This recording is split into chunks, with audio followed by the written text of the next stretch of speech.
Chapter 1. Harry's fever persisted for a full 3 days, finally subsiding on the morning of the 4th day. This brought a small sigh of relief from the young doctor, who had come from the community hospital barely 30 and relegated here due to his lackluster skills. He could sense that the two guardians accompanying the boy, whose physiques were in stark contrast to one another, were decidedly ill-tempered. In fact, even after Harry's temperature had dropped and he was no longer in danger, the expressions on their faces remained grim. The Dursleys were unhappy, and it was abundantly clear why. Harry's sudden and unrelenting fever had terrified them. Despite their numerous grievances against the sister and brother-in-law, they preferred not to mention. However, when it came to their own child, they dared not express too much disdain. God only knew what trouble their so-called friends might bring upon them, if anything would happen to the boy. The Dursleys were utterly unwilling to have any form of contact with those people, unless it was to take this little nuisance away.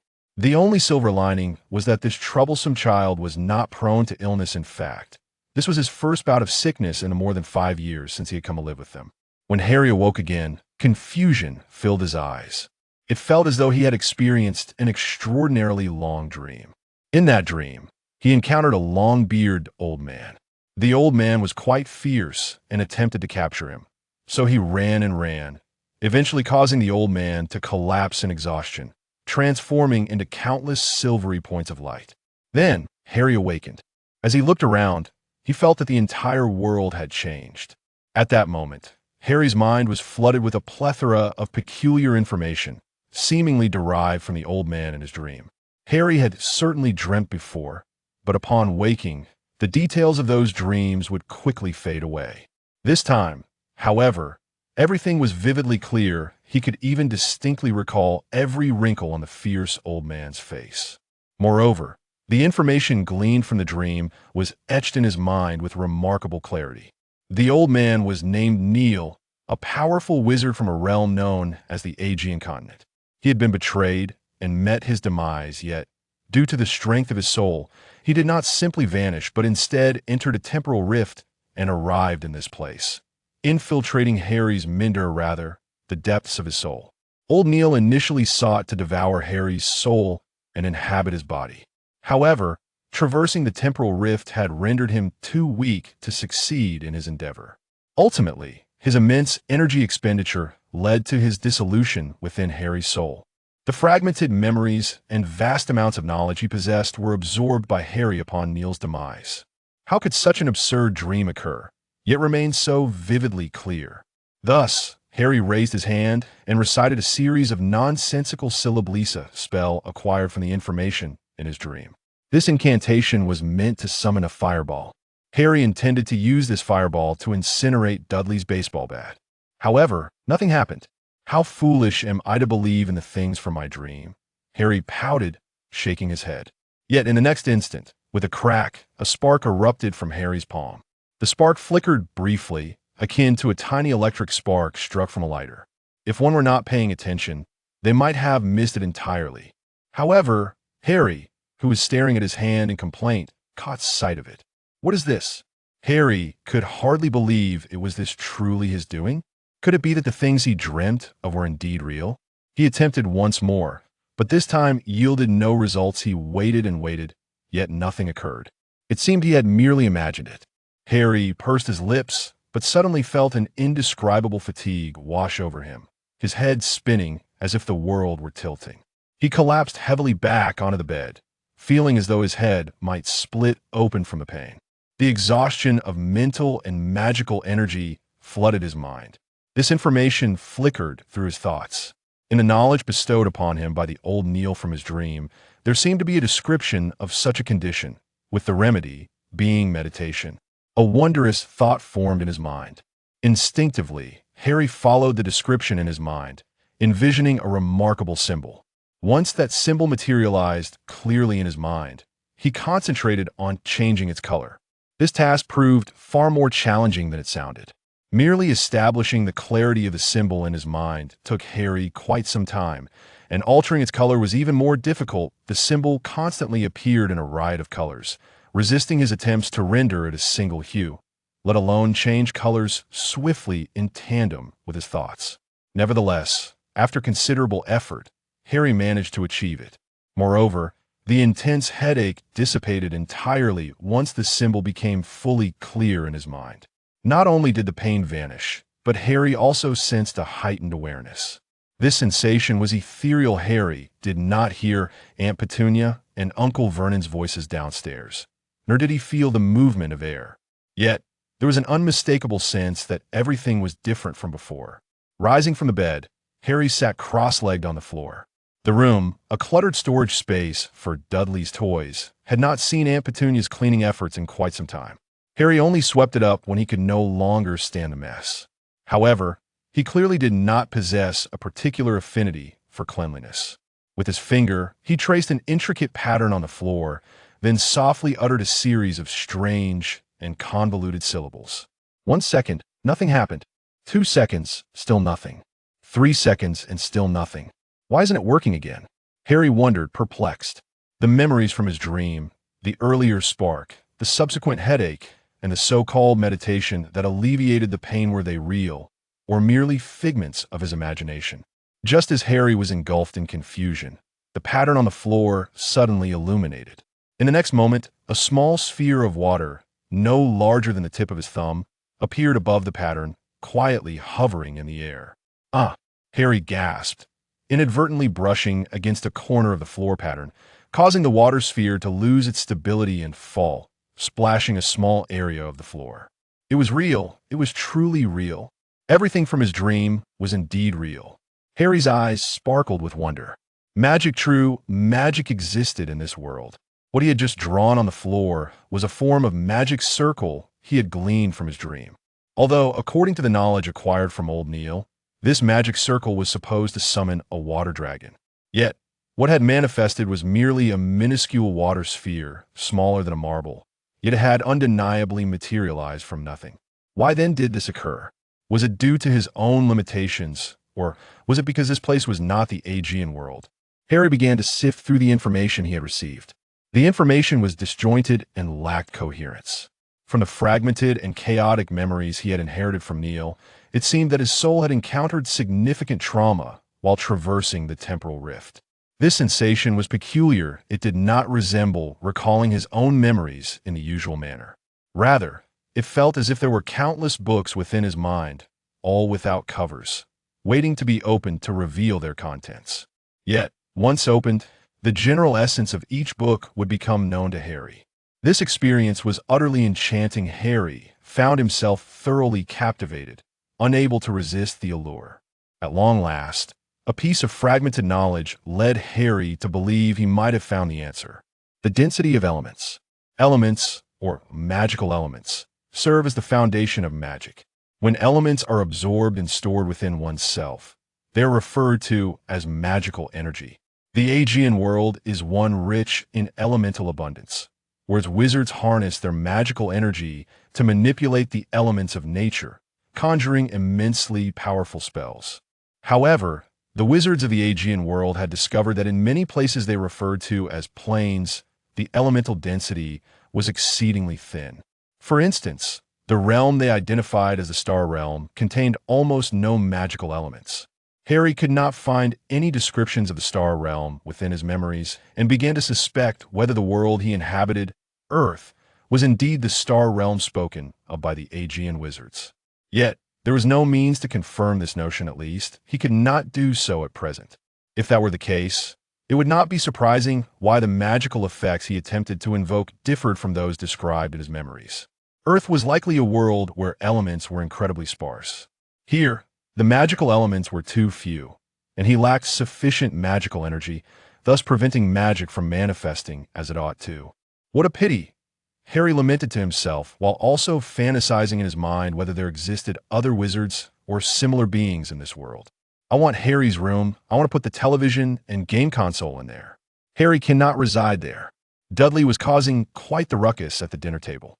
This, Uncle Vernon said with some irritation, as Harry's illness had cost him a considerable amount of money.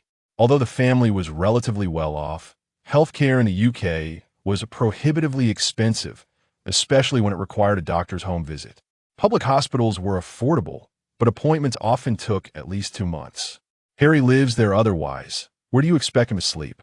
I certainly do not wish for him to sleep in the living room, as that would interfere with my watching football. Let him sleep in the cupboard, Dudley shouted. He's so skinny, just like a rat. This, Uncle Vernon hesitated upon hearing Dudley's suggestion, doesn't seem right. In the UK, child abuse is a serious crime, and allowing a minor to sleep in a cupboard would undoubtedly qualify as such. There's nothing wrong with it. Petunia, who was, in fact, the one most closely related to Harry by blood, scoffed. As Dudley said, he is so small and thin, isn't he? With Harry's severe illness, those they worried about had not shown up. Petunia felt they had forgotten about this child. Harry looked at his aunt with a strange expression, not because of her attitude. Petunia had always been the most stringent towards him in this household. What struck Harry as odd was that he could clearly perceive Petunia's emotions through her eyes. Was that disgust, hatred, and perhaps a hint of jealousy? Shaking his head, Harry temporarily cast those thoughts aside. He needed to confront the immediate problem. He had no desire to dwell in that cupboard under the stairs, even if he was indeed quite small. Harry sat cross-legged on the small bed, currently residing in the storage cupboard beneath the stairs. Despite his reluctance to be there, how could a 6-year-old child resist 2 adults and a hefty boy heavier than some adults? Yet, he couldn't simply accept this predicament with fewer than 2 weeks until September, when he would begin 2nd grade. What would he say if classmates came over to play, or if a teacher visited? Would he confess to them that he lived in a cupboard? Little did 6-year-old Harry know that if his schoolmates or teachers discovered he resided in a cupboard, his aunt and uncle, who had always bullied him, would face dire consequences. Harry was unaware of this. He merely contemplated how he could persuade Aunt Petunia and Uncle Vernon to allow him to return to that small room he had previously not cared for. Harry was intelligent, yet his cleverness was limited to the level of an ordinary child. Therefore, he was still merely a rather astute 7-year-old. Consequently, the method he devised would later make him cringe at the thought. Nonetheless, Harry was grateful for his choice, as the outcome turned out rather well. "Dudley, I need to discuss something with you," Harry said, mustering courage and smiling as he approached Dudley. This was something Harry would have never done before, as Dudley and his friends would treat him like a punching bag. Harry always kept his distance from Dudley. This unexpected behavior evidently disconcerted Dudley, who looked at Harry in confusion and instinctively asked, "Discuss what?" It was indeed effective. Harry felt exhilarated and thrilled. He had prepared himself for this encounter with Dudley. This was a minor form of mental magic called the charm of persuasion, capable of influencing the emotions of those with wavering resolve. Harry had attempted it before, perhaps due to his weak mental fortitude. Akin to the concept of the Aegean world, he could not influence resolute adults like Aunt Petunia and Uncle Vernon. Thus, his influence could only extend to children or small animals. Harry had tried it out with Mrs. Fig's cats, and seemed effective on small creatures. So, he decided to experiment on Dudley. Caught off guard, Dudley froze momentarily as Harry drew near, allowing Harry's mental magic to take hold. "Dudley, you know there will be a test when school starts, right? Are you prepared?" Harry felt like the big bad wolf tricking a little pig. Dudley's expression immediately contorted. The curriculum in elementary school was quite simply, at least that was Harry's belief. However, Dudley's energy derived solely from food went into promoting his physical growth, particularly horizontally. This had somewhat affected his intellect. While he wasn't outright foolish, he certainly wasn't very bright. Coupled with his lack of interest in studying, his academic performance was rather dismal. For Dudley, every test was nearly a nightmare. The results would be sent home as letters to the students' families. That was the only instance when Uncle Vernon or Aunt Petunia might reprimand Dudley. Of course, there were occasional instances when they would all get punished together. For instance, during the 3rd monthly test of the previous school year, Dudley had scored a big fat 0 in mathematics. "Do you have a way?" Dudley was somewhat skeptical. He found himself puzzled as to why he was inclined to listen to this cousin he held in such low regard. Yet he couldn't help but feel that the other party's words carried a certain wisdom. Observing Dudley's expression, Harry realized he had him hooked, and with a sly grin, he remarked, "I possess a unique learning method that can enable you to swiftly grasp the knowledge necessary for the exam. However, it must be conducted in my original room." Dudley regarded Harry with suspicion, eventually raising his fist. "If you dare deceive me, I'll use you as a punching bag to test my new boxing gloves." "No problem," Harry replied with a smug smile. Consequently, that evening, Dudley tearfully demanded that Harry return to the original room, much to Uncle Vernon's chagrin. Although Harry's bed was a conveniently movable folding cot, transporting it up and down the stairs was still quite a laborious task for someone of his size. Nevertheless, apart from the conclusion of the exams, Dudley was the unequivocal favorite at home. Thus, Harry returned to the small room, half filled with Dudley's clutter. Harry was quite satisfied. As for how to deal with Dudley thereafter, he had long devised a strategy to a unique learning method.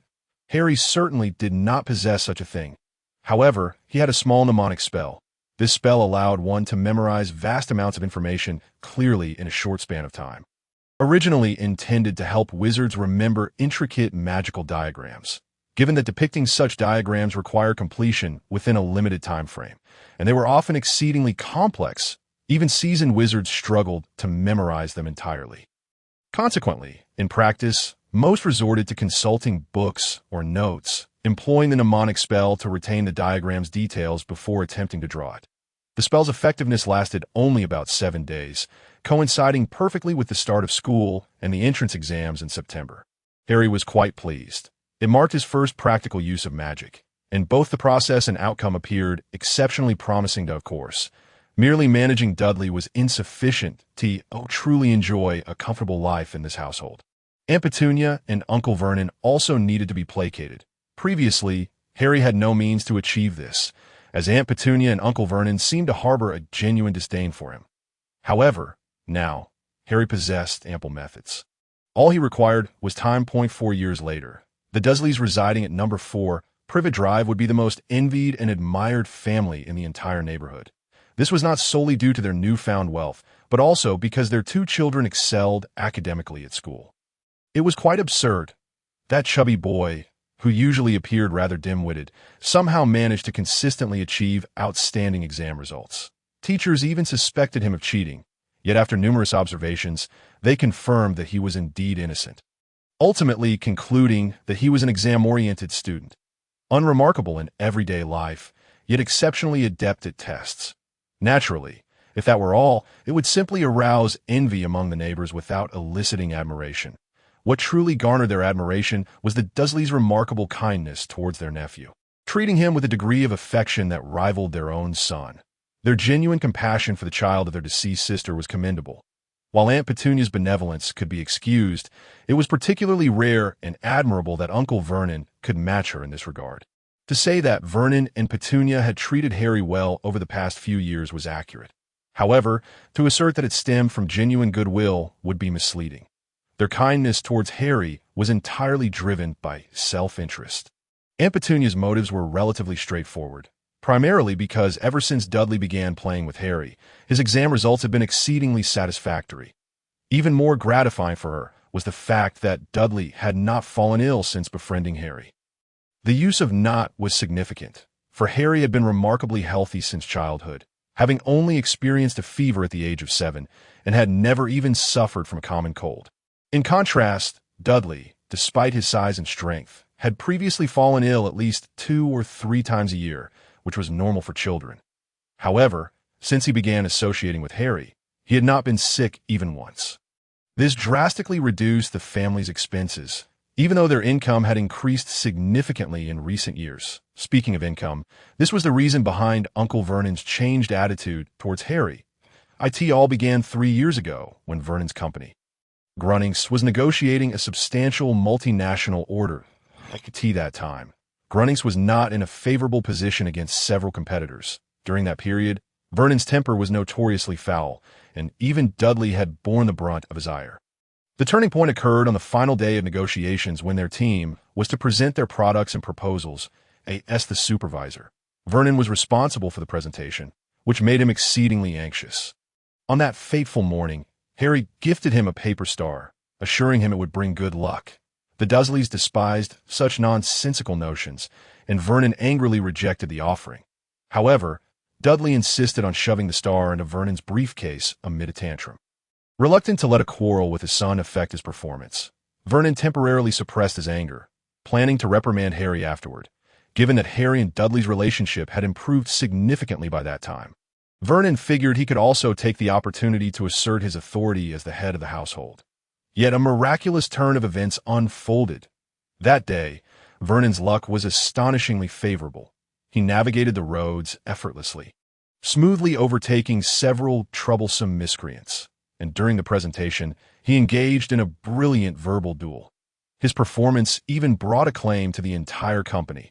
The contract was successfully signed, and upon returning to the office, while sorting through his briefcase, Vernon discovered the star nestled at the bottom. That if it had happened once, Vernon could have dismissed it as a coincidence, but such occurrences repeated themselves. That be why the beginning of this year, he had ascended to the position of regional manager for the entire northern division of the company, leaving Vernon with no choice but to believe perhaps that boy he so deeply disliked truly possessed some sort of magic. Considering his parents, Vernon quickly shook his head, banishing such thoughts that dared intrude upon his mind. He absolutely, unequivocally did not wish to entertain any discussions related to magic or wizards. Luck was more than sufficient. That was the most absurd term he could tolerate.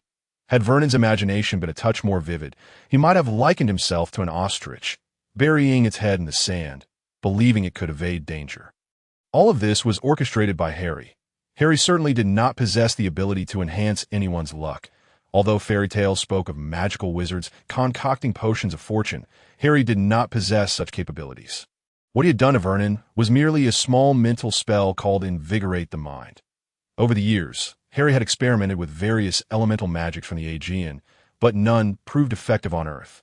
It wasn't that they were entirely unusable. Rather, their efficacy was significantly diminished. On the other hand, certain mental spells showed promising results. For instance, this particular spell could render a person highly alert for a limited time, characterized by sharp thinking, exceptional memory, and boundless energy.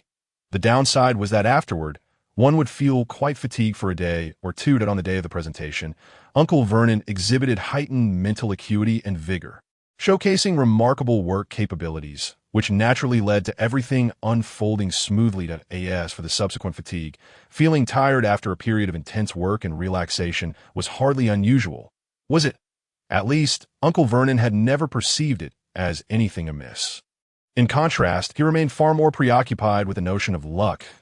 He was an obstinate ostrich. Harry was unexpectedly astonished to discover that he could converse with snakes. This was not akin to commanding a dog through simple verbal interaction. Rather, he could genuinely engage in meaningful dialogue with snakes, understanding their responses as they comprehended his words, which was truly marvelous. He had nearly organized the fragmented memories and knowledge from Neil of the Aegean world, which were quite chaotic and mostly disjointed.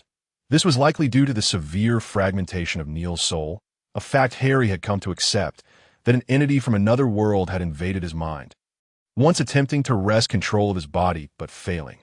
Although most of the information was indeed fragmented and lacked coherence, rendering it largely unusable for Harry, there were nonetheless valuable insights among them.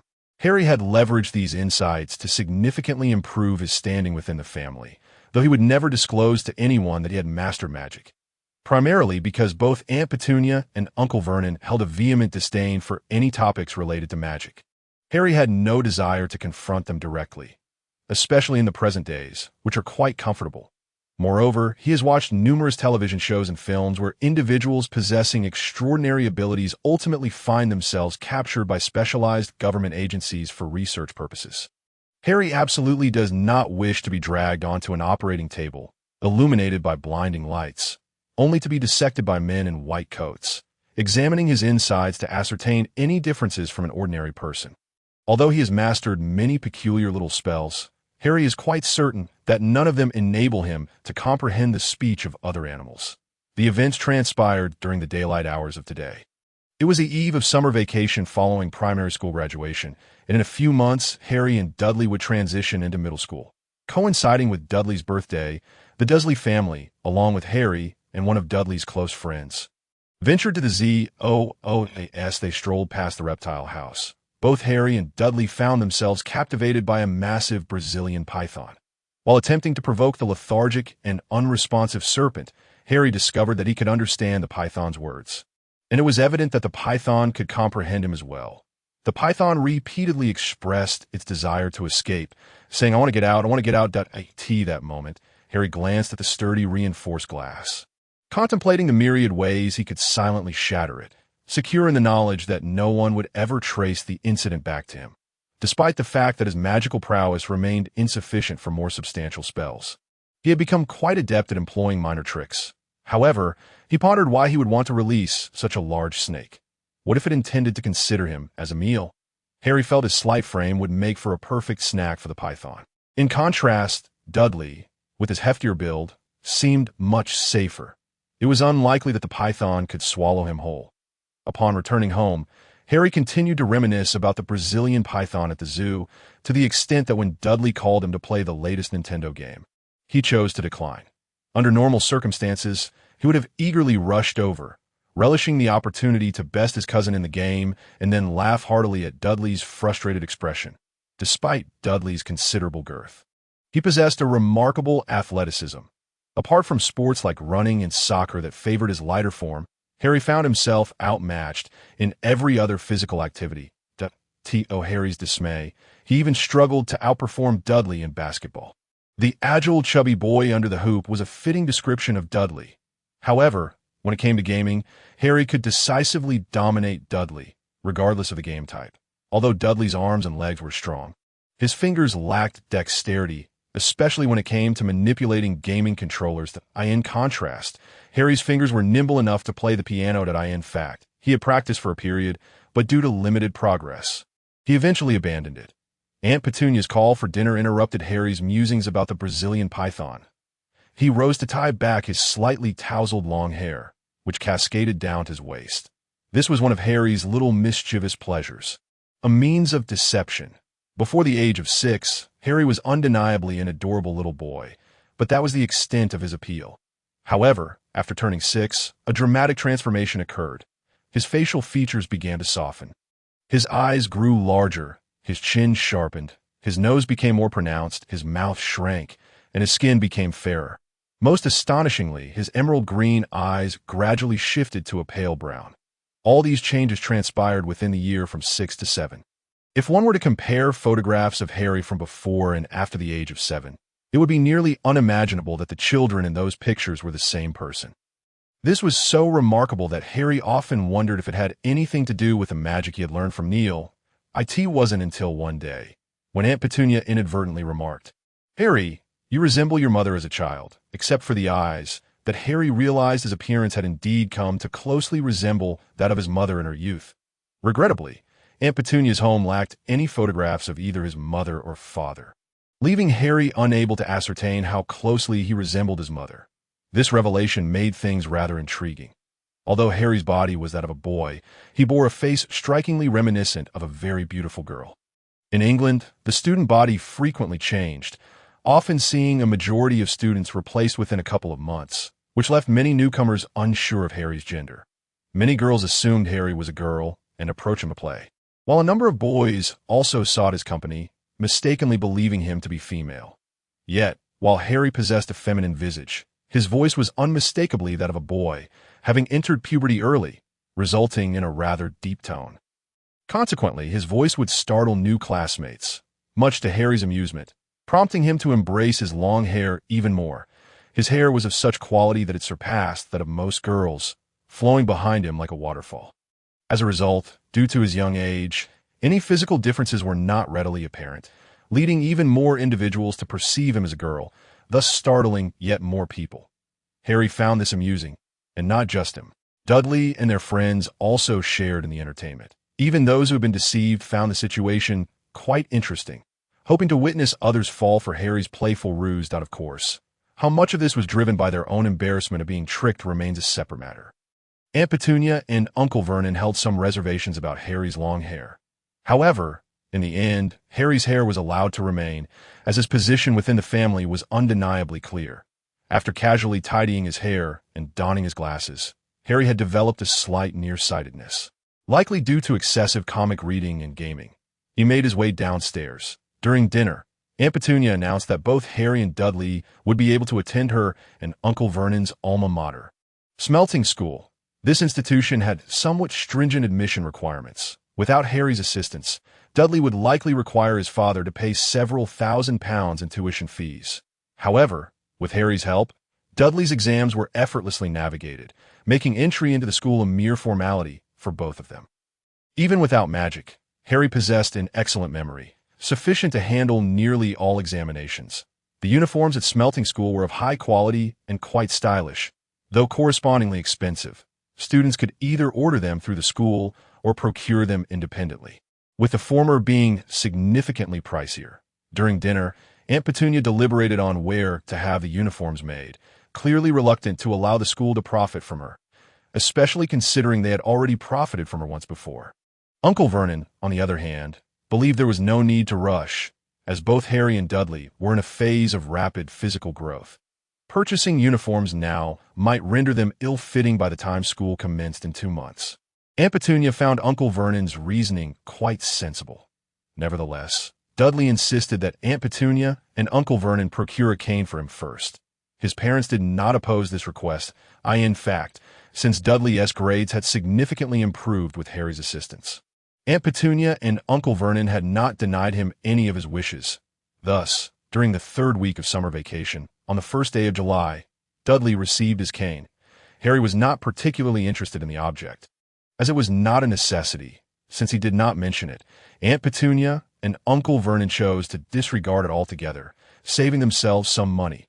Harry was entirely indifferent to this. His relationship with Dudley was exceedingly good. Initially, it was due to Harry helping Dudley improve his grades before exams, but over time, they had developed a genuine bond as cousins growing up together. In this context, whenever Harry wished to play, Dudley's cane was readily available to him. In truth, Dudley had only found the cane fascinating for a morning. By the afternoon, he had tossed it aside into some forgotten corner. He then eagerly dragged Harry into another gaming showdown. Although the outcome was predictably disastrous, he nonetheless proclaimed his unwavering determination, earnestly vowing that he would certainly triumph over Harry next time. After a late night of gaming, the two brothers descended the stairs the following morning, yawning and drowsily making their way to breakfast. Harry meandered to the door to retrieve the newspaper, casually glancing for any letters. Since Uncle Vernon's promotion, the household mail had increased significantly, with many letters arriving from his colleagues and business partners seeking to maintain connections. Additionally, there were several bills sent to Aunt Petunia from her credit card expenditures, which had notably multiplied since Uncle Vernon became a regional manager. Indeed, when Harry picked up the newspaper at the door, he discovered 4 or 5 envelopes. 3 of these were from the bank addressed to Aunt Petunia. One was for Uncle Vernon, and another was addressed to him. This was not Harry's first encounter with letters. He frequently received correspondence from his classmates, both boys and girls, with the latter being more prevalent. Harry was undeniably handsome, and while he had matured over the past 2 years, he still retained an extraordinary attractiveness. This led many young girls to desire his company. Though Harry was completely oblivious to the advantages of female companionship and thus did not particularly enjoy playing with them, he often received letters. However, the one before him jolted him awake from his morning haze. The recipient address was astonishingly specific. Mr. Harry Potter, room 2 on the left for Yew Tree Road, Little Whinging, Surrey. This was the first time Harry had seen a letter so meticulously addressed down to the room number. Surely, it must be a prank from a classmate. Harry found it quite amusing. No one had ever gone to such lengths before, and it was rather creative. The envelope was crafted from thick parchment, a rarity in these times, as it was cumbersome to write on and heavy, though its durability was commendable. However, with modern postal services being quite secure, it was unlike the days of old when letters were tossed into a large sack and jostled about in the back of a carriage. The intriguing address was inscribed in green ink, another uncommon detail. Yet, what puzzled Harry most was the absence of a postage stamp. Turning it over, he discovered a wax seal, a sight he had never encountered before. The seal bore an emblem resembling a grand H. Handing the newspaper to Uncle Vernon, Harry seated himself at the table, carefully cutting through the wax seal with a dinner knife, determined not to damage such an exquisite and intriguing envelope. Upon extracting the letter, he swiftly read through it, and a playful expression spread across his face as he chuckled. "Dudley, I have received a rather interesting letter. I wonder who concocted this creative jest." It was, astonishingly, an admission letter purporting to be from Hogwarts School of Witchcraft and Wizardry. Harry found it rather amusing. Such correspondence should be expected on April Fool's Day rather than in the midst of summer. Nonetheless, he had to admit, the joke was quite clever, particularly given the exquisite quality of the letter and its envelope. Hogwarts? What a ridiculous name! Dudley guffawed, eyeing the letter, just as Harry was about to respond. A loud crash interrupted him. Aunt Petunia had dropped a plate, which shattered on the uncarpeted kitchen floor. "You startled me," Dudley exclaimed in annoyance. Oh, I apologize," Aunt Petunia said, her demeanor flustered. She hurriedly grabbed a broom to sweep up the shards of glass before dragging a perplexed Uncle Vernon, who had just set down the newspaper, back into the room, leaving breakfast unfinished. Harry watched their retreat with curiosity, bemused by their sudden exit and the door's subsequent closure. After a moment of contemplation, his expression turned quizzical. Aunt Petunia had dropped the plate just as Dudley mentioned Hogwarts.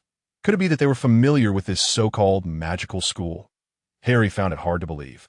Aunt Petunia and Uncle Vernon were not the types to possess any sense of humor, and they were decidedly inept at such jesting. However, his thoughts began to wander. Their reactions did not seem typical of someone who had merely heard joke. Instead, Harry's expression grew contemplative as he recalled Aunt Petunia and Uncle Vernon's almost obsessive disdain for anything related to magic. This was particularly striking, as even the most pedantic professors at school would not mind a student exclaiming, "This is simply magical." Yet Aunt Petunia and Uncle Vernon exhibited vehement aversion and loathing toward such terms. Harry had always found this quite peculiar, but now he began to wonder, could it be possible that magic was indeed real? That a magical school named Hogwarts existed, and that Aunt Petunia and Uncle Vernon were aware of it? While an ordinary person would hardly entertain such thoughts, Harry was an exception, as he was genuinely capable of wielding magic. If he could perform magic, then the existence of others who could do the same did not seem far-fetched. Furthermore, if others could practice magic, then the existence of a magical school appeared to be entirely plausible. Harry took the letter from Dudley, flipping it to the second page, which detailed a list of items he needed to prepare for enrollment along with several important notes. The more he read, the more convinced he became that his suspicions might hold some truth. Returning to the first page, his eyes landed on the final sentence. "We await your owl's response by July 31st. Well, that poses a predicament. Where on earth am I supposed to procure an owl? Harry mused. Just then, a series of sharp taps resonated against the window, causing him to turn his gaze and brighten with excitement. A gray and black barn owl perched on the windowsill, its round eyes fixed intently on him. Upon noticing Harry's attention, it rapped its beak against the glass a few more times. If Harry had previously entertained the notion that this Hogwarts school of witchcraft and wizardry might be somewhat real, he was now convinced that it had a substantial probability of existence. Just as he rose to open the window and admit the owl, Aunt Petunia's bedroom door swung open, and she emerged alongside Uncle Vernon. Upon spotting the owl, she let out a shriek, hurried to the window, and forcefully shooed it away. Harry raised an eyebrow, once more sensing Aunt Petunia's emotions. This ability of his was still developing at this stage. It only worked when someone exhibited strong emotional fluctuations in this instance, Aunt Petunia was overwhelmed with anger, coupled with a tinge of jealousy. This was curious, as she was typically not one to harbor such jealousy towards anyone. Save for that one instance when a wealthy client's wife visited their home, adorned in jewels, ate tea that time. Aunt Petunia had been consumed with envy, though she had to feign pleasantness, striving to charm that family alongside Uncle Vernon. However, aside from that incident, Harry had rarely sensed such emotions from Aunt Petunia, except when she looked at him, specifically at his face that he had previously speculated that she envied his good looks, which were indeed striking enough to deceive both young boys and girls into offering him sweets. Yet now, he found himself contemplating a different possibility, that if a magical school truly existed, if Aunt Petunia and Uncle Vernon were aware of its existence, and if Harry's ability to perform magic stemmed not only from that mysterious Neil, but also from hereditary factors, then a thought that had never crossed his mind before began to emerge. Could it be that his mother, and perhaps even his father, were wizards? And if Aunt Petunia had clearly not become a witch, did this jealousy stem from a deep-seated resentment that had shifted onto him, a reflection of his mother's beauty? It was a theory that seemed to hold water, as Aunt Petunia turned around. She caught sight of Harry, who was staring at her with a look of bewilderment. With a forced smile, he remarked, "Let us eat. Let us eat that today's grilled fish is rather delightful. Mother, are you feeling a bit peculiar today? Dudley lifted his face from the plate. Ever since Harry retrieved the envelope, he had been engrossed in his meal, seemingly unaffected by the commotion around him. Not all, my dear Dudley. Once you finish your meal, why don't you go play with Piers and Danny? I have a few matters to discuss with Harry, Aunt Petunia said, her gaze somewhat unfocused. Oh, Dudley, lacking any particular thoughts, simply responded and continued to eat, his appetite proportional to his size. After finishing his meal, Dudley left the house early. Uncle Vernon cast a peculiar glance at Harry and Aunt Petunia before heading off to work, but ultimately said nothing. Once the house was left with only Harry and Aunt Petunia, she motioned for him to sit on the sofa in the living room while she took a seat opposite him, then spoke with a serious tone. Harry, you have always been remarkably clever, and there are undoubtedly some strange occurrences happening around you that I trust you have begun to piece together certain things. Aunt Petunia's expression was somewhat vacant. Years ago, she often wore this same expression when confronting Harry. However, since Harry had begun to bring good fortune to Vernon and aided Dudley in improving his grades, thus altering his status within the household, this demeanor had not graced her face for quite some time. Harry, unfazed, nodded. It seems that magic truly exists in this world. Aunt Petunia's face revealed a barely concealed disdain and jealousy. Yet she eventually nodded in acknowledgement. Yes, magic. Ha! Your mother and your father, that Potter, they were all wizards, graduates of that Hogwarts school of witchcraft and wizardry. To this point, Aunt Petunia paused slightly, her voice trembling as she inquired, May I take a look at that letter? Harry, unbothered, handed over the letter. As Aunt Petunia took the letter, her hands trembled, but as she perused its pages, her expression shifted to one of peculiar amusement. With a tone tinged with self-mockery, she laughed. Dumbledore, after all these years, it's still that name. It seems wizards do have long lifespans. Subsequently, Aunt Petunia tossed the letter back to Harry and leaned back on the sofa. Reverting to her previous vacant expression, Harry, do you plan to go? To Hogwarts? Well, I do quite wish to, Harry replied candidly. Then go. Aunt Petunia waved her hand dismissively, rising to her feet. But I must make it clear, I will not spend a single penny on that Hogwarts nonsense. This proclamation did not surprise Harry. After all, Aunt Petunia and Uncle Vernon had always harbored disdain for anything related to magic. From Aunt Petunia's words and actions, Harry felt reasonably certain that she had once aspired to attend this very school of magic herself. However, it was evident that she had never received an acceptance letter. Out of love, turned to hate. Though not entirely fitting, Harry couldn't help but associate this notion with her situation. However, if Aunt Petunia truly meant what she said, how would he manage the tuition and purchase of supplies? Harry felt a wave of frustration. He did not believe that a magical school would require no financial contribution. Aunt Petunia retreated to her room, and Harry guessed she was sulking that if everything was as Harry suspected, Aunt Petunia must have felt quite dejected witnessing her own mother being chosen by a magical school, while she herself had not been able to attend. Now, seeing Harry being selected, her feelings must surely be tumultuous. Harry was not overly concerned about Aunt Petunia's mood. She was adept at self-regulating, and he assumed she would be fine by noon. What occupied Harry's mind more was how he would respond to the letter since Aunt Petunia had shooed away the owl. As he pondered, he opened the door, intending to take a stroll. His astonishment. Upon opening the door, he found the large owl perched on the signpost in the front yard. During the day, instead of seeking a place to rest, the owl was here waiting. It was indeed quite magical. Are you here to wait for my reply? Harry approached the owl, curiosity piqued. However, he soon felt foolish for thinking the owl could understand and respond to him. After attempting to converse with various small creatures at the zoo, none had yielded any success. To his surprise, the owl seemed to comprehend, hooting twice and even nodding its head. Well, this is intriguing, Harry grinned. Please wait for me a moment. With that, he dashed back into the house and returned to his room, where he settled at the small desk to compose his response. Dear, should it be McGonagall or Dumbledore? Well, since the letter was signed by McGonagall, it must be her. Dear Deputy Headmistress McGonagall, I am honored to have received your correspondence. I am very eager to attend Hogwarts and become a wizard. Well, I suppose wizard is appropriate. However, I currently face a dilemma. I do not know how to reach the school. or were to purchase my supplies. Moreover, I regret to inform you that I possess no funds to cover the tuition. I wonder if the school might be able to assist me in my situation, that I eagerly await your reply. Sincerely, Harry Potter. After finishing, Harry reviewed his letter for any errors. He made slight refinements to enhance its formality. Just as he was about to head downstairs, he heard a gentle tapping at the window of his small room. Turning his head, he found a large owl had returned to his window.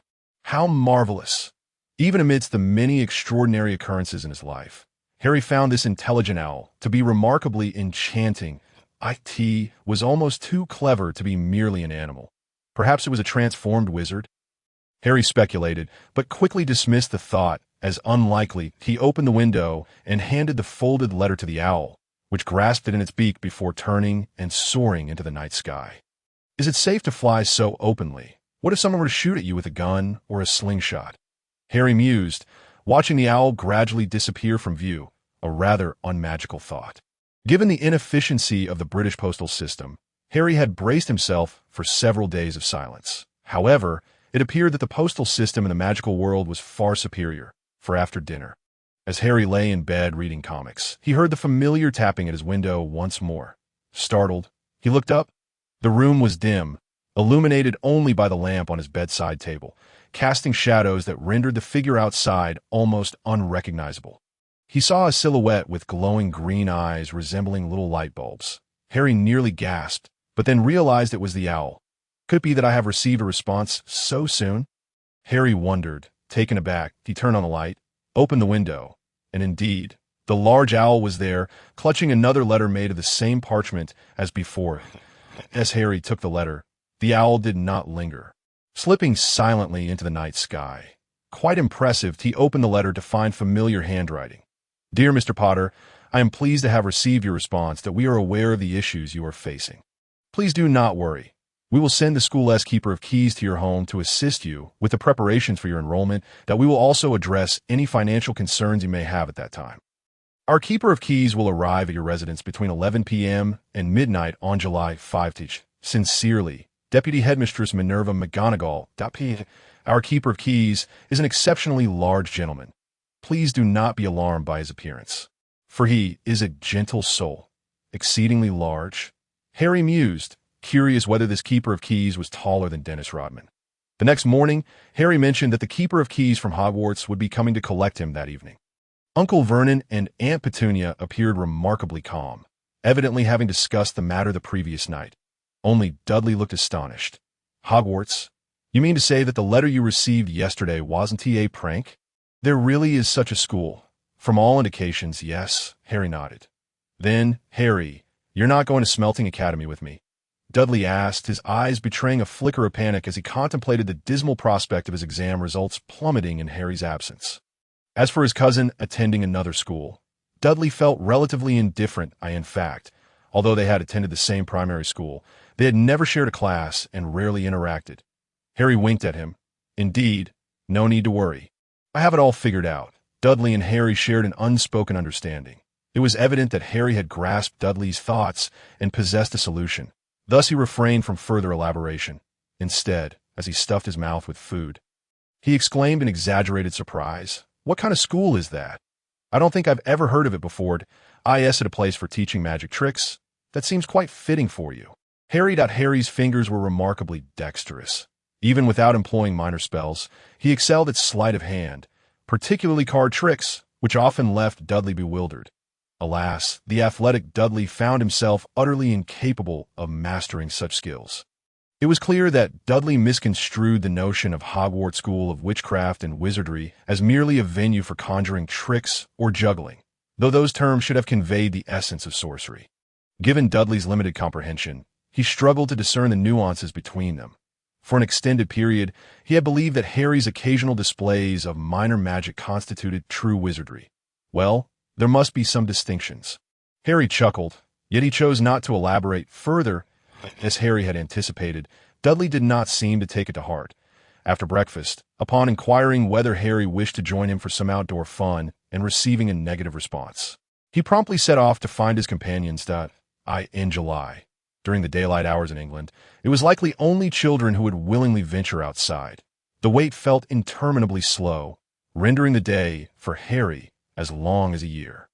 He found himself glancing at the clock incessantly, yearning for nightfall, longing for evening to arrive.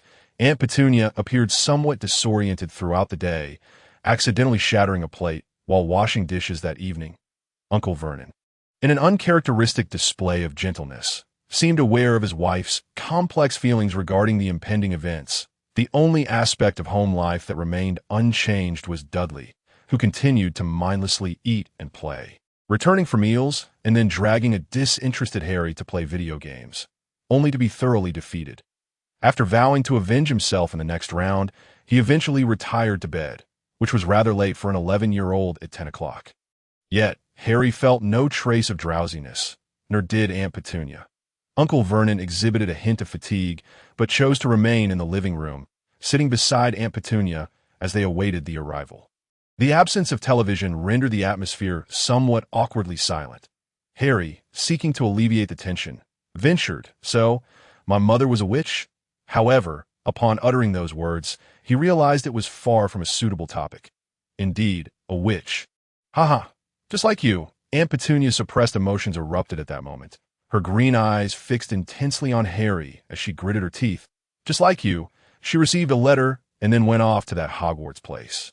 "Haha, how marvelous. A witch who can turn a cup into a mouse and a stool into a tortoise and why parents were so pleased to have a witch in the family, weren't they?" "Haha." It seemed she had found an outlet for her frustrations, and Aunt Petunia continued to speak fervently. "Then she met that Potter fellow, got married, and had you. But clearly wizards aren't as extraordinary as they think. Are they? They both just up and died." "Died." At this point, a tear escaped Aunt Petunia's eye, but she quickly wiped it away. "And then we had no choice but to take you in. Harry, we've treated you well over the years. Haven't we?" Her sudden question took Harry by surprise, and he nodded hesitantly. "Yet in truth, I've never liked you." Aunt Petunia's gaze bore into Harry's. "Just as I dislike your mother, because you both are monsters." The moment she uttered the word monsters, Aunt Petunia deflated like a punctured balloon, collapsing into Uncle Vernon's embrace. Harry found himself at a loss for words. Although he gleaned new information from Aunt Petunia, that his parents seemingly did not perish in a car accident, it was evidently not the right moment to delve into this revelation. "I'm sorry, Harry," Aunt Petunia murmured suddenly, though her head was buried in her husband's shoulder, making her words muffled and unclear. "It's all right. It's all right." Harry waved his hands, only to realize that Aunt Petunia could not see him. The room fell into an awkward silence once more.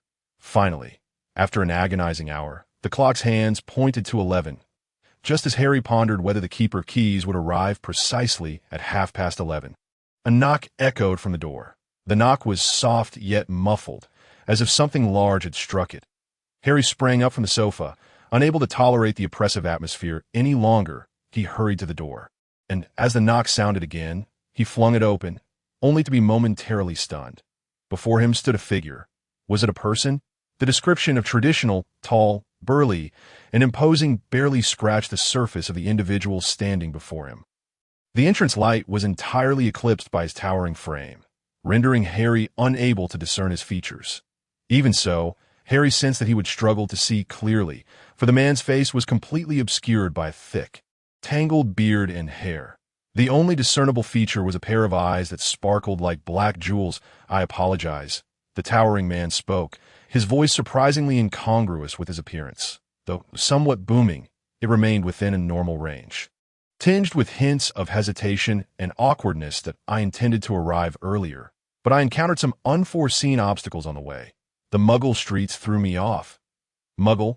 Harry found the term puzzling, though it hardly seemed the appropriate moment to inquire further.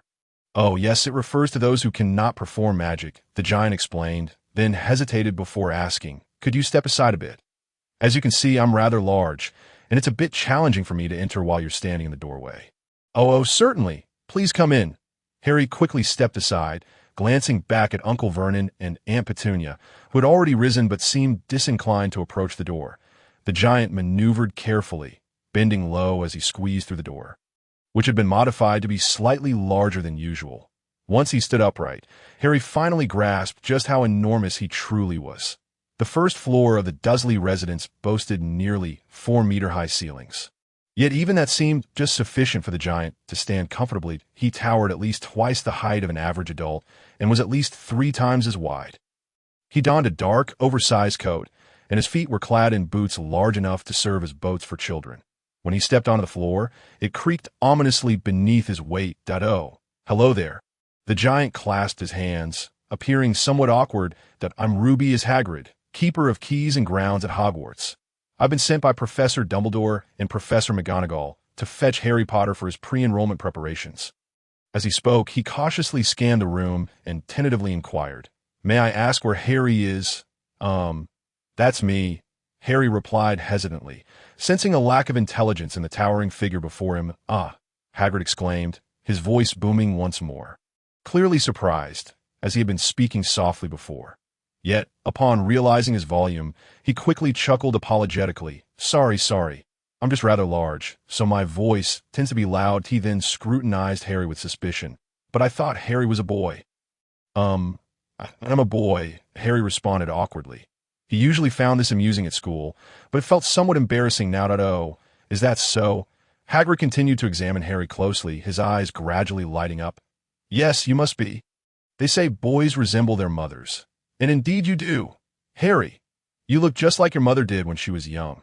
Hagrid's rugged face broke into a broad, albeit unrefined, yet radiant smile. "But your eyes are like your father's. And your hair color too. Do you know my parents?" Harry's eyes lit up instantly. He had never seen any photographs of his parents, nor knew much about them. He had only learned from Aunt Petunia that he bore some resemblance to his mother. "Of course I know them. We were friends, your father and mother both." Hagrid once again revealed a smile that, while not conventionally attractive, exuded a palpable sense of goodwill. "Humph." Aunt Petunia, who had remained silent until now, let out a soft grunt. Her expression was far from pleasant, as if Hagrid's words had stirred up unpleasant memories. Hagrid glanced over and, noticing the unfriendly demeanor of both individuals, quickly cleared his throat. "Good day. Good evening, ladies and gentlemen.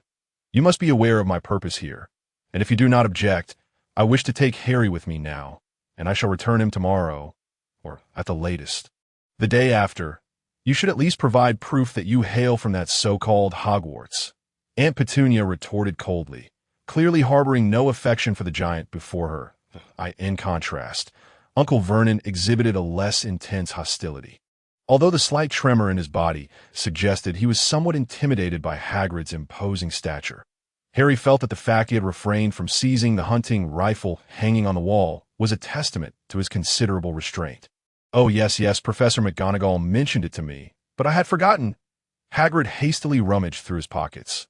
Although the evenings in England may not be as warm as the days, the temperature was certainly not low enough to justify his wearing an oversized leather coat. After a frantic search, Hagrid produced a letter and extended it towards Petunia. Realizing something, he withdrew his hand and presented it with both hands instead. Aunt Petunia hesitated momentarily, but ultimately accepted the letter. It was, as expected, made of parchment, and Harry had no idea what it contained, but it must not have been lengthy, as Aunt Petunia scanned it with a mere glance before nodding and turning to Harry. Her voice stiff as she said, "Harry, you may go with him, if you wish." The giant Hagrid immediately broke into a benevolent smile and looked at Harry once more. Harry raised an eyebrow, unwavering in his decision, and nodded with conviction. "All right, Mr. Hagrid, let us set off." Hagrid pursed his lips and mumbled something before bowing slightly to Aunt Petunia and Uncle Vernon, then awkwardly squeezed through the doorway that seemed too narrow for him. Harry followed closely behind, and just before stepping outside, he turned to see Aunt Petunia and Uncle Vernon both watching him. With a grin, he said, "Aunt Petunia, Uncle Vernon, good night. I'll see you tomorrow or the day after." Aunt Petunia's expression remained rigid, and she said nothing. Uncle Vernon, appearing to have just recovered from his shock, merely nodded. Harry paid them no mind and closed the door behind him. Hagrid was already waiting by the roadside. He glanced up at Dudley's room. The light was off, indicating that Dudley was likely fast asleep. A peculiar emotion surged within Harry, but he quickly made his way to Hagrid's side. Looking around, he noticed the absence of any mode of transportation. Curious about how Hagrid had arrived and how he intended to take him away, he approached Hagrid just as Hagrid muttered, "I thought they might let me stay the night." Harry couldn't help but chuckle at the amusing giant before him. Just then, Hagrid pulled out a small red umbrella from his coat. The small was relative, for to an ordinary person, it could barely accommodate 2 individuals. Hagrid held the umbrella aloft and shook it. Harry, filled with excitement, watched, but nothing happened. "Mr. Hagrid, what are you doing?" Harry asked, perplexed at, "Just call me Hagrid." Being addressed as Mr. reminds me too much of the stuffy professors at the academy. Hagrid replied with a friendly smile, "I'm summoning our mode of transportation. We need to get to London. Walking simply won't suffice. Transportation?" Harry blinked in surprise, about to voice his thoughts when a sharp whistle pierced the air from a distance, accompanied by a brilliant flash of light. Instinctively, Harry raised his hand to shield his eyes from the blinding brightness. Following that, there was a creaking sound, and the acrid scent of burning rubber wafted through the air as a massive figure appeared at the roadside, right before Harry and Hagrid. Harry lowered his hand and beheld the sight before him. A 3-story bus with enormous wheels and headlights. Just a second, or at most 2, prior, there hadn't been a single vehicle on the street, let alone one of such grand proportions. Yet, in the blink of an eye, this enormous purple bus, adorned with an array of bizarre graffiti, materialized before him. His gaze settled on the windshield, where the words "Night Bus" were inscribed in golden letters. What is this? Harry felt his tongue stumble over his words. The Night Bus, a convenient mode of transportation for wizards, particularly young ones. Just raise your wand, and it will almost instantly appear. Of course, you don't have a wand yet. But you will soon, Hagrid explained with a smile. I could see that moment. A young man clad in a purple uniform leaped from the bus. "Welcome aboard the Night Bus, an emergency transport service for stranded witches and wizards. Just extend your wand-bearing hand and hop on, and we'll take you anywhere you wish to go. My name is Angelin Cherbis, and tonight, I'm your conductor." "Hey, Angelin, are you on a night shift today?" Hagrid greeted cheerfully. "I thought it would be Stan." Hagrid, I didn't expect to see you." Stan just started dating, so he switched to day shifts. You know how it is when someone just starts dating. They tend to be preoccupied in the evenings. Mind your words, there's a child present. Hagrid shot a glare at Angelin before turning to Harry and saying, "Come on, Harry, let us board." Harry nodded and was about to step onto the bus when he heard Angelin exclaim in surprise. "Harry, could it be? Hagrid, is that really Harry?" As he spoke, his eyes darted toward Harry's forehead, but alas, it was obscured by a thick fringe. Harry was annoyed by others staring at the scar on his forehead. It had been a daily occurrence during his early school years, and he had grown weary of it. His choice to grow his hair long was, in part, to avoid such scrutiny. Angelin's gaze landed on Harry's forehead, but found nothing due to the curtain of hair. His eyes then shifted to Harry's face, his expression turning uncertain. However, Hagrid beamed with pride and joyfully announced, "I'm here on the orders of Professor Dumbledore and Professor McGonagall to take our little Harry for his pre-enrollment preparations." "It truly is him," Angelin exclaimed, almost grasping Harry's hand with excessive enthusiasm, shaking it vigorously. "What an honor it is to meet you, Harry, or rather, Mr. Potter. Such a privilege." His voice was so loud that it drew the attention of the other passengers on the bus. "Potter? Which Potter?" "Harry Potter," some of the passengers questioned loudly, with a few even leaning out of the windows to get a better look. Most of the individuals on the bus were dressed in rather peculiar attire. But considering they were likely wizards, Harry speculated that this might simply be the fashion of the wizarding world. "Goodness, you lot are incredibly fortunate to meet Mr. Potter," Angelin shouted. Then, an incomprehensible scene unfolded before Harry. The few passengers and the driver all rushed off the bus. Although they seemed skeptical upon first seeing Harry, upon receiving Hagrid's confirmation, their faces lit up with delight, though Harry's astonishment. These seemingly eccentric individuals formed a line to shake his hand, each one brimming with joy and sentiment. One even attempted to rejoin the line after shaking hands once, only to be noticed by Hagrid. All right, our Harry needs to hurry to the leaky cauldron. It's getting late, and he needs his rest," Hagrid announced. Of course. The passengers nodded in agreement. "Please step aboard. There are beds as well as seats." "Mr. Potter, make yourself comfortable." Angelin eagerly ushered Harry onto the bus, assisting him in finding a seat while excitedly declaring, "Your fare is on me. Please don't mind it. It's my honor. What about me?" "Angelin?" Hagrid asked with a chuckle. "11 sickles." Angelin replied, suddenly serious, his demeanor shifting in an instant. "We've known each other for nearly 10 years, Hagrid grumbled loudly. "Indeed, and thus 11 sickles. I can offer you a complimentary cup of hot water," Angelin retorted, then turned back to Harry with a sycophantic grin. "Mr. Potter, would you like something to drink? Milk? Hot cocoa? We still have chocolate, of course. It's all free for you." Hagrid grumbled, yet he rummaged through his pocket and pulled out a handful of silver coins to hand to Angelin, before settling down beside Harry. Muttering something about being stingy, Harry remained in a state of bewilderment. The events that had transpired in the 4 or 5 minutes since Angelin first shook his hand left him utterly perplexed. Why did it seem like all these peculiar characters recognized him? Before Harry could ponder further or consult Hagrid, the vehicle began to move. "Wong Defa!" Harry couldn't help but exclaim in shock, with a sharp whistle. He was pressed back against his seat. The night bus was moving at an extraordinary speed. The immense inertia propelled him backward, a sensation of force unlike anything he had experienced, even in his friend's father's sports car. The scenery outside blurred into mere streaks of light and indistinct shadows.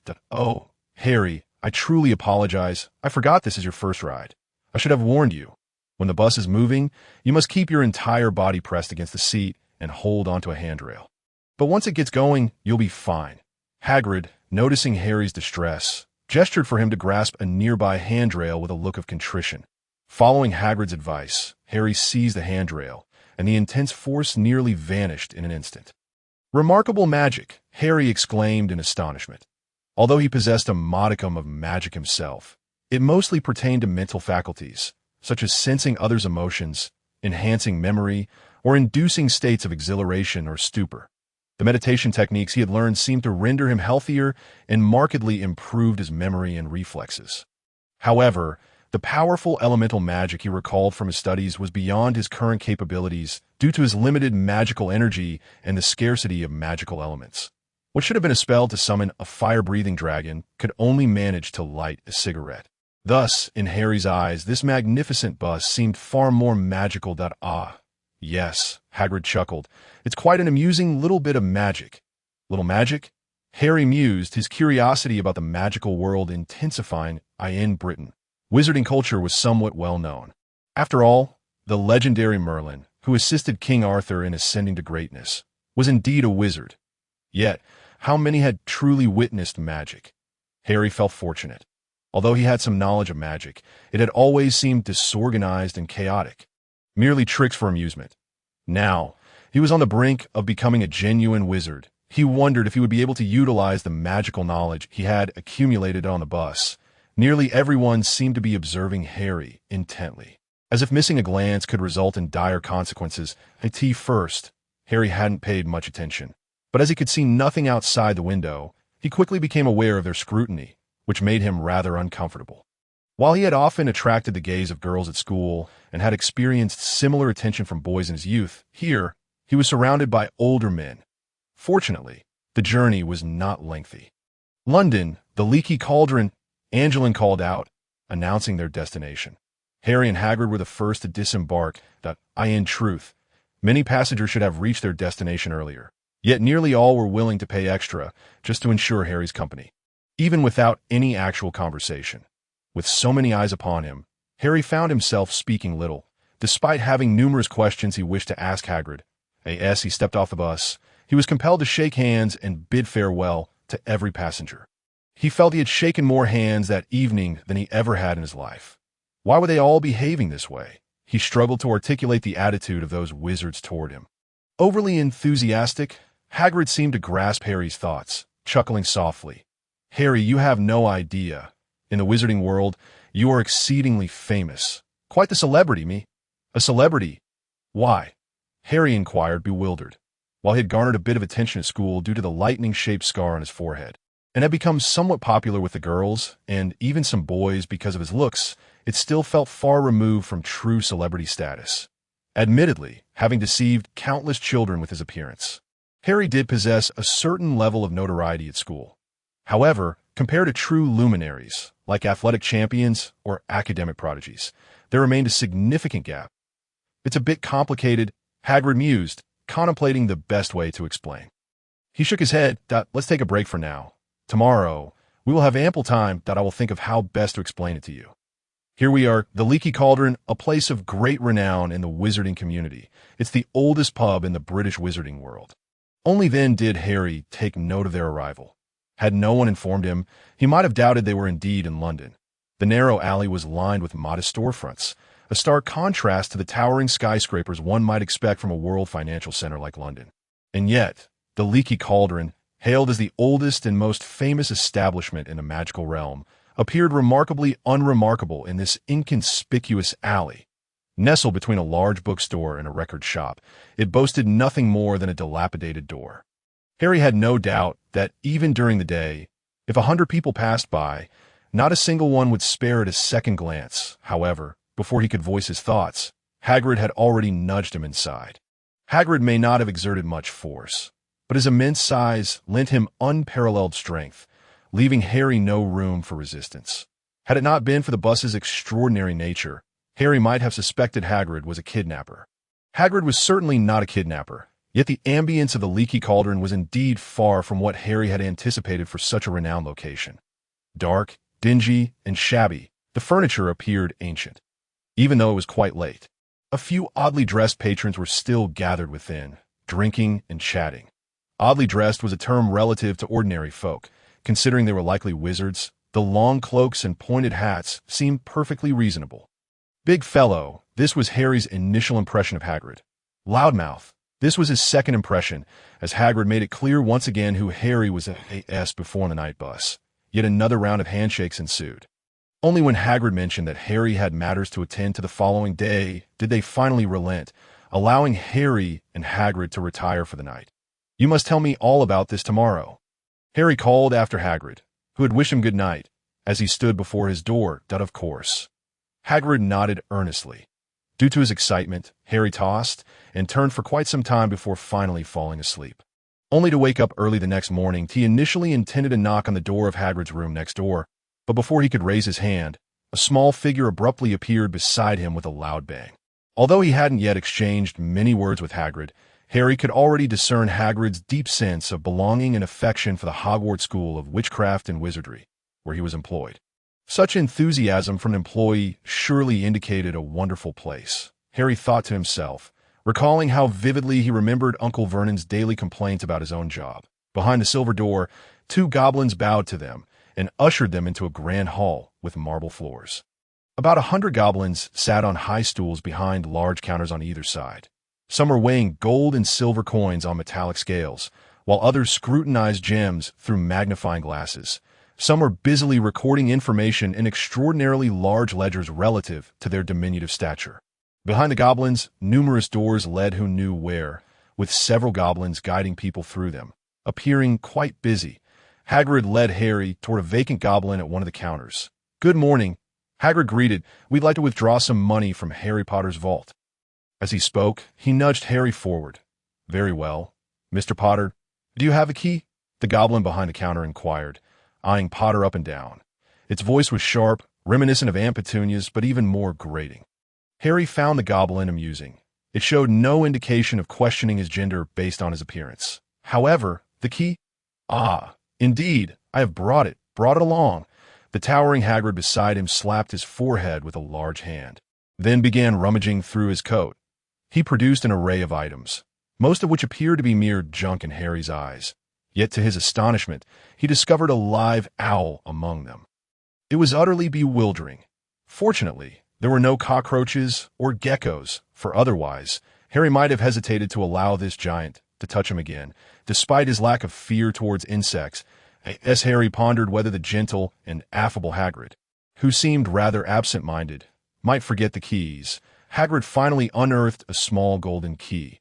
However, instead of handing it to the goblin, he presented it to Harry. "Harry, this is the key to your vault. Be sure to keep it safe. Of course, you shall soon acquire your wand.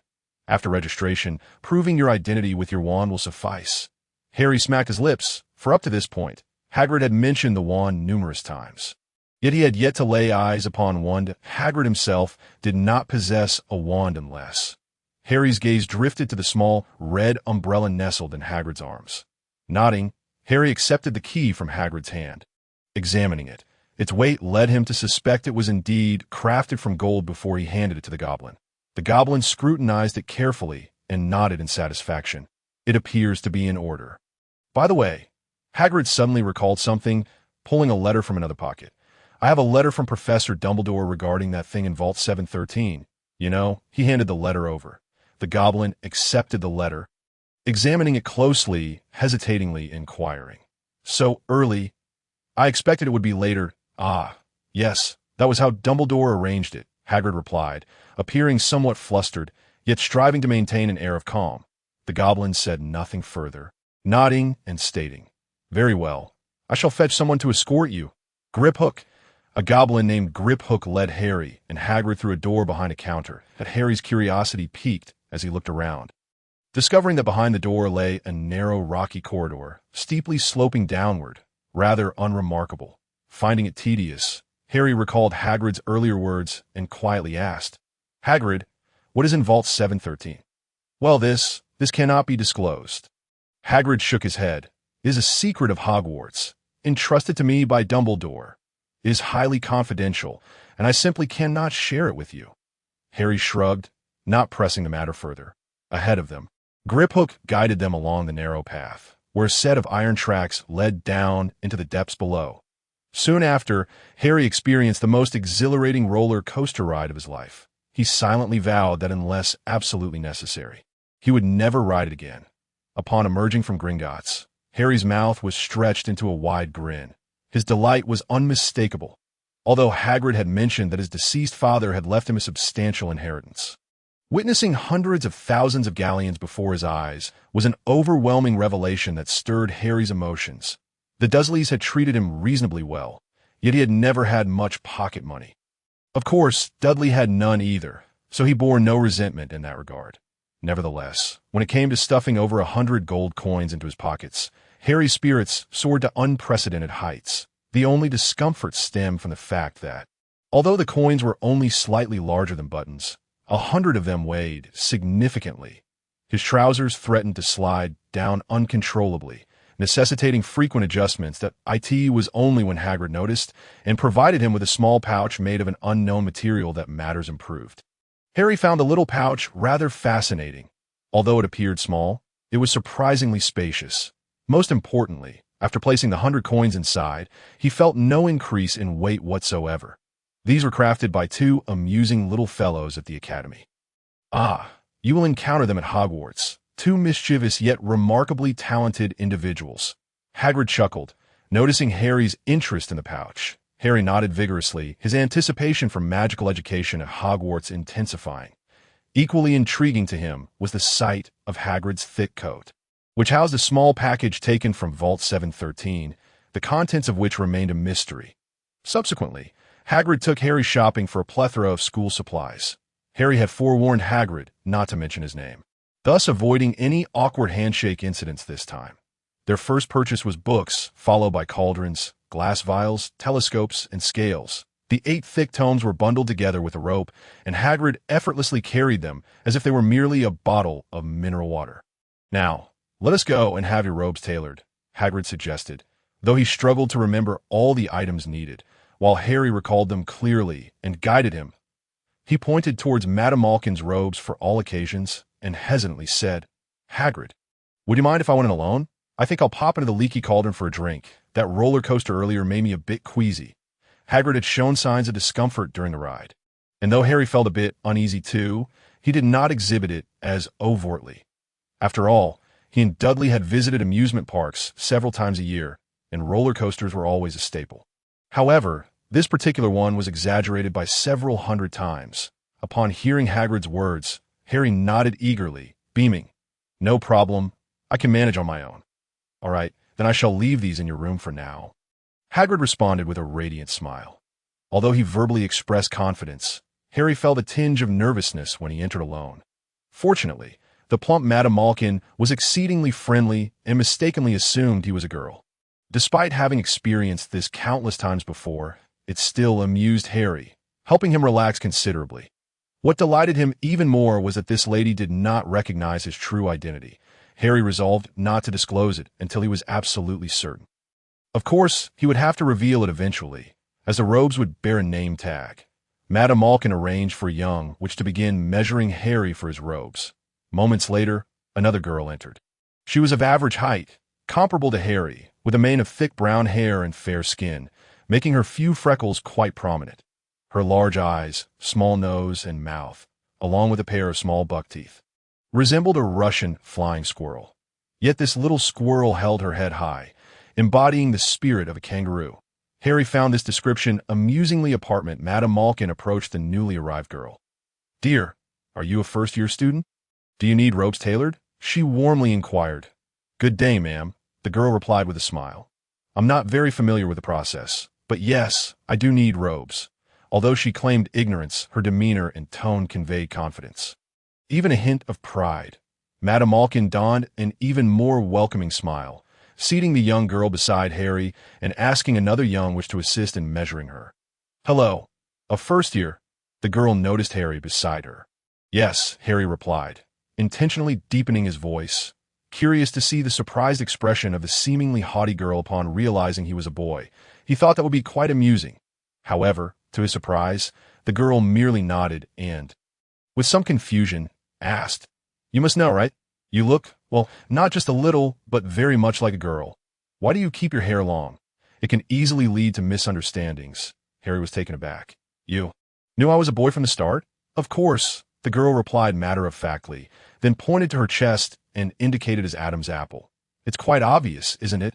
Harry was astounded. This girl possessed keen observational skills beyond the ordinary. At 11 or 12, many girls had begun to develop, yet numerous others remained unremarkable.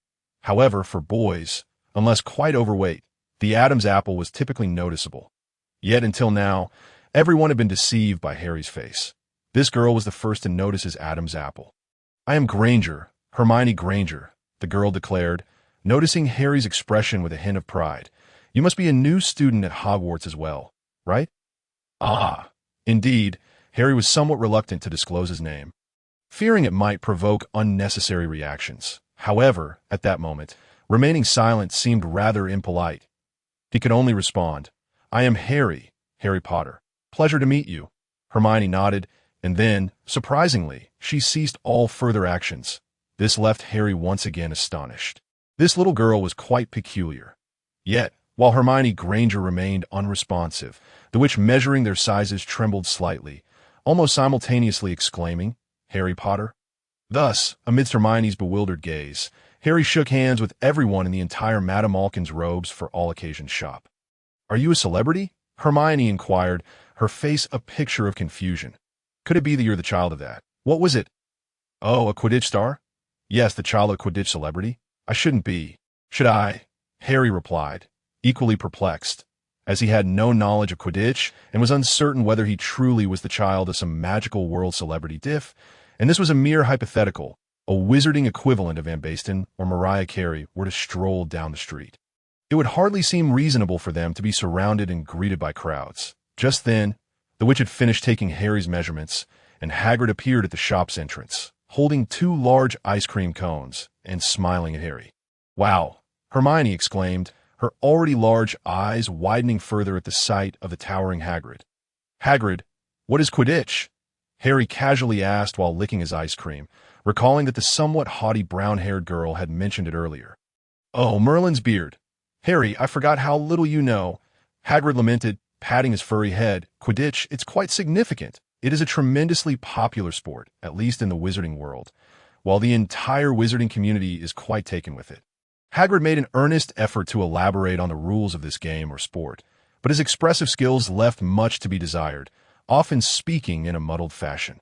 More frequently, he emphasized how remarkable his favorite team once was, though their performance had declined in recent years. Fortunately, Harry had a good understanding and managed to grasp the gist of it. Pondering, Harry mused that it sounded akin to basketball or football, but played on broomsticks. Speaking of which, wouldn't he, riding on such a slender broom, be rather uncomfortable? Harry felt a tinge of worry. "Hagrid, I would like to purchase a few more books. some that introduce the magical world. I feel I know too little about the wizarding realm. Harry expressed the thought that had arisen during his brief exchange with the girl that, oh, of course, that was my oversight. I can recommend a few. Like Hogwarts, a history, it's an excellent read. Hagrid nodded vigorously, but before that, we must procure the most essential item. Harry raised an eyebrow, aware of what Hagrid was referring to. The shopping list had only one item remaining. The one he was most curious about, a wand. If Harry had to choose one item from all their purchases that piqued his interest, it would undoubtedly be the wand. Would it be a long staff like the ones depicted in comics? Or perhaps a spear like Loki's? Or...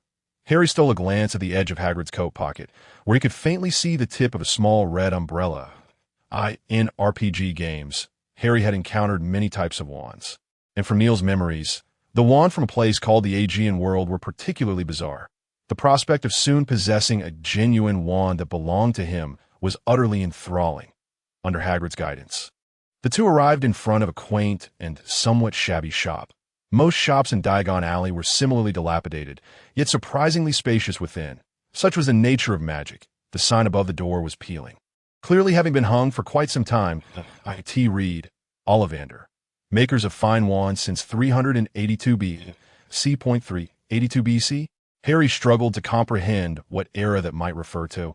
However, it was certain that the inhabitants of that time bore no resemblance to the current citizens of the British Empire.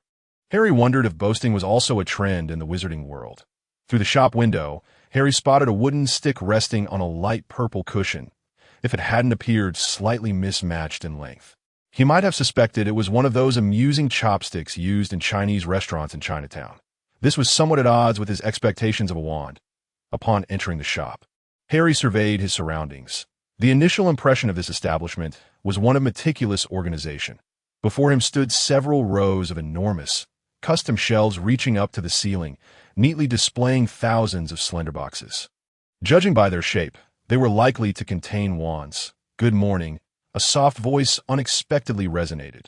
Both Harry and Hagrid jumped at the sudden sound. An elderly man, or rather, a wizard, stood before them. He possessed a pair of pale gray eyes that were not particularly handsome, but were remarkably bright. Appearing somewhat eerie in the dimly lit shop, this reminded Harry of certain nocturnal creatures. Good morning, Mr. Ollivander. Could you perhaps make a little noise when you walk next time? Hagrid mumbled. Delighted to meet you. Hagrid, Mr. Ollivander cheerfully disregarded Hagrid's mild complaint. An oak wand, 16 inches, a bit crooked. You were quite the discerning customer back then. Your memory remains impeccable. Hagrid chuckled foolishly. That was a splendid wand, though I suppose it must have been broken. Ollivander remarked with a hint of regret. Indeed, Hagrid's gaze wandered, his hand unconsciously reaching toward the hem of his coat, where the red umbrella was tucked away, but I still have it. Keeping it as a memento is nice. But you can't use it anymore, can you? Mr. Ollivander shook his head, then turned his attention to Harry, hesitating slightly. I have received the list of students for this year. But this young lady is Granger? Aha! Hagrid laughed heartily. I've been anticipating this moment all day, Mr. Ollivander. This is Potter, Harry Potter. Good day, sir. Harry greeted in a voice that was almost a croak at Merlin's beard. Ollivander scrutinized him closely, exclaiming in disbelief, I thought. Oh, yes, you resemble your mother remarkably. Though it is common for boys to take after their mothers, it is quite rare to see someone like Mr. Potter look so much like her. Your eyes and hair do resemble your father's. That is rather interesting. Isn't it? Indeed, sir. Hagrid laughed joyfully. When I first met Harry, my reaction was precisely the same as yours. Ah, what a long-awaited guest. Mr. Ollivander appeared genuinely pleased, yet his gaze continually darted toward Harry's forehead, where thick bangs obscured his view. I remember every wand I've sold. Your father's was made of cherry wood, perfect for transfiguration, and he indeed showed great talent in that area. Your mother, however, preferred willow, though, strictly speaking, it could be said that the wand favored them. You know, I've always believed that it is the wand that chooses the wizard. Harry blinked, wearing a polite smile tinged with embarrassment. What else could he do? He couldn't very well say, no, that's not correct. Sir, in truth, I am entirely unaware of what you just mentioned. This awkwardness compelled Harry to scratch his head, inadvertently revealing the lightning-shaped scar on his forehead. Harry toyed with the wand in his hand. Feeling a slight headache coming on, The wand he obtained from Ollivander's shop had elicited many thoughts. He had also learned from Hagrid about the name Voldemort, although Hagrid was reluctant to elaborate. The limited information still left Harry somewhat unsettled. Voldemort had once been a figure so terrifying that people scarcely dared to utter his name. In fact, even now, Hagrid was hesitant to speak it. His parents had been murdered by Voldemort. Voldemort had sought to kill him. Yet in a twist of fate, he had perished instead, leaving only the scar on Harry's forehead. It was because of that scar, or rather, due to the failed assassination attempt by Voldemort, that Harry bore its mark. Thus, one is regarded as the savior who vanquished Voldemort, which is the reason for one's renown in the wizarding world. One possesses a resounding nickname, the boy who lived. Harry is not fond of this moniker. He yearns for something more stylish and dashing, akin to the titles of the Dark Prince or the Son of the Wind. However, one must wonder, do wizards lack common sense? How could a mere child, devoid of any significant abilities, possibly defeat a powerful Dark Lord? Surely there must be some undisclosed reason. Alas, Hagrid is unaware, or perhaps he knows, but chooses not to divulge. Consequently, Harry finds himself without a means to uncover the truth. Eager to learn more, he purchased additional books beyond the basic supply list. Modern History of Magic, The Rise and Fall of Dark Magic. Significant magical events of the 20th century, and biographies of notable wizards of recent times. These tomes contain some references to himself, though they are all rather vague. The descriptions predominantly emphasize Voldemort's brutality and the terror of his reign, concluding with a brief note on how he met his Waterloo while attempting to kill Harry Potter, after which he vanished without a trace. This is rather awkward. While reading these works granted Harry some insight into the magical realm, it still left him with many unanswered questions. During his reading, however, he discovered a most intriguing figure, Albus Dumbledore, the current headmaster of Hogwarts. Harry had encountered this name in the acceptance letter he received. After perusing several books about him, Harry was genuinely astonished. Wow, this person is remarkable. This was Harry's impression upon learning about him. All the literature that mentions Dumbledore is lavish in its praise. The most common accolades include the greatest wizard of this century, the shining beacon of the magical community, the foremost alchemist of modern times, and a pioneer in contemporary transfiguration theory, among others. Reflecting on this, Harry recalled how Hagrid spoke of Dumbledore with such reverence, even adopting a more solemn tone. It is evident that this great wizard holds considerable esteem in the magical world. The texts also mention that before Voldemort, there was another Dark Lord, who was defeated by Dumbledore. During Voldemort's reign, even at the height of his power, the only wizard he feared was Dumbledore. Due to Dumbledore's presence, Voldemort never dared to attack Hogwarts, making it the safest place in the British magical community at that time. It is rather peculiar that such an extraordinary individual chose to remain as a school headmaster rather than assume a position of power within the Ministry of Magic. This left Harry feeling somewhat bemused. A figure of immense strength who shuns authority. Could such a paragon truly exist? Harry found himself skeptical. Furthermore, when he came across a portrait of Dumbledore in his textbook, his doubts intensified, for this world-renowned Dumbledore, with his snow-white hair and beard, bore a striking resemblance to the figure of Neil, who sought to invade his body in the month leading up to the start of term. Harry experienced a relatively pleasant time at the Dursleys. Although Uncle Vernon and Aunt Petunia harbored a deep disdain for anything magical, they were already aware of the peculiarities surrounding Harry. They were merely confirming their suspicions. Given Harry's remarkable abilities, they were reluctant to provoke him. And now, even more so, aside from Harry himself, the most excited about this was Dudley. Despite Aunt Petunia and Uncle Vernon's reluctance to let Dudley associate with anything magical, it was difficult for Dudley to remain oblivious, especially since Harry made no effort to conceal his abilities. "Oh, Harry, can you do magic for me?" This was Dudley's most frequently uttered phrase over the past month. However, the answers he received were consistently negative. After repeated refusals, Dudley's interest in magic waned. To him, it seemed that nothing was possible, and magic didn't appear to be all that impressive. Harry felt somewhat embarrassed. He was unsure whether Dudley's requests were feasible. He only knew that he himself could not fulfill them. After all, he was merely a fledgling yet to fully enter the magical world, hardly more than an inexperienced novice. Thus, Dudley developed a disdain for the magical realm. which left Harry feeling quite ashamed. Nonetheless, Harry had attempted and successfully performed a few spells, such as the unlocking charm, allowing him to leave home without keys, the Lumos charm, rendering flashlights obsolete, and the levitation charm, which Dudley adored, enabling Harry to make him float momentarily, akin to swimming. The only drawback was that Harry could not sustain the effect for long. He surmised that this was likely due to his still weak magical abilities. However, none of the books or first-year textbooks mentioned concepts like magical power, which puzzled Harry. According to Hagrid, first-year students would be marked with a charm known as the Trace upon their arrival at school, which would alert the Ministry of Magic whenever they used magic. The Ministry serves as the administrative body of the wizarding world, and current regulations prohibit underage wizards from using magic outside of school. Harry found this rule rather absurd, but Hagrid spoke of it with such seriousness that he made a mental note of it. Fortunately, there were no such restrictions during the month preceding school, allowing Harry ample opportunity to showcase his abilities to Dudley. On September 1 SD, Uncle Vernon drove Harry to King's Cross Station in London. Harry had initially contemplated taking the night bus, but reconsidered. Hagrid had advised against exposing magic in front of Muggles, and Harry was uncertain whether summoning the night bus during the day would count as such. A bus that appeared and then vanished in an instant would certainly draw attention.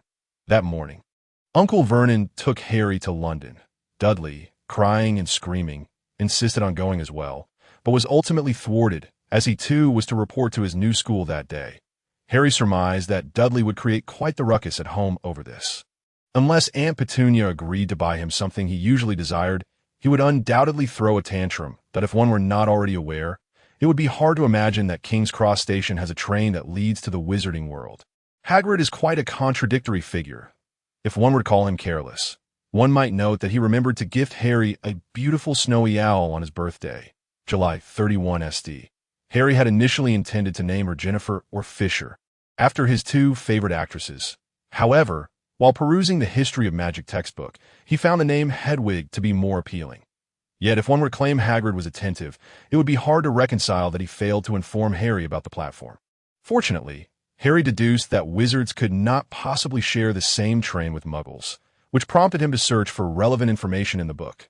Hogwarts is described in considerable detail within the text, stating that it is the oldest existing school of magic. Due to the school's concealed magical status, one can only reach it through specific means that, in earlier times, access was granted via a magical object known as a port key, but it has since been replaced by a train. Given the wizarding world's secrecy regarding Muggles, the platform, while located in a human train station, remains hidden and requires a special method to access. Harry arrived at the station early, observing numerous children of similar age, laden with bags and accompanied by curious creatures, either on their own or with their parents, as they passed through a wall on the platform. Harry found it amusing that, aside from himself, the others seemed entirely oblivious to this extraordinary occurrence. While the station was not crowded, it was not devoid of people, and the sight of someone colliding with a pillar and vanishing was indeed quite rare. A Confundus charm. This was a spell Harry had learned about from Hagrid and the History of Magic textbook. Other books, including the Charms textbook, did not mention it. Harry guessed it must be a relatively advanced enchantment. According to Hagrid, the entrance to the Leaky Cauldron was bewitched with a Confundus charm, rendering Muggles completely unaware of the shabby little door. It stands to reason that a similar charm was placed on the wall between platforms 9 and 10, causing Muggles to entirely overlook it. Although he felt confident in his assumption, Harry still waited for a moment when no one was paying attention before passing through the wall. There was nothing particularly remarkable about the experience. It felt akin to traversing a tunnel, after which Harry beheld the red steam engine adorned with a sign reading Hogwarts Express. Wow, how vintage! Harry nodded appreciatively. The departure time was 11 o'clock, indicating that wizards had a rather lax sense of time. Harry arrived at 10:30, yet the train was still mostly empty. Harry pushed a small cart and boarded the train. The vintage carriage exuded an air of sophistication, with compartments designed to accommodate 4 passengers. However, a mere glance from Harry confirmed his suspicion. Unless one possessed a physique akin to Hagrid's, each compartment could comfortably seat 8. He stowed his luggage beneath the seat and placed several smaller bags, along with Hedwig's cage, on the luggage rack. Although he had intended to release Hedwig, The intelligent snowy owl who was as clever as his messenger owl. He hesitated and ultimately decided against it. He felt that conversing with his soon-arrived classmates or upperclassmen would be far more engaging. Today, Harry had purposely donned a rather neutral white t-shirt and tied his hair into a high ponytail. Indeed, his mischievous side had resurfaced. He had already played pranks on countless classmates in primary school, and it was high time to enlighten the young witches and wizards about the treachery of human nature. As the clock edged closer to 11, more individuals began to populate the platform, when a tall, slender man with red hair, bearing a weary demeanor, accompanied by a slightly plump woman and a brood of 6 children, arrived at the platform. There remained less than 3 minutes until 11. Yet, Harry's compartment was still devoid of company. For reasons unknown, perhaps due to the abundance of compartments, most students who passed by, upon noticing someone inside, opted to choose another compartment until... "Ah, there you are," a boisterous voice echoed from the doorway, startling Harry, who had been gazing out the window. Turning around, he beheld a girl with fluffy brown hair standing at the entrance. Wearing a triumphant expression, a charming smile graced her lips, slightly laced with pride, rendering her exceedingly endearing. She was the same girl Harry had encountered at Madame Malkin's robes for all occasions. What was her name again? "It seems you've forgotten my name," she remarked, her keen insight taking Harry by surprise. With a raised eyebrow, she dragged her suitcase into the compartment and took a seat opposite him, extending her hand. "Let us formally reintroduce ourselves. That I am Hermione Granger. Pleased to meet you, Mr. Harry Potter." Harry found Hermione utterly fascinating, far more intriguing than any of his previous female classmates. He promptly extended his hand in return. "Hello, Miss Hermione Granger. It's a pleasure to see you again. I can't quite discern your enthusiasm," Hermione quipped, her elegantly arched brows accentuating her already large eyes. "Last time in Diagon Alley, why didn't you mention that you are such a renowned individual?" "When I returned home, I purchased numerous books, many of which mentioned you. If I were to tell you that my knowledge of my own affairs is likely on par with what you know, would you believe me?" Harry replied with a shrug, a hint of exasperation in his voice. "How could that be?" Hermione exclaimed incredulously, only to soften her tone slightly, sensing her skepticism might be inappropriate. "I mean, how is that possible? You are so famous. You know, some newspapers even refer to you as the boy who lived. Well, that paper ceased publication years ago, but I came across a clipping in a recent edition of the Wizarding World." "Ah, perhaps I should retract my previous statement." Harry chuckled awkwardly. "I believe you know more about my own life than I do, at least. I had not seen that particular clipping before. Is that so?" Hermione appeared skeptical for a moment before a thought struck her. By the way, the book mentioned that you were later raised by relatives who seemed to be, well, ordinary people." "Ordinary?" Harry noted the emphasis on the word. "Yes, both my parents were muggles. In your wizarding terms, they were indeed non-magical." Hermione seemed unfazed by this revelation, nonchalantly responding, "Well, that makes our situations quite similar." Harry nodded with a smile. "I live with my Aunt Petunia, my mother's sister, and Uncle Vernon. They are both muggles.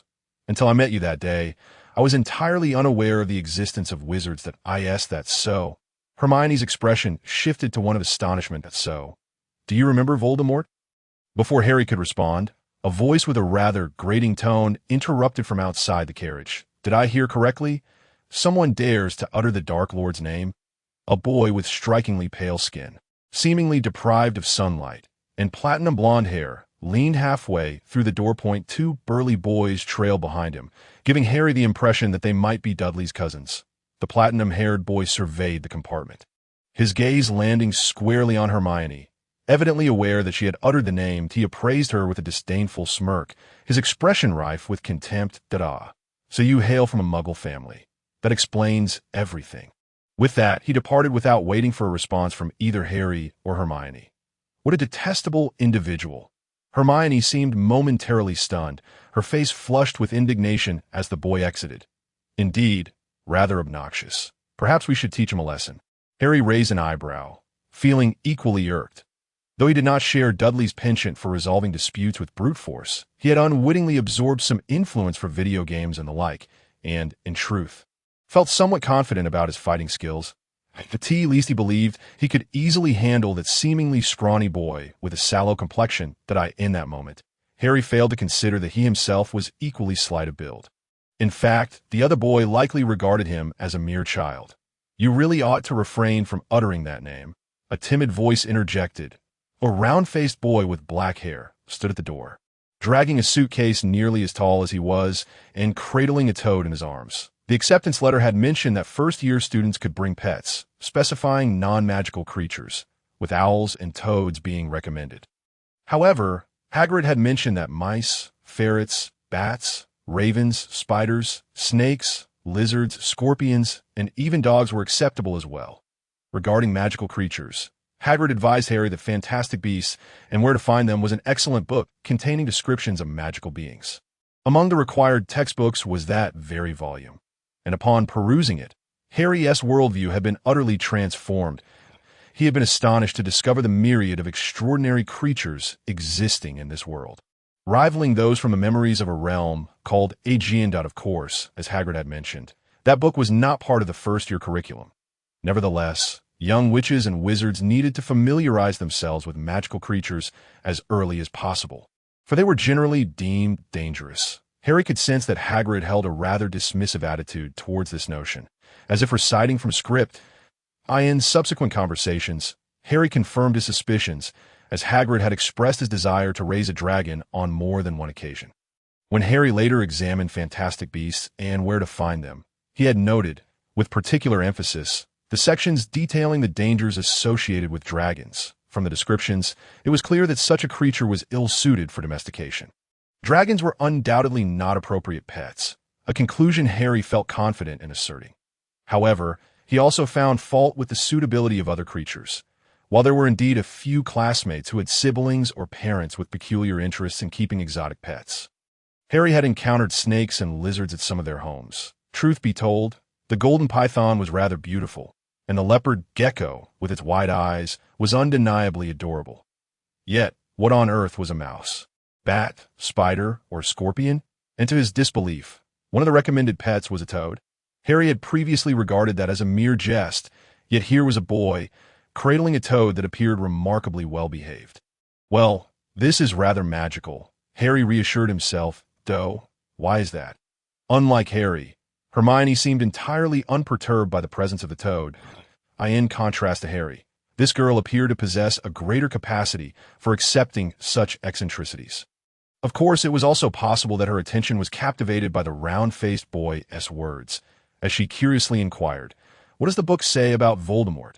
"Do not utter that name," the round-faced boy interrupted Hermione. Yet when he uttered the word no, his voice was still slightly elevated above the ordinary tone of conversation, gradually diminishing until it became almost inaudible. Hermione furrowed her brow, but recalling that the text seemed to avoid directly using the term Voldemort, she nodded and said, "Very well, that person." The descriptions in the book regarding him are rather vague, focusing primarily on the darkness of his reign of terror. However, details about him personally are lamentably scant. Of course, there are mentions of his disappearance, but those two are rather ambiguous at this juncture. Hermione cast a glance at Harry beside her. What's more unfortunate is that even the individuals involved seem to have little recollection of that event. No one wishes to, or dares to, utter that name. The round-faced boy lowered his head and spoke in a very soft voice. Once upon a time, anyone who dared to speak his name would meet death, and even their entire family would perish. I believe I have encountered such a description in the book, Hermione said, her interest piqued. "Why don't you come in and sit down? Let's have a proper discussion. I'm quite curious, but is that permissible?" The boy raised his head, glancing at Hermione and then at Harry. "Of course," Harry replied with a smile, nodding and startling Neville with his unexpectedly shrill voice. After a brief introduction, Harry and Hermione learned that the round-faced boy was named Neville Longbottom. Upon discovering that Harry was indeed Harry, such an odd description, Neville's face registered astonishment, causing the toad in his hand to drop to the floor. The toad, however, was quite compliant, remaining where it fell without uttering a sound. During their brief exchange, the trio became acquainted. Hermione hailed from an ordinary family, being the first witch in at least 3 generations. Of course, she couldn't be certain whether there were any witches among her distant relatives due to infrequent contact. Her parents were both dentists, which placed them in a respectable position within British society. In contrast, Neville belonged to a pure-blood wizarding family. According to Neville, every member of his family was a wizard, and he was unaware of any non-wizard relatives. His parents were Aurors. Harry understood this to mean law enforcement officers in the wizarding world, but they had sustained serious injuries in the struggle against Voldemort and were currently receiving treatment at St. Mungo's, the wizarding hospital located in London. Harry's situation was particularly unique. He was essentially a blend of both backgrounds. From the book, Harry learned that his father hailed from a wizarding family, with nearly all his ancestors being wizards. His mother, however, was a witch from an ordinary family. Much like Hermione in this context, if one were to apply a somewhat lenient standard, Harry could also be considered to come from a wizarding lineage. Yet, due to the early demise of his parents, he had been raised in a non-magical household and had not been exposed to the wizarding world until he received his acceptance letter. From Neville, Harry and Hermione gathered a rudimentary understanding of the terrifying figure known as Voldemort, whose name remained a source of trepidation in the wizarding world even after many years, leading them to refer to him as that person. The Dark Lord, or similar euphemisms. Thus, prior to this revelation, did you have any inkling of your own notoriety? After absorbing all this information, Hermione looked utterly incredulous. Goodness, have your relatives never mentioned any of this to you? It's simply unbelievable. Harry shrugged, indicating that they had not. Following his self-introduction, Neville had remained relatively quiet, his gaze continually drifting toward the lightning-shaped scar on Harry's forehead. Upon realizing that Harry had noticed, he quickly averted his gaze. Harry found Neville to be quite intriguing. If Harry bore a resemblance to a girl, yet possessed a wild spirit, Neville appeared boyish in appearance, but exhibited a certain shyness. Harry speculated this might be related to his upbringing without parents. A child deprived of parental affection inevitably experiences an unhappy childhood. Harry mused that had he not received the memories of Neil at the age of 6, redirecting his focus, he might have faced a similar fate. Indeed, it was only by a stroke of fortune that he had not ended up living in a cupboard under the stairs. The train had been in motion for some time now. Harry glanced at his watch. It was already 12 o'clock. Due to his excitement, he had hardly eaten anything that morning, and his stomach was now grumbling. Just then, a cacophony of sounds echoed down the corridor. Moments later, a cheerful woman with dimples pulled open the compartment door and asked with a warm smile, "Dearies, would you like some snacks? Bertie Bott's every flavor beans, chocolate frogs, and pumpkin pasties. I'll have a pumpkin pie and, 2 chocolate frogs," Neville said. Hermione blinked her large eyes, glancing at Neville and then at the array of treats on the woman's cart, uncertainly saying, "Then I suppose I'll have the same to D. Will you have any water or drinks?" As she spoke, she pulled out a handful of pound from her small bag but seemed to remember something and stuffed it back in, replacing it with 2 galleons, several sickles, and a handful of nuts. "I'll take a little of everything, then," Harry said with a grin, rising from his seat and grabbing a handful of galleons from the small pouch Hagrid had given him. He then flashed a smile at Neville and Hermione. Declaring my treat, "Let's celebrate our newfound friendship," for reasons unknown to him. Neville appeared somewhat excited, causing his round face to flush slightly. Hermione, however, pouted and muttered, "I haven't even decided if I want to be friends with you yet." Nevertheless, she did not outright refuse. Soon, the table and wide seats in the compartment overflowed with an assortment of peculiar snacks and beverages. The prices were surprisingly reasonable. The entire bounty cost less than a galleon. Harry paid the woman with a galleon and received 2 sickles and a handful of nuts and change. He was uncertain if 5 pounds could buy such a plethora of snacks in the Muggle world. As Harry beckoned Hermione and Neville to share the treats, Neville, both excited and bashful, softly expressed his gratitude, but only took a single pumpkin pie. Hermione graciously thanked him before sampling a bit of each item. Then the Bertie Bott's every flavor beans left both Harry and Hermione utterly astonished. Their luck was abysmal. One bean was mustard-flavored, while the other tasted of cilantro. Harry detested cilantro and had to gulp down several large mouthfuls of pumpkin juice to recover, leaning back in a spacious seat with an expression of despair. Hermione, on the other hand, turned beet red from the mustard and had to drink several large sips of water to regain her composure. "Neville, you should have warned us," Hermione chided, directing her displeasure at Neville, whose face was adorned with an unmistakable grin. Neville immediately appeared to shrink a size, timidly replying, I forgot." Inside his newly opened flamboyant box, a chocolate frog was struggling to poke its head out, but to no avail. "Oh, I didn't mean to blame you, Hermione, noticing Neville's crestfallen demeanor, felt a twinge of guilt and quickly apologized. I'm sorry, it was my tone that was off. No, it's fine and why memory isn't the best. I tend to forget things easily. Neville hastily waved his hands in dismissal. That moment, the chocolate frog seized a chance, leaping out of the box only to land on the floor. Then a loud gulp echoed as Neville's large toad promptly devoured the tiny chocolate frog. However, due to the angle, only Harry, reclining against the chair's back, witnessed the event. Was this conside? Harry inquired with a hint of curiosity. Before Neville could respond, the compartment door was once again pulled open from the outside. As the door swung wide, a head of red hair peeked in. This was a boy who appeared to be slightly older than Harry and his friends, with fiery red hair and a smattering of freckles across his face. Harry recognized this boy from the last family to enter the platform in his memory, one of 4 red-haired boys, seemingly one half a set of twins. Hi, Neville. Hello, lovely new students, the red-haired boy greeted, his gaze sweeping across the compartment, clearly familiar with Neville. Hi, George. Neville hesitated. I'm George, the boy chimed, bursting into laughter before shutting the compartment door. Not here, but Neville Longbottom is here. I don't have him either. A nearly identical voice called out. Could Mrs. McGonagall be pulling a fast one on us? We search from one end to the other. Is he hiding in the restroom? Or perhaps in the head boy's compartment? I would be surprised if some head boy took him in. The voices gradually faded away. Who was that? Hermione asked, furrowing her brow. Oh, that's George, Neville replied, busy unwrapping another chocolate frog. This time, the little chocolate figure leaped onto the table before coming to a halt. Neville picked it up and popped it into his mouth. Hearing Hermione's question, he quickly chewed and swallowed before answering, George Weasley. Though it might also be Fred Weasley, they're twins and love to joke around. I can never tell them apart. But Mr. and Mrs. Weasley are very nice people, Neville added. Are they from a wizarding family? Hermione inquired, her brow creased. Weasley. I feel like I've seen that name before. Yes, I think so. Neville replied somewhat uncertainly. I believe Uncle Algy mentioned that the Weasley family had a long history. His statement was incomplete. Uncle Algy had actually said that the Weasley family, like the Longbottoms and the Blacks, was one of the long-established families. I wonder who they're looking for.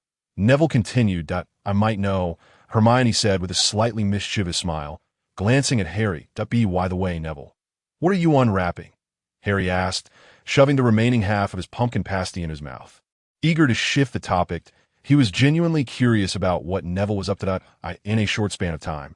Neville had unwrapped 5 chocolate frogs. However, he had only consumed 2, leaving 2 on the table. Instead, he was quite taken with the cards that came out from within. Since Harry was treating, Neville hadn't bought any pumpkin pasties and instead purchased 6 chocolate frogs, having unwrapped 5, while completely ignoring the 9 that Harry had bought. Oh, I forgot again, Neville said, tapping his forehead before handing over the card he held. A wizard card, featuring some very famous and powerful wizards that I believe there are over 500 in total. But I only have around 300. I heard George mention that their brother Ron should also be a new student this year. He has nearly 500 cards, the mention of 500. A look of unmistakable envy crossed Neville's face. Harry took the cards, and Hermione leaned in to look as well. Each of the 5 cards displayed a 3-dimensional image of a character, with ornate script detailing their names beneath. The 5 cards featured Bridget Renlock, Vlad Dracul, Bowman Wright, Mungo Bonham, and a name abbreviated due to its length, whose card explained that he was a highly esteemed master of alchemy. This collection bore a resemblance to the sports cards that both Harry and Dudley had collected. However, Harry had focused on baseball, basketball, and soccer, while Dudley had favored basketball and football. Those cards were now securely locked away in a small box under Harry's south bed on Privet Drive. With a slight penchant for collecting, Harry found himself quite intrigued by these exquisite wizard cards. Collecting 500 seemed far simpler than gathering sports cards. As he pondered this, he flipped one of the cards over, only to be astonished to find that 2 of the figures had vanished. I know this, Hermione interjected as Harry voiced his confusion. In the wizarding world, the photographs feature moving subjects, and sometimes they even wander off. That's why in wizarding photographs or paintings, you often see characters with completely different styles that you're impressive, Harry remarked sincerely, feeling a twinge of embarrassment as he realized that, although he was also new to the wizarding world. Hermione seemed to possess an abundance of knowledge. Hermione, pleased with herself, scrunched her little nose like a proud squirrel. Returning Neville's 5 cards, Harry proceeded to unwrap his own chocolate frog. When he opened his first box, the frog hopped awkwardly and landed right next to Hermione's cup, promptly diving in. The chocolate frog, evidently unable to swim, sank swiftly. "Sorry," Harry said with an apologetic smile to Hermione, who didn't seem to mind at all. Instead, she eagerly awaited the unveiling of Harry's cards. Harry acquired 9 distinct cards, which made him feel as though the path to collecting was particularly effortless. Had it not been for the lady pushing the cart, not returning, he might have purchased even more. Among the 9 cards, the ones that piqued his interest the most were not the renowned wizards Merlin and his arch-nemesis Morgana, but rather Albus Dumbledore and Cleona. The former was of particular significance, as he was the headmaster of the magical school they were about to attend, and every book Harry had encountered depicted him as a paragon of virtue. Harry couldn't help but feel a twinge of fear at the sight of his long white beard, as it inevitably reminded him of Uncle Vernon's disdain. As for Cleona, well, that was a bit more complicated to articulate. This goddess, who was also quite famous in the Muggle world, was described on the card as a follower of the Druidic faith. Of course, Harry's interest wasn't solely due to her notoriety, nor was it because this extraordinarily beautiful lady happened to be picking her nose at the moment he pulled out the card. What truly captivated Harry was her attire, which appeared distinctly Druidic, seemingly woven from blades of grass, perfectly accentuating the legendary figure's form. He was curious whether, from a different angle, he might catch a glimpse of something even more extraordinary. However, with Hermione seated beside him, he restrained that impulse. "Where's Trevor?" Neville suddenly recalled. Looking around anxiously, Harry was about to say he was right beneath them, but upon looking down, he discovered that Trevor, who had been resting at their feet, was now missing. The 3 of them crouched down to inspect beneath the seats, but they found no trace of the toad. "This isn't the first time," Neville said, his voice tinged with despair. "Trevor seems to always want to escape from me. He frequently gets lost." "Don't worry," Hermione comforted him. "He has probably wandered into another compartment. Let us look for him together." Harry, however, thought to himself, "Come on. It's just a toad. If it's lost, so be it. If I had a toad, I'd either prepare a Chinese-style boiled bullfrog or toss into a pond." Yet, of course, such sentiments were inappropriate to voice at that moment, especially as Neville looked on the verge of tears. Harry could only join Hermione in reassuring their new friend and assist him in searching for the missing toad. Hermione truly was a stalwart companion. This was the impression she left on Harry. Even though he typically enjoyed pranks, he felt a bit awkward knocking on doors to inquire about a lost toad. Yet Hermione showed no such hesitation. Even when they encountered several older students cozied up together in some compartments, she overlooked them entirely. Regrettably, despite their inquiries, no one had seen Neville's toad. Noticing the growing distress on Neville's face, Harry refrained from making light of the situation. When they finally knocked on the last compartment at the end of the train, Harry raised an eyebrow. Inside was a single boy, red-haired, with very pale skin and a face dotted with freckles. Harry recognized him as one of the last family members to enter the platform alongside the twins, the youngest among the boys. According to Neville, his name was Ron.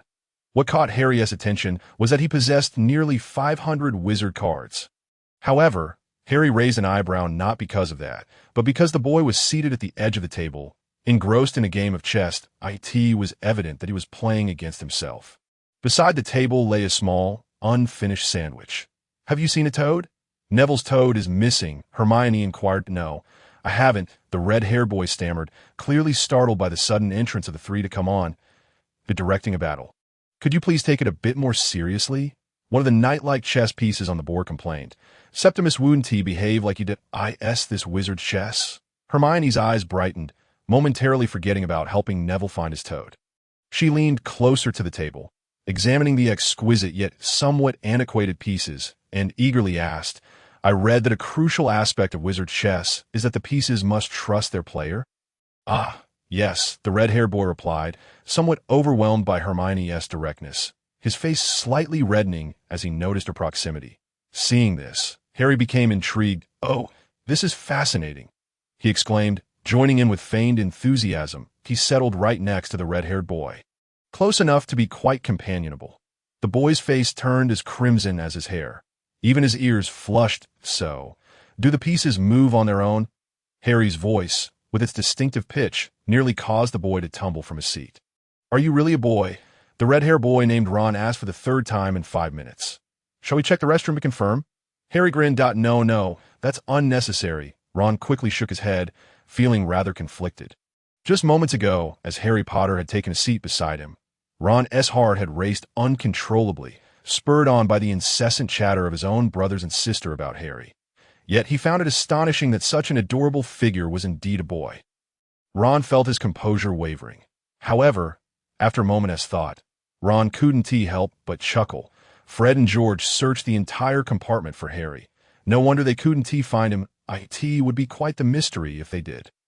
Harry shared a knowing smile, while Hermione looked on disapprovingly, deeming the boy's humor rather distasteful. Meanwhile, Neville remained oblivious, lost in his frustration over the missing toad, upon learning that Harry was indeed Harry, once again. That phrase, and after Harry's invitation, Ron eagerly agreed to join Harry and his friends in their compartment. Ron was genuinely interested in Harry, adamantly assuring himself that it was not merely due to Harry's appearance, but rather because of the scar upon his forehead, a S for Harry and Hermione. Their interest lay in wizard's chess, both captivated by all things pertaining to the wizarding world. Upon returning to their previous compartment, Neville felt a tinge of dejection as his toad, Trevor, remained unfound. Harry, though indifferent to the toad's plight, noticed his new friend's expression and decided to employ a little trick. As Ron and Hermione engaged in a friendly chess match, Harry discreetly retrieved a silver coin from his pocket. This coin was not wizard currency, but rather a cherished memento from the Victorian era, a silver shilling.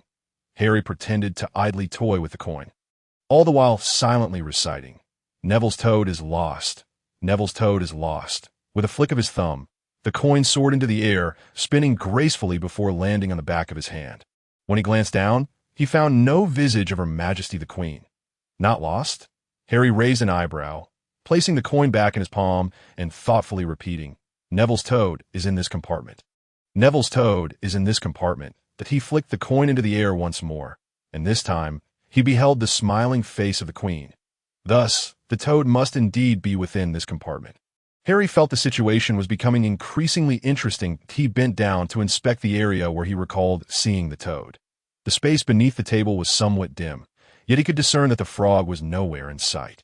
Tentatively, Harry reached out towards the remembered spot and felt something soft and slippery, that a shadow materialized, transforming into a dark green toad within the shadows. "Trevor?"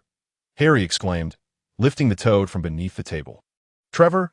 Neville's eyes sparkled with delight as he took the toad from Harry's hands, his face alight with surprise. "Harry, where did you find him?" Harry replied with a bemused expression, "Neville, is this toad a magical creature?" According to the enrollment letter, first-year students were permitted to bring pets, but they were not allowed to be magical creatures that a magical creature. "No, not at all." Neville shook his head vigorously. "That I bought him from my Uncle Algy, and Mrs. Fig assured us he was just an ordinary toad. That we agreed he would come to school with me." "Why do you ask?" Hermione's attention immediately shifted to Harry and Neville, likely because she had realized she was at a disadvantage in the chess match. Unlike ordinary chess, Wizards' chess pieces were uniquely owned by each player. Ron possessed 2 sets, one inherited from his grandfather, which had been well used and obedient, and another set from his brother Charlie, which Hermione was currently using. This latter set was clearly quite unruly, and given Hermione's chess skills seemed inferior to Ron's, the pieces were incessantly chattering. Earlier, the toad had been resting beneath the table, but it had turned invisible, Harry declared. "Trevor can turn invisible?" Neville exclaimed in disbelief, and not just him. Ron and Hermione also expressed curiosity. Harry surmised that Hermione's inquiry stemmed from her desire to divert attention away from the impending loss in their chess game, while Ron appeared more intrigued by the invisible toad than the outcome of the match. The 4 of them placed the toad on the table and resumed their chess game, this time with Harry taking his turn. After a few moves, Harry found himself at a standstill, not solely due to Ron's remarkable chess skills, but also because the pieces were exceedingly bothersome. "Are you daft? If I go there, I'll be eaten by his castle." For heaven's sake, let the soldiers pass. They're useless. I'm a knight. You're terrible, absolutely terrible. At this rate, you'll lose. Just as Harry pondered whether to concede or flip the board, Hermione suddenly gasped. Harry and Ron turned their heads to discover that the toad's body seemed to have become slightly translucent. Although it was just a hint, they had been paying close attention and noticed the change. Yet, perhaps startled by Hermione's exclamation or feeling the weight of too many eyes upon it, the toad opened its mouth slightly. With that movement, the previous change vanished, and it reverted to its original dark green form. It changed, didn't it? It really did change, right? Hermione asked eagerly, worried that her eyes might have deceived her. Yes, I noticed it too. It became a little transparent. Harry quickly nodded, hastily packing up the chess pieces. Neither Harry nor Hermione wished to continue playing against our O-ended AS for Neville. He had never been keen on the game, so the group shifted their conversation towards more engaging topics, being soon-to-be first years. It was inevitable that their discussion would gravitate towards the impending arrival at Hogwarts School of Witchcraft and Wizardry. From his reading, Harry had learned that Hogwarts comprised 4 houses and 7 years of education. Given their earlier experience searching for the toad, and barring a significant number of students arriving by alternative means, it seemed unlikely that the student body could exceed 300, roughly akin to that of a community elementary school. Harry and Hermione shared similar thoughts. By the way, have you considered how the sorting works? Hermione suddenly asked. The few books I bought didn't mention how the houses are assigned. Even Hogwarts. A history only noted that the sorting ceremony would place students in different houses based on their characteristics. Harry and Neville both shook their heads, as Harry had long given up on comparing his knowledge to Hermione's. If one were to disregard the knowledge imparted by Nintendo consoles and the insights from Neil, Harry felt utterly overwhelmed by Hermione's brilliance. As for Neville, well, while it seemed somewhat unkind to speak of new friends in such a manner, Harry couldn't help but think he was indeed rather dim-witted. For instance, at that very moment, Neville was staring blankly at a toad. Fred and George had mentioned him before. Coming from a wizarding family, and being a child not so befuddled, Ron tilted his head in contemplation and remarked, "What they're talking about seems rather perilous and quite challenging." Sigh. I feel like I might be sorted into Hufflepuff at this juncture. Ron appeared somewhat disheartened. Our entire family belongs to Gryffindor. If I were to end up in Hufflepuff, I'd probably be the subject of endless ridicule that I wish to be in Hufflepuff, Neville muttered shyly, from snippets gleaned from books and Ron's earlier comments. Harry had a vague impression that Hufflepuff was akin to a group of good-natured individuals. Gryffindor sought the courageous, Slytherin the pure-blooded, and Ravenclaw the erudite. Thus, Hufflepuff seemed to encompass the remainder. This left Harry pondering where he might ultimately be placed. Slytherin was the first to be ruled out, based on Ron's previous explanations regarding blood purity. Although, broadly speaking, being the offspring of 2 wizards rendered Harry a pureblood, strictly speaking, he could not be considered one in the truest sense, given that his mother hailed from a non-magical family. Ravenclaw also posed a challenge, especially with Hermione setting the standard. Harry felt he could hardly be associated with erudition, as for Gryffindor and Hufflepuff. Harry didn't perceive himself as particularly brave. It seemed he too might end up in Hufflepuff. Contemplating this, he patted Neville on the shoulder, saying, "It's all right, Neville. I'll go to Hufflepuff with you." "What are you joking about?" Hermione exclaimed, her expression one of incredulity. "Harry, given your background, it's almost certain you will be sorted into Gryffindor. Your parents were both Gryffindors, and they were heroes. How could you not be one?" At this point, Hermione raised her chin with a hint of pride. "I want to be in Gryffindor too. I aspire to become a great wizard like Dumbledore. I thought you might prefer Ravenclaw." Harry mused, smacking his lips. Ravenclaw did indeed seem appealing. However, he greatly admired Dumbledore and Professor McGonagall, both of whom were Gryffindors. Hermione appeared to waver slightly. Evidently, the title of being learned held considerable allure for her as well. Yet, with the sorting yet to be determined, pondering it further seemed futile. Ron sighed and shook his head, but still remarked to Harry, "I believe Hermione is right. You should be sorted into Gryffindor. After all, Harry, I think I heard someone calling for Harry." A sudden shout erupted from outside. Since after lunch, the compartment had been filled with raucous chatter. Wizards evidently did not uphold the tradition of maintaining silence on trains. Harry and his friends had paid little mind, but they were unaware that their conversation had been overheard by those outside. Where? A commotion ensued. Moments later, the compartment door was yanked open, and a throng of young wizards gathered at the entrance. At the forefront stood the platinum-haired boy who had previously mocked Hermione. His complexion was pale, his platinum locks striking, and his delicate features marred by an air of arrogance as he peered at others through his nostrils. Two pudgy companions, notably smaller than Dudley yet robust, flanked him, exuding the demeanor of henchmen. The boy's gaze swept across the room, brow furrowing slightly, before his eyes suddenly brightened like the tea that moment. Harry's fringe had fallen a bit, subtly revealing the hint of a lightning-shaped scar. So, you are Potter. The platinum-haired boy regarded Harry with incredulity, scrutinizing him from head to toe, finally fixating on his chest, as if it took him a moment to ascertain that an 11-year-old girl from the West could hardly be so unremarkable. You're a boy. Evidently, Harry replied with pride, as a silence fell over the 10 or so young wizards at the door. Evidently? This was hardly obvious. Yet, several young witches gazed at Harry with eyes alight, their expressions akin to those who wished to devour him whole. The trend of fandom flourished in Britain, not just in the realm of the ordinary, but within the wizarding world as well. That a boy capable of fulfilling the fantasies of young witches was simply too perfect, especially one as renowned as Harry Potter. Well then, Potter, the platinum-haired boy, inhaled deeply, nodding in reluctant acknowledgement of this so-called obviousness.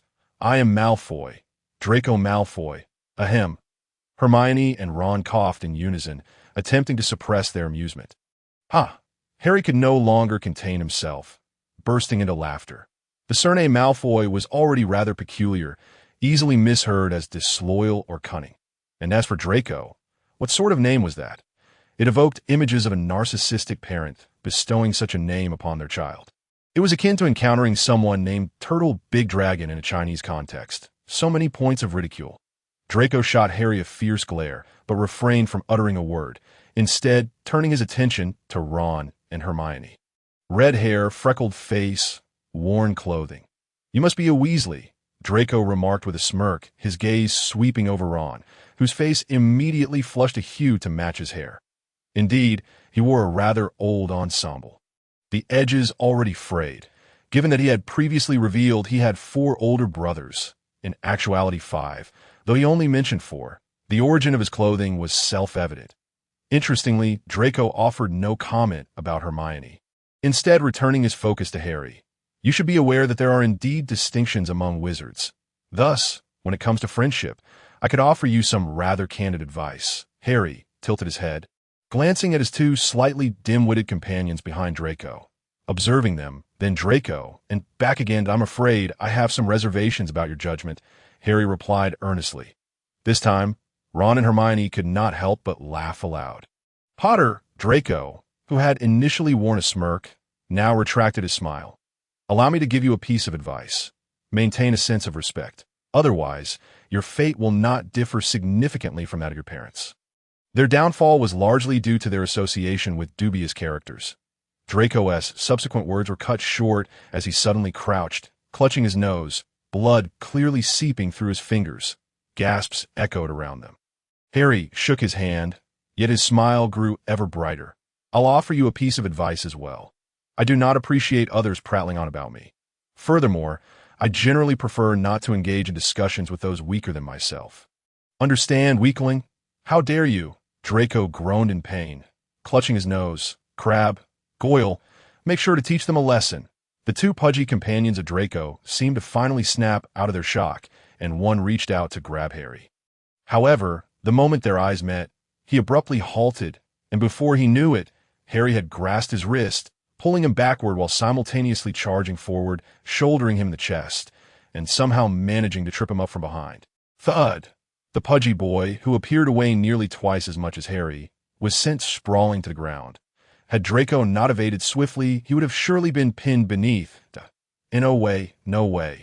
With such skills. You wish to throw a punch? Harry spread his hands, feigning surprise as he gazed at the astonished Draco and the other pudgy boy, who was now too frightened to advance. You wait. Draco, seeing Harry approach, was instantly alarmed. yanking up the groaning boy who had yet to rise and hastily fleeing towards another compartment, the BY now. Around 30 students had gathered to watch, most with expressions of astonishment, but a few young girls looked at Harry with eyes practically ablaze. Harry smiled at the surrounding students, adopting a friendly demeanor. "Hello, everyone. I am Potter, Harry Potter. Some of you may know my name, while others may not, but that is perfectly fine that we have at least a year to get to know one another. And I hope this year will be a pleasant one. However, I might need to rest for a moment." Having said that, Harry nodded once more, retreated into the compartment, and closed the door behind him. "How could you possibly resort to violence?" Hermione finally reacted, her face a picture of astonishment. "That was so impressive, Harry," Ron exclaimed, his eyes sparkling with admiration. I could see that moment. Harry transformed in Ron's eyes into a duelist of remarkable stature, akin to Albus Dumbledore or Samson Wiblin. Neville, however, furrowed his brow in silence. Harry smiled at Ron and then said to Hermione, "Did I not mention earlier that I was looking for an opportunity to teach him a lesson? This chance just fell into my lap." Hermione. At Harry's remark, she recalled that indeed, during their discussion about Voldemort, Draco had poked his head in, exuding a haughty disdain. She had been quite incensed at the time. And Harry's comment about wanting to confront Draco had seemingly elicited a nod of agreement from her. However, she had never anticipated that Harry would act on his words. The compartment fell into a contemplative silence. Suddenly, Neville clapped his hands and burst into laughter. "Ha! I just realized, Harry, you were mocking Malfoy's two friends, who don't seem very formidable." "Harry, Ron." Hermione. Ron began to probe why Harry was so adept. Hermione feigned indifference, yet Harry noticed her little ears, hidden beneath her hair, twitching slightly, clearly eavesdropping. Harry chuckled and improvised a response. He did possess some basic hand-to-hand techniques, which he had learned from Dudley during boxing and mixed martial arts training. Harry found it quite intriguing and had picked up a few skills, though he had seldom put them to practical use. Naturally, dealing with someone like Draco posed no real challenge, but confronting those two hefty companions was another matter entirely. Harry's success in subduing Draco so effortlessly was aided by a subtle use of a mental enchantment. The fear charm, which could be activated with mere eye contact, instilled an inexplicable sense of dread in the opponent. This effect was manageable. The level of fear Harry induced was not overly intense, ensuring no violent reactions, typically leaving the victim momentarily stunned or slightly weak-kneed. That was sufficient, with their limbs rendered unsteady and their minds bewildered. It was exceedingly easy to overpower such adversaries. Fortunately, that particular rotund fellow did not possess Dudley's bulk. Otherwise, even a momentary lapse in awareness would not have been enough for Harry to budge him. Speaking of which, Harry mused, his cousin must have started at his new school by now. He wondered how that was going. After a brief exchange, the sky gradually darkened. During this time, Ron's two older brothers, the mischievous twins George and Fred, dashed over, babbling a torrent of nonsensical chatter that left Harry feeling dizzy. However, he did glean that the small pouch given to him by Hagrid to carry gold coins was crafted by the twins. Once they were acquainted, the twins scampered off to other endeavors. Harry glanced at his watch, only to discover it had inexplicably stopped. As expected, Harry thought, unfazed. This watch was a high-quality electronic model produced in Japan. Nevertheless, that was not the crux of the matter. He had learned from his readings that all electronic devices were rendered inoperative at Hogwarts, so he had brought the watch to test this theory. And indeed, it was useless. Thus, Harry retrieved a mechanical watch from his pocket, revealing that it was now 5:30. If the book was correct and the train had not been delayed, they should arrive in half an hour. "I think it's time for us to don our cloaks," Hermione suggested, glancing at the time. The other three nodded in agreement, and promptly, the boys were ushered out. Standing at the door, Harry smirked. It was merely a matter of shedding their jackets for robes. Was it truly necessary to expel them all? When the trio returned to the compartment to change, Harry noticed that Ron's school robe was quite worn, with only his shirt appearing new. It seemed the Weasley family's financial situation was rather dire. Once all four had changed and exchanged idle chatter, a voice echoed through the train. "Hogwarts will arrive in 5 minutes. Please leave your luggage on the train. It will be taken to the school." Harry had already observed that there were no loudspeakers or sound devices on the train. Therefore, this announcement must have been conveyed by magic. How fascinating! Harry knew a spell called the amplification charm, which could significantly increase volume, yet it did not allow for the subtlety of this announcement, which was audible but not overwhelming throughout the train. The train gradually slowed, and Harry felt an inexplicable tension rising within him. However, glancing at his three new friends, it was clear they were far more anxious than he was. Strangely enough, this realization alleviated his own nerves. Peering out the window, he saw only darkness. Finally, the train came to a halt. Harry knew they had arrived at Hogwarts. Just before disembarking, Harry discovered that Ron's pet was, in fact, a mouse. Even if the British had a penchant for keeping peculiar pets, what rationale could there be for choosing a mouse? Harry found it utterly incomprehensible that if Harry had been somewhat nervous upon disembarking, that tension dissipated entirely upon seeing Hagrid, towering above the crowd, holding a massive lantern and grinning broadly at them. First years, come over here, Hagrid bellowed, his voice booming without the need for amplification, his extraordinary stature granting him an equally extraordinary vocal presence. Wow, is that Hagrid? Ron whispered in awe as he approached alongside Harry. Among his peers, Ron was already quite tall, nearly matching his 2-year-older twin brothers. Yet in Hagrid's presence, he barely reached waist height. Hermione and Neville were equally astonished. Hagrid, it's wonderful to see you, Harry exclaimed joyfully as he reached Hagrid's side. Oh, Harry, me too. Hagrid beamed, his smile so large it seemed to stretch across his face. After a brief pause, he stated, just a moment, I need to count that I believe there should be 40 new students. Hagrid seemed not particularly adept at counting, as he stretched his massive fingers to tap each little wizard on the head. After 3 rounds of counting, Harry couldn't help but join in, confirming that all 40 students had gathered before Hagrid nodded in satisfaction and called out, Professor Quirrell, would you please assist over there? Thank you for your help. A faint response echoed from the train, though Harry could not discern it. Hagrid then led the young wizards to the edge of a vast body of water. It was a massive lake, appearing ominously dark in the night. They stood at a small dock beside the lake, where several small boats awaited. Hagrid painstakingly checked the number of students once more before directing them to board the small vessels.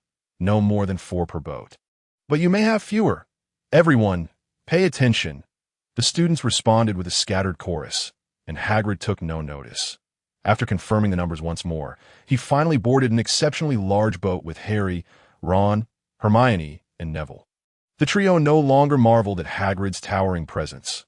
Rather, they, like Harry, were captivated by the magnificent castle rising high on the distant hillside across the lake. Its spires reached for the sky, and from the windows and doors, flickering lights shone, twinkling like stars in a dream. Was that Hogwarts? Although Harry had conjured numerous fantasies about the school, the sight of such a grand and splendid castle took his breath away.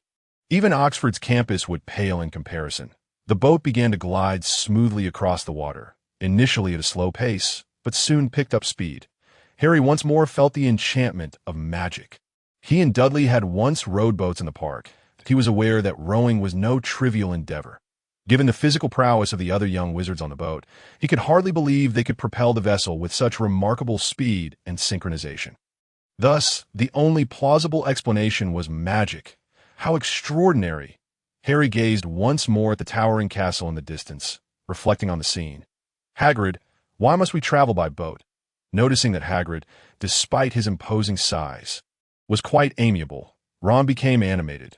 With nothing else to occupy their time on the boat, he could not resist inquiring. Under the cover of night, the lake's surface, which had previously seemed merely unsettling, now appeared particularly ominous. Were it not for the many small boats surrounding them and the reassuring presence of the tall and robust Hagrid, Ron might have felt a twinge of fear that I know this, before Hagrid could speak. Hermione eagerly interjected, it is because the 4 founders of the school first arrived here by boat. Hence, it is a tradition for first-year students to travel by boat. I read about it in Hogwarts, a history. Remarkable, Hagrid exclaimed. It is rare to encounter a first-year who knows so much. Although Hermione feigned indifference to the compliment, the slight upturn of her lips betrayed her true feelings as the boat drew nearer to the castle. Its grandeur and height became increasingly imposing. When they approached the slope where the castle stood, it seemed to rise majestically into the sky. Just as Harry was about to voice his thoughts, He suddenly felt a peculiar sensation wash over him, as though his body had briefly passed through something. Yet to his eyes, there was nothing visible. What was happening? Harry was taken aback. "What's wrong, Harry?" Ron inquired. Having noticed the change in Harry's expression, "Nothing, just a bit chilly." Harry offered a casual excuse. "Indeed, the water could be a tad cold.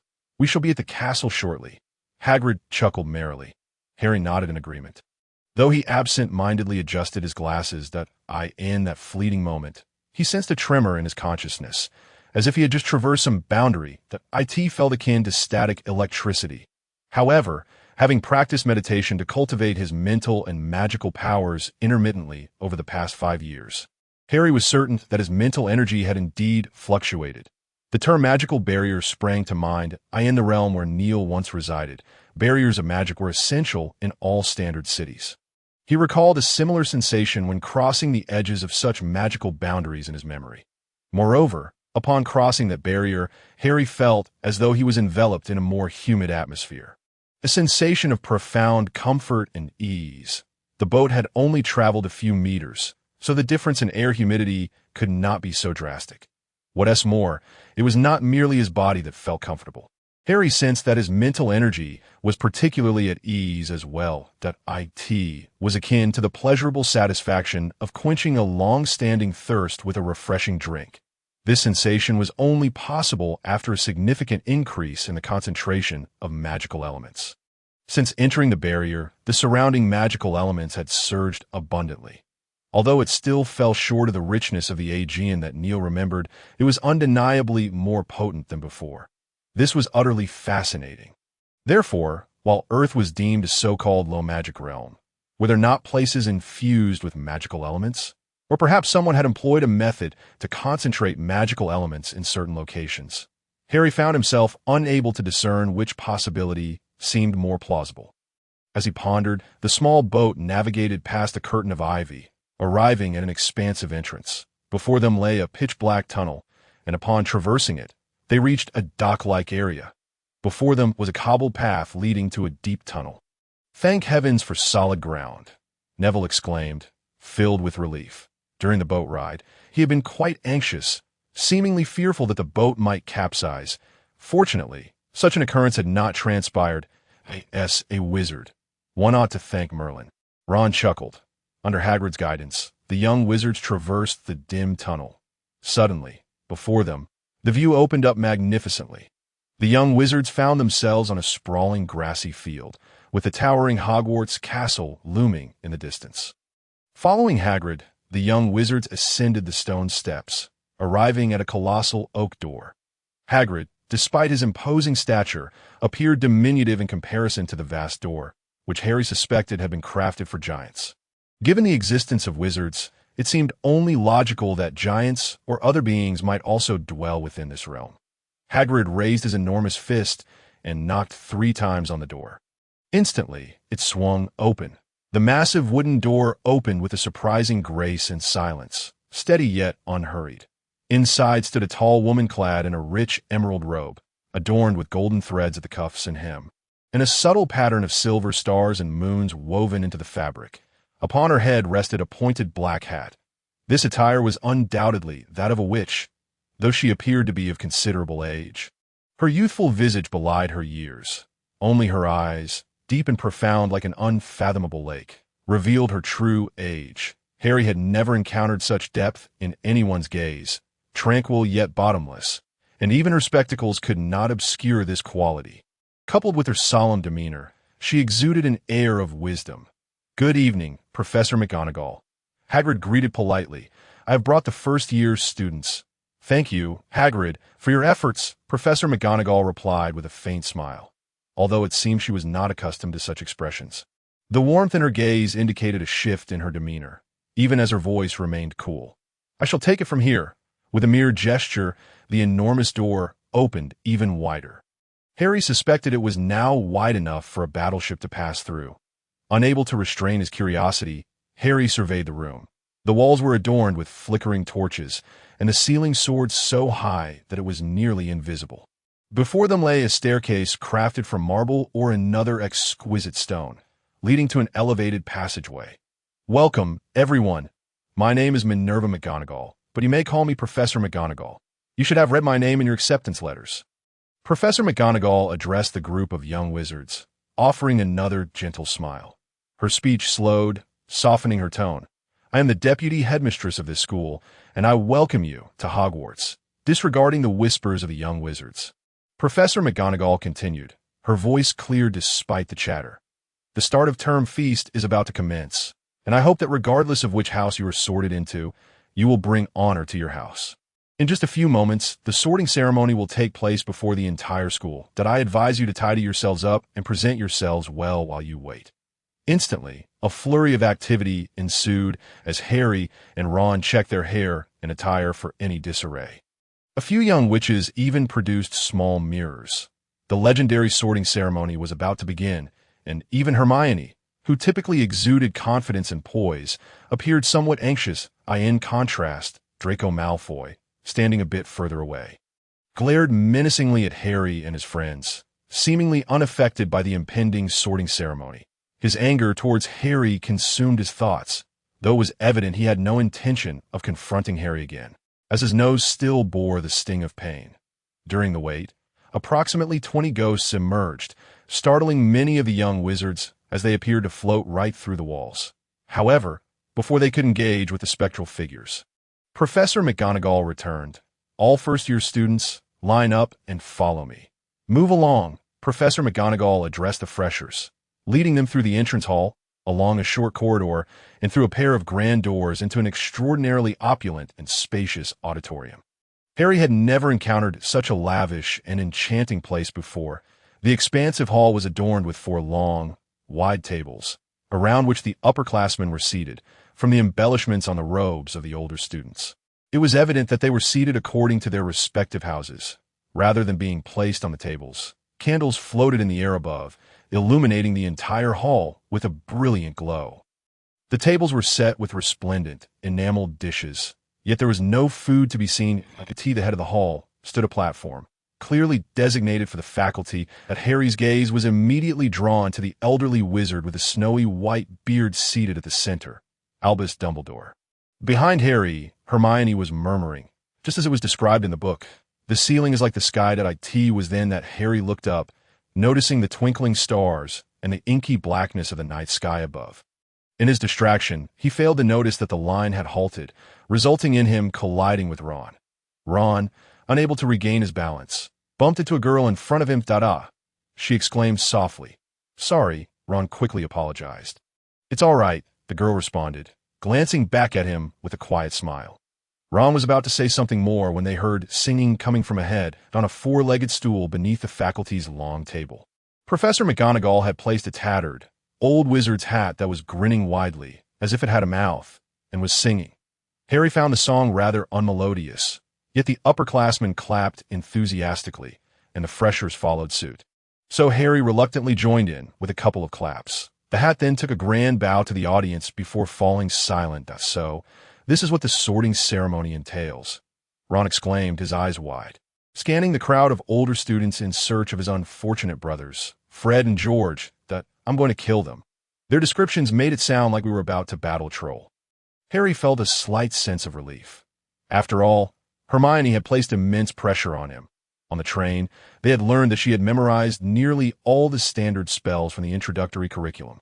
Harry could only recall a few that he had managed to perform successfully, and he felt somewhat overshadowed. If the entrance exam were indeed a test of spell memorization, he was certain he would fare poorly. However, he doubted that was likely, as Ron and Neville, both from wizarding families, were equally clueless about any spells. Well, Ron did know one, a color-changing charm for mice, which he attempted to demonstrate just before they disembarked. Though the magic did not succeed, in truth, Harry harbored some skepticism about the spell's validity. Lost in thought, Professor McGonagall stepped forward with a scroll of parchment. When I call your name, step forward. Don the hat, sit on the stool, and await your house decision. First up, Hannah Abbott. The first girl was sorted in a Hufflepuff, and cheers erupted from the students at the right table, clearly members of Hufflepuff. Just as Harry had surmised, the students were indeed seated by house. Next came another girl from Hufflepuff, followed by a boy from Ravenclaw. Lavender Brown, Professor McGonagall called a round-faced girl with large eyes hurried forward. She was the same girl Ron had bumped into earlier. The Sorting Hat shouted its decision with unprecedented speed. Gryffindor. The first Gryffindor of the evening was met with raucous applause from the far left table. Harry turned to see Fred and George. Standing on their stools, one of them wiggling his hips in a dance. Beside them stood another red-haired boy, likely Percy, Ron's older brother, trying unsuccessfully to pull the dancing twin down to sit properly. Though it appeared one of the twins was perilously close to losing his trousers, yet he still clung to them while continuing to dance. The surrounding students seemed entirely unfazed, reveling in the merriment. This was quite amusing, Harry thought, his eyes lighting up. Previously, he had no particular preference for which house he wished to belong to, only avoiding Slytherin due to his distaste for Malfoy, whom he had learned from Ron, and Neville hailed from a long line of Slytherins, steeped in the dark wizarding tradition that revered blood purity. Now, however, he found himself yearning for a specific house. Ravenclaw. The Gryffindors were far too rowdy. The first name called from the group of four was Hermione, and the hat hesitated briefly, longer than it had for the others, before promptly declaring Gryffindor. Following her, Neville was also sorted into Gryffindor, his expression one of sheer delight. He had believed on the train that he would either end up in Hufflepuff or be expelled. After disembarking the train, Harry had been particularly attentive to a pair of twin sisters, seemingly of Indian descent. The image of the girl named Cleona seemed to open a new chapter in Harry's life, awakening a flicker of interest in girls at the tender age of 11, perhaps just a tad early. The sisters were strikingly beautiful, capturing the attention of not only Harry but many other boys as well. However, it was surprising that they were not sorted into the same house. The elder sister went to Gryffindor, while the younger was placed in Ravenclaw. How rare, Ron murmured beside Harry, having also noticed the twins. Hogwarts seldom boasted twins, but from what I understand, Bill told me that twins usually end up in the same house. Harry nodded. Bill, as Ron mentioned, was his older brother who worked at Gringotts in Egypt. Harry imagined him as a bank manager for high-profile clients. Ron also mentioned a second brother named Charlie, who studied dragons in Romania, and Harry pictured a Viking-like figure, with Percy, the studious one, and the mischievous twins.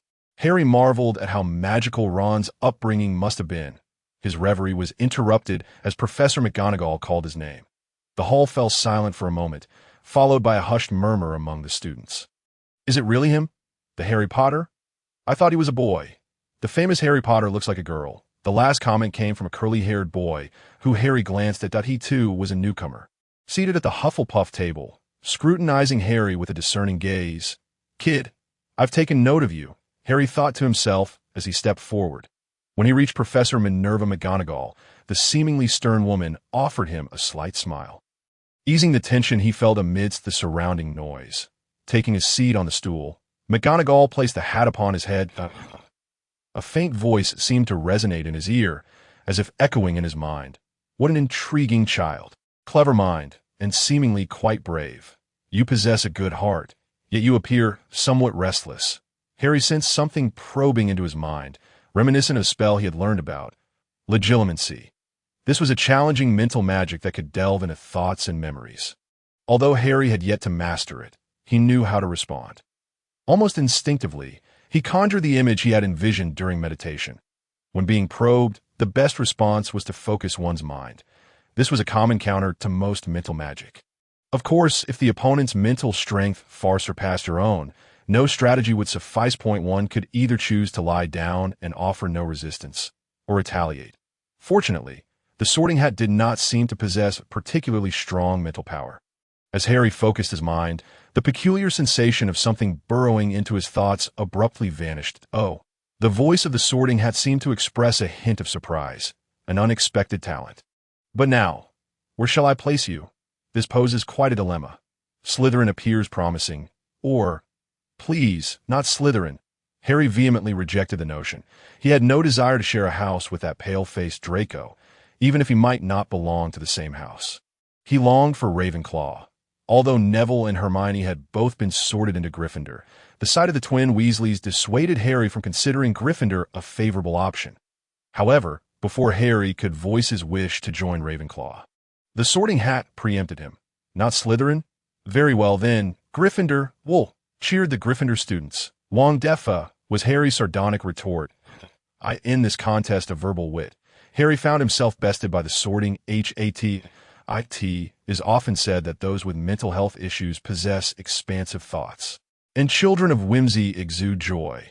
While Gryffindor students may not be mentally unstable, they certainly were quite the jesters.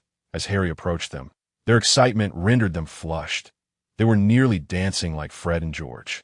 Even Ron, usually the serious one among the trio, was eagerly extending his hands upon seeing Harry join them. Yes, Harry found himself once again shaking hands with a throng. In truth, Gryffindor was not the worst choice. At least in Harry's eyes, it was preferable to Slytherin, perhaps even superior to Hufflepuff. Yet, given the option, Harry would undoubtedly have preferred to join Ravenclaw. His reasons were twofold. First, the raucous atmosphere in Gryffindor was overwhelming. Particularly the Weasley twins, who were so boisterous that Harry felt an impulse to cover his ears. The second reason was somewhat more difficult to articulate. It appeared that the girls in Ravenclaw were slightly more numerous than in the other houses. Moreover, Harry had already spotted several exceptionally beautiful ones. His slight discontent with Gryffindor dissipated once Ron was also assigned to the house.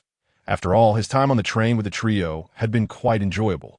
Since the four of them were so fortuitously sorted into Gryffindor, it was indeed a cause for celebration. Interestingly, as Ron donned the sorting hat, he was murmuring something under his breath. However, as soon as the hat was placed upon his head, it boomed Gryffindor. Harry noticed Ron visibly exhale in relief, and he surmised that Ron had likely been repeating, "I want Gryffindor, I want Gryffindor." This thought elicited an amusing smile from Harry. Upon Ron's arrival at the Gryffindor table, his serious brother Percy joyfully proclaimed to those around him, "He is my brother, my youngest brother. Our family has gained another Gryffindor." Once the last student was sorted into Slytherin, Professor McGonagall rolled up the parchment she held and departed from the hall with the sorting hat in hand. Harry, meanwhile, began to gaze in bewilderment at the exquisite tableware before him. The earlier tension had dissipated, replaced now by an overwhelming hunger. Although he had consumed a fair amount during lunch and snacked frequently, he nonetheless felt ravenous at tea that moment. The headmaster, Albus Dumbledore, rose from the center of the staff table. Unlike the serious depictions of him on wizard cards and in books, the Dumbledore before Harry wore a perpetually cheerful expression. This stark contrast to his impression of the grim Neil was striking that it was unclear whether Neil had always been stern or if his demeanor stemmed from a desire to occupy Harry's body. In any case, Harry had always envisioned Neil as a fearsome old man, while the Dumbledore before him resembled a kindly elder. Coupled with Dumbledore's somewhat comical nose and intriguing spectacles, Harry's initial trepidation, born from his memories of Neil, considerably waned. Harry had expected Dumbledore to deliver a lengthy and tedious speech, reminiscent of the annual addresses given by principals during new student orientations in his primary school days. To his surprise, Dumbledore's address was remarkably brief, concluding with the nonsensical phrase, "fool, crybaby, residue, twist," leaving Harry utterly bewildered. Amidst the applause of those around him, Harry cautiously inquired of Percy, "Is Dumbledore a bit?" He gestured at the side of his head, mimicking a gesture that suggested a lack of mental acuity. Unfortunately, it seemed that such gestures were not recognized in the wizarding world. As Percy wore a puzzled expression, Harry lowered his voice further, asking, "Is he, perhaps, a bit eccentric?" As he posed his question, Harry felt a twinge of uncertainty. After all, every book he had read that described Dumbledore had been filled with lavish praise. "Eccentric?" Percy replied with a faint smile. Though he lowered his voice, "He is a genius, one of the finest wizards in the world, perhaps the finest. You see, the thoughts of geniuses are often incomprehensible to ordinary minds. However, you are not incorrect. He can indeed be a bit eccentric at times, perhaps quite often." Harry was taken aback, sensing that the image of this legendary figure, hailed as the beacon of the British wizarding world, was crumbling in his mind. Yet before he could ponder further, the table before him transformed. Once empty plates were now laden with an array of delectable food. Not only was it visually appealing, but it also included dessert. While Harry had dined reasonably well at the Dursleys, with Aunt Petunia often considering herself a gourmet, though her culinary skills were rather mediocre, he felt the offerings before him eclipsed even the finest meals he had experienced. Certainly, even the Michelin-starred restaurants he had visited paled in comparison. With his stomach protesting loudly, Harry wasted no time.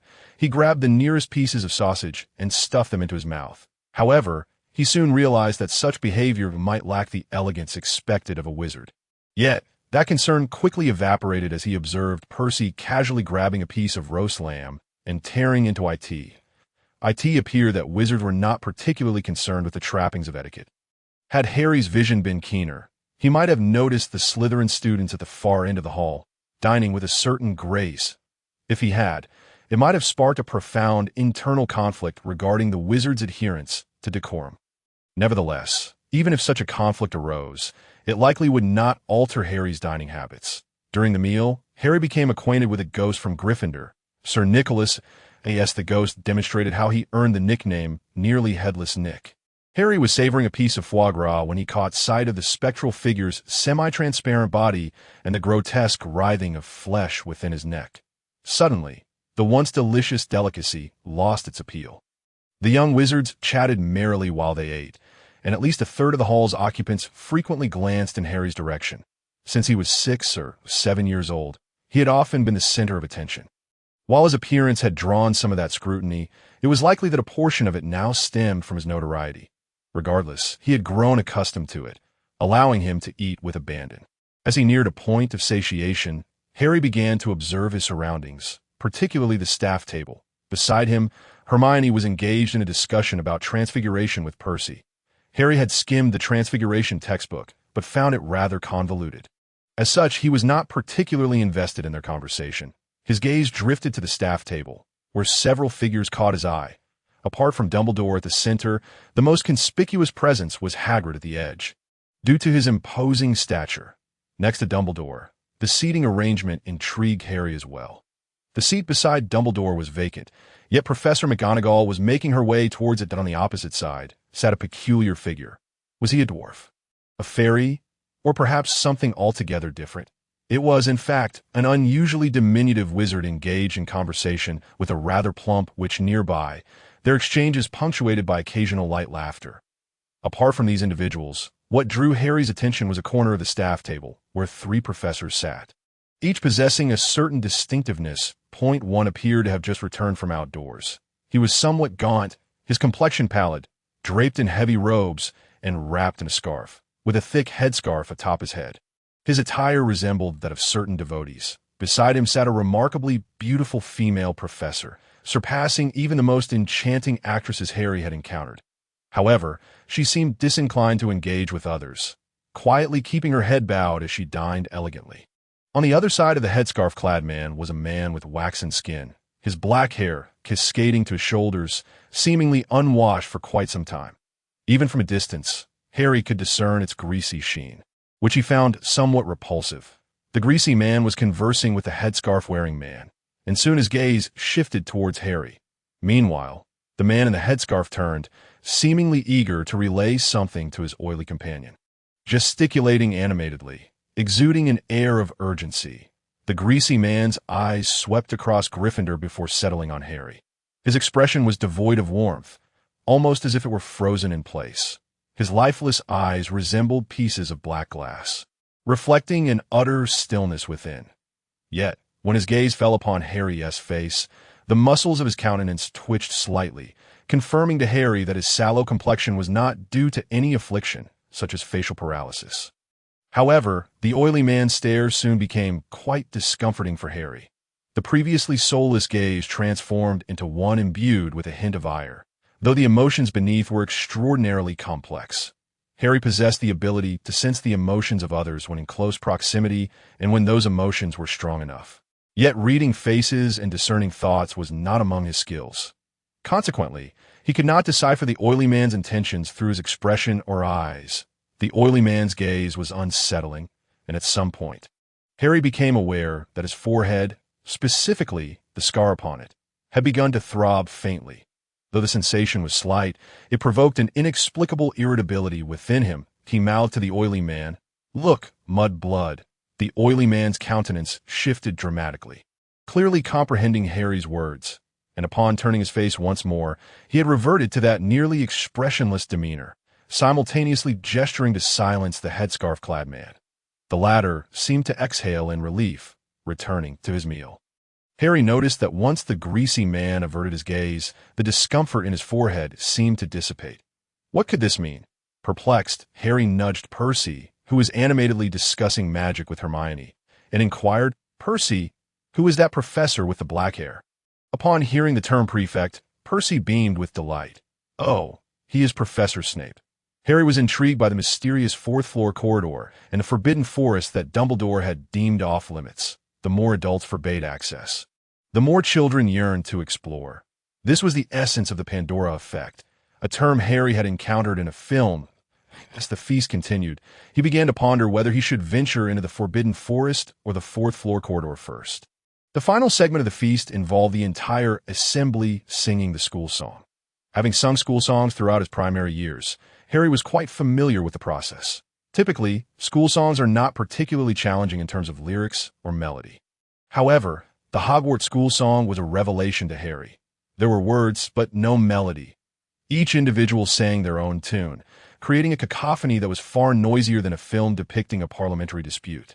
Remarkably, the esteemed Dumbledore, often heralded as the greatest wizard of the age, seemed utterly unfazed, even wearing a cheerful expression.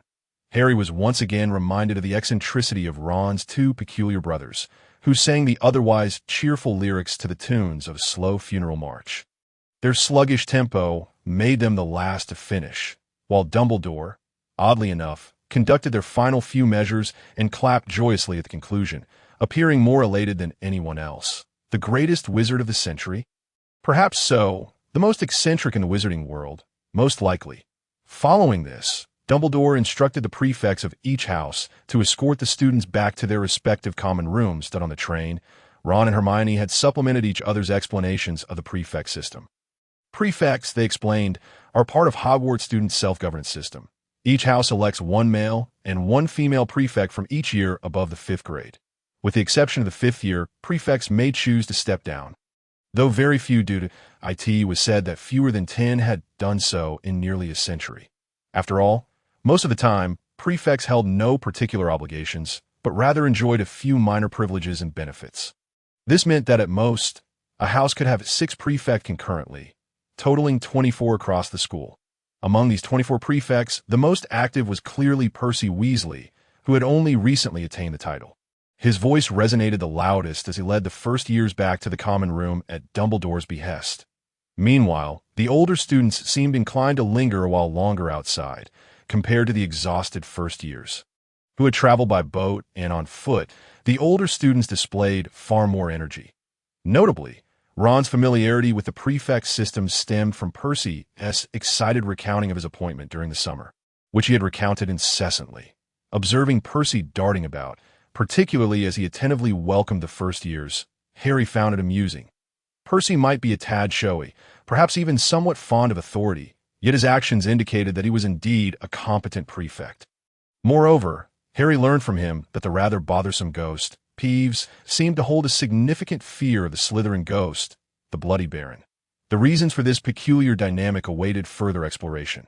There was one point that piqued Harry's interest, while other ghosts, regardless of their ability to pass through walls or suddenly appear from the food on tables, such as Sir Nicholas, the Gryffindor ghost, did not seem to affect the physical world. Peeves, in a recent hurried flight through the corridor, had caused the nearby suit of armor to clatter loudly. Accessing the common room required a password, which changed at least once a week, typically every 2 to 3 days. Harry and his companions felt confident in their ability to remember the passwords. However, Neville's expression soured upon hearing this. On the train, Harry had already discerned that Neville was not only timid but also possessed a rather poor memory, struggling to retain information. For instance, he had only remembered Hermione's name after she had repeated it 3 times. The common room was a spacious, inviting circular chamber, furnished with plush armchairs and small tables.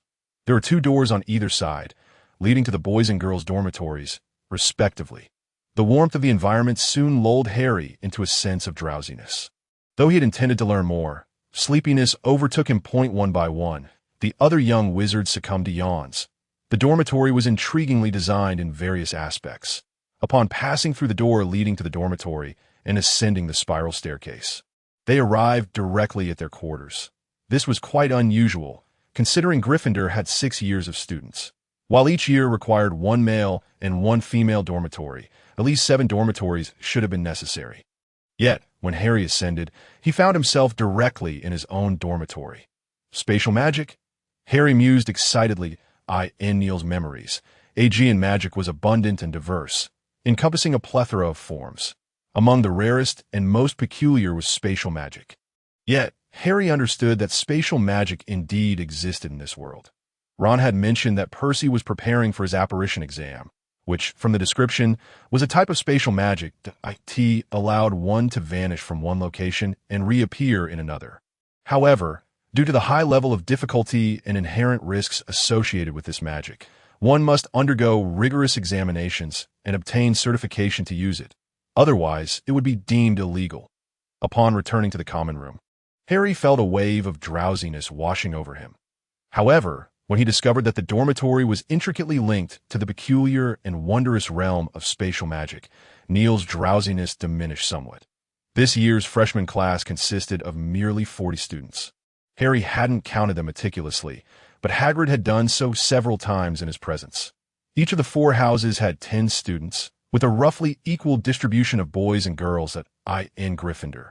The house to which Harry belonged, the ratio was perfectly balanced. Apart from Ron and Neville, whom he had met earlier on the train, there were also Dean Thomas and Seamus Finnegan. Both boys were quite lively, frequently stealing glances at Harry's face, a situation to which he had grown accustomed. The dormitory boasted a washroom, and despite their fatigue, the young wizards mustered their energy for a quick wash before collapsing onto their beds, even failing to exchange goodnights before the sounds of snoring filled the room. Yet Harry remained awake, not due to the snores of his roommates.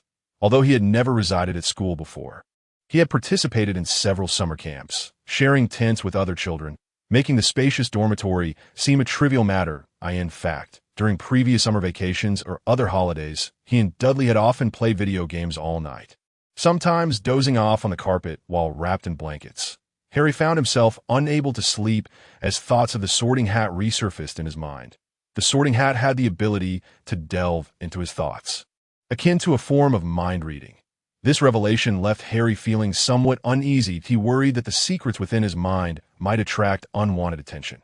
After all, the incident involving a being from another world attempting to seize control of his consciousness was, even in the magical realm, a rather extraordinary occurrence, was it not? There's a saying in China that goes, "A common man is innocent. It is his treasure that brings him trouble." While there may not be an equivalent in England, Harry understood the sentiment. If others were to discover that he harbored knowledge of magic from another world within his mind, would he not risk being captured by the Ministry of Magic for experimentation? Both Hagrid and Ron had expressed grievances about the Ministry, and Harry's impression of this administrative body in the magical world was far from friendly. He realized he could not expose his secrets. In the realm of ordinary people, as long as Harry kept silent, his secret would remain safe. However, in the wizarding world, it was an entirely different matter. That wretched hat could peer into one's heart, and powerful wizards would undoubtedly have even greater capabilities.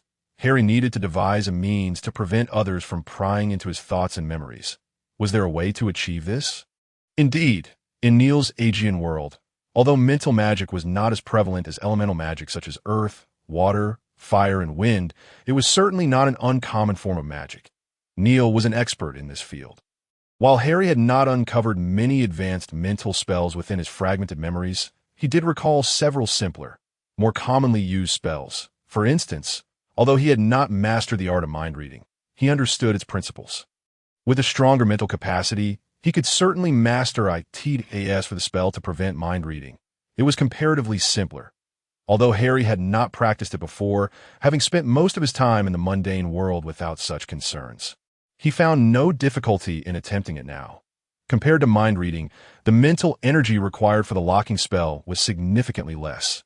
Harry had begun practicing meditation at the age of 6 or 7. Although he had not been particularly diligent, he had accumulated a certain level of mental strength, which was sufficient for the locking spell. With determination, Harry began to construct a unique symbol in his mind, following the method he recalled for the locking spell. Unlike ordinary meditation, this symbol was more complex. Had it been earlier in his life, he would not have been able to visualize it clearly in his mind. But now he managed to do so with some effort. A small golden orb gradually took shape in Harry's mind, expanding slightly as it grew. The golden orb revealed its true form, resembling a circular cage made of gold. Under Harry's conscious control, the metallic cage slowly expanded until it enveloped his entire field of vision, at which point he paused. He had succeeded, that a smile of satisfaction crossed Harry's face, tinged with a hint of fatigue. Although it was a simple spell, it was by no means easy for Harry at this stage. The mental energy expenditure was considerable. However, this locking cage would at least ensure that he would not be secretly probed for his thoughts for several hours. The sensation of exhaustion washed over him once more, and this time Harry relaxed into the comforting embrace of his mattress, swiftly drifting into slumber. In the single-staff dormitory, the air was thick with the acrid scent of burnt hair.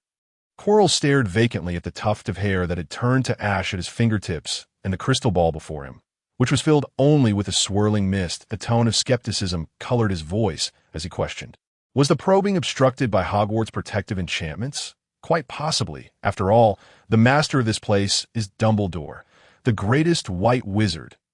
Another voice echoed from the back of Quirrell's mind, concealed beneath his turban. Although he had often been the center of attention in school, due to his appearance since childhood, and although he had learned from Hermione that some wizards regarded him as a savior, he still relished the feeling of being noticed. Yet, when a throng of students lined up to gaze at him, particularly when they blocked the entrance to the dormitory and common room, Harry felt immensely uncomfortable. Such was Harry's experience on his first day of school.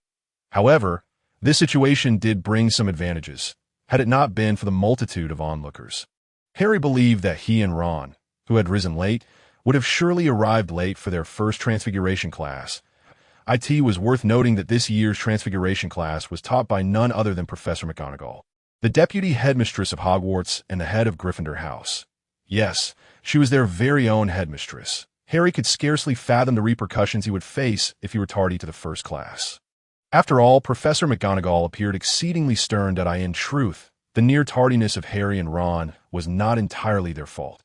While they had indeed awakened slightly later than intended, they should have been able to reach the classroom on time, provided they skipped breakfast. However, Hogwarts had its quirks, and the corridors and staircases were particularly vexing. The corridors and staircases of Hogwarts would unpredictably shift and turn point. One moment a staircase might lead to the desired destination, and the next it could transport you to an entirely different place. One moment you could see the classroom at the end of the corridor, and the next the corridor could lead you straight outside the castle. Such a baffling design provoked a flurry of expletives in Harry's mind. It must be said, fortunately, with the assistance of numerous upperclassmen, Harry and Ron ultimately arrived punctually at the Transfiguration classroom. However, despite avoiding tardiness, the Transfiguration class did not become any less daunting. Even before arriving at Hogwarts, Harry had already concluded that Transfiguration was the most challenging subject of all. After all, he could grasp most of the other subjects by studying the textbooks, and he had even successfully attempted some simple spells in Charms class. Yet, the complex descriptions and theories regarding Transfiguration left him dizzy after only a cursory glance. Professor McGonagall, who maintained a perpetually stern demeanor, candidly stated that Transfiguration was the most perilous form of magic that young wizards could encounter at Hogwarts. She warned all the students in the class that any mischief would result in their expulsion from the classroom. Her tone was serious, and Harry dared not question her words. Before the formal lesson commenced, Professor McGonagall demonstrated the extent of advanced Transfiguration. With a gentle tap of her wand, she transformed the wooden podium beside her into a plump boar. Harry's eyes sparkled with wonder, and the other young wizards shared his amazement. Yet before they could voice their astonishment or applaud, Professor McGonagall tapped her wand once more, causing the hefty boar to roll on the ground and transform into a leopard. The leopard then sprinted around the classroom before leaping into the air, igniting into a blaze and exploding into a flurry of butterflies that danced throughout the room. Harry and his peers were captivated by the butterflies, failing to notice whether Professor McGonagall had waved her wand again. However, the butterflies swiftly flocked towards her, coalescing in midair into a magnificent pelican. Subsequently landing beside Professor McGonagall, the wings of the pelican unfurled, slowly stretching, and then reverted back to the original form of the podium. The demonstration of transfiguration by Professor McGonagall was nothing short of spectacular. The young wizards were left in awe, their scalps tingling in response to what could only be described as a magnificent performance. Each one of them gazed with wide eyes, yearning for the moment they could transform into extraordinary wizards like Professor McGonagall, capable of changing tables, chairs, or even that classmate they had long found irksome into various shapes with a flick of their wands. However, Professor McGonagall promptly doused their enthusiasm with a splash of cold reality. Transfiguration, while resplendent and intricate, was in fact the most challenging subject among all courses at Hogwarts. That I can candidly state that if even 1/5 of you can replicate the first 2 steps of my demonstration before graduation, then your 7 years here will not have been in vain, she declared. Harry's mild surprise. Once the lesson truly commenced, it was not as daunting as he had anticipated. Professor McGonagall's explanations were meticulous and accessible. The arcane and convoluted material from the textbook seemed to transform into something far more comprehensible when articulated by her. Of course, it would have been even better had she not left behind 2 entire blackboards of notes for the students to transcribe. As for the practical aspect of the first lesson, Harry felt he had performed quite satisfactorily, if not when compared to Hermione sitting behind him. Transforming a wooden matchstick into a metal needle was, according to Professor McGonagall, already half of the first year's transfiguration curriculum. This involved changes in both the shape and properties of the material. The former was relatively straightforward, but the latter was considered a mark of advanced magic. At least for first-year students, that Hermione's earlier discussion with Percy had evidently paid off. Her matchstick had taken on a near-needle shape, with a small hole at the end for threading, albeit still made of wood and slightly thicker than an ordinary needle. Harry, glancing at the toothpick in his hand, felt that while it could not rival a needle, it was nonetheless commendable. After all, most of their classmates still clutched unaltered matchsticks, some even with the match heads intact. Professor McGonagall first approached Hermione, and upon seeing her nearly perfect wooden needle, nodded in approval, a rare smile gracing her otherwise stern face. "Very well done, Miss Granger. In my 35 years of teaching, you rank among the finest. Without a doubt, you have earned 2 points for Gryffindor." Hermione turned crimson with excitement, having already familiarized herself with the house point system and the house cup. Next, Professor McGonagall came to Harry's side. Upon viewing Harry's toothpick, she nodded in satisfaction. "This level of achievement for the first lesson is commendable. Your father, James, would not have fared better than you. I believe you have the potential to excel in this subject, should you apply yourself diligently." Harry raised an eyebrow, not particularly due to Professor McGonagall mentioning the father he had never met, but rather because of her aged 35 years of teaching. This meant that even if she had started teaching at Hogwarts immediately after graduation, she would now be over 50. Truth be told, it was not apparent at all. Although Professor McGonagall dressed plainly and her hair was styled in a manner that suggested age, it was still hard to imagine she was over 50 without considering her deep-set eyes. Perhaps wizards possessed the ability to delay aging, or was Professor McGonagall simply skilled in the art of maintaining her youth? Harry felt a flicker of curiosity, not solely regarding her, but also concerning the lovely female professor he had glimpsed at the opening feast. He wondered how old she might be. "Harry, you're amazing," Ron exclaimed exuberantly after class. In the lesson, his matchstick was nearly indistinguishable from its original state unless scrutinized closely. Yet even so, he was not the worst in class. Neville's matchstick had, by all accounts, shown no change whatsoever. "It's not that impressive," Harry replied, forcing himself to seem nonchalant. However, the exuberance reflected in his smile belied any semblance of indifference. What child does not relish praise, especially when it comes from a girl? "Harry, you're fantastic," exclaimed Parvati Patil, with her cascading black hair and the fragrance of flowers wafting around her, as she passed by with 2 other girls, turning back to offer her compliment before hurrying away amidst the giggles of her friends. The delight that this praise brought Harry far surpassed that which Ron had earlier provided. "Potter," just as Harry endeavored to suppress his triumphant expression, a stammering voice, seemingly anxious, broke in from beside him. Harry and Ron turned to see a young professor with striking features, albeit a rather pale complexion. Standing behind them. It was Professor Quirrell, full name Quirinus Quirrell, the current defense against the dark arts instructor at Hogwarts. He had sat beside Professor Severus Snape during the opening feast. Harry, having mouthed a curse at Snape, had gleaned some information about the two from Percy and later from the Weasley twins. If previously Harry had felt a twinge of remorse for his earlier outburst toward Professor, it had dissipated upon learning of Snape's notorious reputation that a bully of a professor versus a timid, obedient student. That was the impression Harry had gathered. The bully was Snape, renowned for tormenting students from the other houses, particularly Gryffindor, while the obedient student was Quirrell, who had previously taught Muggle studies, a subject reserved for third-year students and above, and was said to have done exceptionally well.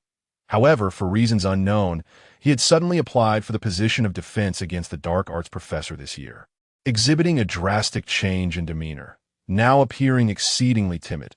According to Fred and George, he seemed to have been frightened by something formidable during a summer trip, with the twins speculating that it was a vampire, as they had detected a strong scent of garlic on him.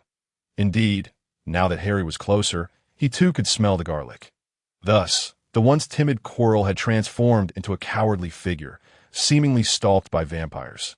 At that moment, this former obedient student, now a timid professor, approached Harry, who could not help but raise an eyebrow in curiosity, yet still greeted him politely. "Good day, Professor Quirrell." "Hello, hello," Quirrell replied, nodding eagerly, his nervousness causing him to stutter even more. "Be sure to, prepare well for the afternoon class." "Of course, Professor," Harry replied dutifully. What else could he say? "Quirrell, what are you doing?" At that moment, a rather cold voice interjected from nearby. It was Severus Snape. Why did he always seem to carry an air of indebtedness? As if everyone owed him a fortune? Harry pondered irritably as he watched Snape briskly escort Quirrell away, casting an odd glance in Harry's direction before departing that Harry's forehead throbbed again. For some inexplicable reason, it seemed that every time Snape appeared, his forehead would ache. However, this time it was brief, dissipating almost instantly, yet the sensation left Harry feeling quite uncomfortable. Afterward, Professor Quirrell's defense against the dark arts class left all the young wizards, including Harry and Ron, sorely disappointed. Defense against the dark arts should have been a course designed to teach students how to defend themselves against aggressive magical creatures or dark magical practices. Under normal circumstances, one would expect to learn a plethora of useful spells. Yet this professor, reputed to have excelled in Muggle studies, had turned the defense against the dark arts lesson into a farce. Setting aside the overwhelming scent of garlic that flooded the classroom, the twins had managed to spread their theory about Quirrell's encounter with a vampire throughout the entire school. The school year has only just begun, and yet they clearly possess a remarkable talent. Professor Quirrell, in particular, incessantly boasts about his past adventures during class. But whenever the young wizards inquire about the specifics, he invariably evades the questions, stammering and deftly shifting the topic, leaving everyone utterly disappointed. Even Hermione, who typically holds her teachers in the highest regard and harbors a subtle admiration for them, furrowed her brow after this lesson, clearly dissatisfied. However, Harry and Ron quietly speculated that Hermione's discontent might also stem from her inability to earn points for Gryffindor. Prior to this lesson, Hermione had managed to secure at least 1 point for Gryffindor in every class throughout the week. Seamus Finnegan had even dubbed her the point-earning prodigy. Yet in Quirrell's class, Hermione was deprived of such opportunities. The lesson was simply dreadful, excluding the utterly chaotic defense against the dark arts class and the astronomy lesson that required climbing the tower in the dead of night. Harry found life at the magical school to be quite enjoyable. However, his perspective shifted somewhat on Friday. Friday morning, Harry was still in high spirits. Having savored a delightful breakfast, he was waiting for Ron to finish off the last onion ring when Hedwig unexpectedly delivered note. Up to this point, Hedwig had already brought Harry 3 letters. 2 of them were from Flourish and Blots, as Harry had ordered several books, one of which was about Quidditch. Ron and Seamus, along with a few other boys, incessantly chattered about Quidditch, and even the typically reticent Neville managed to join in with a few words. Yet Harry found himself utterly clueless about Quidditch, and Ron's explanations were often vague and heavily subjective, leading to fervent and erratic descriptions of various matches. Ron, Seamus, Dean, and Neville each supported different teams, frequently engaging in heated debates over match results. While this did not affect their camaraderie, it left Harry feeling bewildered. In light of this, he thought that acquiring a book might help him better integrate into his friends' conversations. Another letter was from Dudley, brief in nature, merely informing Harry about his new life at his own school and subtly expressing concerns regarding upcoming examinations. In response, Harry penned a letter illustrating a magical diagram from the Aegean world. This magical diagram bore similarities to the quickening charm previously used on Dudley. The first person to open the letter would experience its magical effects. But only the initial recipient would benefit. If Dudley happened to open it after someone else, there would be nothing Harry could do. Harry had spent nearly half a month preparing this letter, as depicting the magical diagram and imbuing it with power was significantly more challenging than simply casting a spell. Simultaneously, Harry was curious about how Dudley managed to send him a letter while he was at Hogwarts. Today's letter was somewhat special, as it was from Hagrid. Hagrid invited Harry to visit his hut beside the gamekeeper's ground in the afternoon. Ron, seated beside Harry, caught sight of the letter and immediately asked, "Can I come, Harry?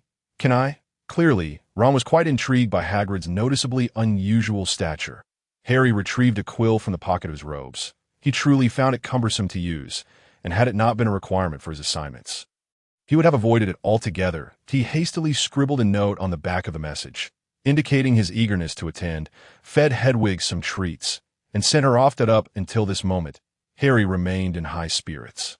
However, his cheerful mood plummeted during potions class. Although he had already learned from upperclassmen that the Slytherin head, Professor Snape, was notably unfriendly towards students from other houses, he had yet to grasp the full extent of this unfriendliness.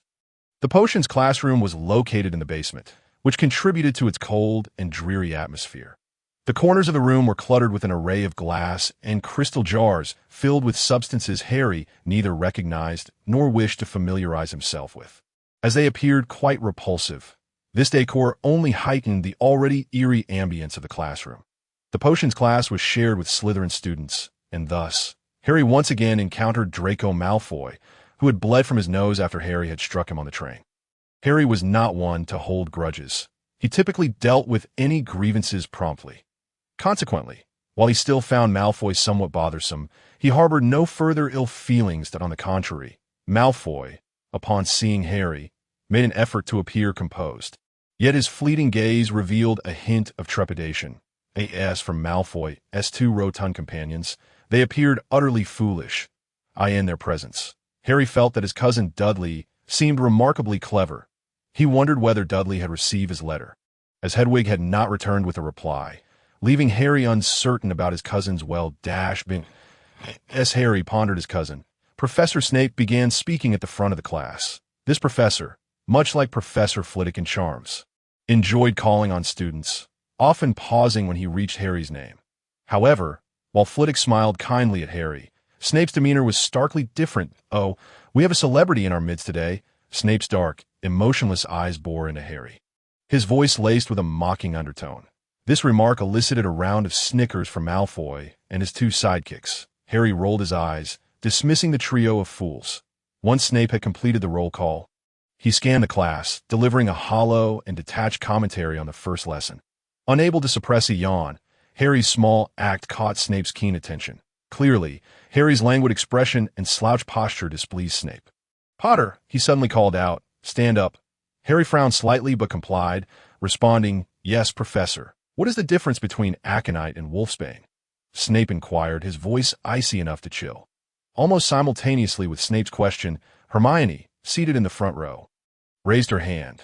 This scenario had occurred numerous times in previous classes. Hermione was almost always eager to answer the teacher's questions, earning most of her points in this manner. Harry and Ron suspected that Hermione had memorized the entire first-year curriculum. She responded to questions with remarkable fluency, without a hint of hesitation or ambiguity. Yet this time, Hermione was denied the opportunity to shine. Snape disregarded her raised, pale hand entirely. Harry raised an eyebrow, meeting Snape's cold gaze, and calmly stated, "There is no difference, Professor. Both are types of wolfsbane. They are merely different names for the same plant." Snape frowned slightly, seemingly surprised that Harry could provide an answer. However, he quickly continued, "Then, if I require a piece of dung, where might I find it?" "Any potion shop in Diagon Alley should suffice," Harry replied with a grin, recognizing that Snape was attempting to provoke him. However, Harry was quite astute upon learning that Snape enjoyed targeting students from other houses. Particularly Gryffindor, he had taken the initiative to prepare in advance. He even spent his free time in the library researching relevant material. As Harry had anticipated, being a celebrity in Gryffindor, he had indeed captured Snape's attention. With this thought, Harry felt a surge of pride. Of course, if you mean where it's sourced, we can find it in the stomach of a goat. Snape's frown deepened, while Hermione lowered her hand, turning back to regard Harry with astonishment. Clearly, she had not anticipated that Harry would respond so effortlessly to these two questions. Since arriving at Hogwarts, Harry had primarily spent time with his roommates, leading to less interaction with Hermione. Perhaps, just perhaps, it was because Hermione wasn't particularly attractive, due to Harry's frequent interactions with the Patil sisters, the pair of Indian twin girls, most of which occurred in the library. Snape observed Harry's face in that fleeting moment. Harry perceived that Snape's gaze had softened somewhat, seemingly imbued with an exceptionally unique emotion. This look made Harry exceedingly uncomfortable, prompting him to furrow his brow slightly and inquire. "Professor?" It appeared that Harry's croaky voice had interrupted Snape's train of thought, causing the emotion in Snape's eyes to vanish instantaneously, his expression reverting to its previous, impassive state. "So, what would happen if I were to add powdered daffodil root to the mugwort infusion?" Snape's tone seemed to lower a notch. Harry frowned slightly, as this was not content from the first-year textbook. Even Hermione, sitting nearby, hesitated before raising her hand again. Nevertheless, Harry responded, "The essence of Hellfire, Professor. It is also known as the Draught of Living Death. A remarkably potent sleeping potion. Of course, this is contingent upon an error-free brewing process, as the procedure is quite intricate." Snape, Ron, Hermione, Malfoy, the new students from both Gryffindor and Slytherin displayed expressions of astonishment, with Malfoy's reaction being the most exaggerated, his mouth agape to such an extent that Harry suspected he could fit a fist inside. It was not only Harry and Hermione who had prepared in advance. The Slytherin students, particularly those under their heads' tutelage, were equally diligent. However, the fact that an item not even mentioned in the textbook had been articulated by Gryffindor was indeed surprising. Then, Snape began after a brief pause. "One final question, Mr. Potter. What is the formula for Polyjuice Potion?" At that moment, Harry was entirely convinced that Snape was deliberately seeking to provoke him. The Polyjuice Potion would never appear in a textbook. It was not merely an advanced topic for first years, but rather a potion that could alter one's appearance, thus classified as a restricted substance. Though this restricted potion was of the most basic kind. In brewing, it would not attract any penalties from the Ministry of Magic. Using it for deceitful purposes was expressly forbidden by magical law, carrying penalties of fines and imprisonment. By a stroke of luck. Harry had heard of this potion from the Weasley twins, and just the previous evening, he had discovered a book in the library titled Powerful Potions, where he found the formula. It was exceedingly complex. Out of curiosity, Harry had committed it to memory, for he had an excellent memory. However, he was certain that even if he clearly recalled the ingredients and brewing method, he would be fortunate to succeed even once in 10 attempts when left to his own devices. Though lacking confidence in his ability to brew it, he was still aware of the formula. Fluxweed must be harvested at the full moon. The other ingredient, silence. Snape's sharp reprimand interrupted Harry, a glint of palpable malice flashing across his face. 20 points from Gryffindor. "Mr. Potter, you have taken it upon yourself to study restricted potions during your time as a student. Now, sit down, Hermione, Ron, other Gryffindor students." All the young lions of Gryffindor were left dumbfounded. Had they been able to curse, they would certainly have exclaimed, "Is this even happening?" Not only did answering the question not earn points, but points were actually deducted. Although they were already aware that the potions professor was rather difficult, they had not anticipated it would reach such an extent. The Slytherin students were momentarily taken aback, but soon erupted in suppressed laughter, with Malfoy appearing particularly amused, nearly pounding the table in delight. Yet Snape remained utterly indifferent to his antics. That Harry's expression soured considerably. He was vexed. Throughout his life, due to his academic prowess and attractive appearance, he had been quite popular in school, with both teachers and classmates generally favoring him.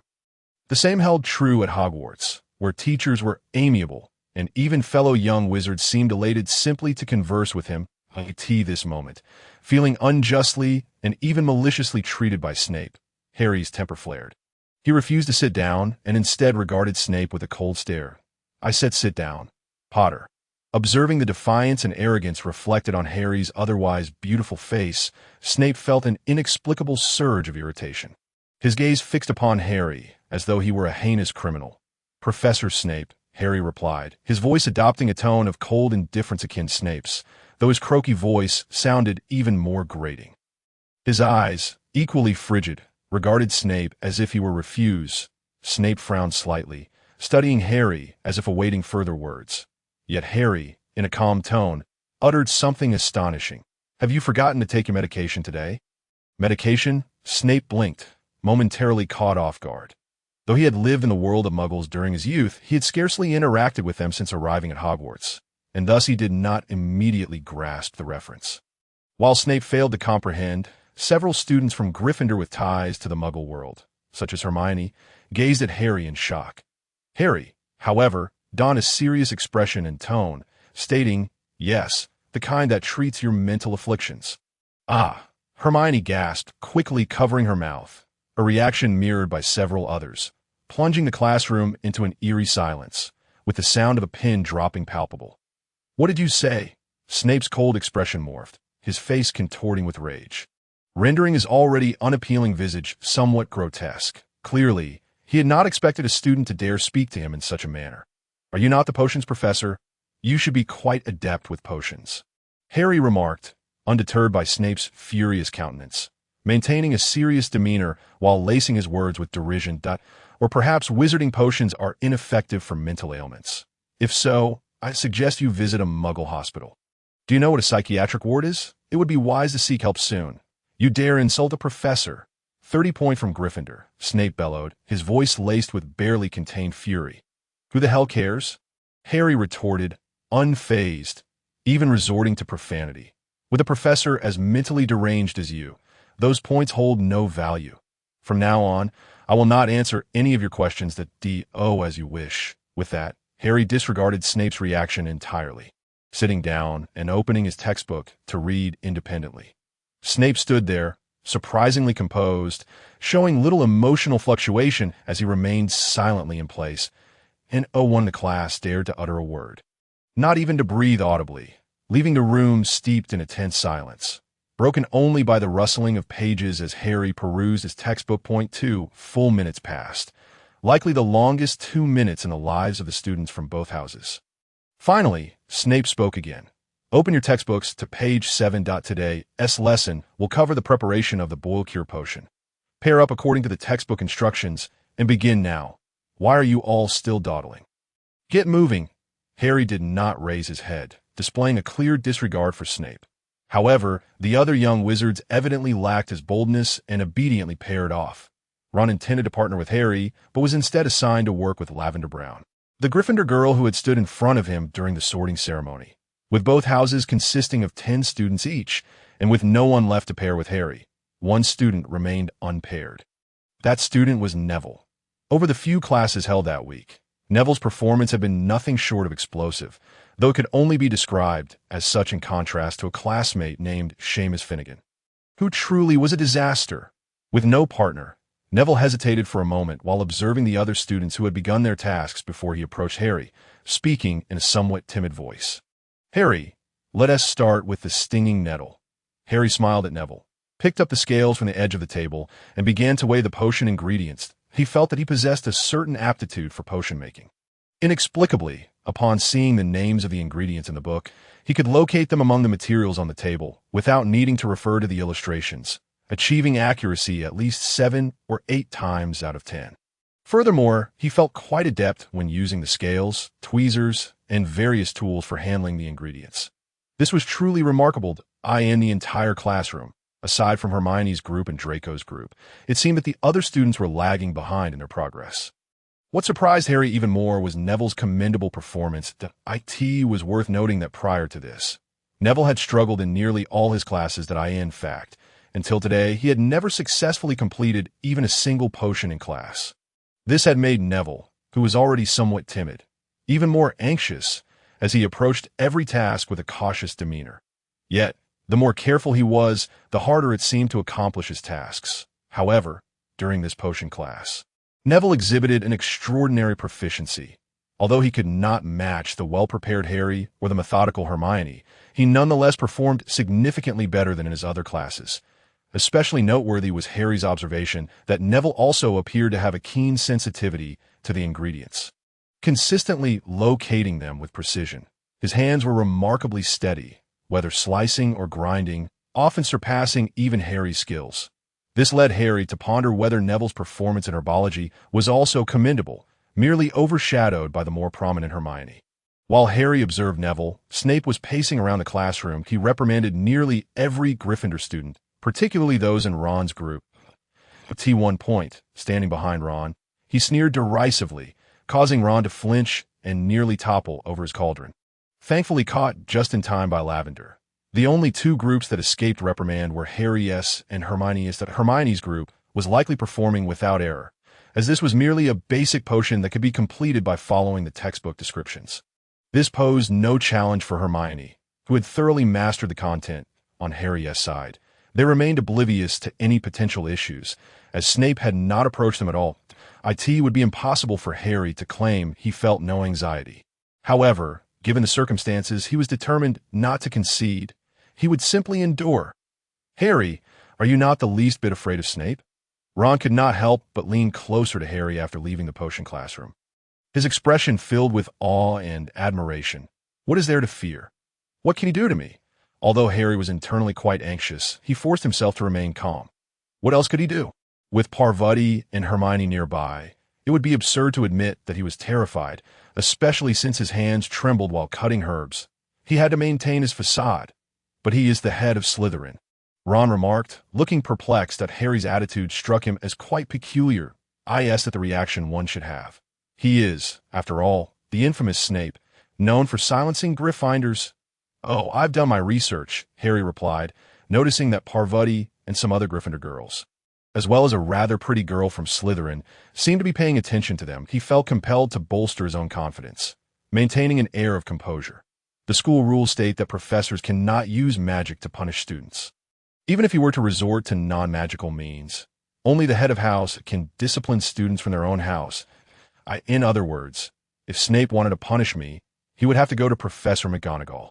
If he were to report to her, would he not lose face? Initially, Harry had intended to reassure Ron, but as he spoke, he began to genuinely believe it.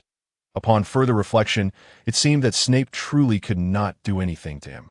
"Is it truly possible?" Ron exclaimed in astonishment, taking a moment to process this before genuinely praising, "Harry, you're brilliant. You thought of all that in an instant. That'd be why this time." The two had arrived in the Great Hall, which served purely as a dining area when not hosting ceremonies, and was otherwise quite empty. Noticing the absence of any young girls nearby, at least none in close proximity, Harry felt a wave of relief wash over him and quietly admitted, "At first, I was quite anxious as well, but upon reflection, it didn't seem so daunting." Haha. This statement was half-truth, for Harry had indeed felt anxious at first. However, his later reflection remained subject to debate, as he had only just begun to come to terms with it. Ron blinked in surprise, pondering for a moment before asking, "What if Snape writes to your family?" "He can't report to Professor McGonagall, but he can inform your parents, right?" Harry rolled his eyes. "Are you out of your mind? Which of my relatives would he report to? Snape writing to Aunt Petunia and Uncle Vernon? That would be laughable. If that letter ever reached Aunt Petunia, it would be incinerated in the fireplace within 3 breaths if it wasn't already set ablaze." "Oh, I'm sorry."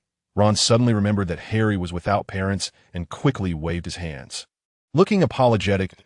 "And oh, worries. No worries." Harry waved dismissively, unconcerned. Having known and interacted with Ron for nearly a week, Harry understood him well. Ron was certainly not malicious, yet his mouth often ran faster than his brain. Harry surmised that if he were in a different environment or school, he would likely be a target for bullying, but not one of those unfortunate souls who drew sympathy. Exiting the Great Hall, Harry and Ron made their way outside the castle, where they had arranged to meet Hagrid in the afternoon. Although the potion class had been rather unpleasant, it did not diminish their enthusiasm for visiting Hagrid. Hagrid lived on the edge of the castle grounds, near the Forbidden Forest. Harry suspected that in addition to his duties as the keeper of keys and grounds, he might also serve as a sentinel between Hogwarts and the Forbidden Forest. In Harry's eyes, Hagrid's imposing stature made him well suited for such a role, in stark contrast to Hagrid's large frame. His home was rather modest. It was a small cottage with a pointed roof, though slightly larger than an average cottage, particularly with its oversized door. This made sense, as a standard door would be quite inconvenient for Hagrid to navigate. In front of the door lay a crossbow and a pair of rubber boots. Ron was quite intrigued by the crossbow, but he was certain that even with Harry's help, they would struggle to draw it back. Harry also speculated whether the crossbow was sufficient for hunting dragons, though it should be more than adequate for rhinoceroses. As for the pair of boots, Harry thought that if a 5 or 6-year-old child were to find them, they could easily use them as a small boat for play. Harry knocked on the solid wooden door with his small hand. The sound muffled. However, it was evident that the occupants inside heard him, as he soon heard a deep bark from within. Moments later, Hagrid opened the door, revealing his furry, yet beaming face. Beside him was at first glance, Harry thought it was a small black bear, but upon closer inspection, it was an exceedingly large black hound. Harry suspected this dog had some magical creature's bloodline, for he had never encountered such a large dog before, not even on television. Hagrid held the enormous dog tightly, and only after shifting aside did he allow Harry and Ron to enter. Just as it appeared from the outside, the interior of the cottage was quite spacious. It contained a single room filled with everything from a bed to a table and chairs, from hanging bacon on the beams to a wood-burning stove on the floor. Everything one might need. "Make yourselves comfortable. Take a seat," Hagrid said as he closed the door behind them and released the large dog. The dog immediately bounded towards Ron, who was taken aback. However, like Hagrid, the dog was not intimidating despite its size. It merely licked Ron's ear with its tongue. "This is Ron, the one you met on the first day of school," Harry remarked, watching Ron with one side of his face drenched in slobber while he laughed joyfully. Unable to suppress a shiver, Weasley, I can tell a glance, Hagrid chuckled heartily. "Your two brothers, George and Fred, are undoubtedly the most mischievous lads I've encountered in my 50-plus years at Hogwarts. I suspect they've spent more time in the Forbidden Forest than I have. By the way, this is Fong." Hagrid introduced his large dog and attempted to invite Harry to pet him. But Harry politely declined. He did not dislike dogs and wouldn't mind giving Fong a pat. "However, if I were to be slobbered on like Ron, I would politely decline." Hagrid inquired about Harry's week. Before Harry had the chance to respond, Ron eagerly recounted Harry's recent exploits in potions class. Although it is true that Snape has always harbored a disdain for students outside of Slytherin, this time it seemed rather excessive. Hagrid shook his head, hesitatingly stating, "Nevertheless, Harry, defying a teacher is still not a wise choice, especially since potions is a compulsory subject. At least until the 5th year, you cannot avoid taking potions." "So, does that mean we can skip potions after 5th year?" Ron seized upon this critical point. While he lacked the audacity to confront Snape as Harry did, the prospect of bypassing potions filled Ron with delight. And he would certainly strive to pursue that path. In fact, many students wish to take potions in 6th year, but find themselves unable to do so. Hagrid spread his hands. Snape has quite stringent requirements for the advanced class.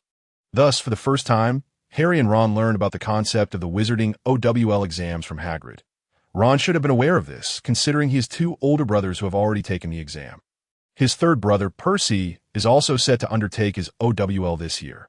However, the age gap between Ron and his older brothers is significant, and Percy does not engage in much conversation with Ron. Consequently, Ron was genuinely uninformed on this matter. Upon hearing that only those who achieve an outstanding in their OWL exams can continue with potions in 6th year, Ron resolved to intentionally lower his scores during the exam. Such a naive child. Utterly oblivious to the challenges of the examination. Of course, he would come to realize this by the time of the end-of-year exams. Hagrid and Ron surprisingly hit it off, likely because Ron has 3 older brothers whom Hagrid adores.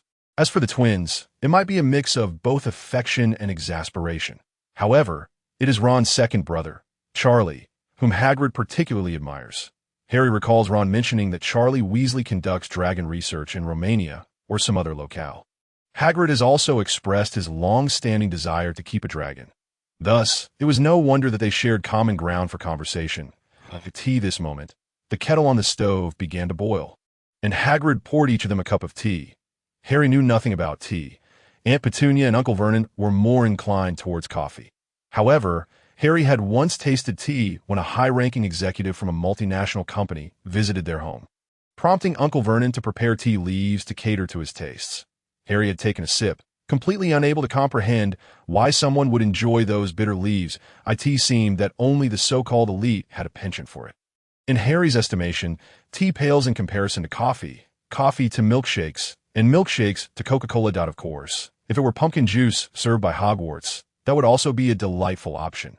Tea is typically accompanied by snacks, and Hagrid was no exception. However, the rock cakes he prepared were decidedly not a favorable choice. Both Harry and Ron struggled for quite some time to make any progress against the impenetrable rock cakes before ultimately conceding defeat. As Harry placed the rock cakes on the table, he noticed a newspaper lying there that it was the Daily Prophet, the most widely circulated publication in the British magical community and indeed throughout Europe. Harry observed that the front page headline was latest report on the Gringotts break-in. The news of the Gringotts break-in had been making waves recently. Although Harry did not subscribe to the paper, he had already planned to start his subscription next month and had made the payment. The Weasley family, however, had a subscription, likely because Percy needed to keep abreast of current affairs as he aspired to join the Ministry of Magic. The incident was reported continuously in the paper. Yet, upon glancing at it, Harry noted that there were still no substantial developments. The intruder remained at large. Harry silently scoffed at the incompetence of the goblins, while also feeling a pang of concern for his galleons stored in Gringotts. The invasion of Gringotts should be considered a significant event within the wizarding community. Yet most students at Hogwarts seemed indifferent. With a few exceptions like Harry, the majority of young wizards had no money to keep in Gringotts. Although many magical families had their fortunes stored in the vaults of Gringotts, those treasures were not truly theirs while their parents were still alive, especially for first-year students. Some were even unaware of which direction the entrance to Gringotts faced.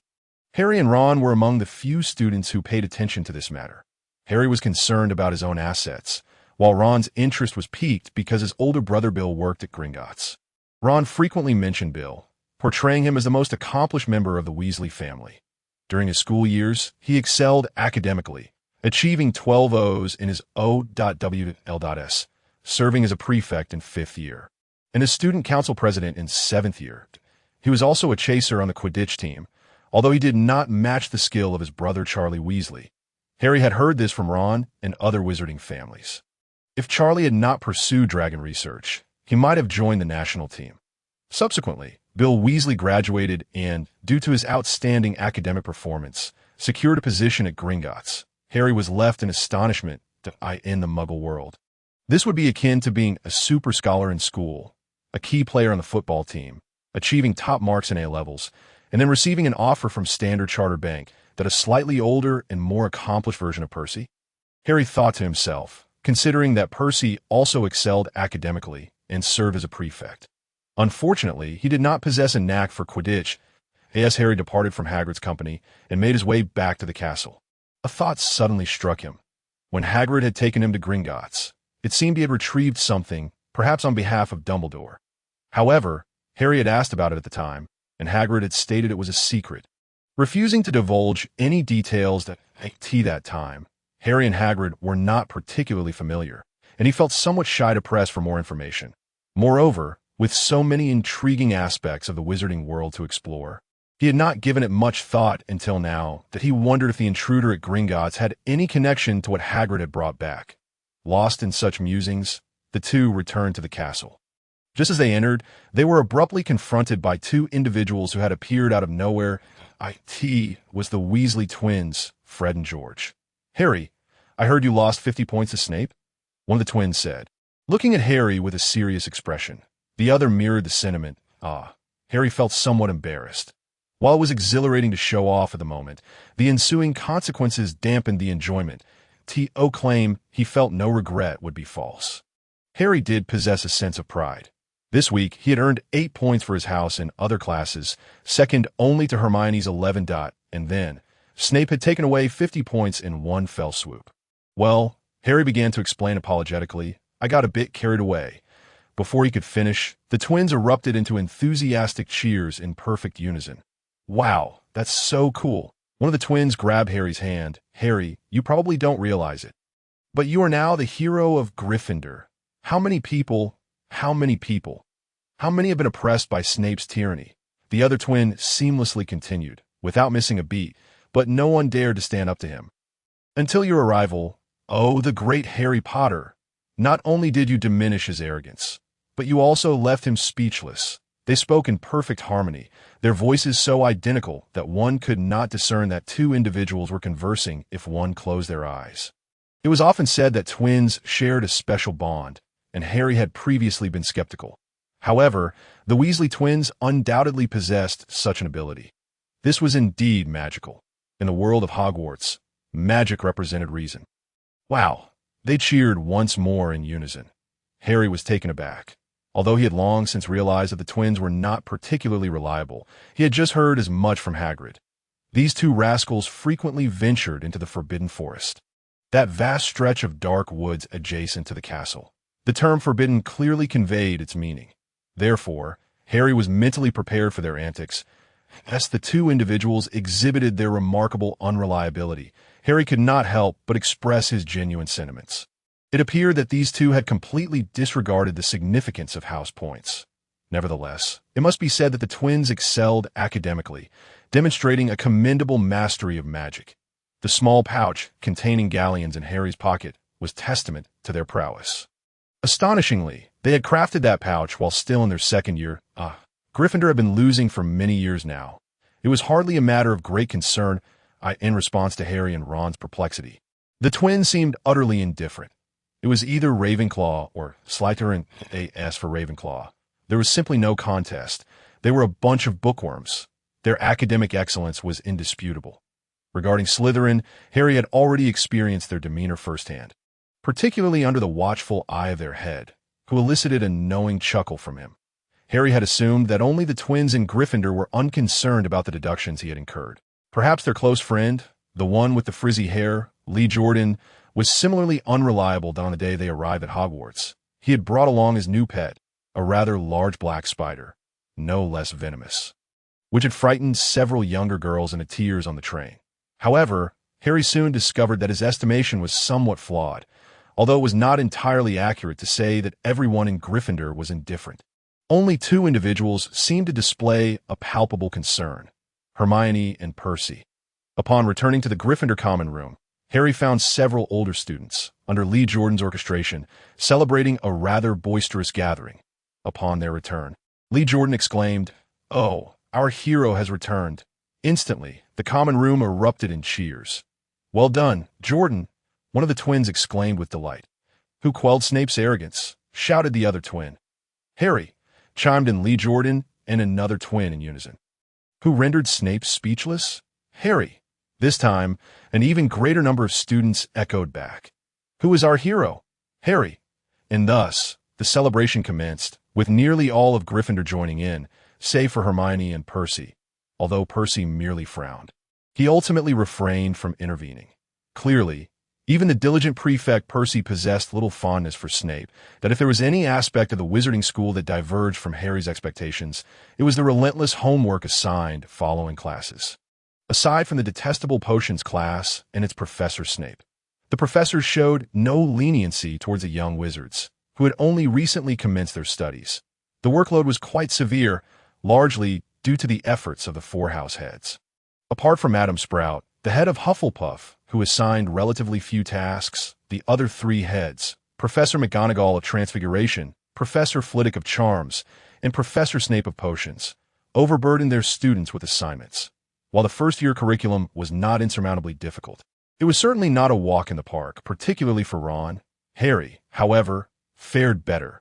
Ever since he had unwittingly practiced meditation, his memory had become remarkably acute in a regular school setting. Such a skill was advantageous. And the same held true at Hogwarts. Nonetheless, Harry chose to enlist Ron's assistance, and early one morning, they ventured to the library with Parvati to tackle their assignments together. Although Harry had performed commendably in both Transfiguration and Charms, earning points for their house, the theoretical components of these subjects posed a genuine challenge. particularly regarding potions and the history of magic. It was not just Harry. The entire Gryffindor house seemed to struggle with the workload, with perhaps Hermione being the sole exception. Harry and Ron had initially intended to seek Hermione's help, given their acquaintance on the train and their amicable rapport. However, Hermione appeared somewhat reluctant to engage with them, likely due to Harry's deduction of 50 points from Gryffindor. 11 years old. Harry had moved past the most troublesome phase of childhood, but was still very much in the throes of adolescence. If she ignored him, did that mean he should reach out first? Both he and Ron bore their own small tempers. Thus, they turned to the most beautiful girl in their year, Parvati Patil, for assistance. Of course, their motivation for approaching Parvati was not solely her beauty. Although Harry had begun to entertain thoughts of socializing with girls, his interest was still quite mild. Parvati, like most Gryffindors, was also struggling with her assignments. The true source of aid came from her twin sister, Padma Patil, who had been sorted into Ravenclaw. The resemblance between the sisters was striking, much like the Weasley twins, if one were to only glance at their faces. Harry and Ron would find it nearly impossible to tell them apart. However, the differences in their house accessories provided some distinction, sparing them the awkwardness of addressing Fred and George indiscriminately. Ravenclaw, being a haven for intellectuals, boasted extraordinary wisdom among its members. Although they were twins, even after just 1 week, noticeable differences had begun to emerge. The assignments that had Harry, Ron, and even Parvati tearing their hair out appeared to be effortlessly manageable for Padma. While she was unwilling to allow them to plagiarize, she was more than willing to guide them to specific sections in certain books where they could find relevant references. This was immensely helpful. Following Padma's guidance, Harry sought a book concerning the rules of wizard dueling in the Middle Ages. This proved to be no small feat. The library at Hogwarts was vast, with an abundance of books. Yet the indexing left much to be desired. Certainly inferior to the town library Harry had previously visited, Madame Pants, the librarian, did not assist young witches and wizards in locating books. She merely decided whether they could borrow them once they had found what they were looking for. Furthermore, after borrowing books, the young wizards often returned them haphazardly, creating considerable difficulty for those searching for them later. Although these books magically returned to their rightful places every night, Harry and his friends arrived at the library early, when the books were still in order. Thus, despite spending some time searching, Harry ultimately found the book he sought. However, as he retrieved it, a slim little pamphlet caught his eye: Techniques and Essentials of the Mind Cloaking Spell. The term mind cloaking spell evoked an uncontrollable recollection of the invasive sensation he had experienced while wearing the sorting hat. Throughout the week, aside from completing his schoolwork, Harry had devoted nearly all his remaining time to practicing the locking and probing spells. He had made some progress with the locking spell, yet had achieved no advancements with the probing spell. This mind cloaking spell was it akin to the locking spell? After merely glancing at the pamphlet, Harry confirmed his suspicions that it detailed a magical technique capable of shielding one's mind from external mental probing. Intriguingly, it also contained descriptions of 2 counterspells, the Soul Siphon and the Dementor's Kiss. Harry was familiar with the latter, renowned as one of the 3 unforgivable curses. Although he had not heard of the Soul Siphon before, its name alone suggested a similar nature to the probing spell. Regrettably, while the pamphlet provided detailed methods and descriptions for the mind cloaking spell, the other 2 spells were only described without any incantations or specifics on their execution. To intrude upon another's memories was undoubtedly a reprehensible act. Harry perceived it as a far graver transgression than mere theft. Yet, to speak candidly, had he possessed such an ability, he was uncertain whether he could resist using it. In fact, he was quite eager to learn and employ it. Alas, the pamphlet offered no such guidance, and Harry could only concentrate on the mind cloaking spell. After perusing it for a while, he discerned that the mind cloaking spell shared similarities with his locking spell. Yet they were not entirely the same. Perhaps studying them together would enhance his proficiency in the locking spell? Harry mused, ultimately deciding to keep the pamphlet close at hand. The books within Hogwarts Library were classified by levels. Certain books are restricted from being borrowed by younger students, while some are placed in areas that these students are not even permitted to approach. The powerful potion that Harry had previously encountered falls into the former category. Students below the 6th year are forbidden from checking it out of the library unless they have special permission from a professor. However, they're allowed to peruse it within the library. Conversely, the techniques and essentials for learning the brain-closing spell are categorized as ordinary literature, and Madame Pants merely glanced at it, allowing Harry to sign his name without further comment.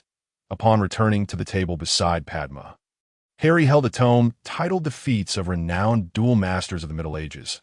While Ron appeared somewhat dazed, he was engaged in writing a paper on the conflicts and collaborations between medieval witches and the Muggle Church, which was one of 2 assignments given by the ghostly Professor Binns for that week in History of Magic.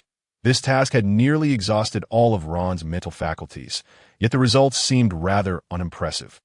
Professor Binns had stipulated a minimum length of 1.5 feet, yet the text on Ron's parchment was barely half a foot long. Both Parvati and Padma displayed their disdain openly.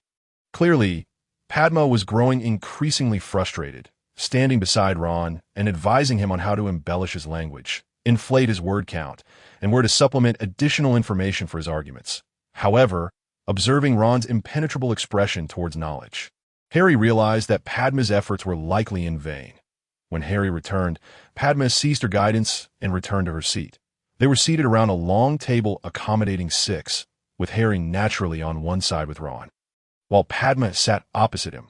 The table was narrow enough that they could discuss matters if they both leaned in slightly. So, have you found it? Padma inquired as Harry took his seat. Harry shook the hefty volume in his hand and grinned.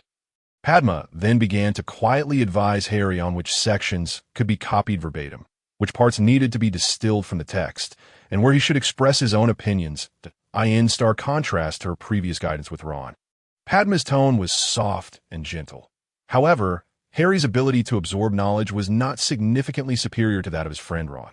This was not due to a lack of mental capacity, but rather because Padma was sitting just a tad too close.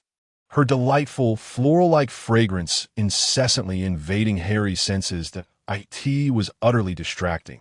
He found himself on the verge of sneezing. How could he possibly do that in front of a girl? Harry and his friends had arrived quite early, resulting in a sparsely populated library at the start.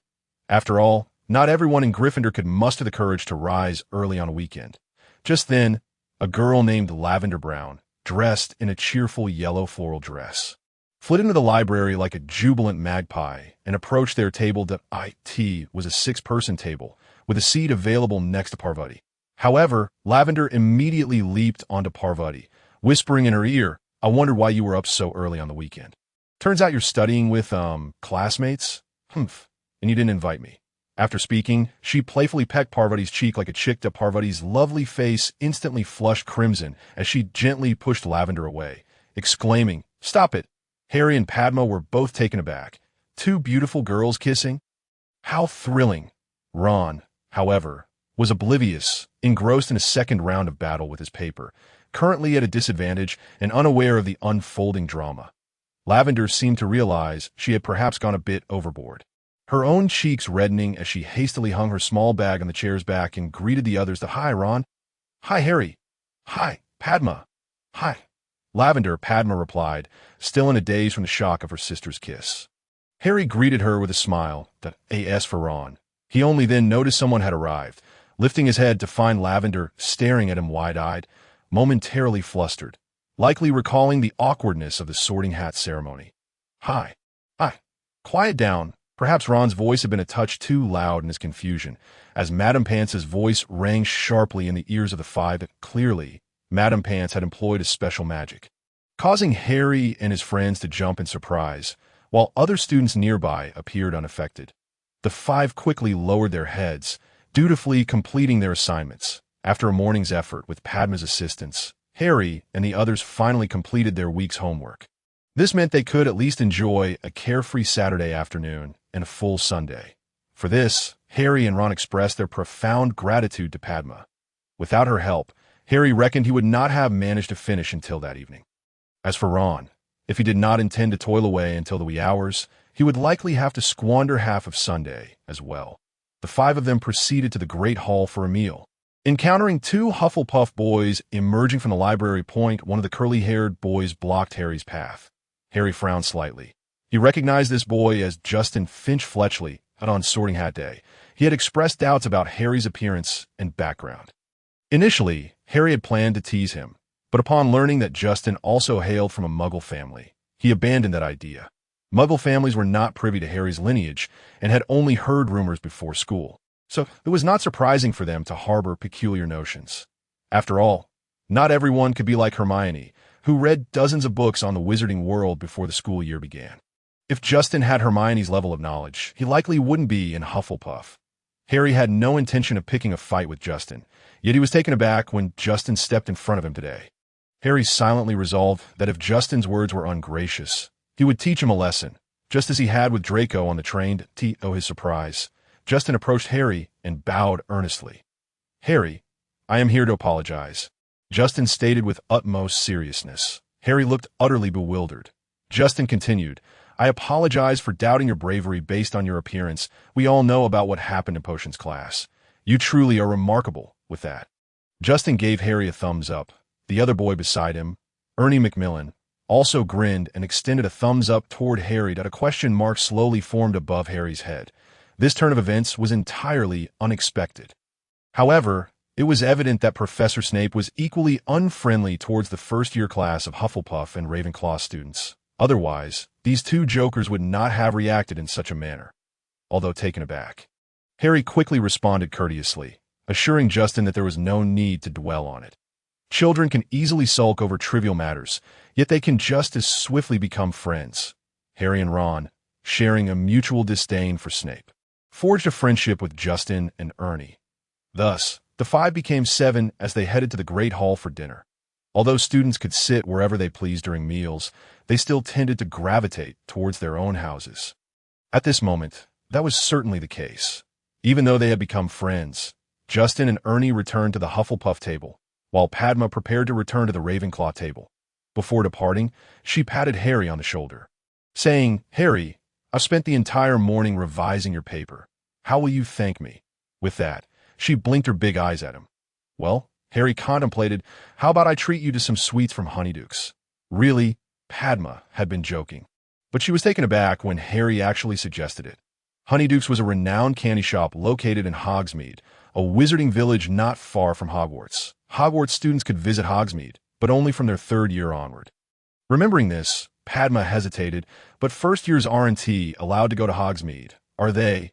That's not an issue at all, Harry replied with a grin. While he could not go himself, the Weasley twins certainly could. Given his rapport with Fred and George, asking them to bring back some sweets would pose no problem at all. Then it's settled. Padma laughed joyfully and then skipped back to the Ravenclaw table. Harry watched her depart, only to hear Parvati teasingly say beside him, "Harry, if Padma has a chance, what about me and Lavender? By the way, I was the one who introduced Padma, you know? Of course there is." Harry nodded repeatedly, for he was affluent and unconcerned about such trivial expenses. Parvati chuckled with pride. "That be by the way," Lavender suddenly interjected, "I heard that this afternoon, the Gryffindor Quidditch team is holding tryouts for new students. Shall we go take a look? Tryouts? Can we participate?" Harry inquired curiously, having recently brushed up on his knowledge of Quidditch. Initially, he thought riding broomsticks to play a game akin to basketball in the air was rather pointless. However, upon closer engagement, he found it genuinely intriguing. The only concern that lingered in his mind was whether riding a broomstick would lead to any unfortunate mishaps. That's not possible. First-year students can't join the Quidditch team. Ron shrugged. Having 5 older brothers, 4 of whom had been on the house team, he was well-versed in its regulations. Even if we can't participate, it would still be good to watch, wouldn't you agree? Lavender continued. "Come on, Ron. Your twin brothers are both on the Quidditch team, right?" Ron pondered for a moment and nodded. "True. It wouldn't hurt to take a look." Seeing everyone in agreement, Harry nodded as well if the twins were to undergo their evaluations in the afternoon. It would be the perfect opportunity to find them and ask for their assistance in getting some sweets from Hogsmeade. Despite having viewed numerous materials and moving images, Harry felt a thrill course through him when he witnessed someone soaring through the sky on a broomstick.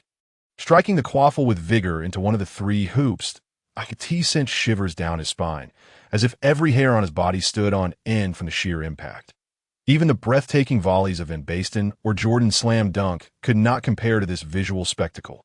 In that moment, Harry realized he had become a true Quidditch fan. Whether it was the erratically thrown quaffle, the bludger whizzing towards someone's head, or the elusive golden snitch darting about with remarkable speed. He found it all immensely entertaining. What struck him particularly was the bat wielded by the beater, reminiscent of Dudley's baseball bat.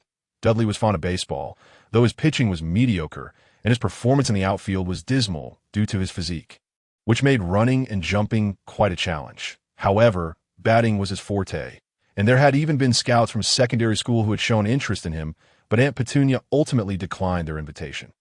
Back at the Quidditch pitch, a key chaser from Gryffindor had graduated, and today's tryouts were primarily to select a new chaser, along with a few reserve players. The oldest member of the team was a seventh-year student serving as the Seeker, who was planning to retire from the team to prepare for his final wizarding exams. Given his average Quidditch skills, it was unlikely he would become a professional player, thus a wizarding certification would be crucial for securing employment after graduation. Aside from him, the second oldest was Oliver Wood, a fifth-year student who had just taken over as captain and played as the keeper. There were two fourth-year players who had previously only served as substitutes. According to Ron, who had heard from Fred and George, these two upperclassmen were enthusiastic but lacked the necessary skills. Among the team's 7 main players, 4 were merely third years, besides the Weasley twins, who played as beaters. There were 2 main chasers, Angelina Johnson and Alicia Spinnet.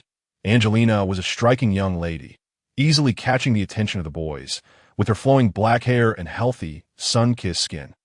She was tall and graceful, possessing refined features combined with an uncommon spirit that made her exceedingly charming. In the stands, Lee Jordan, a friend of Fred and George, was enthusiastically cheering for Angelina. No 5th or 7th year students participated in the tryouts this year, as they were occupied with their ordinary wizarding level and NEWT exams respectively. Unless one possessed extraordinary talent and aspired to pursue a professional career, like Oliver Wood, who had caught the attention of scouts from the Puddlemere United team, one's focus would naturally be on examinations. Consequently, the main candidates for selection were students from the 3rd, 4th, and 6th years. Unfortunately, aside from the 6th-year students who were preparing for their ordinary wizarding level exams last year, those in the 3rd and 4th years who wished to join the Quidditch team had already participated the previous year. Those who had not been selected last year and showed no significant improvement this year also lacked the requisite skills to be reconsidered. Even from a distance, Harry could sense the palpable frustration radiating from the keeper, Oliver Wood. It was unmistakably apparent, so much so that Harry didn't even need to consciously perceive it. This was likely linked to the fact that he had been diligently practicing meditation and mental fortitude at Hogwarts over the past week.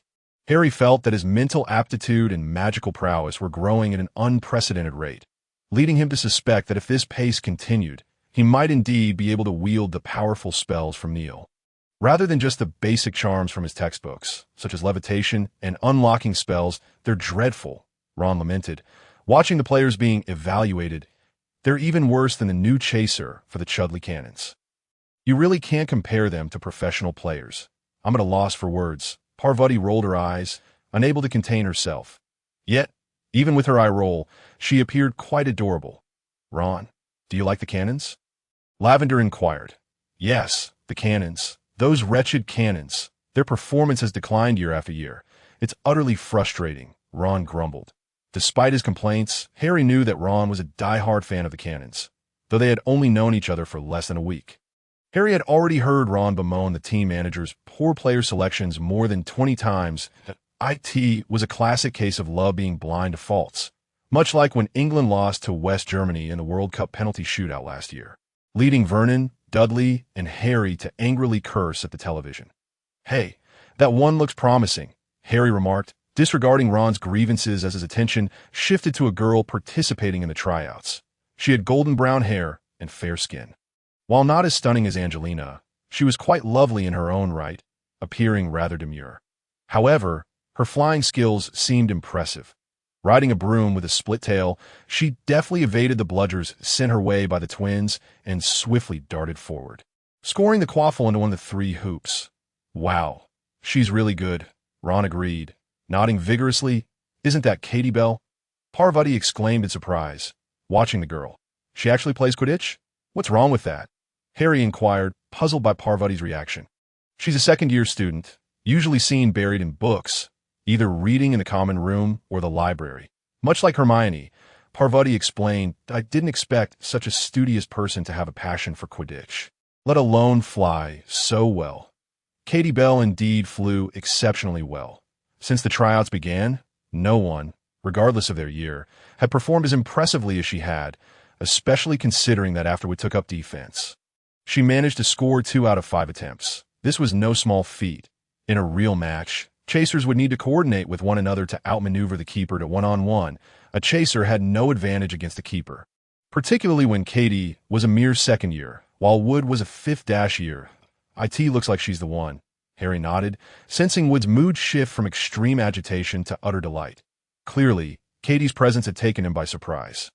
A good recruit is always found among the newcomers, just like last year when 4 promising talents emerged from the first years.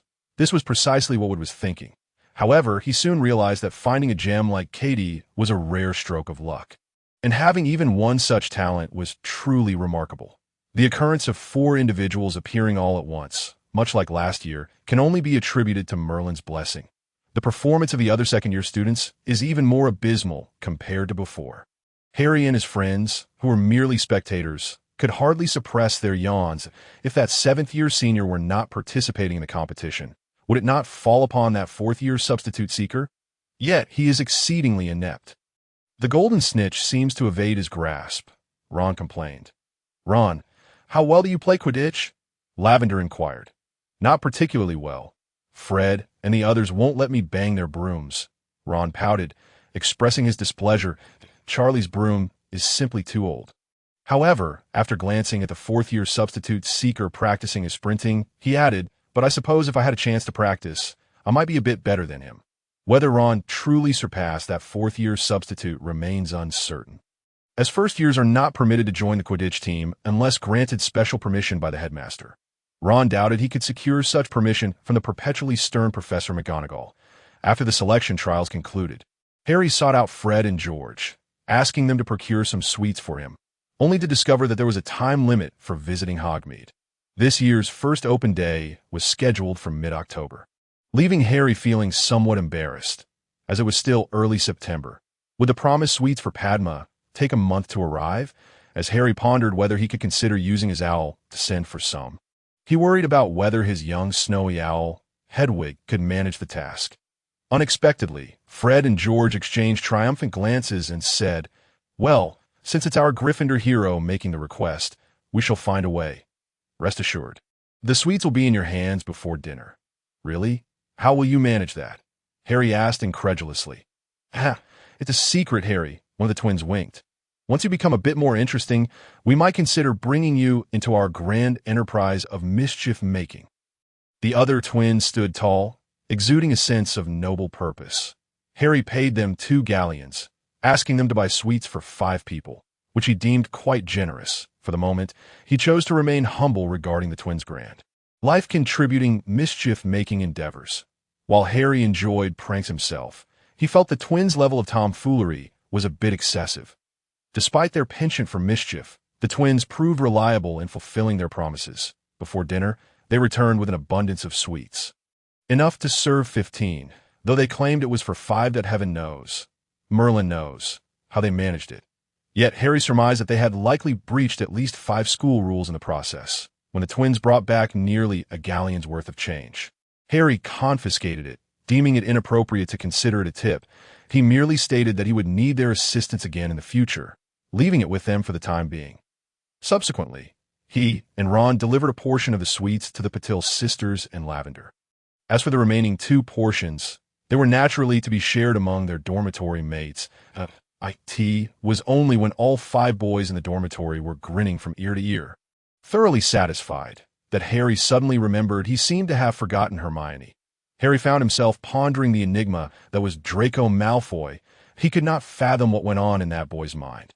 If one were to label him as a bully akin to Dudley, it would not entirely be accurate, as he did not often harass his classmates. In fact, Harry had witnessed him being bullied by the 3rd-year Pritchard. If he were to be considered a poor student, his performance in potions was commendable, and he fared decently in charms and transfiguration. Only in herbology did he appear somewhat dull. Yet, it was perplexing how he frequently sought to assert his presence before Harry, uttering cryptic remarks. Just when Harry would stand up, cracking his knuckles in preparation to confront him, Malfoy would invariably slink away swiftly. This was Harry's assessment of Draco Malfoy. Inept yet playful, it irked Harry somewhat. Fortunately, first-year Gryffindors and Slytherins only shared potions class, and their paths did not often cross otherwise. Speaking of potions, Harry was somewhat taken aback. He had anticipated that the conflict with Snape would yield some sort of follow-up, as was customary. However, Hogwarts being a magical school, the unusual was often the norm. Thus, the attitudes of Professor McGonagall and the other professors remained unchanged towards him. The only transformation occurred in potions class, where Snape completely ignored Harry, neglecting to acknowledge Neville as well, who was in Harry's group. Yet Neville fared slightly better than Harry. At least Snape graded his assignments, albeit with criticism that made them seem worse than dung, which was still preferable to Harry's assignments that vanished into oblivion. Harry suspected that his work had been outright discarded by Snape, that of course, it was possible he had been used to clean up, given the softness of the parchment used at school. Consequently, Harry contemplated foregoing his potions homework altogether, but after much deliberation, he concluded that knowledge was something worth possessing. Thus, he wrote his assignments, albeit with the assistance of Padma and Hermione, for grading.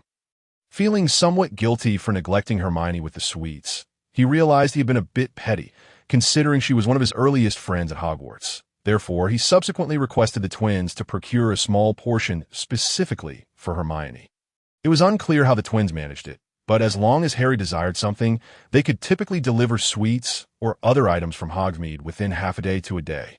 Hermione seemed to have calmed down, as she did not continue to give Harry the cold shoulder when he presented her with the sweets and asked for her help in grading his potions assignment. She hesitated briefly before agreeing. However, Hermione still suggested that Harry apologize to Snape, a notion that Harry dismissed. In contrast to Harry, whose life was gradually falling into place, his friends faced greater challenges. First was Hermione, who had just begun to rekindle her communication with Harry as a superlative scholar. Hermione possessed an all-encompassing aptitude for learning, even in potions, a subject that left Gryffindors in despair, and history of magic, which bored all students to tears. She excelled effortlessly. However, her social skills were riddled with shortcomings.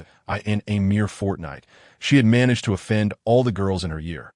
Consequently, none were particularly eager to engage with her, even though Hermione primarily occupied herself with reading rather than socializing. In truth, aside from Harry, Ron, and Neville, most of the first years were reluctant to interact with her. Even Ron's willingness to converse with her was largely due to his need for her assistance in completing assignments.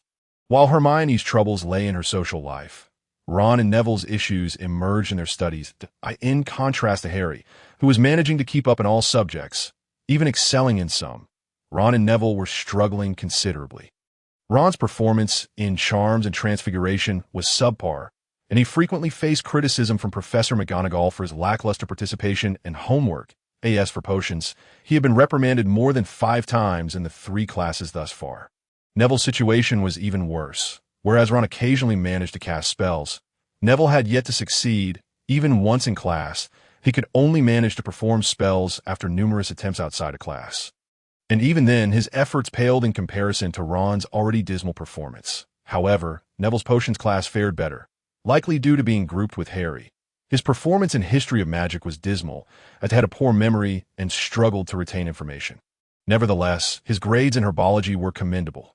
While initially unremarkable, his performance improved significantly in the second week, and by the third week, he had nearly caught up to Harry in herbology assessments. Certainly, there exists no comparison with Hermione. Aside from attending classes and completing assignments, Harry devoted much of his time to meditation, occlumency, and the cerebral shielding techniques he stumbled upon in the library. Upon attempting to learn the art of cerebral shielding, Harry was astounded to discover that it complemented his existing occlumency to a certain extent. Occlumency served as a protective shield, capable of obscuring external prying and possessing the ability to sense intrusions. In contrast, cerebral shielding lacked the perceptive capacity for detecting intrusions, and its effectiveness in obscuring prying seemed somewhat inferior to that of occlumency. However, it possessed the intriguing ability to fabricate false thoughts. As the term implies, this involves crafting a layer of deceptive thought within the surface of one's mind to mislead the observer.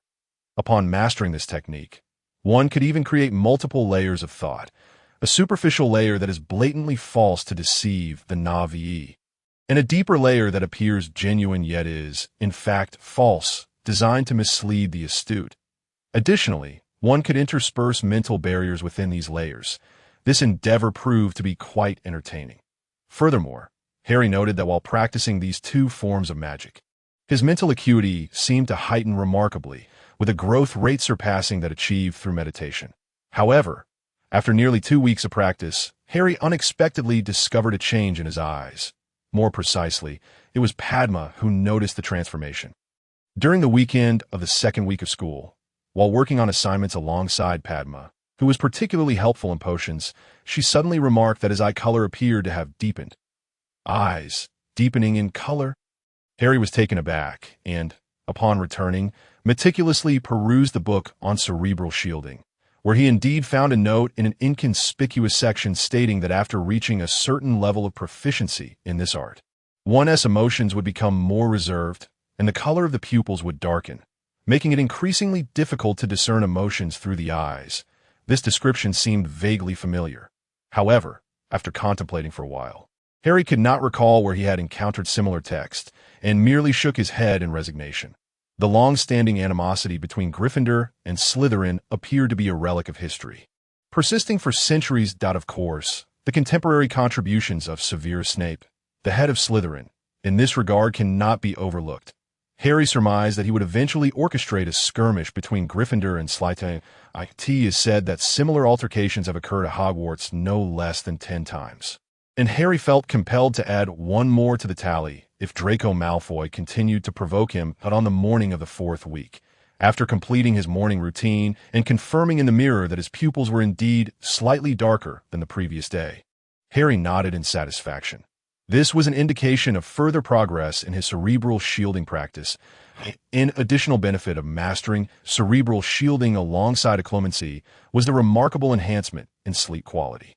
In such a state, one's mind would become ethereal, allowing for a restful slumber that resulted in a refreshing early rise, leading to a spirited day ahead.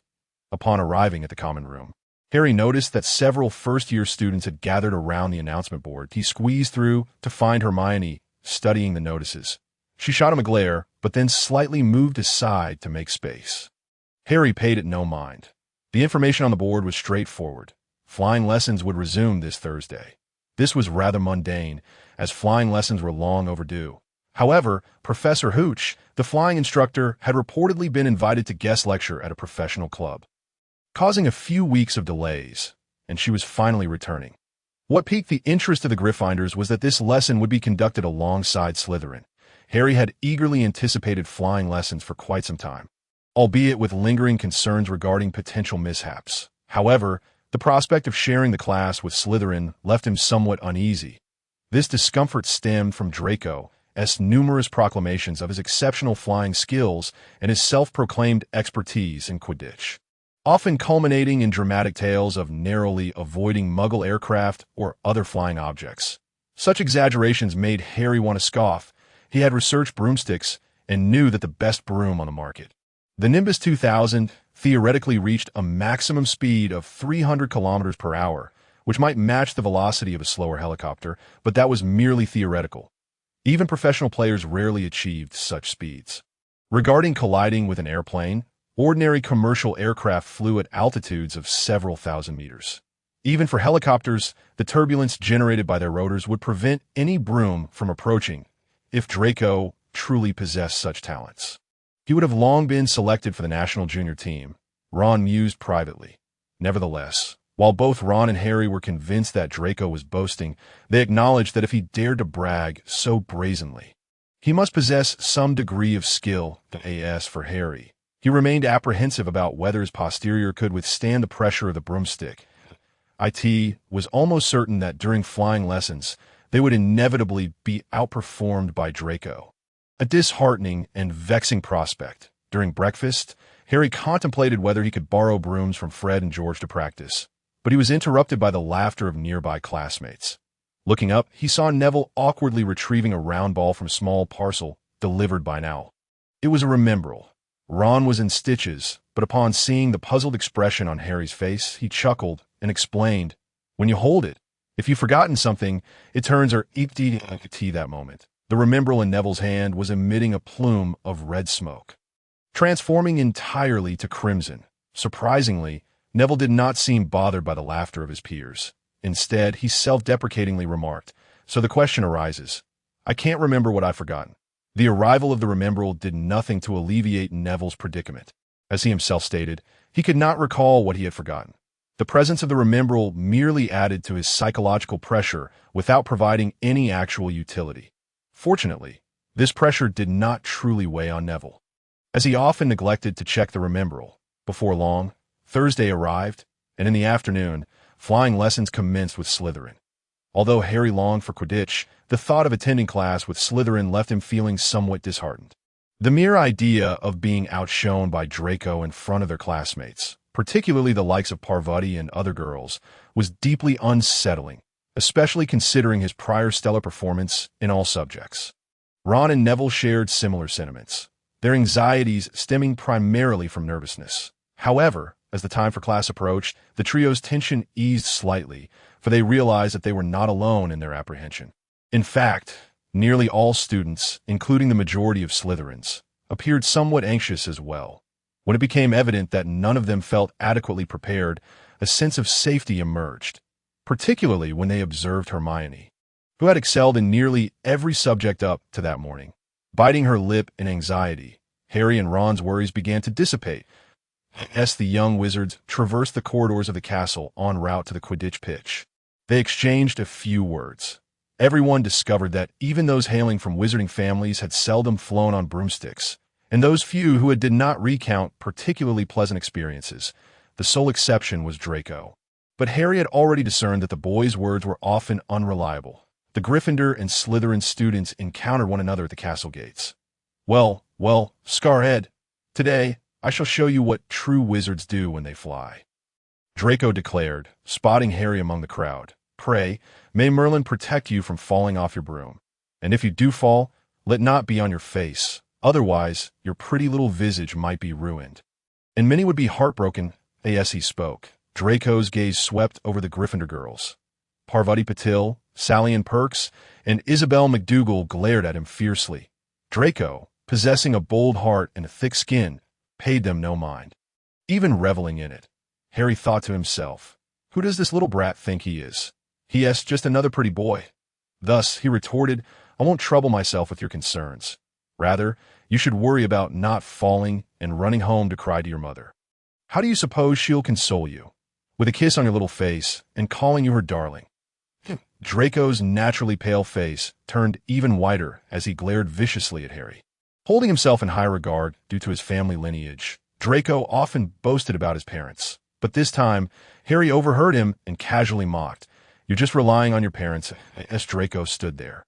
Momentarily speechless, Harry added with a sneer, "Why don't you go home and cry to your mother?"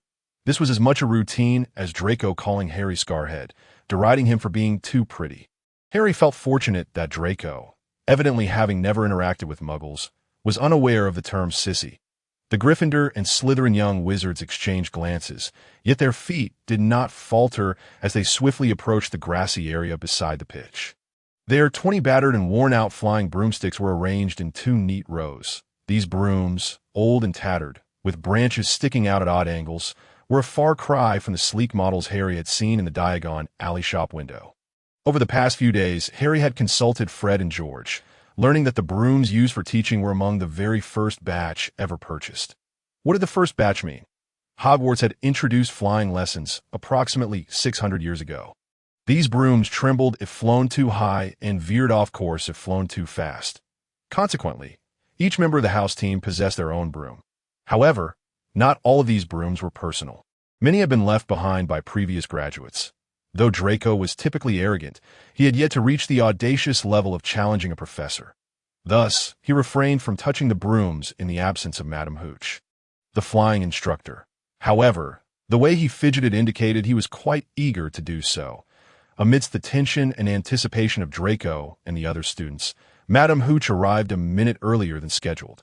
At first glance, she was the epitome of a capable and spirited witch, with short gray hair and piercing pale yellow eyes reminiscent of a hawk. Her appearance could hardly be deemed beautiful, but was undeniably striking. Her thick eyebrows lent her an air of authority, and her lightly sun-kissed skin indicated a preference for the outdoors over the confines of an office. "Good afternoon, children," Madame Hooch greeted robustly. "Good afternoon." "Madame Hooch," the students replied in unison. "Well then, what are we waiting for? Let's get moving," Madame Hooch exclaimed cheerfully. Unlike Professor McGonagall, whose voice, though soft, resonated clearly in everyone's ears, Madame Hooch's voice was genuinely loud. "Stand by the brooms." "Everyone, quickly now." The students scrambled, hastily positioning themselves next to the brooms. "If you're left-handed, stand by the right side of the broom. If not, stand on the left." Madame Hooch instructed that a few students shifted positions, but there were no left-handed students. "Now, extend your dominant hand over the broom," she continued. Once all the students were ready, Madame Hooch called out, "Now, say up." "Up," Harry commanded, and to his astonishment, the broom on the ground shot up and landed perfectly in his hand. However, such obedient brooms were rare. Hermione's broom merely rolled over, while Neville's did not move at all. Most students' brooms only jumped slightly, but did not reach their hands, with only 5 others, including Draco Malfoy, Pansy Parkinson, Daphne Greengrass, Blaise Zabini, and Ron Weasley, managing to have their brooms leap into their grips. "Wow, Harry, did you see that?" Ron exclaimed, staring at the broom that had jumped directly into his hand, his face a mix of disbelief and excitement. Hermione, standing beside him, appeared even more incredulous, and Harry guessed she was questioning her very existence. "Brilliant!" Harry promptly offered his enthusiastic support to his friend. Yet he couldn't help but sneak a glance at the Slytherin side.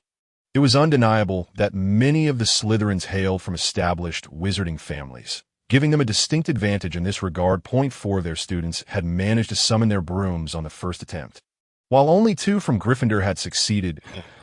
Madame Hooch moved among the crowd, instructing the young witches and wizards. She urged them, "Put some feeling into it.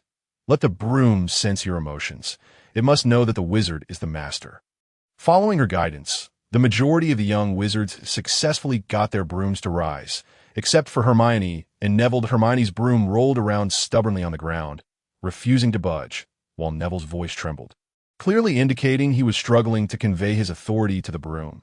Madame Hooch, evidently accustomed to such situations, first inspected their brooms to ensure there were no mechanical issues. After confirming they were functional, she offered some reassurance to Hermione and Neville before urging them to try again. Whether it was Madame Hooch's comforting presence or the brooms sensing the true authority of their owners, the brooms eventually complied, jumping obediently into the hands of both Hermione and Neville.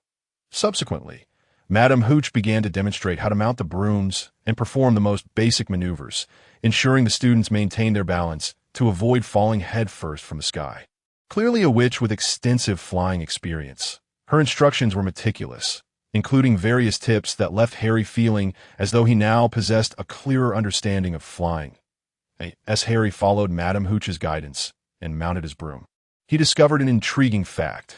The broom had an invisible seat that alleviated his previous concerns about discomfort. His mind instantly felt more at ease. Unlike most of the others, Draco appeared remarkably adept, suggesting this was not his first experience with brooms. However, Madame Hooch pointed out his numerous errors. "Mr. Malfoy, how did you develop such poor habits? Your feet shouldn't be positioned like that. It makes it easy to lose your balance." Draco scowled, noticing Harry and Ron struggling to suppress their laughter. "Harry, look at Malfoy's face. Haha, it's killing me," Ron exclaimed, nearly collapsing with mirth. Harry too found it hilarious. After all, Draco had boasted so grandly, only to falter. At this point, Harry felt confident that the lesson would proceed smoothly without further incident. But then, an unexpected twist occurred. When Madame Hooch deemed that everyone had grasped the basics, she instructed them to mount their brooms in preparation for takeoff.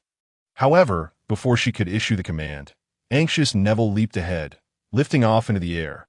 Yet he found himself unable to descend. Harry slapped his forehead in frustration. having left his wand at his waist for flying class. He had been too slow to summon a spell to prevent Neville's fall, but by the time he had his wand in hand, Neville had already curled up on the ground, his body twitching slightly. Neville did not cry, and Harry felt a swell of admiration for his bravery. Had it been Harry who fell from such a height and sprained his wrist, he doubted he would have remained composed. Madame Hooch used magic to levitate Neville and hurried toward the castle, warning the remaining students, "I'm taking Mr. Longbottom to the hospital wing.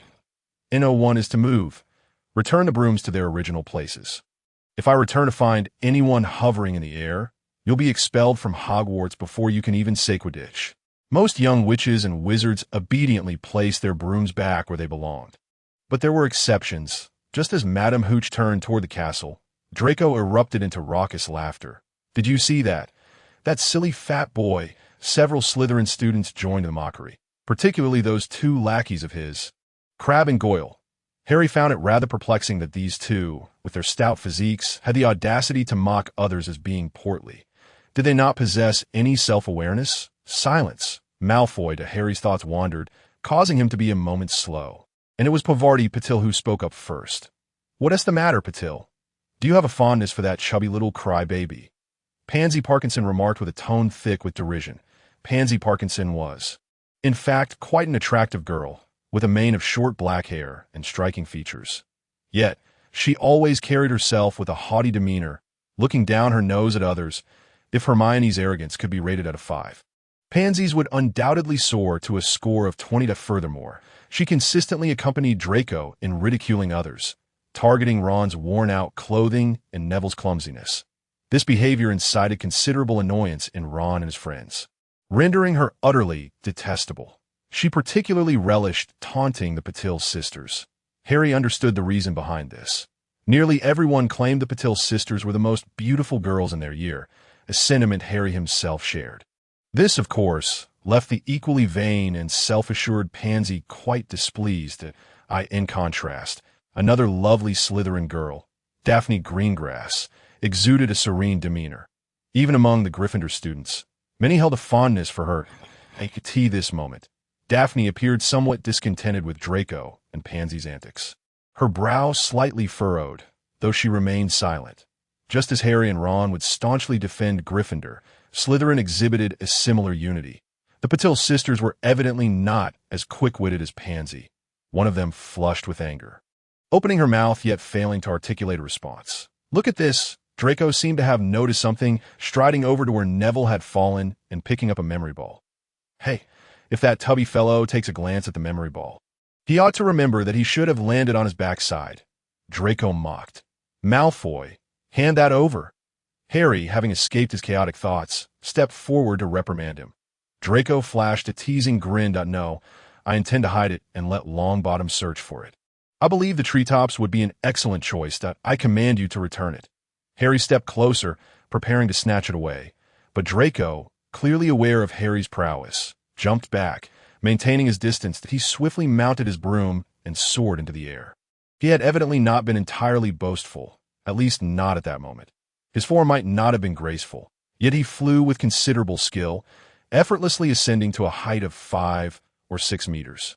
"Potter, if you have the gall, come and retrieve it," Draco taunted, one hand steering the broom while he tossed the memory ball up and down mockingly at Harry below. Harry fixed his gaze on the memory ball in Draco's hand, and as Draco tossed it once more, he waved his wand, sending the memory ball flying toward him. The ball paused mid-air before zipping toward Harry, who extended his empty left hand and caught it with precision, leaving Draco looking utterly bewildered. "The summoning charm. I could perform that too. How did I not think of it?" Hermione murmured to herself, her head lowered. The summoning charm is a relatively challenging foundational spell. However, despite its difficulty, it remains a basic incantation. Lower-year students do not encounter this magic. But who is Hermione, the academic prodigy? Though not yet proficient, she had already mastered it. In truth, while Harry had experimented with various spells during the holiday. The summoning charm was not among them. He had only learned it in the library after arriving at school. It was, in fact, a skill he had practiced with Hermione the previous weekend, and while far from proficient, he had been fortunate enough to succeed on his first attempt. Yet, Harry was aware of his luck. The other Gryffindors were oblivious. Wow. A chorus of gasps and admiration filled the in the eyes of the Gryffindors. Harry's display was not just impressive. It was downright spectacular. Pavarti and Seamus regarded Harry with such admiration that one might think little stars were about to burst from their eyes. Potter, Draco descended from the air, his expression darkening, as if he were a storm cloud ready to burst, his eyes aflame with fury. Draco had initially intended to showcase his flying skills, hoping to lure Harry into the air and then mock him foolishly from above. However, Harry's adept use of the summoning charm had rendered him a fool in comparison. "You are obstructing my display." This is a deep-seated grudge. In a fit of anger, Draco forgot the fear Harry had instilled in him just moments before. Marching up to Harry. "What's the matter?" Harry, reveling in the admiration of the girls, glanced at Draco, who approached with a countenance twisted in rage, and with a dismissive glance, asked, "What do you want, Malfoy? If you have the courage. Let us compete in the skies," Draco ground out through clenched teeth. "Professor McGonagall has expressly forbidden flying," Hermione interjected loudly. Yet Draco paid her no mind, his gaze locked on Harry. "No, Professor McGonagall stated that we are not to leave the ground." Harry shrugged, adopting a demeanor of a model student, unwilling to act as disobediently as Draco. "You're afraid, Potter, you're afraid." Draco jeered, pointing at Harry with a triumphant expression. Harry rolled his eyes. Would he fall for such petty provocations? "Why would I be afraid?" Ron exclaimed, eager to mount his broom. Well, Harry may not have been fooled, but Ron certainly was. Without a second thought, he prepared to leap into action, utterly disregarding his scant flying experience, which hardly amounted to a commendable pursuit. Harry suspected the broom's mere lift from the ground had instilled him with misplaced confidence. Hey. Harry quickly grabbed Ron, thinking to himself, "My brother, you are making all of us Gryffindors appear rather foolish." After managing to restrain Ron, Harry turned around to see Draco wearing a smug expression. Harry chuckled. "Draco, would you dare eat dung?" Draco was momentarily taken aback. His family was not only a prominent one in the wizarding world, but also held noble status among muggles. His grandfather even possessed a title. Growing up in such an environment, Draco, though sharp-tongued, was not well-versed in the art of witty banter. On the other hand, Harry had been honing this skill since childhood, with Aunt Petunia being a master of it. During the times when the Dursleys' finances were not as robust as they are now, she often employed various biting remarks to criticize the local supermarket staff. At school, he had ample opportunity to practice this skill. Despite the joy his fame brought him, Harry had also faced his fair share of insults from classmates. In those moments, he utilized the abilities he had gleaned from Aunt Petunia. While he may not have been particularly skilled, at least he was competent enough to handle a snob brat like Draco. "So easy. Why would I eat that?" Draco replied, his face contorted in disgust. You're afraid. You're afraid." Harry laughed heartily, mimicking Draco's earlier demeanor, but with a more pronounced air of arrogance. Draco found himself in a state of confusion. He felt as though he had genuinely consumed dung. Grappling with the absurdity of the situation. "Dare I? Truly, I do not." He was bemused, realizing the conversation had inexplicably shifted to such a ludicrous topic. The two stared at each other, neither willing to speak first. Yet Harry's smug expression clearly indicated his dominance, much to Draco's chagrin. Just then, Professor McGonagall returned. "Professor, is Neville all right?" Harry immediately abandoned Draco, expressing genuine concern. "Mr. Longbottom is not seriously harmed." Professor McGonagall seemed quite pleased with Harry's display of concern for his classmate, nodding with a smile. Madame Pomfrey healed his wrist in a mere second. However, he must rest in the infirmary for a while. Harry felt a wave of relief wash over him. He had harbored a twinge of guilt for not rescuing Neville sooner, even if it wasn't entirely his fault. After all, even Madame Pomfrey had not reacted swiftly enough at that moment, her wand still secured at her waist. "All right, let us resume our previous lesson." Ms. Hooch appeared to be rather indifferent regarding Neville's predicament, and Harry speculated that she must have encountered such incidents numerous times before as the lesson progressed. Ms. Hooch reiterated some fundamental points before guiding the young wizards to ascend gradually into the air. Both Harry and Ron seemed remarkably at ease, particularly Harry. This surprised him, as he had been somewhat startled when Neville had fallen from the sky, harboring a slight fear. However, once he mounted his broom and soared into the air, he found himself unexpectedly composed. It felt as if this ability was something he had inherently mastered, merely forgotten due to the passage of time. Now, as he picked it up again, he swiftly became adept. That rickety broom felt like an extension of Harry's own body, allowing him to change direction with the ease of his will. Ron's experience was quite similar, though he initially seemed a tad clumsy. He soon became nimble and agile, maneuvering his broom with rising and descending movements. While not as smooth as Harry, he nonetheless exhibited a commendable level of confidence that, of course, for every student who excelled. There were those who struggled. In fact, only 5 students who had managed to make their brooms leap into the air from the outset could be deemed to have performed well, with Harry standing out among them. Harry's prowess had clearly surpassed Draco as he flitted about like a butterfly, even beginning to attempt some challenging maneuvers. Ron, while slightly lagging behind Harry, was closing in on Draco's level. In the air, he flew with ease, perhaps because he lacked Draco's ingrained bad habits, allowing him to navigate more effortlessly. Draco and 3 other Slytherin students displayed comparable skills, evidently having previously encountered flying brooms. Draco was slightly stronger, while the others were a tad less skilled but still capable of flying with composure. The remaining students could only manage to get off the ground with difficulty, and very few were able to accelerate or execute sharp turns. Mr. Potter, what exceptional talent! Ms. Hooch praised as the students returned to the ground for a brief respite. Her gaze filled with approval for Harry. Though I had high expectations for you, given that your father was an outstanding seeker, your performance has far exceeded my anticipations. My dad was a seeker. Harry, having garnered some understanding of Quidditch, recognized the term. During the previous election, a notably talented second-year seeker, Katie Bell, had been chosen, and she was now a formal member of the Gryffindor team. Indeed, he was a celebrated figure. The captain of the Quidditch team, Ms. Hooch reminisced, he led Gryffindor to victory in the Quidditch Cup on multiple occasions that he had the opportunity to join a professional club. But alas, that tumultuous era at this point. Her tone grew somewhat somber. However, before the students could share in her melancholy, Ms. Hooch's voice brightened again. How about this, Potter? Let us conduct an experiment.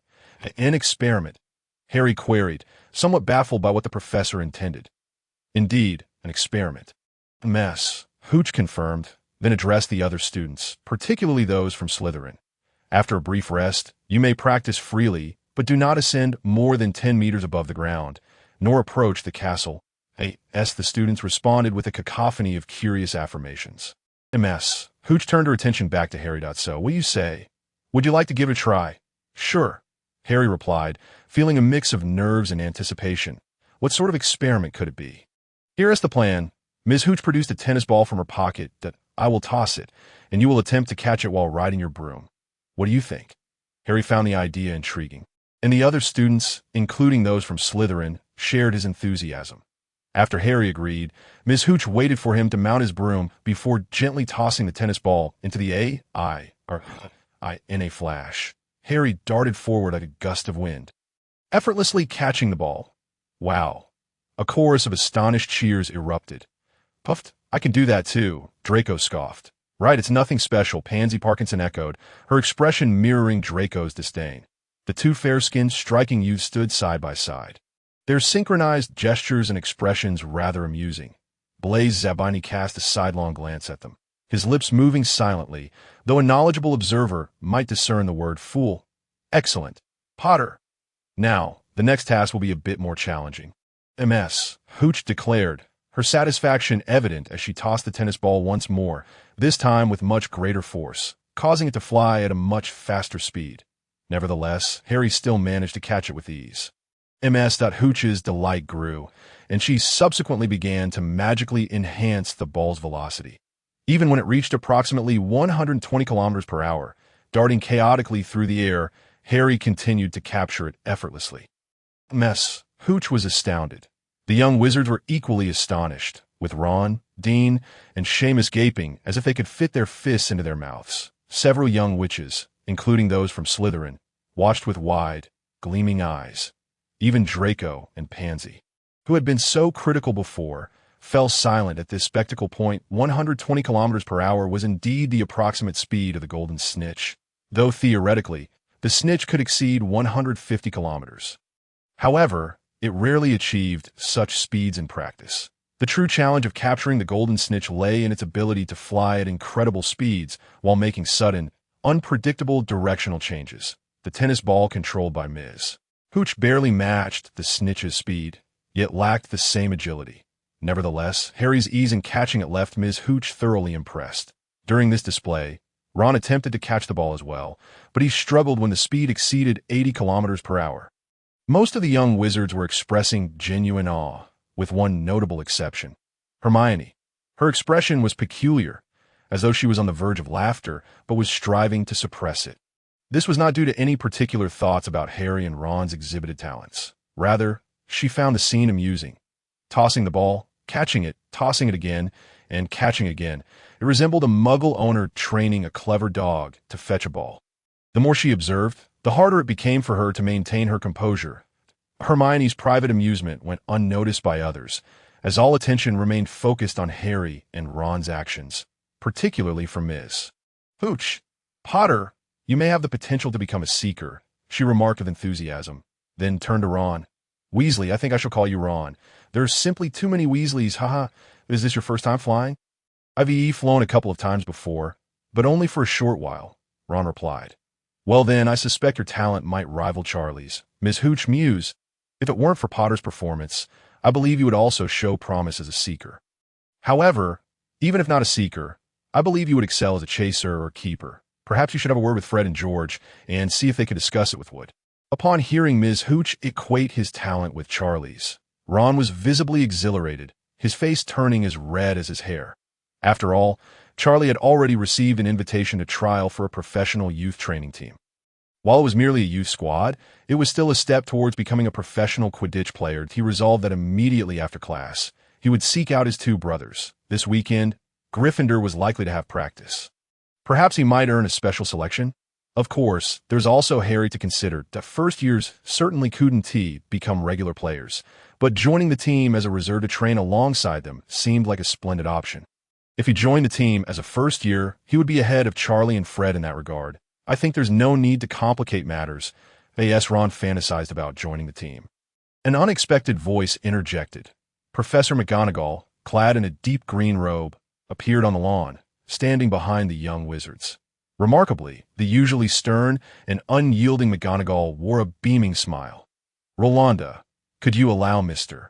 Potter and Mr. Weasley to step aside with me for a moment? There are some matters I wish to discuss with them. Of course. Minerva, replied Madame Hooch with a cheerful grin, giving McGonagall a wink. You owe me one. Very well. I shall visit your office this evening. McGonagall responded with a smile. I happen to have acquired some delightful tea. I was planning to invite Parvati to sample it. So it's splendid that you can join as well. Parvati, I hope she brings some desserts this time.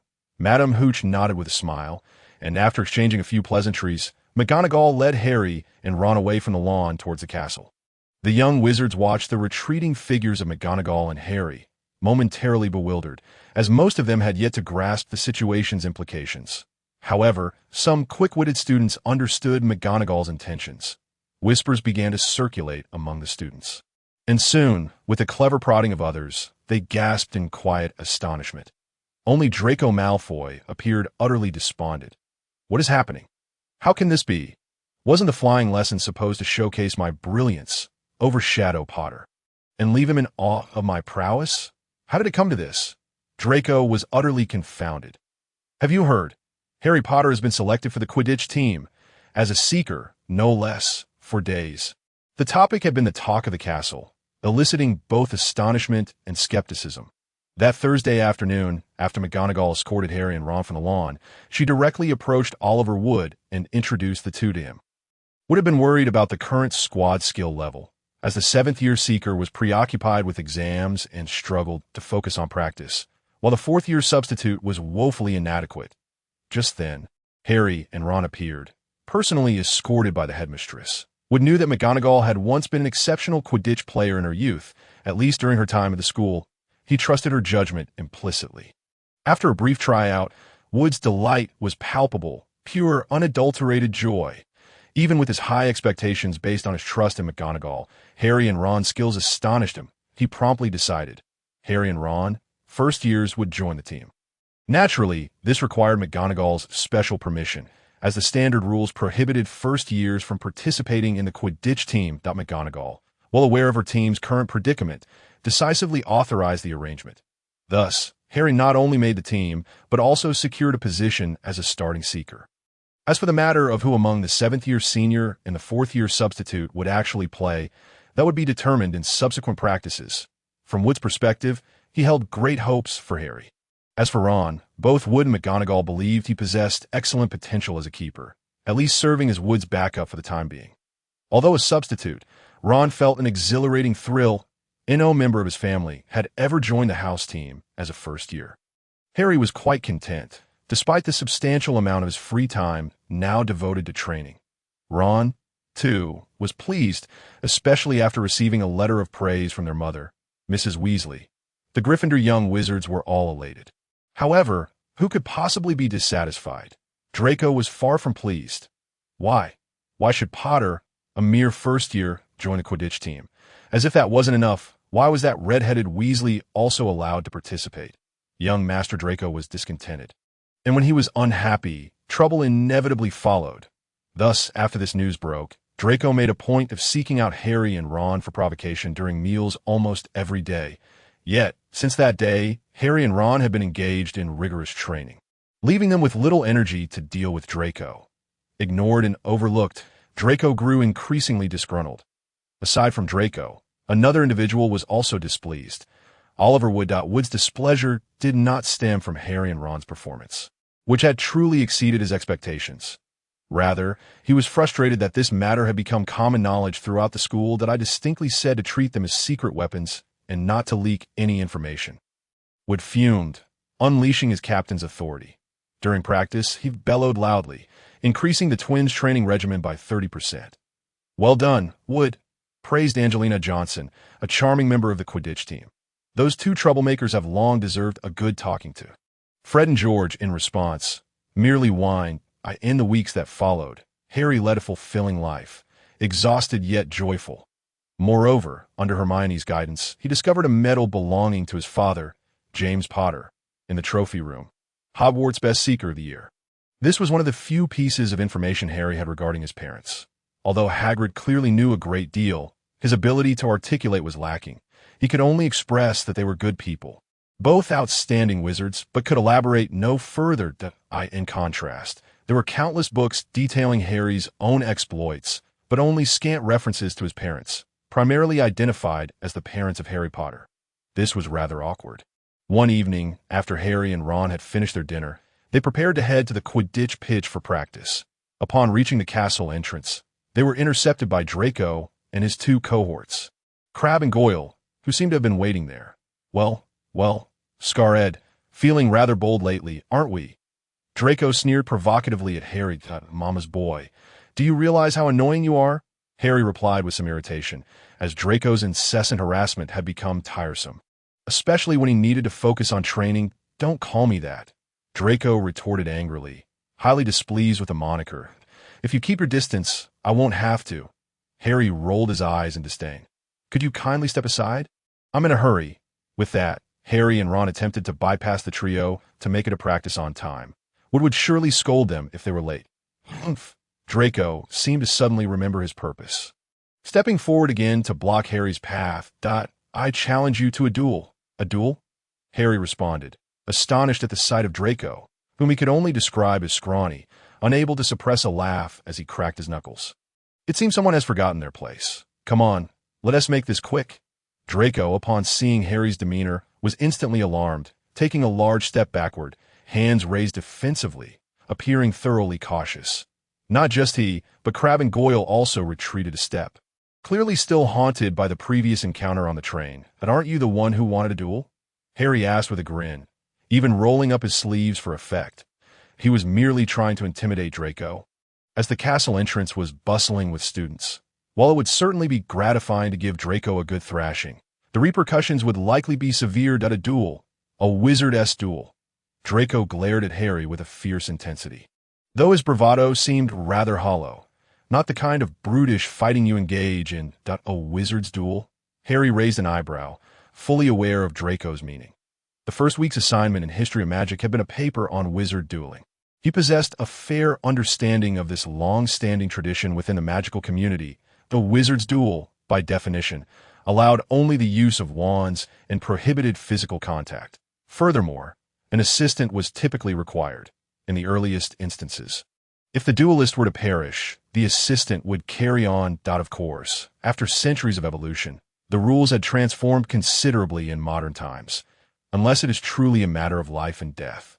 The role of an assistant is primarily to separate the parties when they become entangled and cannot discern a victor, thus preventing unforeseen accidents. Modern-day wizards, or rather those who practice wizardry, have largely become less tempestuous and more cautious about their own lives. So, what do you say? Do you dare? Seeing that Harry had no intention of throwing another punch, Draco immediately resumed his usual lively demeanor. Of course I dare. Before Harry could respond, Ron, standing beside him, boldly charged forward. Well aware of the intricacies of dueling, I'm Harry's assistant. Who is yours? Draco, somewhat displeased by the unexpected intrusion of Ron Weasley, shot him a glare, but replied nonetheless, Crabbe, my assistant is Crabbe. So we have an agreement.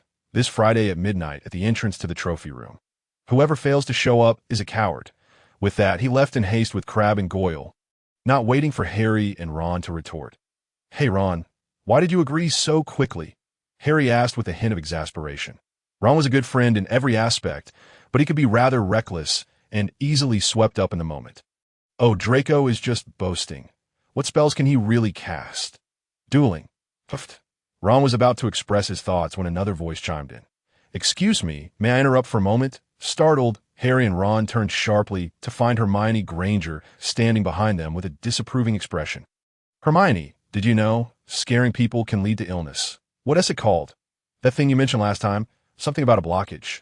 Ron complained, patting his chest. Hermione shot him a fierce glare, but ignored his comment, turning instead to Harry with utmost seriousness. Just now, I accidentally overheard your conversation with Malfoy. Before she could finish, Harry and Ron rolled their eyes in unison. They could easily imagine what Hermione was about to say. You two aren't really considering participating in that duel, are you? Hermione continued to nag, trailing behind them as they walked to the Quidditch practice field. Of course not. We're not stupid. Ron finally couldn't contain himself, lowering his voice. After glancing around to ensure no other Slytherin students were nearby, he continued. Hermione looked at Ron with skepticism, her expression clearly conveying, Are you really not stupid? The girl's expressive face, particularly her large eyes, was almost eloquent enough to speak for itself. Even Ron and Harry, who lacked the ability to read thoughts through expressions, understood Hermione's meaning perfectly. Ron quickly replied, We're obviously just deceiving Malfoy. Who would actually go out at midnight to duel him? He glanced at Harry for confirmation.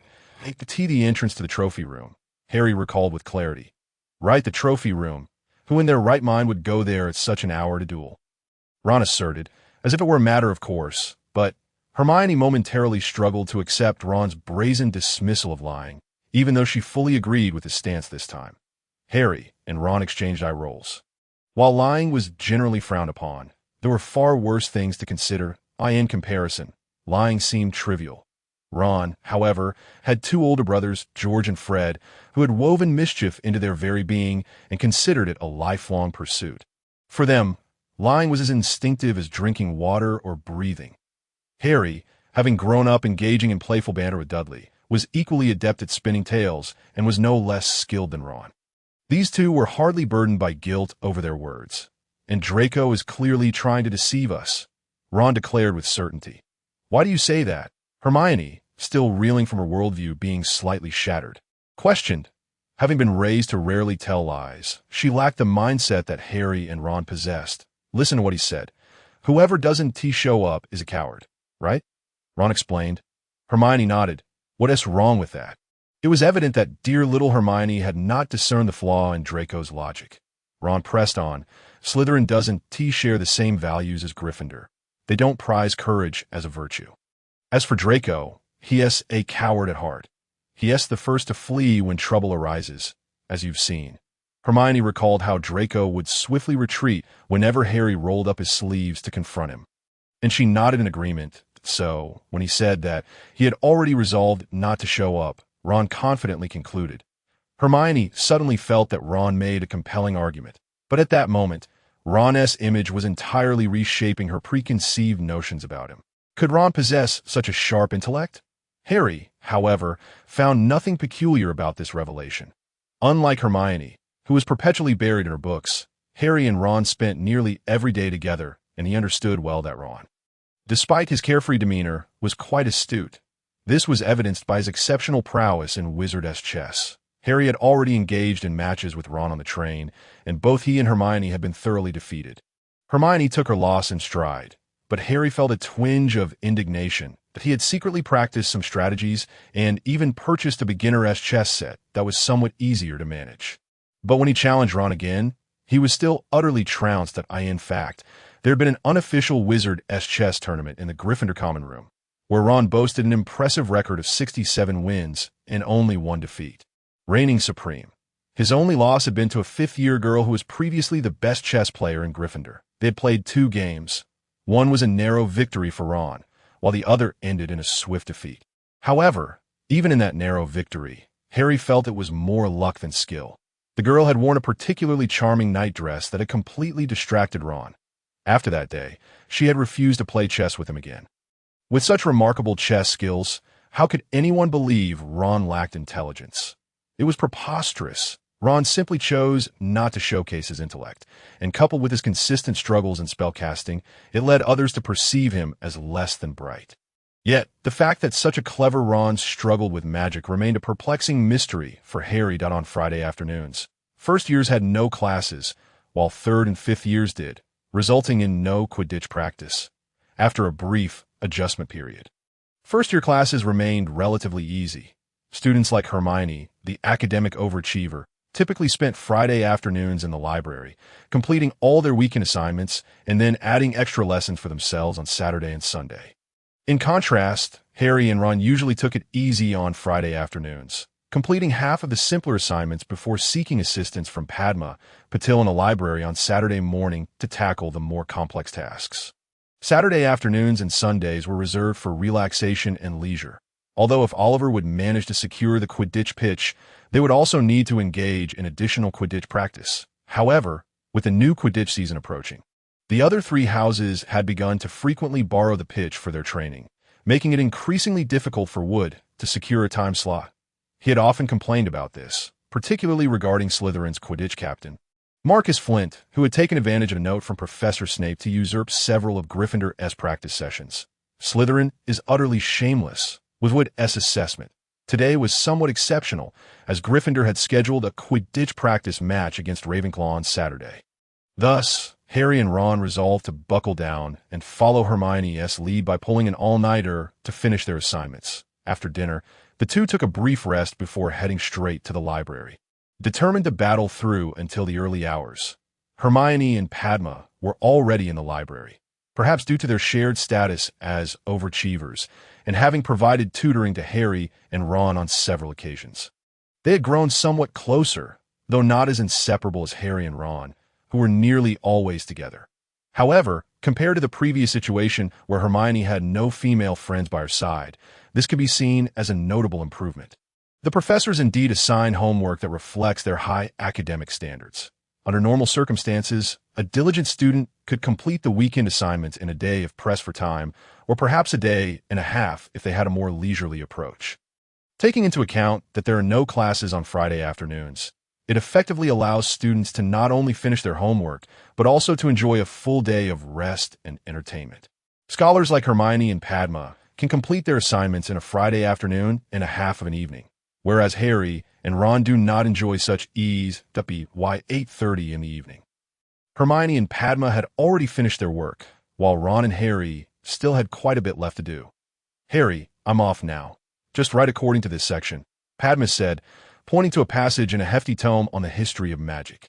"For the later parts regarding the demon Emery, you also need to reference the creature Egbert.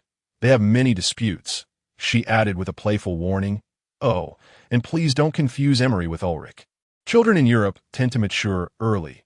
By the age of 11, Harry and his peers were beginning to enter a phase of naive awareness. Padma and her twin sister Parvati were widely regarded as the most beautiful girls in their year, which naturally attracted the attention of many young boys. Harry himself had noticed the pair more than once, and at that moment, Padma was nearly leaning against him, allowing him to catch a whiff of her faint, delightful floral scent. Harry felt a bit dizzy. Although he heard Padma's words, he wasn't sure they registered in his mind, and it was unclear whether Padma noticed Harry's state or if it was for some other reason. But her delicate, youthful fingers gently poked Harry's forehead as she giggled. "Study hard." She then fluttered away like a joyful butterfly. Meanwhile, Ron was not afforded such a pleasant treatment. Here, and here, don't just copy. You must paraphrase you understand? Hermione opened several hefty volumes, directing Ron on how to tackle his assignments. Harry suspected that perhaps Ron had slightly overshadowed Hermione intellectually the previous night, leaving her feeling a tad irked, prompting her to reclaim her authority. Ron could only respond with a series of yes, I understand. Yet Harry clearly noticed that Ron's eyes had glazed over, filled with confusion and helplessness. The library closed at 11:30. But Madame Pants had already left by 9:30. This meant that while students could still work on assignments after 9:30, they could not borrow books. Harry and Ron, having prepared the necessary texts under Hermione and Padma's guidance, completely lost track of time. When the lights in the library abruptly went out, they realized it was already 11:30. Blast it! I'm just 2 paragraphs away from finishing, Ron exclaimed, his frustration evident. Previously, Ron had not been one to use foul language. This was a result of Harry's influence. "I'm only 1 line away," Harry lamented in a similar vein. His progress had been swifter than Ron's. Likely due to Padma's superior guidance, I can just finish it in the common room. "Once I complete this, I'll be entirely free for the weekend," Ron declared. Harry nodded in agreement, and the two gathered their hefty tomes as they returned to the common room, only to discover Neville dozing beneath the fat lady's portrait. "Neville, what are you doing here?" Harry and Ron asked, though they weren't truly surprised, despite never having caught him in the act before. They were aware that Neville had been stuck outside the common room on more than one occasion. The fat lady changed the password at least once a week, but usually every day. Sometimes it was even more frequent. The most she had changed it in one day was 3 times, before breakfast, before lunch, and before dinner. After changing the password, the prefect would announce it in class and post it on the common room notice board, typically without causing much disruption. However, Neville had a problem with this. He had poor memory, and once the password changed during the day, he often forgot it. Unable to enter the common room, he was left waiting for other students to return and let him in. Today, it seemed Neville had returned rather late and missed everyone else. I was helping Professor Sprout with a small academic study with a few Hufflepuff students and lost track of time. When I got back, I realized the password I remembered wasn't the latest, Neville said, rubbing his eyes as he spotted Harry and Ron, looking somewhat sheepish. Harry nodded in acknowledgement. Neville's excellent performance in herbology had garnered admiration even from Hermione and the Ravenclaw scholars. So it was quite normal for him to participate in Professor Sprout's research. As for forgetting the password, that too was typical for Neville. Is it almost midnight? Ron suddenly remarked. Yes, indeed, Harry replied, feeling his mind foggy after writing a history of magic essay all night. Ron then winked at him. What do you think? Should we go check out the trophy room? Harry blinked, taking a moment to process what Ron was suggesting. Neville blinked as well, still oblivious to Ron's meaning. You really came? Hermione's voice, deliberately lowered, could not disguise her anger. The trophy room entrance. She stood with hands on her hips, glaring fiercely at Harry. Ron and Neville. No. Hermione, Ron replied, exasperated, nearly covering his eyes in disbelief. You read breaking school rules by sneaking here at midnight, just to catch us breaking school rules. Hermione paused, suddenly realizing that something felt slightly off. After leaving the library, she had been somewhat anxious. It took her a moment to recall that Harry and Ron had indeed arranged to duel Draco at the trophy room that very evening. Although Ron had confidently claimed they were just fooling Draco, she couldn't shake her concern. Thus, she had quietly left the dormitory to come here and check. Arriving early, she found it normal to see no one around. Who would venture to the somewhat secluded trophy room located in the main building at such a late hour? At that time, Harry and Ron were still battling their assignments in the library. When she found it empty, she felt a slight sense of relief. However, upon further reflection, she worried that perhaps she had arrived too early and that Harry and Ron had not yet come. Torn between staying, seemingly breaking the rules, and returning with lingering worry, she inadvertently spiraled into anxiety for over half an hour. As it approached midnight, Draco, as Ron had said, hadn't shown up, nor had Harry and Ron. Hermione quietly chastised herself for overthinking and prepared to head back, only to spot the three sneaking around the corner. And this isn't even your fault. Hermione glared fiercely at Ron, expertly shifting blame. Ron merely pouted, refusing to argue. He was adept at taking the heat. All right, Harry, Ron, Hermione, let us hurry back, Neville said, glancing around nervously. If a patrolling professor catches us, we'll lose a lot of points, right? Neville was right. Let us go, Hermione urged, entirely disregarding the fact that she was the first to arrive. Harry and Ron naturally had no objections, especially Harry. If not for Ron's suggestion, he would have completely forgotten about the duel with Draco. As they prepared to head back, they hadn't taken more than a few steps when they heard footsteps approaching from the direction they were heading. Simultaneously, a hoarse, unpleasant voice echoed from afar. Mrs. Norris, come here, we need to see if any little ghosts have slipped out of bed. Filch. The four Gryffindor mischief-makers exchanged knowing glances, understanding each other without the need for words, with an unspoken agreement. They swiftly turned on their heels, tiptoeing along the wall toward the trophy room, carefully opening the door and slipping inside. As Harry ducked inside, his mind raced with thoughts. He recalled two spells. One was the disillusionment charm, which he had encountered while researching for his history of magic assignment in a hefty tome. The textbook on spells provided by the school, along with the supplementary reference materials, does not include this particular magic. Nevertheless, its effect is quite simple. It renders the body ethereal, merging with the surrounding illusions to achieve invisibility. This is not a true invisibility spell, yet its efficacy is commendable. Another spell, the mirror image technique, originates from Neil's magic. Its effects are similar to those of the ethereal body spell, albeit superior, and it allows for the inclusion of nearby individuals, according to the magical classification in Neil's realm of Aegean. It belongs to the shared categories of air and water magic, that if one were to master either of these spells at this moment, it would indeed simplify matters. Unfortunately, Harry lacks proficiency in either, which is quite awkward. Draco, that despicable rat, has even gone to Filch to lodge a complaint, as Harry laments his inability to master the crucial spell for nocturnal explorations of the school. Ron is busy grumbling. Filch's earlier remarks have made it abundantly clear that he is aware of the potential presence of students here. Under such circumstances, it is not difficult to deduce that Draco, who had arranged a duel but failed to show, is surely the one who informed on them. What a wretched individual. Harry's mind does not require further contemplation, as he immediately responds with a string of venomous curses. Neville, who has been apprised of the situation en route, remains silent but nods in agreement. Be quiet and run. Hermione hisses, interrupting their tirade. The four do not enter the trophy room with the intention of hiding, although the phrase catching a turtle in a jar does not exist in England. They understand the underlying principle well enough. Their purpose for being here is that the trophy room has two doors, located at either end of two corridors. Entering from one side and exiting from the other allows them to create a significant distance, provided they avoid being discovered. The plan unfolds smoothly as Hermione stealthily slips out the back door and carefully shuts it, while the front door remains unopened. Thus, they're no longer in the same corridor as Filch. You all must not get into any more trouble. Hermione admonishes the trio. In light of your assistance with our studies, we shall let this remark slide. Harry and Ron exchange glances, although no words are spoken. They share a mutual understanding. They obediently nod in silence, which pleases Hermione. Just as she is about to say something further, she turns around and inadvertently bumps into a suit of armor against the wall. Clang, crash, rattle. Hermione is left stunned, her words caught in her throat.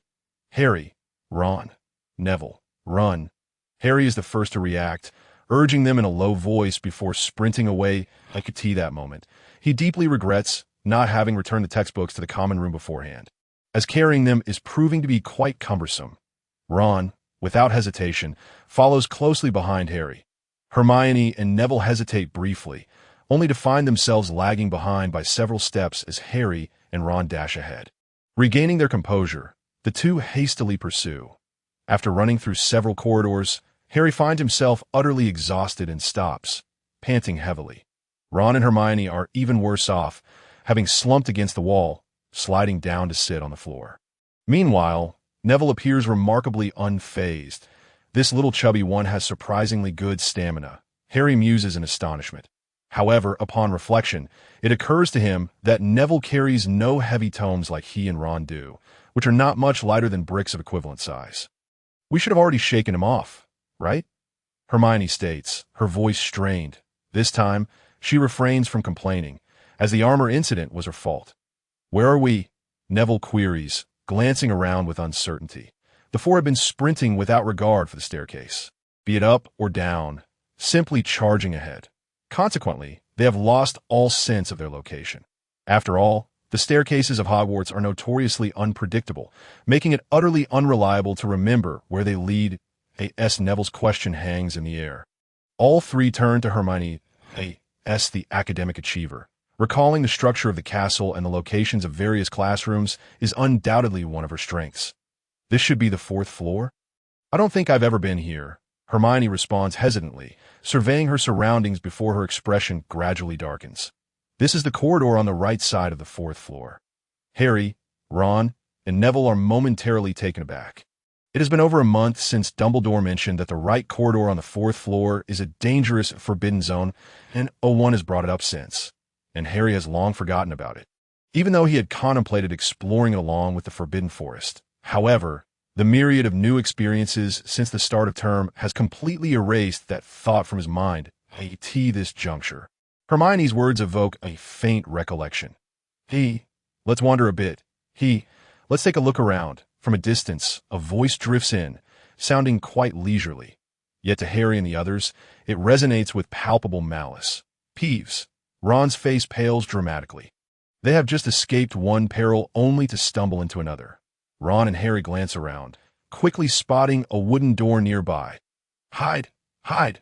We can't let Peeves see us, Ron whispers urgently, tugging at the door. However, it is locked, and Peeves' voice grows increasingly nearer. Step aside. Hermione forcefully pulls Ron aside, brandishing her wand and softly incanting, Alohomora. With a click, the lock gives way. The four hastily enter, closing the door behind them and pressing their ears against it to listen for any sounds outside. Peeves' song continues, moving from afar to near, then gradually receding, showing no indication of investigating the door. We're safe. Harry exhales in relief, whispering, Let's go. As he prepares to open the door, he feels someone tugging at his sleeve. Confused, Harry turns and is taken aback. Wong Defa. Harry feels as though his scalp is tingling. He is certain his hair is standing on end. The sight before him exceeds his capacity for comprehension, and he suspects he is trapped in a nightmare. They find themselves in a long, forbidding corridor, the very one that is off-limits to this moment. Harry comprehends all too well why entry to this place is prohibited. Before them lies a massive dog, a three-headed beast. The corridor is wide enough for a giant 10 meters tall, yet this colossal creature occupies half of it, sprawled on the floor. Each of its heads is the size of a Volkswagen Beetle, and Harry has no doubt that this monstrous hound could swallow a person whole. The three-headed dog. Harry has encountered such a creature in myth and games, yet he never imagined it would appear before him in reality. Even after entering the magical world at this moment, one of the dog heads twitches its nose, as if catching a scent. Its eyes, larger than soup bowls, slowly open, and it yawns widely, thick drool dripping from its sharp teeth. Harry gasps, quickly covering his mouth to suppress any sound. Even Gryffindor, known for its bravery, quakes in fear before such a towering beast. The dog seems not to awaken fully, its eyes closing once more. Go, quietly now, slowly, Hermione whispers, her voice low and deliberate. The shock of this gigantic creature surpasses all previous astonishments of her life. She has no intention of engaging in any form of intimacy with this behemoth. Harry and the others dare not voice any objections, moving with unprecedented stealth to open the door, step out, and close it behind them. Phew. Until the door shuts, the great dog remains oblivious, neither barking nor growling, which allows Harry and his companions to breathe a sigh of relief. Who knows how loud that dog would bellow, and how many professors it might attract. Quickly, back we go, this time. Follow me. Hermione shoots a fierce glare at Harry for leading them into this predicament. Yet considering that it was her fault they had to flee, she ultimately refrains from further comment, resolutely taking the lead. Harry, Ron, and Neville, too, find themselves devoid of any desire to speak, silently trailing behind Hermione. Until they return to the Gryffindor common room, the four of them finally exhaled a sigh of relief. Why would such a dangerous creature be placed within the school? Even after reaching the common room, the mere thought of that three-headed giant dog sent chills down Harry's spine. Indeed, had it awakened, Ron couldn't help but shiver at the terrifying consequences that might have ensued. Neville nodded repeatedly, his small face still slightly pale. It was guarding something beneath its feet, a trapdoor. Hermione took a deep breath, seemingly suppressing her emotions as she spoke. "You actually noticed its feet?" Ron exclaimed incredulously. "I was too busy staring at its head." "Did you all see? It has 3 heads. 3 heads." Ron wanted to say more, but Hermione interrupted him. "Please, Harry, Ron, and Neville," she said earnestly, looking at the 3 of them. "You must never engage in such reckless antics again. We were almost, just a hair's breadth away, from being devoured by that beast. Do you understand? Or worse, expelled. Just go to sleep, and let today be a day of rest." She made a gesture of prayer with her hands before turning and entering the girls' dormitory without a backward glance. "I recall her going in by herself," Ron said, a look of skepticism on his face. "And being expelled would be worse." Harry shrugged, remaining silent, his mind occupied with Hermione's earlier words. It was evidently guarding something. Unbidden, Harry thought of the small parcel Hagrid had retrieved from Gringotts. He recalled the newspaper articles in Hagrid's room about the Gringotts break-in, as well as the string of news regarding the incident. Yet upon remembering the giant dog, Harry hastily dismissed these chaotic thoughts, exclaiming in genuine astonishment, "Hogwarts is exceedingly perilous." The next morning at breakfast, Draco spotted Harry and Ron and reacted as if he had seen a ghost. Of course, considering that ghosts and spirits are quite common in the magical world, Draco's reaction was likely even more astonished than if he had encountered a specter. Well, if it isn't Draco, the cowardly, treacherous snitch, and Mama's boy Malfoy, Ron declared upon seeing Draco, immediately adopting a disdainful demeanor. "I see you've been getting quite chummy with Filch." Undoubtedly, Ron possessed an exceptionally bold heart, although he had nearly soiled himself in fear the previous night. By morning, he regarded the experience as a thrilling adventure. While Harry shared a hint of this sentiment, he was not as quick to recover as Ron. He certainly was not already contemplating a return visit to take a photograph. However, if it meant teasing Draco and witnessing his expression as if he had bitten into a rotten fruit, Harry was more than willing to partake. Yet at this moment, Harry was primarily concerned about the trapdoor beneath the 3-headed dog. Or rather, what that creature was guarding.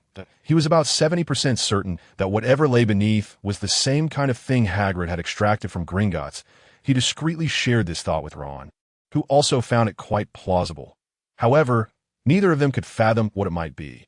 What could possibly entice a dark wizard to risk breaching Gringotts for? After all, there was a dragon beneath Gringotts. Transferring it to Hogwarts was one thing, but they would also need to find another 3-headed dog to guard it.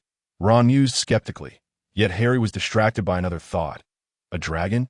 What dragon? Harry recalled Hagrid mentioning that there was a dragon beneath Gringotts. At the time, Hagrid had been enthusiastically discussing his desire to raise dragons, while Harry had been engrossed in the books he had just purchased, thus paying little attention. "What dragon?" Ron replied, unsure. "I'm not entirely certain. Some say it's a Ukrainian iron belly, while others claim it's a Hebridean black." Dragons were highly advanced magical creatures, and the only mention of them in their first-year textbooks was in potions class, where dragon blood was a vital ingredient. However, this ingredient was seldom used due to its exorbitant cost. Additionally, when Harry selected his wand, or rather, when the wand chose him as Mr. Ollivander had stated, he had heard mention of components derived from dragons. Furthermore, among the items required for school, dragon-hide gloves or similar materials were specified that a plethora of dragon-related items surrounded him. Nonetheless, Harry had yet to see a complete dragon, which naturally piqued his curiosity. The two spent quite some time discussing dragons, to the extent that they forgot all about the three-headed dog and what it was guarding on Saturday morning. Gryffindor faced Ravenclaw in a Quidditch practice match. As it was merely a practice, no seekers were involved. Harry took to the field as a substitute chaser, while Ron played as keeper. Wood did not participate but observed Harry and Ron's performance from the sidelines. Despite Gryffindor's poor showing, Wood was nonetheless satisfied. The three new players, Katie Bell, Harry, and Ron, performed admirably. The tea leaves for first and second-year students participating in their first match. Wood felt this was commendable. Harry also found it exhilarating. Although he didn't play for long, he was drenched in sweat and overjoyed. "Hey, Harry, are you the new chaser?" Roger Davies, the Ravenclaw chaser, approached the twins, though his gaze was fixed on Harry. Harry wasn't particularly fond of Roger, as he was rather vain. If Harry's looks could be described as handsome, Roger was strikingly handsome in a boyish way, with sharp features and a tall, lean physique. However, Harry's dislike stemmed not only from Roger's vanity, but also from the fact that during the practice match, Roger had snatched the quaffle from Harry's grasp several times. Although Harry would be the seeker in an official match and was using a worn-out practice broom, it was still immensely frustrating to have the ball taken away. "I'm not George. I'm Fred." The twins monotonously corrected Roger's mistake, with Harry merely being their substitute. "It's just a practice match. Let him get accustomed to it." After a few admonishments from Wood and Angelina, the twins finally grasped the need to keep team matters confidential. "Yes, that's so," Roger replied, looking dubious. "Yes, I truly am Fred." Fred, for the moment, insisted earnestly. Roger thought to himself, "Is that really what I asked?" In the following days, life for Harry and Ron was relatively tranquil, particularly over the weekend. Having completed most of their assignments early, they ultimately failed to finish the remaining work that night. The weekend was quite enjoyable. Although they lost the practice match, the team members expressed high praise for both of them. However, there was a slight change. Hermione and Neville, who had shared the experience with them regarding the three-headed dog, seemed to intentionally distance themselves. That Neville's behavior was less conspicuous. He simply no longer gravitated toward them as he had before. Harry surmised that the three-headed dog had genuinely frightened him, and such experiences are not easily forgotten. Hermione's distancing was far more apparent. She outright ignored them. Even when Harry and Ron attempted to engage her in conversation, she would respond with dismissive grunts before quickly departing. Typically, Hermione was absorbed in her studies, occasionally neglecting Harry and Ron, which seemed particularly unusual. Except during homework time, in contrast to the displeasure stemming from Hermione and Neville, the two found immense joy in their encounters with Draco. Whenever they met, Ron would unleash a barrage of taunts and jeers, leaving Draco unable to retort. Observing Draco's pale face swell in anger brought great amusement to both Harry and Ron. However, their tranquility came to an abrupt halt one lunchtime when 6 large owls descended upon the Hogwarts Great Hall, carrying a long package. This spectacle immediately captivated the attention of nearly every student present. The news of Harry receiving a Nimbus 2000 quickly spread throughout the entire student body of Hogwarts. There were those who envied him, like Ron, and those who were jealous, like Draco. Ron, at least, was fortunate. He and Harry were good friends. However, to say that Harry's fortune was merely his was perhaps a slight exaggeration. However, during practice, borrowing Harry's broomstick has never been a point of contention for him. Draco's fragile heart, on the other hand, is not so easily soothed. He is not lacking in brooms. In fact, he possesses more than one competition-grade flying broom at his home. Although he does not own the latest Nimbus 2000, he does have a shooting star. However, first-year students are not permitted to bring flying brooms to the academy unless specially authorized by the head of the house. Although Snape's attitude towards Draco is relatively amiable, he would not go out of his way to grant him a special permission slip. The Slytherin team's lineup remains quite stable at present. As a result, Draco, who had been keeping a low profile for a few days following the midnight duel fiasco, has once again erupted on the Saturday afternoon following the week Harry received his Nimbus 2000. Draco once more blocked Harry's path. "Potter, I demand a duel." Draco glared, straining to adopt a fierce expression. Nevertheless, his youthful visage lacked any real intimidation. "No, Are you going to use your little report spell again?" Before Harry could respond, Ron interjected with a tone of disdain. Draco, seemingly prepared for this, declared with his head held high, "This time, we won't choose the night. We shall duel during the day." "Wait a moment," Harry interrupted him. Although he had regrettably lost a verbal spar with the Sorting Hat, he held a significant advantage against Draco. Since it was he who issued the challenge, shouldn't the time and place of the duel be determined by me? This is a common protocol in dueling, and Harry's assertion was both reasonable and traditional. Draco's words faltered, and it took him a moment to recover. "Where and when will it be?" "Right here, right now." "Do you dare?" As he spoke, Harry drew his wand and touched it to his throat. This was a new spell he had mastered, allowing his voice to carry. "Students, esteemed upperclassmen, I am Harry Potter, a first year." Although they had coexisted for over a month, Harry remained the focal point for many students. With many already observing him, this declaration drew the attention of nearly all the students still present in the Great Hall. Harry had long since grown accustomed to their scrutiny. His situation had improved considerably.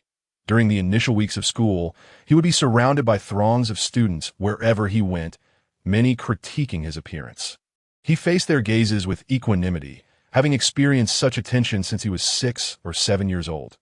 Ron, too, accepted it calmly, as he had been subjected to it for over a month. Draco, however, was anything but composed. In fact, he appeared somewhat anxious. Noticing Draco's discomfort, Harry felt emboldened and proclaimed loudly, "Draco Malfoy has just issued me a challenge. I accept." He initiated the challenge, and I shall dictate the time and place. As he spoke, he surveyed the students around him, who were whispering amongst themselves, all appearing quite exhilarated. It seems that the human penchant for spectacle remains unchanged, even among wizards.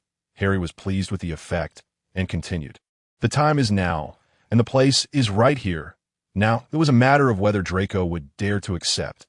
With a mocking expression, Harry glanced at Draco, whose face shifted from pale to flushed. "Mr. Potter, what nonsense are you up to?" Draco had yet to react to Harry's provocation when a stern voice interjected. It was Professor Minerva McGonagall, the head of Gryffindor House. Harry held great respect for Professor McGonagall, for she was a serious and responsible educator, both in and out of the classroom.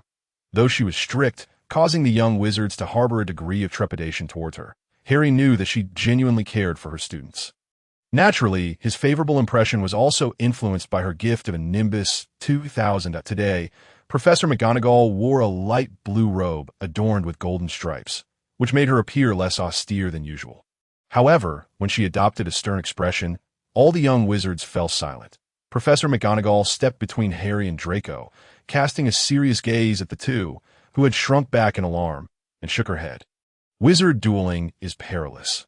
Even though you are mere first years with limited magical prowess, it remains exceedingly easy to sustain injuries without supervision. Professor McGonagall, I do not intend to question your perspective, but I believe there is no need for such alarm." A deep, resonant voice interjected. Severus Snape, clad in his usual black robes, with hair slicked back as if it had not seen a wash in days, and faintly carrying the scent of potions, had appeared beside Draco. Though still first years, they are wizards. A wizard's duel is sacred and solemn, and we should extend some support. You often speak of maintaining a healthy respect for tradition.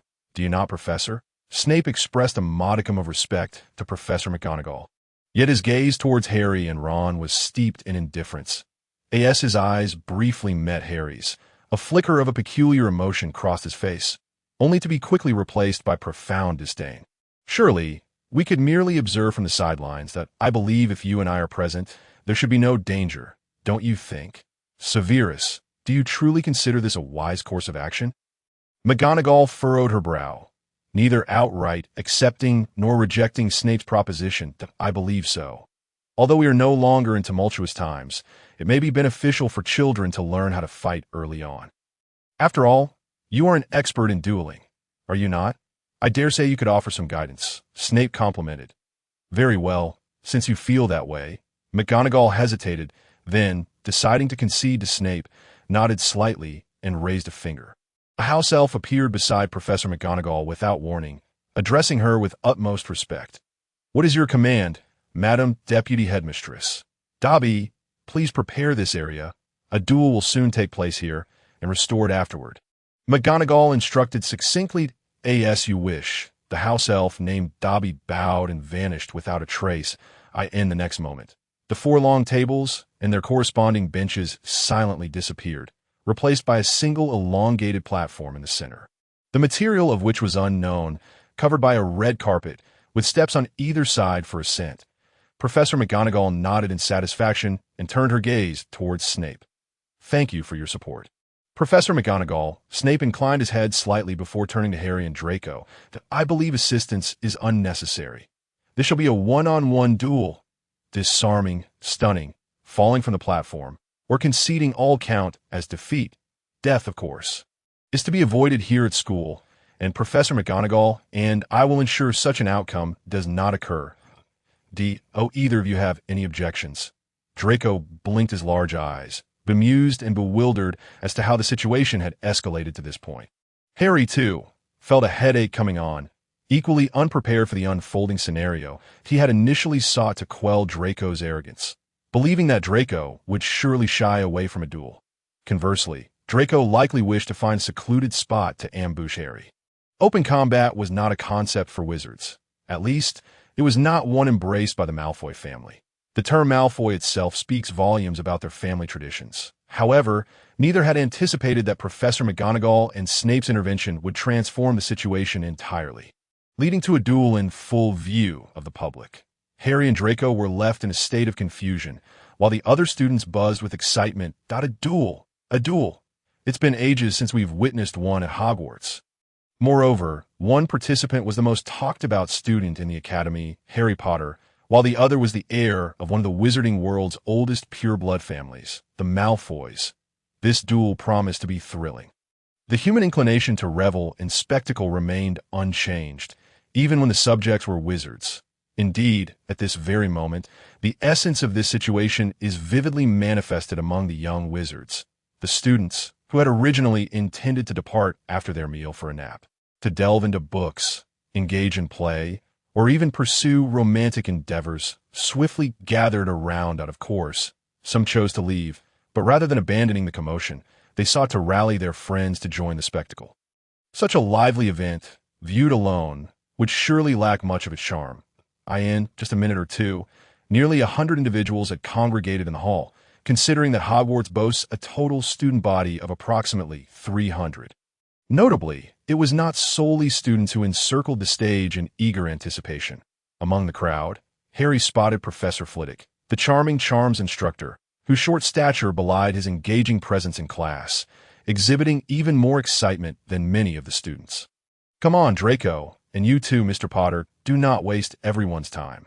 Snape remarked coldly. Or perhaps, Mr. Potter, are you afraid? Harry's temper flared immediately. He mused that old bat, as the Gryffindors affectionately dubbed Snape in private, had hesitated to confront him during class, but now seized the opportunity after hours. Did he truly believe Draco could best him? Preposterous! With his thought in mind, Harry promptly ascended the stage from the side steps, prompting an eruption of cheers and encouragement from his fellow Gryffindors. The voices of the young girls particularly resounding. That moment, Draco's feelings resonated perfectly with a saying from the East. Riding a tiger, unable to dismount, he genuinely wished to avoid this duel, as the public and transparent nature of the confrontation, under the watchful gaze of all, was far from what he desired. Yet, faced with the indifferent gaze of his housemaster, he found himself unable to voice a refusal. Snape was somewhat more lenient with Slytherin students than with those from other houses, but Draco feared that declining would incur the wrath of the headmaster, while it was unlikely that the headmaster would personally discipline him. A mere gesture toward a few upperclassmen would suffice to ensure Draco's days would be filled with misery. Gritting his teeth, Draco ascended the stage from the opposite side, his mind racing through the recent magical practices he had engaged in, and gradually, his confidence began to resurface. Although Potter's reputation was considerable, and he had indeed performed admirably in class, he had grown up in a Muggle household. Before receiving the school's notice, he had undoubtedly had no opportunity to engage with magic. Under such circumstances, surely his magical prowess could not surpass his own, Draco thought, had the charms and transfiguration classes for Slytherin been conducted alongside Gryffindor. Witnessing Harry's performance might have shaken Draco's confidence significantly. Unbeknownst to both Professor McGonagall and Snape, the two young wizards were harboring their own apprehensions. After exchanging a knowing glance, McGonagall stepped onto the stage to serve as the moderator and arbiter. "Now, Mr. Potter, Mr. Malfoy, draw your wands," she instructed, guiding them through the process of the duel. First, bow. Coming from an esteemed wizarding lineage, Draco was well versed in the etiquette of dueling. Harry, despite his lack of prior experience with wizard duels, had acquired considerable knowledge on the subject throughout the semester. They approached the center of the stage, facing one another with their wands raised before them, bowing slightly before turning and stepping back, only to turn again after 5 paces to bow once more. Thus, the duel commenced in earnest. Harry and Draco stood at opposite ends of the stage, staring each other down, neither rushing to cast a spell. The truth was both were still novices, lacking proficiency in offensive magic. Harry had memorized a significant portion of the incantations from his introductory charms textbook and had mastered a few basic spells. However, the first-year curriculum contained only a handful of spells, and he had yet to learn any true combat incantations. Currently, he could only cast a basic disarming charm and a stunning spell, with the remainder being mundane household magic. Conversely, Draco, hailing from a wizarding family, left Harry somewhat apprehensive about what tricks he might employ. Little did Harry know, Draco was equally flustered. Did he possess offensive spells? Yes, but merely a couple. One was the same disarming charm as Harry's, while the other had been taught to him by Snape just days prior during a private lesson with a few Slytherin students. Flipendo. The first to falter was Draco, unable to discern any weaknesses, though he was unaware of what constituted a weakness. He hastily cast a spell, sending a beam of red light toward Harry. What was this unfamiliar spell? Harry was perplexed. While his repertoire of spells was limited, he had encountered numerous spell names and incantations in the tomes of biographies he had perused since enrolling. However, he knew that casting a spell required more than just the incantation. It demanded a deft wand movement, the manipulation of magical energy, and the correct cadence of the syllables. As a novice, he struggled to wield magic effectively. In this moment, although Harry's knowledge of spells was extensive, he had never heard of Flipendo. Nevertheless, his reflexes were sharp, honed from years of engaging in various sports. As Draco's spell approached, Harry simultaneously waved his wand, casting a stunning spell. The two spells collided in midair, canceling each other out. Harry's magical strength slightly surpassed Draco's, yet his grasp of the spell was lacking, resulting in an evenly matched exchange. Professor McGonagall observed Draco's spell with a slight frown before casting a sidelong glance at Snape, who remained impassive, seemingly unconcerned. With a discreet curl of her lip, she thought to herself, "What are you pretending for? Others may be oblivious, but one as seasoned as I, having taught at Hogwarts for decades, cannot be so easily deceived." Flipendo is one of Snape's signature spells, one he even invented. Many years ago, when professors could still employ harmless spells to discipline students, Snape had often utilized it. However, with the institution's current prohibition against any form of magical punishment, it had fallen into disuse in recent years. Yet McGonagall's sharp memory would never allow her to forget.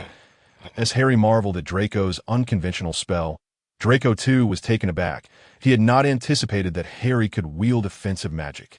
Though it was merely a stunning spell, it was undoubtedly beyond the scope of the first-year curriculum.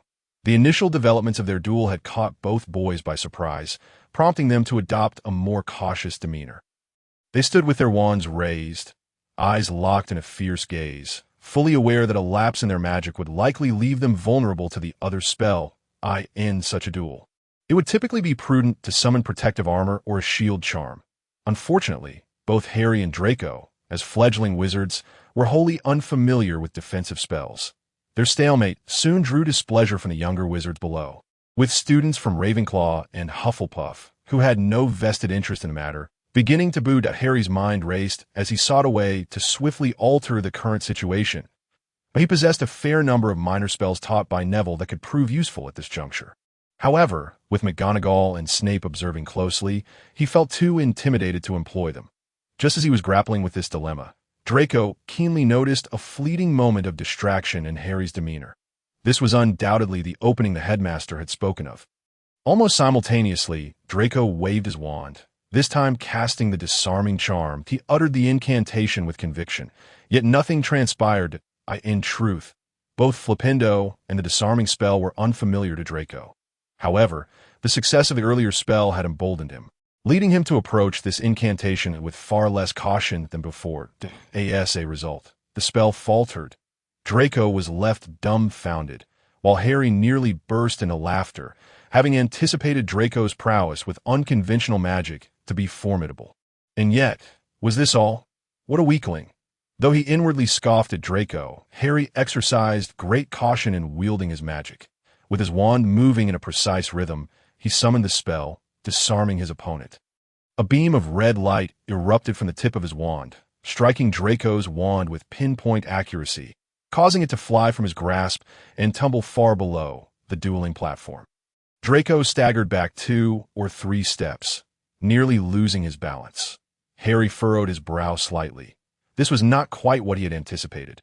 According to various texts he had studied, the disarming charm should have not only knocked the opponent's wand away, but also sent the person flying. Yet, even with Draco, who was as thin as a rake, the spell had merely caused him to falter a couple of steps. Was there an issue with the spell casting, or was his magical power insufficient? Harry mused strangely.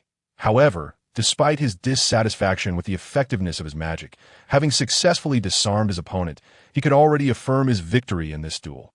"All right, that will be all," Professor McGonagall remarked with a subtle smile, casually gesturing.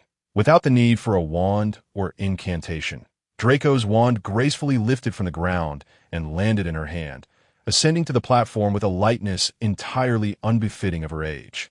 Handing the wand back to Draco, McGonagall glanced at Harry and nodded slightly. "Well done, Mr. Potter. Given your first-year level, your mastery of spells is indeed commendable. Therefore, Gryffindor earns 5 points." Harry's eyes lit up instantly, although he had dismissed house points as inconsequential since his fallout with Snape. Earning points from Professor McGonagall was no trivial matter. Since the start of the school year, aside from Hermione, only a Ravenclaw girl named Amanda had managed to gain points in McGonagall's class. "Harry, that was brilliant." As Harry descended the platform, Ron and a throng of Gryffindor students rushed toward him, including upperclassmen like Fred and George. With these older students, Harry's magical prowess could be summed up in 2 words: utterly lacking. Yet, having triumphed over Slytherin changed everything. Consequently, what followed was entirely predictable. A celebration, a jubilant gathering in the Gryffindor common room, the celebration, while theoretically Harry should have been the center of attention. Aside from the initial 2 minutes, the spotlight shifted entirely to the twins and their friend Lee Jordan, who were engrossed in exuberant revelry. Seeking refuge in a relatively quiet corner, Harry aimed to distance himself from the exuberant antics of the exuberant boys. But also because the duel had sparked an intriguing thought. He suddenly recalled a useful little spell, magical perception. This was one of the few spells he had gleaned from Neil that he could immediately see practical applications for. It allowed him to sense the magical and mental energies of others. Simple yet remarkably useful in the Aegean world. This spell was typically employed against magical beasts, of which there were thousands of bizarre varieties. Unless one were a specialized priest of magical creatures, it was exceedingly difficult for most wizards to identify such a wide array of beasts. Thus, when encountering one, how could a wizard ascertain whether to engage? Herein lay the utility of magical perception. By employing this spell, one could discern the strength of a creature's magical and mental energy, allowing for an assessment of its level and an understanding of one's chances in combat. Initially, this spell could also be used to observe other wizards or those employing similar magical abilities. However, shortly after its introduction, the magical community developed anti-magic techniques, enabling wizards to conceal their magical and mental energies from direct observation. When Harry first learned of this spell, he had merely grasped its principles and set it aside. The reason was simple. Within his original worldview, magic simply did not exist. To be more precise, aside from himself, no one else wielded magic. Yet now, having entered a school for wizards surrounded by magic practitioners, this little spell suddenly seemed invaluable. During his duel with Draco, he had been able to sense Draco's magical energy in advance. He might have realized that he was merely a fa ade of strength, lacking true capability. With that knowledge, he could have approached their contest with greater composure and confidence. Though this might not have significantly aided him in battle, it would have certainly enhanced his poise, especially with a number of female classmates watching. With this thought in mind, Harry began to search for methods to practice magical perception in his mind. The principle was straightforward. Like most mental spells, it required the construction of a specific magical symbol in one's mind. Once this symbol could be clearly visualized and could swiftly and accurately change colors with one's consciousness, the spell would be successfully cast. The symbol for magical perception resembled an eye containing a hexagram, not particularly complex, at least not for Harry at this moment. Concealed in his corner, Harry attempted the spell 7 or 8 times before he achieved initial success. The moment he activated magical perception, everything around him transformed. For the first time, he felt as if the world had changed. Ethereal, translucent strands floated through the air, and the Gryffindor students appeared altered. Each student was enveloped in a thin, mist-like layer of light. These layers were white, varying in thickness and intensity among individuals. Among those visible, Hermione, buried in a hefty tome in the corner, emitted a magical aura of merely about 1 centimeter thick. Similar to the other first-year students, Ron, however, appeared to have a slightly thicker layer as he frolicked with his brothers, and Neville, diligently studying beside Hermione, seemed to possess a marginally denser glow.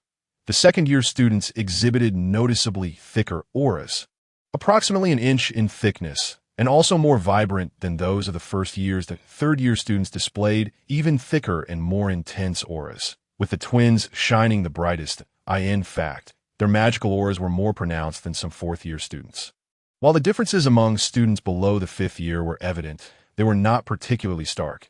However, the disparity between sixth and seventh years was immense. Harry observed Percy among the fifth-year students, frowning at the revelry. With a magical aura measuring an impressive 7 inches, over a quarter stronger than most of his peers.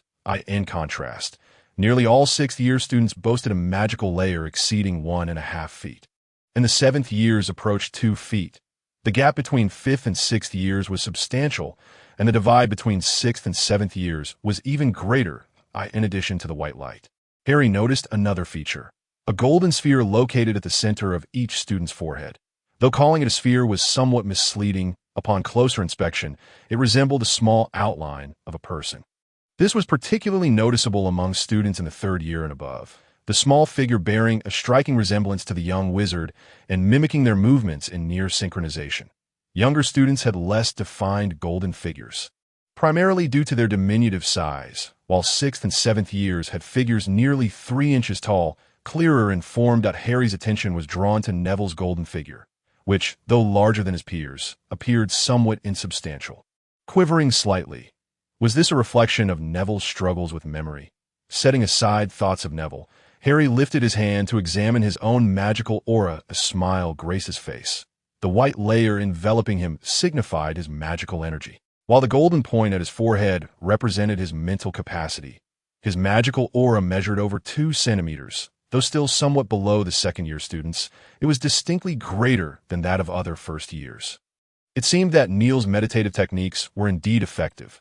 Prior to arriving at Hogwarts, Harry had scarcely felt any growth in his magical power, in just over a month since his arrival at Hogwarts. Harry's magical prowess had already surpassed that of his peers by a considerable margin. This was remarkable, and Harry felt a deep sense of satisfaction. However, it was unfortunate that he could not perceive the golden orb of light resting upon his forehead. Simultaneously, this sparked a small curiosity within him regarding the vast chasm in magical ability between the 6th and 7th year students and their younger counterparts. What might the professors of the academy be capable of? Professor McGonagall must be exceptionally powerful. Today at noon, she effortlessly wielded magic without a wand or incantation. Professor Flitwick was also reputedly formidable. It was said that in his youth he was a frequent contender in the International Wizarding Duel Championships. Having secured several championships, the performance of this diminutive professor in class showcased his profound understanding of the very essence of magic. As for the ever-arrogant Snape, who carried himself as though the world owed him a fortune, his abilities could not be particularly impressive. Otherwise, he would not resort to bullying students for a sense of superiority. Harry mused with a hint of malice. And what of Dumbledore, said to be the most powerful wizard in all of Britain and perhaps even Europe? One could only wonder how immense his magical aura might be. Could it rival the size of a house? On Sunday, the Gryffindor Quidditch team trained for half the day, only to have their pitch usurped by Slytherin. Wood, with a face full of discontent, was met with a sense of relief from the others. The intensity of his training sessions was truly overwhelming. Time flew, and Harry realized he had been at Hogwarts for nearly 2 months. His most significant observation was the increasing workload and escalating difficulty of his studies.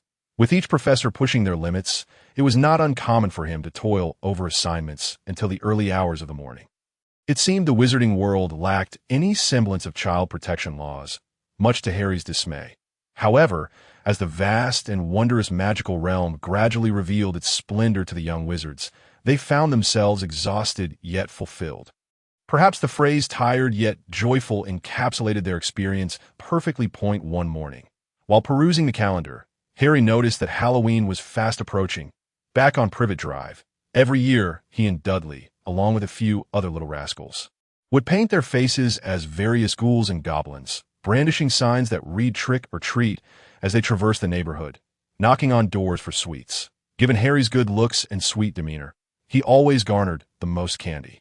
Yet, in the end, the actual amount he could consume was limited. Much of it was snatched away by the envious Dudley and his friends, while a portion was claimed by whiny girls. Fortunately, Harry was not particularly fond of sweets. Upon arriving at Hogwarts, Harry discovered that the wizarding world seemingly lacked such traditions, which made perfect sense.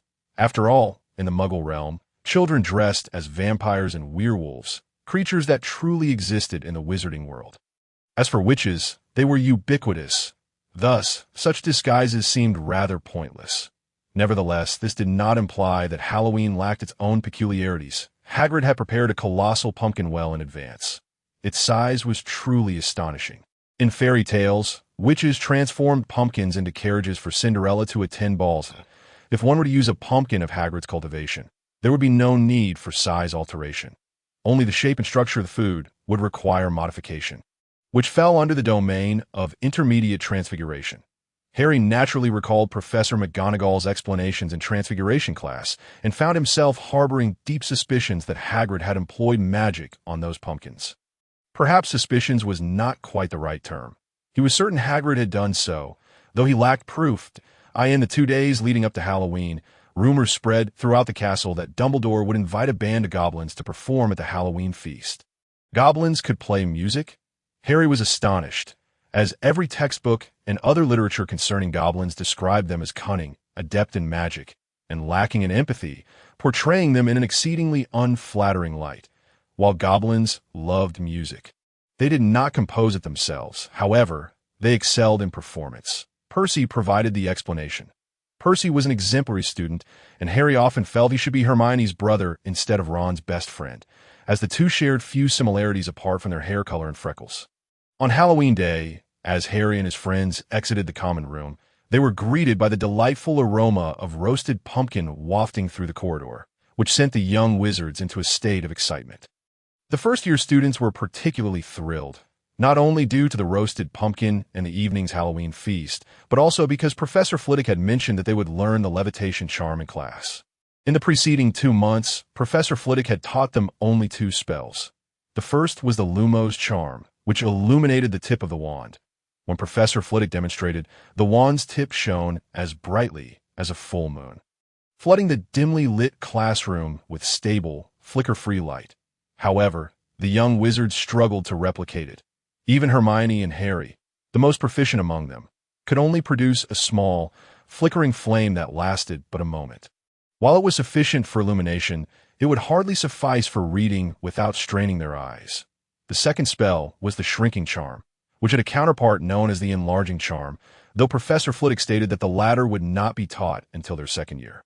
Many first years managed to grasp the shrinking charm, but only a select few could achieve Professor Flitwick's standard of reducing a chair to a mere inch in height, compared to the Lumos and shrinking charms. The levitation charm, which allowed objects, and even people, to soar into the air, clearly piqued the young wizard's interest far more. Harry was not among the eager first years. He had already mastered the levitation charm before the term began. And Hermione was in the same boat. Notably, ever since the three-headed dog incident, Hermione had scarcely spoken to Harry and Ron, which left them feeling somewhat disoriented. It was not that they particularly wished to spend time with Hermione, but rather that without her, Padma struggled to manage both of their assignments. Ron felt this acutely, as Padma's attention seemed predominantly focused on Harry, leaving Ron in greater need of assistance in their first-year charms class. Gryffindor was paired with Hufflepuff. Like many subjects, charms required group work. However, unlike other professors who allowed students to form their own groups, Professor Flitwick preferred to assign them. Unfortunately for Ron, he found himself grouped with Hermione. She remained expressionless, while Ron appeared exceedingly uncomfortable. Although he hoped Hermione would assist him with his assignments, he certainly did not wish to be in the same group during class. Any student paired with Hermione would inevitably be overshadowed. For Ron, whose own abilities were already lacking, this was even more pronounced. Observing their mutual discomfort, Harry sensed that trouble was likely to ensue. In contrast to Ron, Neville was eager to be paired with Hermione. Alas, he ended up with Seamus, and both were visibly anxious. Neville's anxiety stemmed from the fact that, up until that day, he had not successfully cast a single spell during class. Each time, he had barely managed to succeed after extensive practice outside of class. Seamus's situation was somewhat different. While he could typically cast spells, the results were often less than satisfactory. Harry found himself paired with a Hufflepuff girl named Susan Bones. The young girl was clearly trembling with excitement, her small hand shaking as she clutched her wand. Harry felt a wave of panic, fearing that such a degree of shaking would likely lead to a magical failure. In the early stages of learning magic, precise wrist movements were crucial, but he worried that Susan might cause a mishap. Suddenly, before Harry's anxiety could fully manifest, Seamus had already brought their fears to fruition. The feather he was practicing the levitation charm on was engulfed in a flash of fire and an explosion, reducing it to a pile of black ash. "Professor, we might need a new one over here," Neville said timidly, concerned that Professor Flitwick might ask him to give his feather to Seamus, given that he seemed incapable of making the feather fly. Hogwarts offered divination as an elective course starting in the third year. Harry had a limited understanding of it, but he knew that being a seer required a considerable amount of innate talent. The vast majority of seers have exhibited their related talents from a very young age. Harry felt that he too possessed such a gift. Recount the events. We must go back half an hour. Professor Flitwick had just finished explaining all the essential points regarding the levitation charm when Seamus caused an explosion that had become all too familiar to Gryffindor and all first-year students alike. Subsequently, Professor Flitwick provided him with a leaf from a flame tree, known for its remarkable resistance to fire.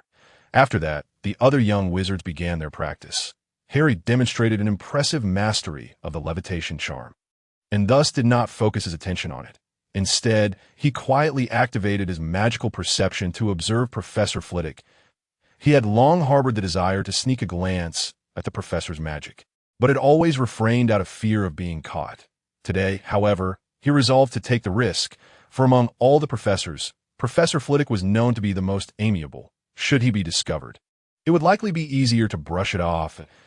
As Harry discreetly activated his magical perception and the surrounding magic became manifest, he nearly toppled off his chair in astonishment. The reason was simple. The magic emanating from Professor Flitwick was blindingly brilliant. It was not a mere thin veil of white light, but rather a swirling, flame-like plume of platinum light, radiating outward nearly 10 meters, filling almost the entire classroom. Moreover, the golden figure at his brow did not remain in place, but floated behind him, towering over the diminutive professor. The figure resembled a golden statue, standing majestically behind Professor Flitwick. Both the platinum magical aura and the pure golden manifestation of his mental energy radiated a dazzling golden light. At that moment, Harry was overwhelmed by a blinding whiteness. Nearly unable to open his eyes, simultaneously, a wave of dizziness washed over him, prompting him to instinctively terminate his magical perception. Concerned, Susan inquired about what had happened to Harry, who waved his hands dismissively, assuring her he was fine, while surreptitiously continuing to observe Professor Flitwick. Fortunately, it appeared that Professor Flitwick was entirely unaware of any irregularities, as he was currently guiding Hannah Abbott through some minor issues with her gestures. At that moment, however, unbeknownst to Harry, a minor conflict had arisen between Ron and Hermione. Ron's magic was unpredictable, compounded by his somewhat flawed gestures and incantations, resulting in inevitable failure. Observing his desk partner's numerous mistakes, Hermione could hardly contain her urge to comment, for she was not one to hold her tongue. Consequently, the already strained relationship between the two reached a breaking point. Earlier in class, Harry had sensed that a mishap would occur with Hermione and Ron's group. And indeed, trouble ensued. "I simply cannot endure this. What on earth does Hermione want? Has she not realized that her behavior has left her friendless since the beginning of term?" Ron fumed to Harry as they exited the classroom. As he spoke, he gesticulated animatedly. "Just look at her! Acting like that in the library, in the common room, and now in class. It's utterly incomprehensible." While Harry too found Hermione's often domineering demeanor grating, he was able to maintain his composure, as his academic performance kept her from easily undermining him, unlike Ron, who felt her disdain more acutely. Just as he was about to respond, his arm was jostled, and a figure hurried past them. There was no mistaking it. It was Hermione. In that fleeting moment, Harry caught a glimpse of her red-rimmed eyes.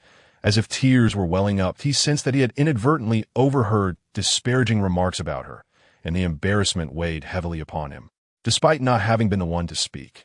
Ron, too, appeared uneasy, his voice tinged with uncertainty as he remarked, "She must have noticed by now. I stand by my words."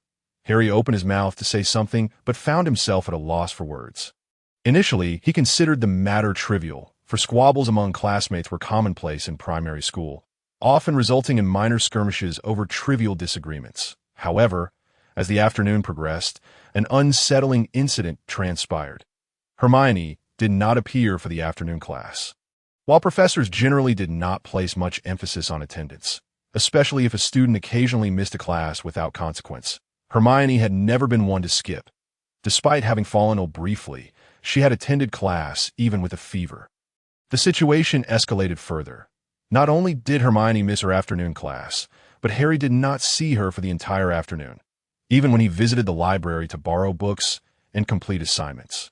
She was conspicuously absent, a curious absence, given that Hermione was often found there, even on weekends. Could she have returned to her dormitory? Harry pondered, as the Halloween feast commenced that evening, with everyone gathered in the Great Hall. Harry still had not spotted Hermione at IT was then that he inadvertently overheard Parvati and her roommate Lavender whispering that Hermione was in the girls' lavatory below, crying inconsolably and refusing any comfort from others.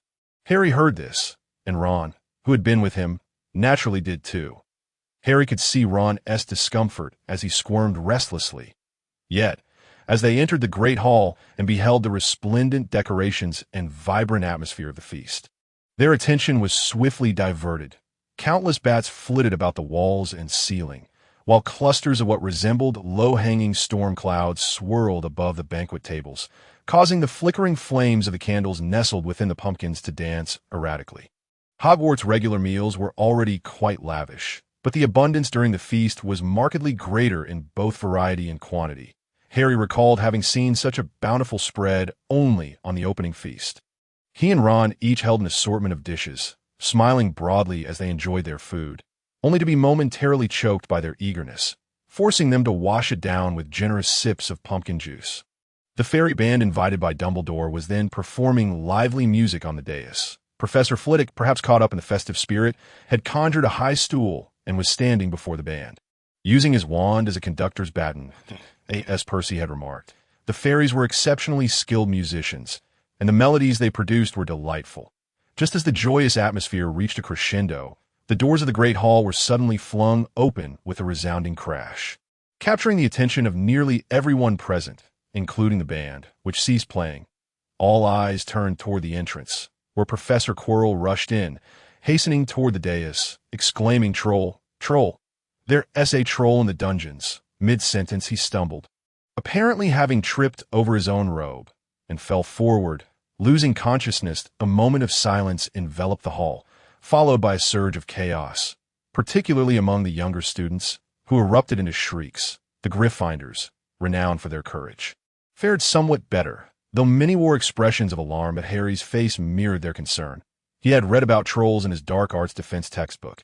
According to the standards of the wizarding world, trolls were classified as a level 3 magical creature. The threat posed by trolls, while not exceedingly formidable, remains a considerable danger for the majority of wizards. Trolls are a type of humanoid creature, towering over 5 meters in height as adults, with those exceeding 6 meters being classified as mountain trolls.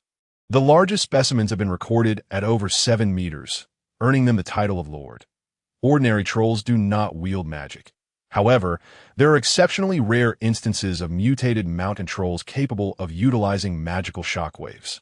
Regardless of their type, all trolls possess formidable resistance to both physical and magical attacks. Their massive physiques and innate stone-like skin endowing them with remarkable durability, coupled with astonishing brute strength, rendering them a significant headache for wizards of lower to mid-level prowess. Harry recalls the description in his textbook regarding how to confront trolls. Without the assistance of 2 or 3 adult wizards or mastery of powerful piercing-type spells, retreating in the face of a troll is the wiser choice. Trolls exhibit exceedingly slow movements, allowing even wizards of moderate skill to maintain a sense of safety when confronted by one. That Harry's contemplation was fleeting.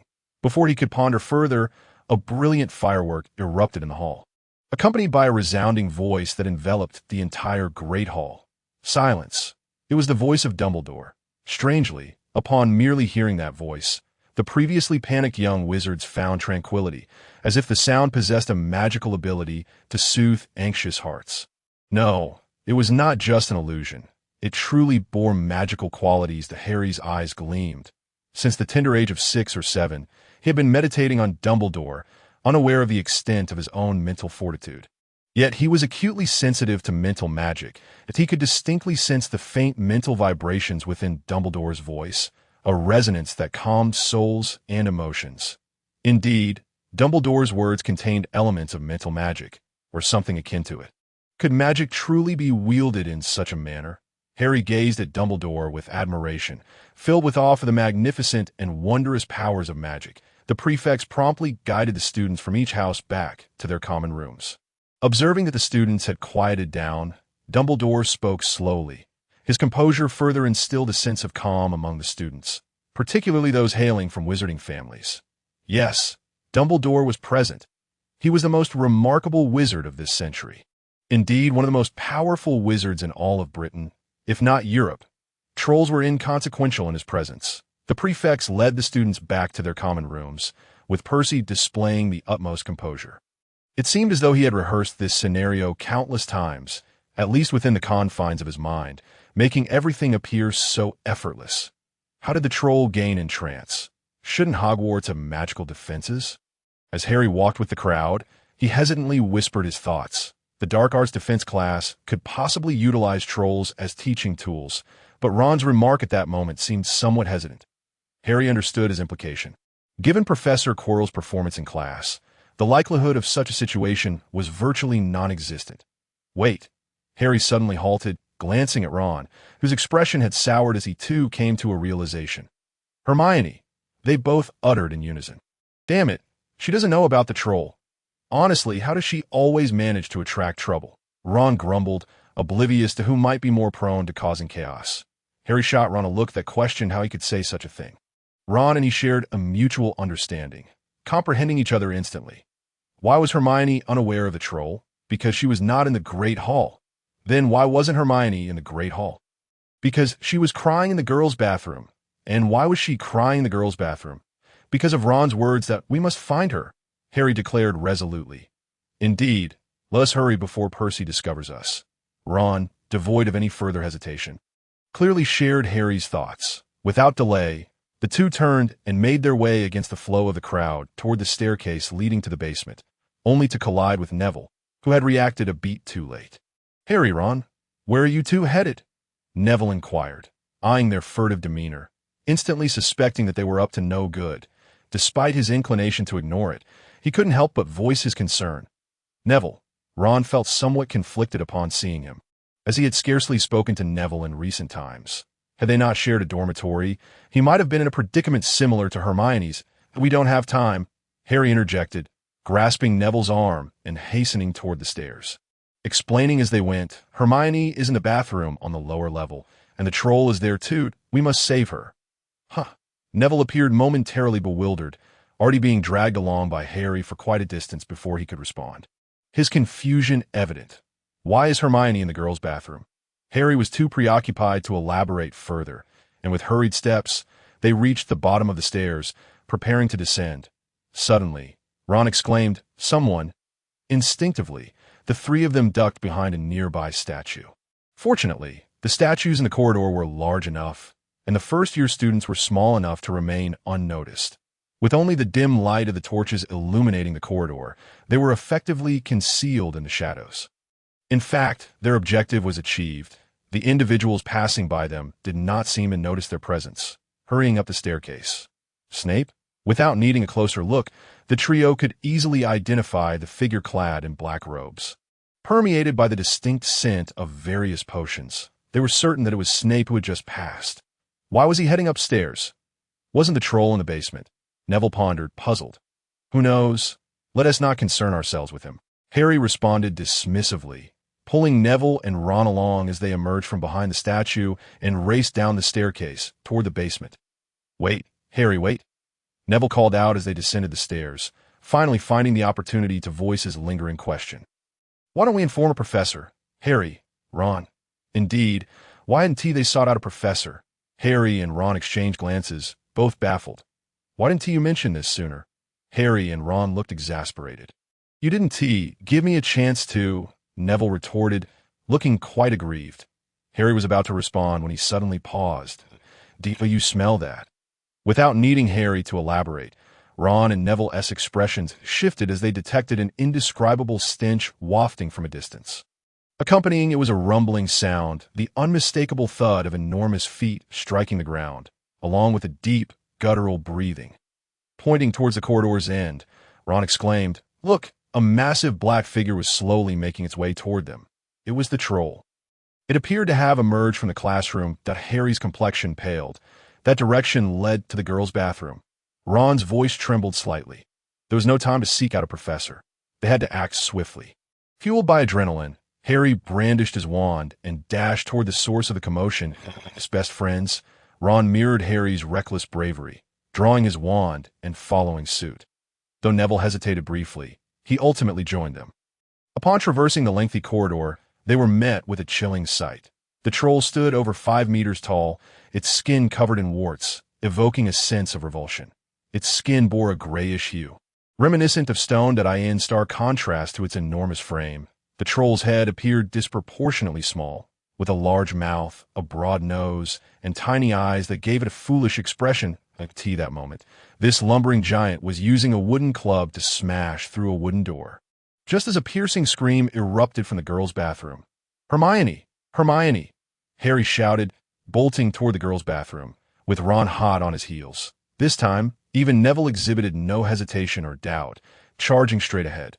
When Harry and the others reached the demolished restroom door, they spotted the troll ambling towards Hermione in the corner of the wall. Stupefied, without a moment's thought, Harry waved his wand, sending forth a beam of red light towards the troll.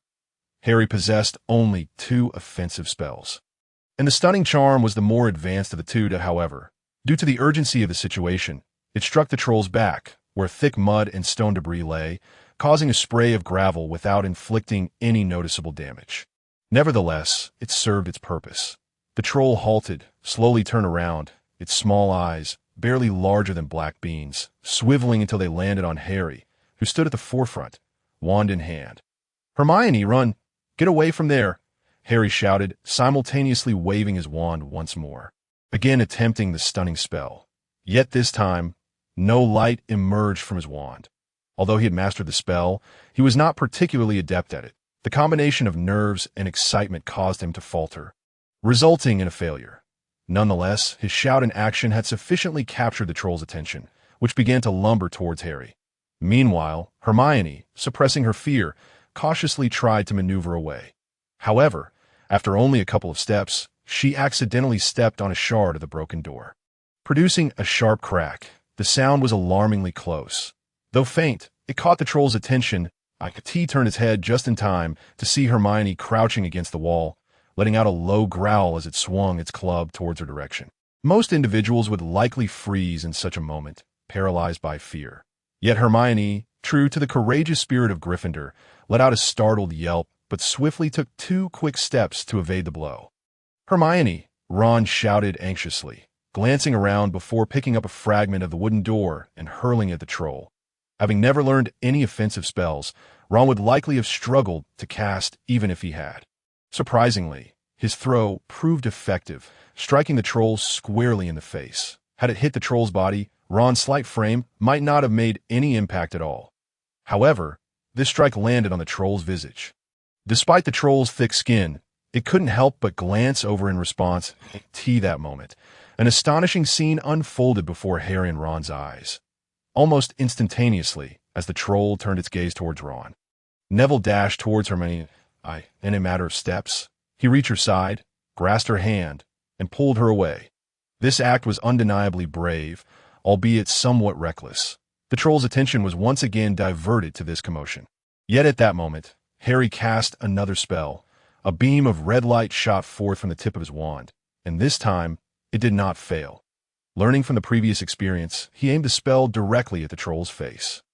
The stunning spell struck the troll, causing it to appear momentarily dazed as it staggered backward. Ron, seizing the opportunity, waved his wand and cast a levitation charm. His wand, known for its peculiar temperament, surprisingly behaved well this time. Allowing the spell to be successfully executed, the troll, already off balance, found its raised foot lifted by the spell, unable to maintain its equilibrium, and fell backward with a tremendous crash, akin to a small mountain collapsing. The ground beneath Harry and his friends trembled slightly from the impact. Roar! Enraged, the troll shook off the daze from Harry's spell, its fall having jolted it back to full awareness. However, as it toppled over, its head struck the wall, resulting in a large, swollen bruise forming at the back of its head. Even with the troll's considerable bulk, this pain was undeniable. It is often said, whether by ordinary folk or wizards, that a wounded beast or creature is the most dangerous, and this adage proved true for the troll as well. Rising once more, the troll stomped forward, bellowing in fury and swinging its club towards the 4 young wizards. In that instant, the 4 stood united, raising their wands in unison. A flash of light. This was the spell cast by Neville, his first and only spell he had mastered during his time at the school. Honed through countless hours of practice and sweat, it seemed as if to compensate for all his hard work. Neville's spell radiated brilliantly, its luminosity far surpassing that of the others, in a moment of heightened urgency. The oncoming troll was momentarily blinded. The troll instinctively raised its hands, attempting to shield its eyes with its enormous palms, only to hear Ron's incantation. Wingardium Leviosa! The troll, feeling an unexpected lightness in its grip, watched as its club slipped from its hands and floated into the air. Momentarily stunned, the troll's small head was inadequate to comprehend the unfolding events. Meanwhile, Harry's spell arrived just in time. Stupefy! This was the most powerful and effective spell he had mastered thus far. It struck the troll squarely in the face, causing its body to sway. Freeze! Hermione, having joined her friends, quickly reverted to her studious nature, noticing the water flowing from the broken pipes across the floor. She swiftly cast a spell. Though her current magical prowess couldn't create large expanses of ice, with the presence of water, it became significantly easier. The water beneath the troll's feet promptly froze, causing the already off-balance troll to slip and fall backward once more. At that moment, Ron, seemingly in sync, waved his wand, causing the massive, heavy club to float slightly backward before releasing it from the spell's grip. The club plummeted to the ground, as the troll struggled to rise. It found itself unable to do so due to the slippery ice. Just as the troll managed to lift its head, the fallen club struck it squarely on the head. The troll's small eyes rolled back, and it collapsed heavily, motionless. "Is it dead?" Ron gasped, his face pale. After the frantic sprint in this battle, exhaustion flooded over him like a tide. His legs trembled, and his voice quivered. "It shouldn't be," Hermione replied, her already pale complexion now nearly devoid of color, leaning against Harry for support, causing him to feel her uncontrollable shivering. "Neville, once brave in his attempt to rescue Hermione, now appeared utterly panicked, trembling even more than Hermione as he glanced at the troll lying on the ground, its chest still rising and falling. Harry was genuinely concerned that Neville might faint at any moment. In contrast, Harry seemed relatively composed, though his legs felt somewhat weak. Nevertheless, he managed to speak clearly. I suspect it has merely lost consciousness. We must hurry and leave before the professors arrive. What Harry truly meant was that it would be troublesome if Professor Dumbledore arrived. However, before he could finish his thought, a flurry of hurried footsteps echoed nearby. Shortly after, Professor McGonagall, clad in emerald green robes, appeared behind them, followed closely by Professors Flitwick, Sprout, and further back, Snape and Quirrell. The latter, upon glimpsing the fallen troll, seemed to lose all strength in his legs, staggering back against the wall for support. Harry furrowed his brow, noticing that Snape's gait appeared somewhat off, that a glance downward revealed a significant tear in the hem of his robe, faint traces of blood visible beneath. Snape, catching Harry's gaze, swiftly adjusted his cloak to conceal the injury while shooting a menacing glare in Harry's direction. Harry felt an urge to glare back. However, Professor McGonagall's furious voice reached his ears. Although typically stern, Professor McGonagall seldom lost her temper. Even when Ron and Neville displayed lackluster performances in class or when Seamus's experiments went awry, she remained remarkably forgiving. Yet now, she appeared exceedingly enraged, her hair even seeming to puff up slightly. "Do you have any idea what you are doing?" Professor McGonagall pointed at Harry and his three companions, her fingers trembling slightly with indignation. "That is a fully grown troll. Even an adult wizard must exercise caution when confronting it. You should be thanking Merlin for your fortunate escape. Perhaps I should be the one expressing gratitude to Merlin for the fact that we are not staring at four corpses." The four of them were chastised like quails, their heads bowed and necks retracted, not daring to utter a sound. Professor McGonagall took a deep breath, seemingly striving to suppress her anger, and after a moment of calm, inquired, "Now, can anyone tell me what transpired here?" "Professor," Ron began to speak, preparing to voice an explanation. "This is all my fault. They came to find me." Hermione interjected, eager to take the lead, that I've read about trolls and thought I understood them well. Ron's mouth was agape, as if it could accommodate an apple. "Hermione," lined to Professor McGonagall. Harry shook his head inwardly. "Oh, Hermione, your fabrication is far too clumsy. Allow me to handle this." If it were a contest of deceit, Harry believed he would never match the Weasley twins, but he was certainly more adept than Hermione in this instance. "Professor, it is as follows. We had studied trolls together and deemed these mindless magical creatures manageable." Harry spun a web of falsehoods. Hermione heard that a troll was in the basement and feared it might damage the valuable potions in Professor Snape's classroom. You know how Professor Snape's classroom is never locked. "Snape? Why is this still my problem?" Harry continued. Hermione was overly concerned, so she rushed over to prevent the troll from causing havoc, and we agreed with her. Thus we followed her. Ron, possessing the same qualities of deceitful composure, nodded in immediate agreement. "Indeed, Headmistress, that is precisely the case, that we were all worried that the troll might cause too much destruction, particularly in Professor Snape's office." Neville stared blankly at Harry and Ron, his chubby face and large eyes reflecting. Were we actually thinking that at the time? Harry and Ron exchanged serious glances. Yes, that was indeed our thought process. Professor McGonagall's profound gaze swept over the four of them from behind her glasses. In an instant, Harry realized that his little ruse had failed to deceive his astute headmistress. Yet he surmised that Professor McGonagall would not expose them, as expected. She remarked, "Although your intentions were noble, I must say that your actions were exceedingly reckless. Trolls typically do not possess magical abilities. Their destruction is purely physical, easily reversible with magic, a point I made abundantly clear in class. I had assumed that at least Miss Granger would remember this." Hermione immediately bowed her head, not solely out of shame, but also to conceal her bewilderment, as she had yet to fully process Harry and Ron's chaotic antics. Regarding Professor Snape's potions, the scent would repel most magical creatures. Hence, a troll would not proactively cause harm, but rather keep its distance. Professor McGonagall shook her head. "The tradition of Gryffindor is bravery, not recklessness. Miss Granger, you shall face consequences for your foolish behavior. 5 points deducted from Gryffindor." Hermione and the others breathed a sigh of relief. Merely 5 points was not a significant matter, and Hermione could easily recover them over a few classes of AS for the three of you. Professor McGonagall directed her gaze at the feigning innocent Harry and Ron, along with the somewhat dazed Neville, her tone peculiar. I must say, you are quite fortunate. It is indeed a stroke of luck for first-year students to confront a fully grown troll and emerge unscathed. 5 points will be awarded to Gryffindor. 5 points each that I shall inform Professor Dumbledore of this incident. You may now leave. The 4 young wizards nodded obediently and quickly departed, heads down as they hurried towards Gryffindor Tower. After passing 2 corridors, they finally slowed their pace. I actually earned points for Gryffindor, Ron exclaimed incredulously. Since the beginning of the term, he had never received a single point for their house. Of course, the majority of students had not received any points either. Hermione was primarily responsible for accumulating points for Gryffindor.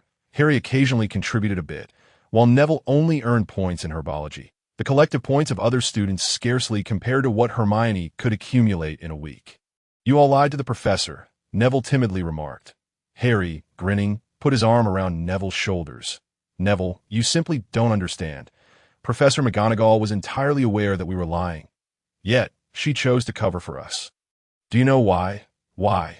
Neville pondered, realizing that indeed, their lies, while containing some truth, had numerous flaws. For instance, why did they not inform the professor? Why did they arrive so much faster than the professors?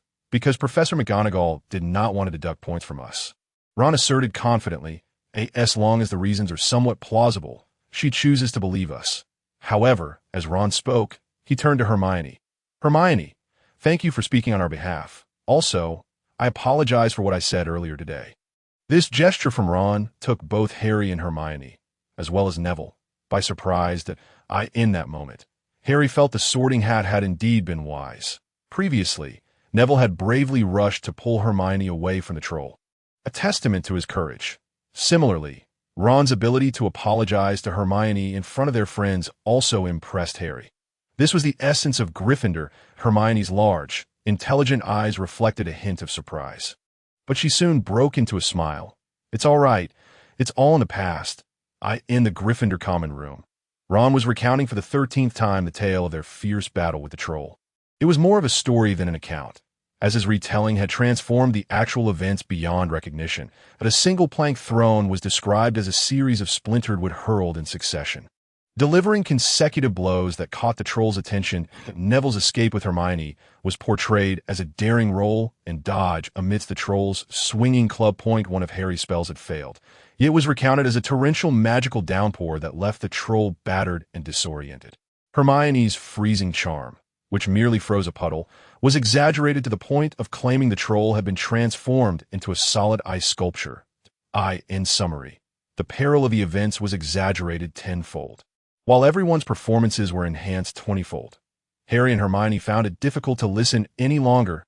At least Ron was not solely indulging in self-aggrandizement, but also included his friends, which lent him a modicum of integrity. Did the little Gryffindors realize Ron was embellishing? Of course, they were aware. Most students had already heard multiple versions of the tale. However, this did not dampen their enthusiasm for the story, for regardless of how fantastical Ron's recounting became, the ultimate outcome remained the same. Harry and his friends had indeed taken down a fully grown troll. This was no small feat for first-year wizards, nor for any students below the 6th or 7th year. With Halloween behind them, November was upon them. The first half of the term had already passed. The weather was growing colder, yet the atmosphere within the school was heating up, and for a simple reason. The Quidditch Cup was about to commence. Harry and Ron had participated in several practice matches, albeit as substitute chasers, since practice matches did not include the Golden Snitch. Most of Gryffindor's practice matches were against Ravenclaw and Hufflepuff, with little engagement from Slytherin. At least not during Harry's attendance. Hufflepuff, in particular, never practiced against Slytherin. Wood had mentioned that Slytherin's only suitable practice partner was Ravenclaw. Harry speculated that this was likely due to the fact that many students from Ravenclaw hailed from wizarding families, including those from the so-called 28 pureblood families. Many students from these two houses had already known each other prior to attending school. However, this year, some changes occurred. More than half of Ravenclaw's team consisted of girls. And Slytherin's playing style had become somewhat aggressive in recent years, leading Ravenclaw to be reluctant to schedule matches against them. As the competition drew closer, practice matches and trainings increased in frequency. This significantly condensed the time Harry and Ron had for their assignments. Ron repeatedly expressed his gratitude for having improved his relationship with Hermione in a timely manner. Otherwise, relying solely on Padma would have made it exceedingly difficult to manage both of them, especially given that Padma's attention was primarily focused on Harry. In the 2 days leading up to the match, Harry was so anxious that he could hardly enjoy his meals. This struck Harry as peculiar. During primary school, he had participated in numerous competitions, football, basketball, baseball, without experiencing any nervousness. Yet now he found himself overwhelmed with anxiety. After a lengthy discussion with Ron, Harry arrived at a conclusion he was somewhat reluctant to accept. He was a bit apprehensive about falling off his broom. Influenced by Harry's anxiety, Ron, who was merely a substitute player, along with Hermione and Neville, also began to feel a twinge of nervousness. Hermione even took the initiative to visit the library to find a comprehensive tome on Quidditch, titled The Marvelous Quidditch Ball, which documented various rules and amusing anecdotes from Quidditch history. Even Ron, a seasoned fan, was astonished to discover that there were over 700 fouls in Quidditch. However, he confidently informed Harry that even international match referees could not possibly remember all those regulations. In fact, he had seen many players committing the fouls described in the book, yet the referees had shown no response. Harry, unable to focus after flipping through just 2 pages of the book, returned to his surprise. He noticed an unexpected name in the borrowing log. Snape. The book he had borrowed was "Do Muggle Diseases Affect Wizards?" Upon noticing this, Harry discreetly alerted Hermione. She, too, displayed a look of astonishment upon reading it. By this point, Harry, Hermione, and their friends had become quite close, having forged a bond that transcended mere friendship. Hermione understood Harry's implication and decided to check out the book. She frequently borrowed a diverse array of books, and Madame Pants seemed indifferent to it all. Why would Snape borrow such a book? Ron gazed at the hefty volume they had just checked out, his expression one of utter confusion, and after learning the reason, he was even more perplexed. Neville scratched his head in bewilderment. I've heard my grandmother say that most Muggle diseases have little effect on wizards.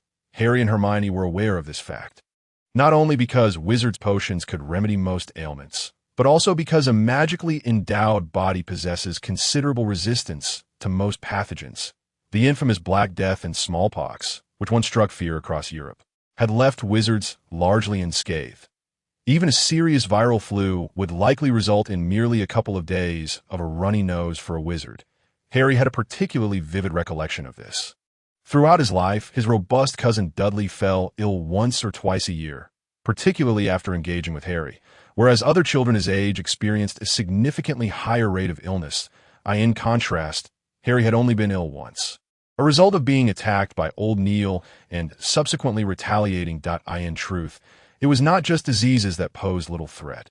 Even certain physical injuries were often ineffectual against wizards. Of course, this applied only to adult wizards with established magical abilities. Young wizards remained vulnerable.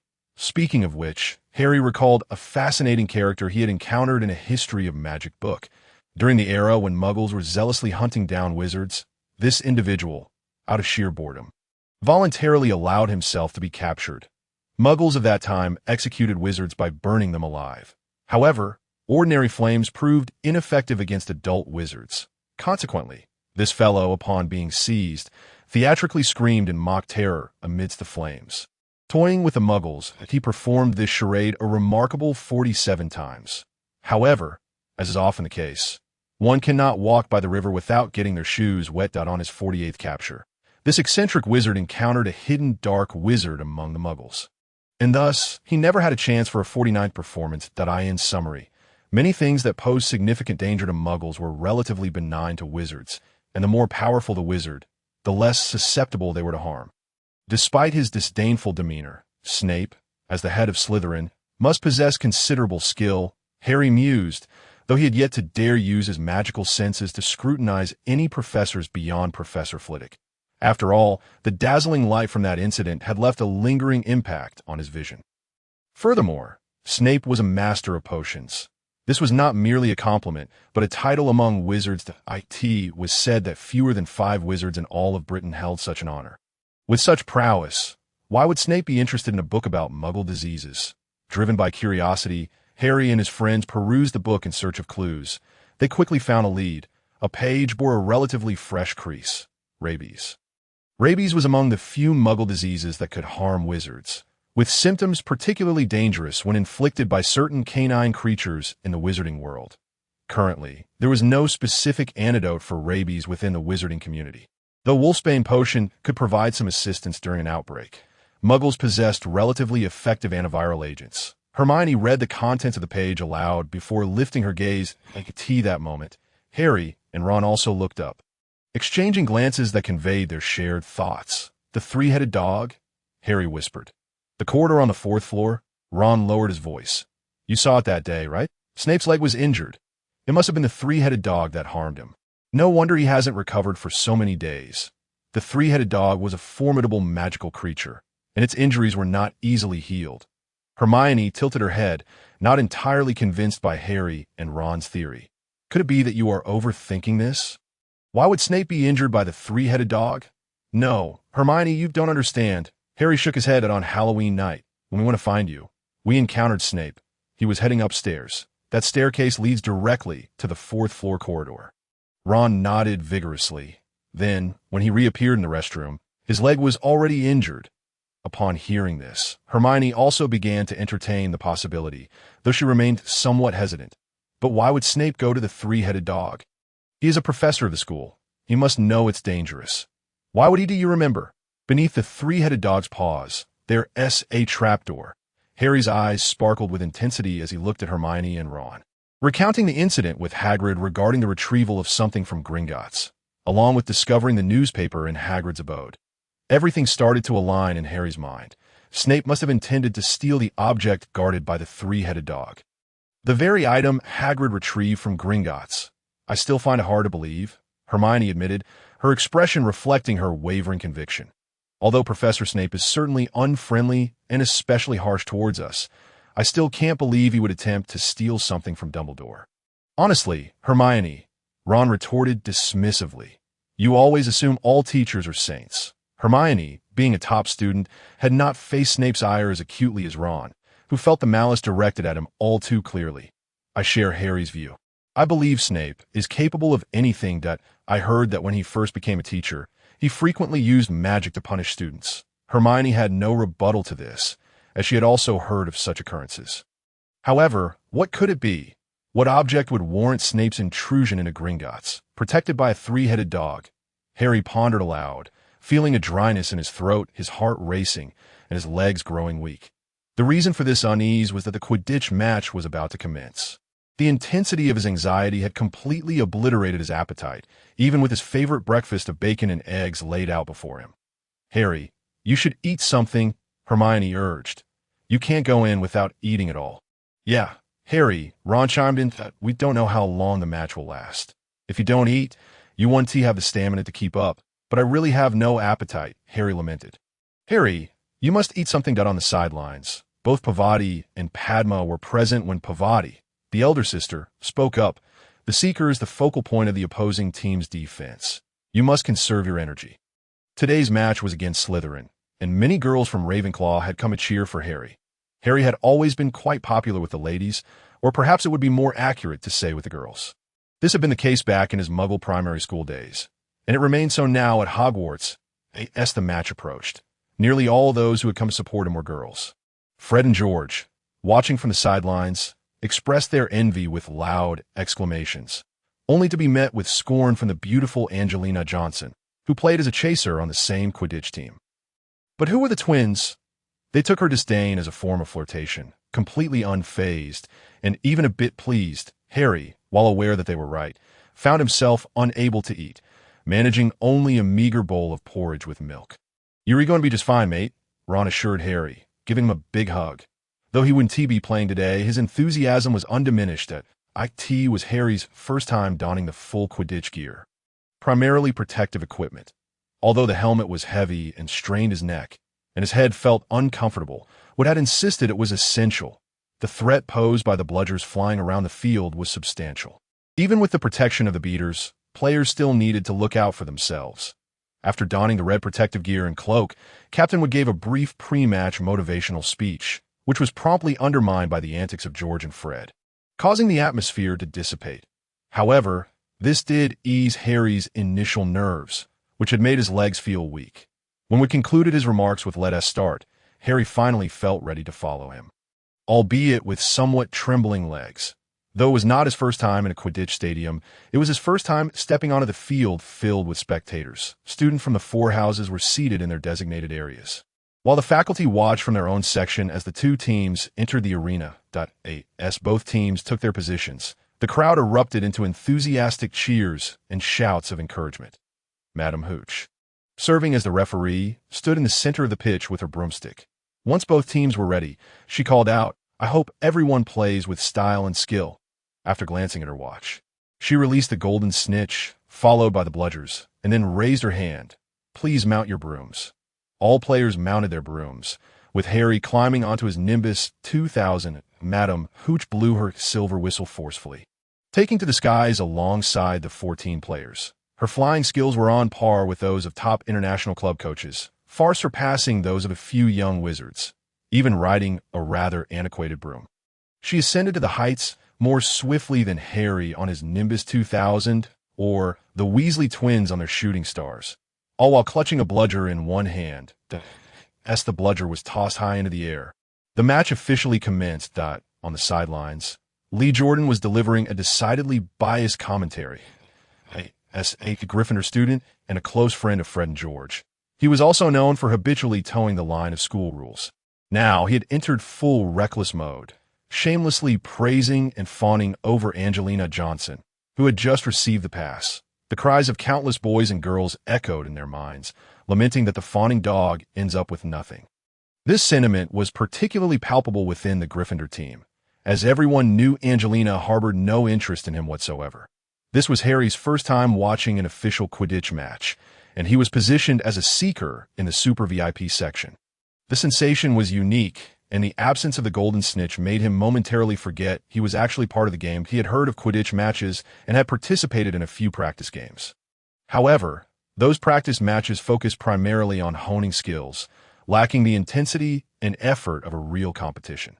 Now, the six chasers were darting across the field at an average speed exceeding 60 kilometers per hour, executing magnificent aerial maneuvers to evade their opponent's interceptions, a spectacle unlike anything found in ordinary sports.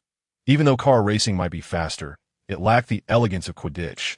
After all, in car racing, one sees only a mass of metal, not the athletes themselves. After observing for a while, Harry, drawing from his experience, had deciphered the flow of the game. He noted that their two seekers, himself and the rather inconsequential Slytherin seeker, were not yet making a significant impact. Among the other six players, Slytherin seemed to hold a slight advantage. This was understandable, given that the Slytherin team was mostly composed of fourth-year students, while Gryffindor had only Wood in fifth year, with the other five main players being merely third years, 2 years younger on average.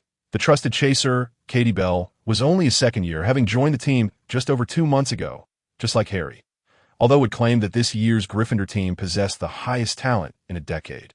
Talent alone required time and effort to manifest. Perhaps in another year or two, with further cohesion, this Gryffindor team could dominate the school, but for now, they were still a bit lacking.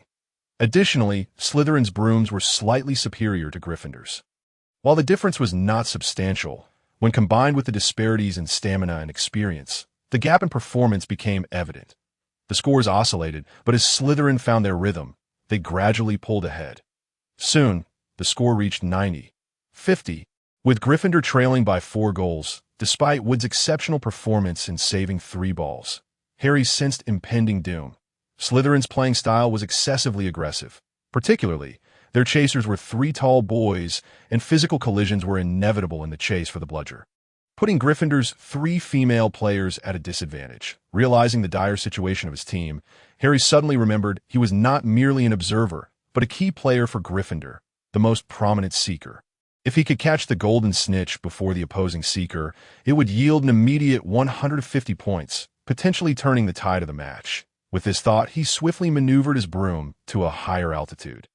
Commencing his search for the elusive snitch, the Slytherin seeker, Terrence Higgs, was a lanky boy with excellent flying skills. Seeing Harry take action, he assumed Harry had spotted the snitch and immediately followed suit. Much to Harry's annoyance, just as Harry had yet to find the golden snitch, the situation on the pitch took another turn.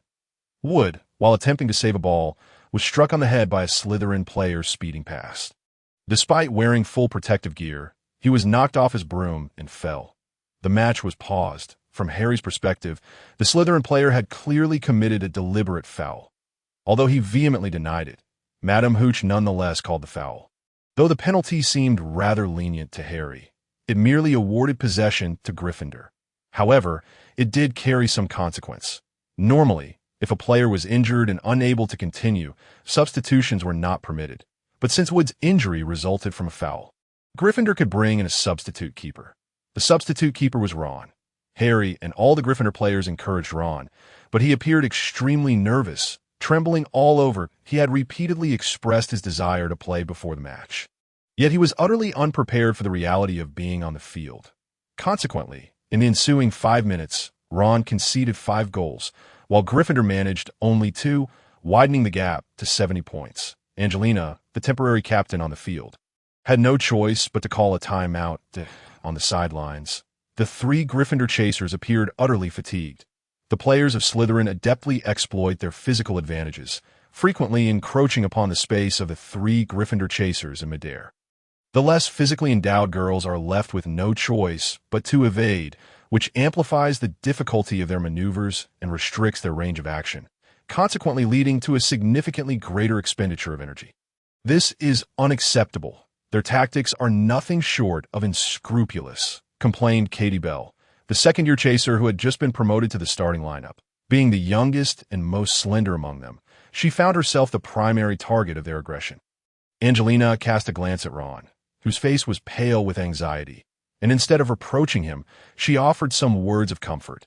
The stern wisdom he had exhibited in such an unprepared and hurried situation only served to heighten Ron's nervousness. Ron, Harry pondered, leaning closer to him and giving his shoulder a reassuring pat. You needn't worry about anything. Just play your game. I know you can do this. Don't be anxious. If you miss the ball, it's all right. I will ensure that I seize the golden snitch ahead of the opposing team. Ron lifted his gaze. The confusion and fear in his eyes began to dissipate gradually. Even a glimmer of resolve started to kindle deep within his gaze. Invigorated, Ron entered a state that Harry had previously invoked through the mental magic he had learned from Neil, having employed it on Vernon and Dudley numerous times. While the magic itself was simple, its effects were remarkably profound, significantly enhancing focus and engendering a sense of effortless fluency. That moment, Ron found himself in such a state. Harry had been reluctant to casually apply Neil's magic at Hogwarts, for the presence of many formidable wizards posed a risk of discovery, which could lead to complications. However, in this critical moment, failing to use it would likely result in defeat. The brief pause was so fleeting that the Slytherin players were still reveling in their substantial lead. Buoyed by their exuberance, with renewed fervor, they charged forth once more, only to crash spectacularly.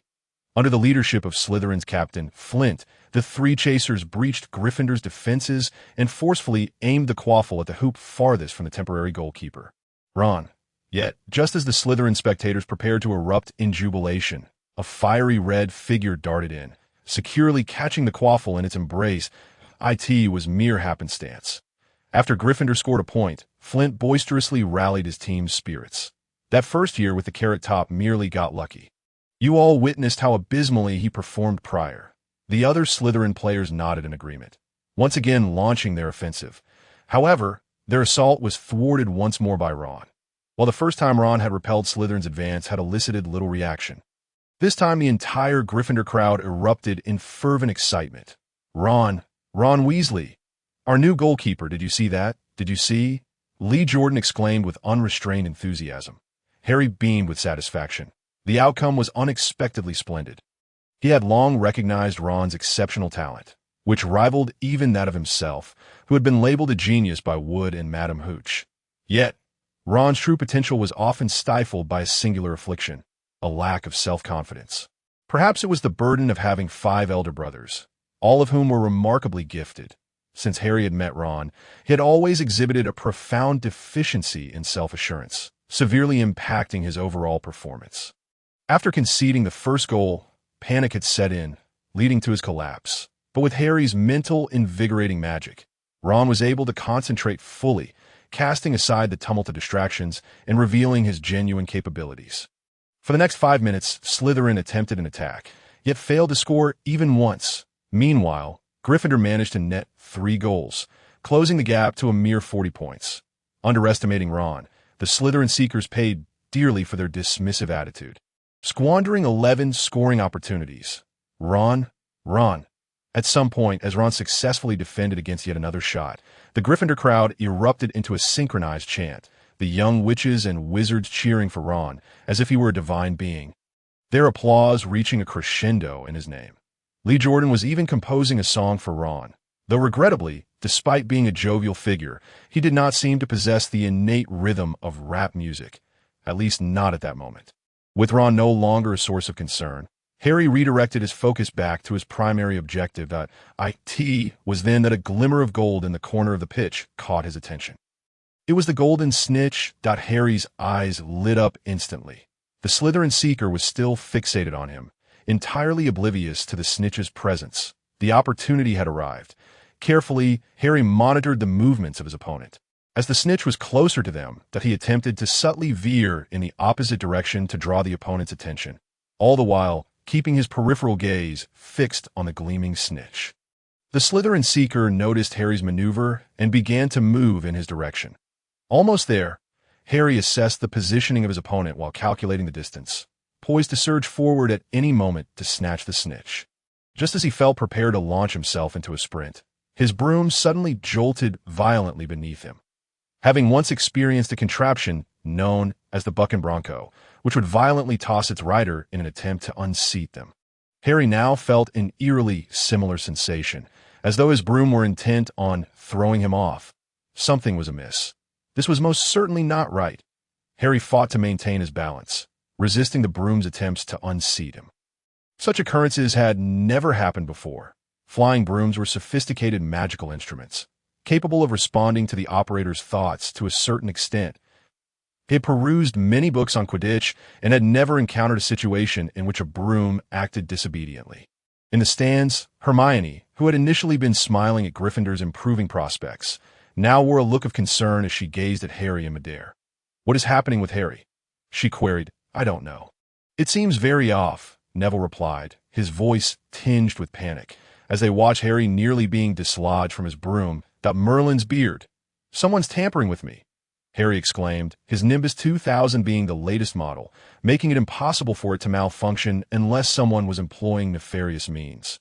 With no alternative course of action, Harry recalled the concept of magical perception. Amidst the tumultuous shaking, he struggled to activate it, exerting considerable effort to barely succeed. The broom possessed its own magical layer. Akin to a magnetic field, that moment, a dark ripple was encroaching upon the broom, continuously disrupting its inherent magical layer. Harry endeavored to maintain control in midair, striving to locate the source of that dark disturbance. Then he spotted Severus Snape at the staff table. Just a fleeting glance, albeit a hasty one, revealed shocking revelations that sent a jolt through Harry's very being. The faculty table. Golden light swirled, and almost all the staff members were enveloped in a dazzling platinum aura. Though not as grand as the spectacle of Professor Flitwick he had witnessed previously, the collective brilliance was still striking. However, one figure stood out as incongruous. Snape. The aura surrounding him was not platinum, but rather a deep, ominous black. Not only the magical aura, but even his mental projection was shrouded in pure darkness, reminiscent of a villain from a video game. What astounded Harry the most was that Snape's black aura was far more potent than that of anyone else present, even surpassing that of Professor Flitwick. More alarmingly, although Harry could not see clearly, dark magical ripples were emanating from Snape's direction, encroaching upon the match. The violent shaking left Harry dizzy, making it arduous to sustain his magical perception. Now that he understood the cause of the disturbance, he realized it was not insurmountable. The ability to influence a flying broom indicated the use of exceptionally advanced spells, although Harry had only scratched the surface of Hogwarts' magical theory, or that of this world. He possessed a more profound understanding of the magical theories from the Aegean world, albeit fragmented.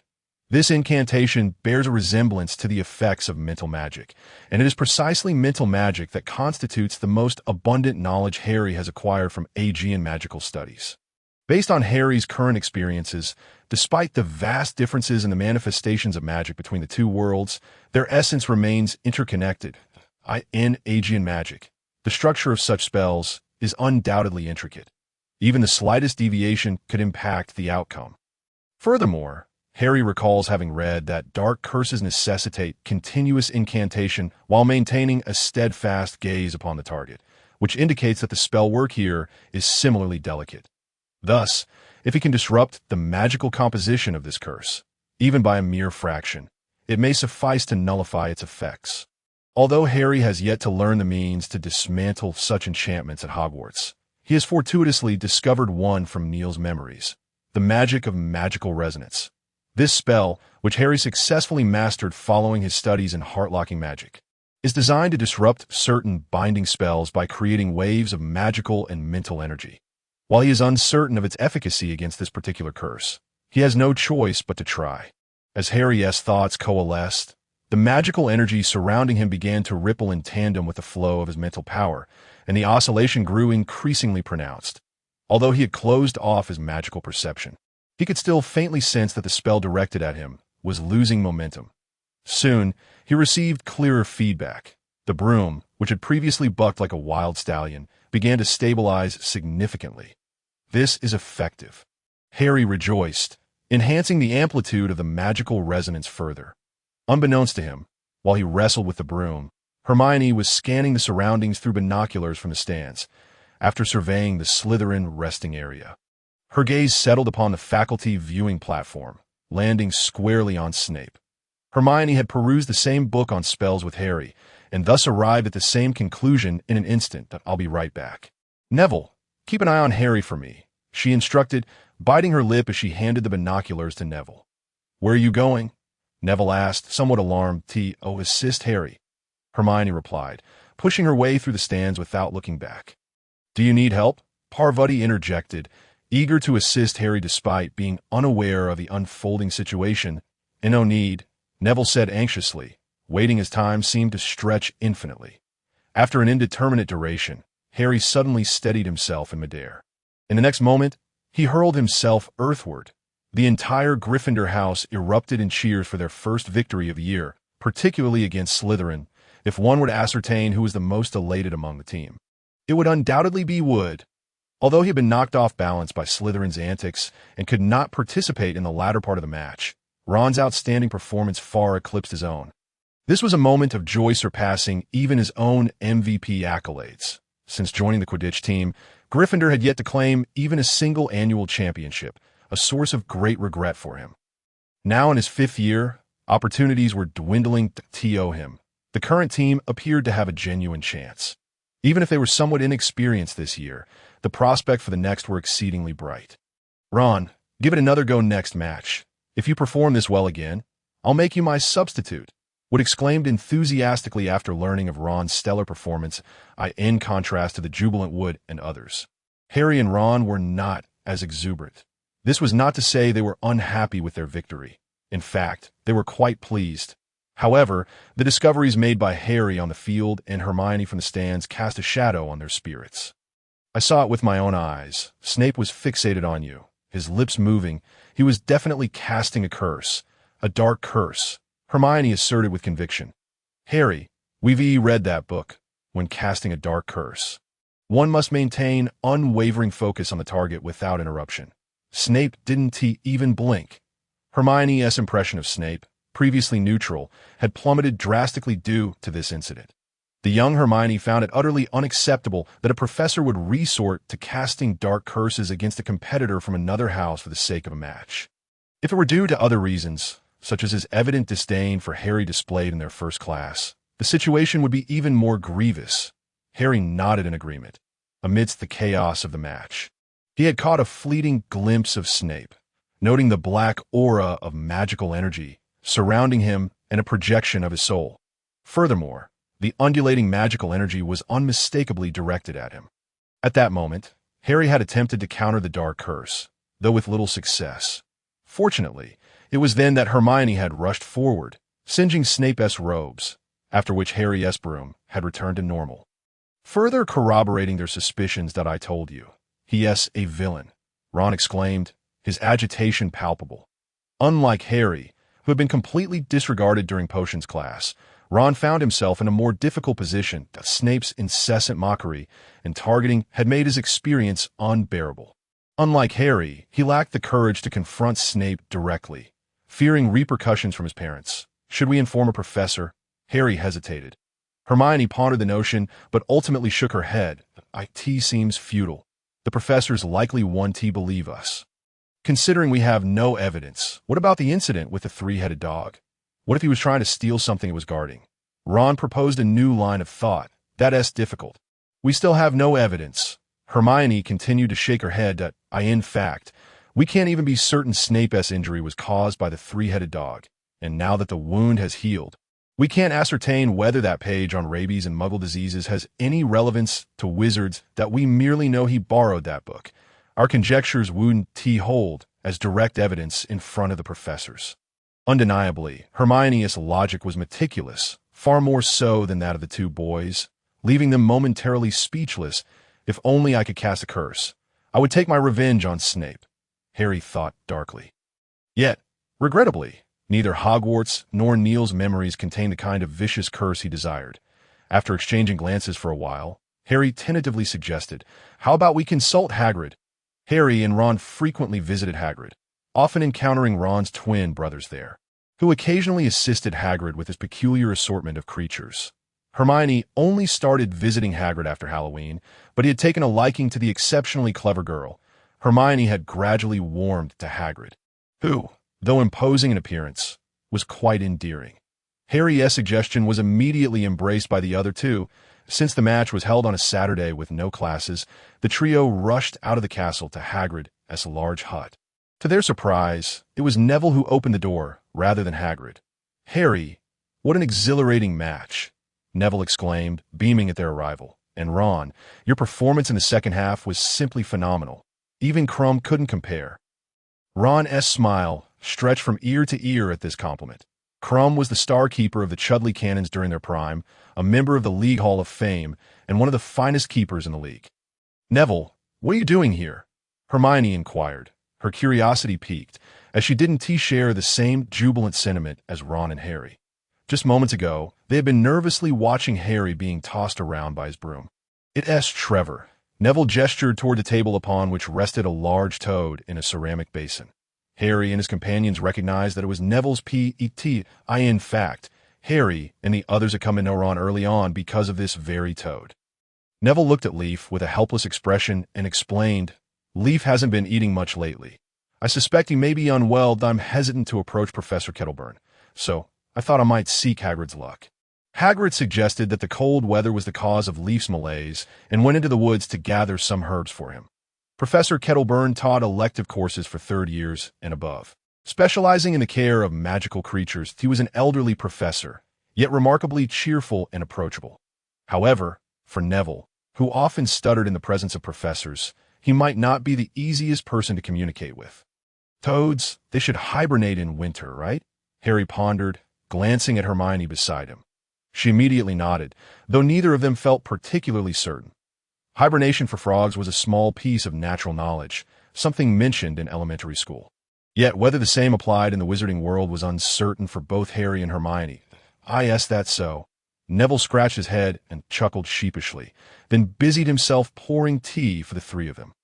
Of course, this was prepared by Hagrid beforehand, that Hagrid's provisions were always rustic, whether they were food or utensils. However, if it was food, it generally tasted quite good, aside from the rock cakes Harry and Ron had encountered on their first visit. The highlight was the tea. Harry had consumed quite a bit of tea at the Dursleys, but it paled in comparison to Hagrid's brew. He suspected it was either the quality of the tea leaves or the method of preparation, with the former seeming more likely to be. "By the way, are you here to visit Hagrid, or is there something else on your mind?" Neville casually inquired this. Harry and the others hesitated for a moment, considering that Neville could indeed be deemed a brother-in-arms to them. After exchanging glances, they recounted the events from the day's match. Naturally, Harry refrained from mentioning the matter of the magical sensation, focusing instead on the out-of-control broomstick and Hermione's discovery. When Hermione noticed something unusual about Snape, Neville was actually nearby. However, at that time, Hermione had witnessed Snape casting a spell but had not informed those around her, leaving Neville unaware of what had transpired. Upon hearing their account, Neville was taken aback. Such a thing could happen? He believed a substantial portion of their story, especially since he had witnessed Snape ascend to the fourth-floor corridor on Halloween, after which he suffered from a leg injury for several days. The four speculated for a while about what the three-headed dog was guarding that could pique Snape's interest. However, the clues were too scant for any concrete conclusions, and at that moment, Hagrid returned. The weather was slightly chilly, and Harry and the others had donned thick robes, while Hagrid remained in a thin coat, showing no signs of feeling cold. Seeing Harry and the others present, he paused for a moment before breaking into a broad smile. "I was just wondering if you would come see me. And here you are. Haha, splendid performance today, especially you, Ron. Your display in the latter half was simply marvelous." Ron's cheeks flushed with pride. "Just wait a moment. I need to prepare some medicine for Neville's toad." Hagrid cheerfully rummaged through his pocket, producing a variety of herbs that even Hermione could not identify, pouring them into a small ceramic bowl, and then retrieving a wooden pestle from the cupboard to begin grinding the mixture. Halfway through, he added a few beetles from a jar in the corner, continuing to mash the concoction. Once the herbs and beetles were reduced to a fine paste, Hagrid poured a substance from a small vial that appeared to resemble blood. Mixing it thoroughly. "Done." Hagrid beamed widely. "Have Leaf drink this, and I assure you he will be lively for the coming months." Neville stared at the small bowl in Hagrid's hands, which seemed quite large to him. His eyes filled with confusion. Although his performance in herbology was not as stellar as Hermione's, he possessed a deeper understanding of plants than she did. Therefore, he recognized most of the herbs that Hermione could not. Knowing they were non-toxic, yet he pondered the pharmacological effects of mixing them together without grasping the outcome. Ultimately, he chose to trust Hagrid and administered the potion to Leaf. Afterward, Neville regretted his decision for several months. Not due to the ineffectiveness of Hagrid's potion. On the contrary, the results were overwhelmingly positive. Leaf, once lethargic, became extraordinarily active, and for months, the formerly invisible toad was constantly darting about. The only solace was that the dormitory door was magically sealed. Otherwise, Leaf would have likely turned into a wandering toad within the castle. "This is impossible." When Harry and the others recounted the incident of Snape casting a spell on Harry during the match, Hagrid shook his head repeatedly, expressing disbelief. Snape could not possibly engage in such actions, despite his occasional lack of amiability. "But I saw it with my own eyes. He was clearly casting a spell," Hermione asserted confidently. "Yet why would he do such a thing? Surely not merely over a match." Hagrid continued to shake his head, unconvinced. Snape is not that petty. Harry exchanged glances with the others, realizing at that moment that Hermione's wisdom was paramount. If even Hagrid refused to believe them, the other professors would likely be even less inclined. After a moment's hesitation, Harry resolved to divulge more. "On Halloween, we saw Snape head up to that fourth-floor corridor. And then he injured his leg. He must have been bitten by that three-headed dog. We believe he was attempting to steal whatever it was that the dog was guarding." "How do you know about Fluffy?" Hagrid's eyes widened in disbelief, akin to two large light bulbs. "Fluffy?" Harry and the others exchanged astonished glances, their faces filled with skepticism. "Yes, indeed." Hagrid's gaze became somewhat unfocused. "I acquired him from a Greek fellow. You know, Greece has a much older magical civilization, and with it, a plethora of oddities that I happened upon him quite by chance. Yes, three-headed dogs are rather rare." "Indeed, rare," Ron nodded earnestly. "But why is he in the corridor?" "Dumbledore borrowed him from me to guard something." "Guarding what?" The four young wizards' eyes sparkled. Knowing what the three-headed dog was protecting would make inferring Snape's motives considerably easier. "Don't worry about it. You shouldn't pry into this." Hagrid suddenly seemed to come to his senses, hastily waving his hands. "This is not something for you to know. It's classified. Don't ask questions or let your imaginations run wild, understand? But Snape is trying to steal that thing." Harry insisted fervently. Impossible, absolutely impossible. Hagrid shook his massive head vigorously. Snape is a professor at the school. He would never engage in such actions that if he could contemplate harming Harry, then what else might he be capable of? Hermione, however, found herself in disagreement. Her view of Snape had undergone a complete transformation. He had now become the ultimate villain in her mind. That look was definitely one of casting an evil spell. It's written in the books. I'll tell you, you're mistaken. Hagrid interrupted Hermione somewhat brusquely. While I don't know why Harry's broom behaved that way, it could not possibly be Snape's doing. Snape would never harm a student. Seemingly realizing his tone was a bit harsh, Hagrid took a deep breath before continuing. Listen to me. Children, you are meddling in affairs that you absolutely should not be involved in. This is exceedingly dangerous. Do you understand? Forget about Fluffy, forget about that corridor, forget all of it. This is a matter for Dumbledore and Nicholas Flamel to concern themselves with. Nicholas Flamel? Harry's keen intellect caught onto that name. Is that a person? Hagrid was momentarily taken aback. Then he hurriedly expelled Harry and the others from his hut, appearing quite furious, though it was evident he was angry with himself for having spoken out of turn. Despite Hagrid's slip of the tongue, Harry and his friends remained in the dark about what had transpired that a word that might be a name, with no idea how to spell it, provided them with scant assistance. Who is Nicholas Flamel? Harry inquired of Hermione as they made their way back to the castle. He felt a vague familiarity with the name, yet after pondering, he found himself entirely at a loss. Typically, when Harry and his companions encountered questions they could not unravel, they would consult Hermione or Padma, who could invariably provide answers, particularly Hermione. However, on this occasion, Hermione furrowed her brow and shook her head.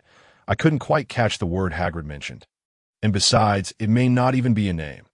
Harry and Neville nodded in agreement, although it certainly sounded as if Hagrid had been referring to a person's name. Nevertheless, one could hardly expect Hagrid's grammar to be impeccable. Should we perhaps inquire with the professors? Neville ventured cautiously. His toad was wriggling energetically in his arms. Absolutely not. Hermione immediately retorted, shaking her head. The professors would likely know about that object, and asking this question could very well draw their attention. Once we attract their notice, it is inevitable that it will reach Snape's ears that if he becomes aware, he will only grow more cautious, making it increasingly difficult for us to gather any incriminating evidence against him. Our greatest advantage at this moment is that he remains oblivious to the fact that we are keeping an eye on him. Harry and Neville nodded in understanding. Why is it that none of you are asking me? Ron, who had been silent since exiting Hagrid's hut, suddenly interjected. What use would it be to ask you? Hermione couldn't help but roll her eyes. You sleep more soundly than anyone else during history of magic. Though Harry and Neville remained silent, their expressions mirrored Hermione. Their thoughts were in alignment. If even the brilliant Hermione was unaware of something, how could Ron, the underachiever, possibly know? However, Ron grinned with satisfaction. Even though I doze off in history of magic, I still know who Nicholas Flamel is. Really? Harry's eyes brightened instantly.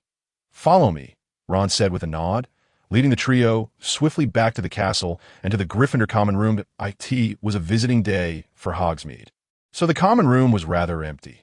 Ron instructed Harry and the others to wait downstairs while he dashed up to the dormitory, returning shortly with a small wooden box. Harry and Neville instantly recognized the box.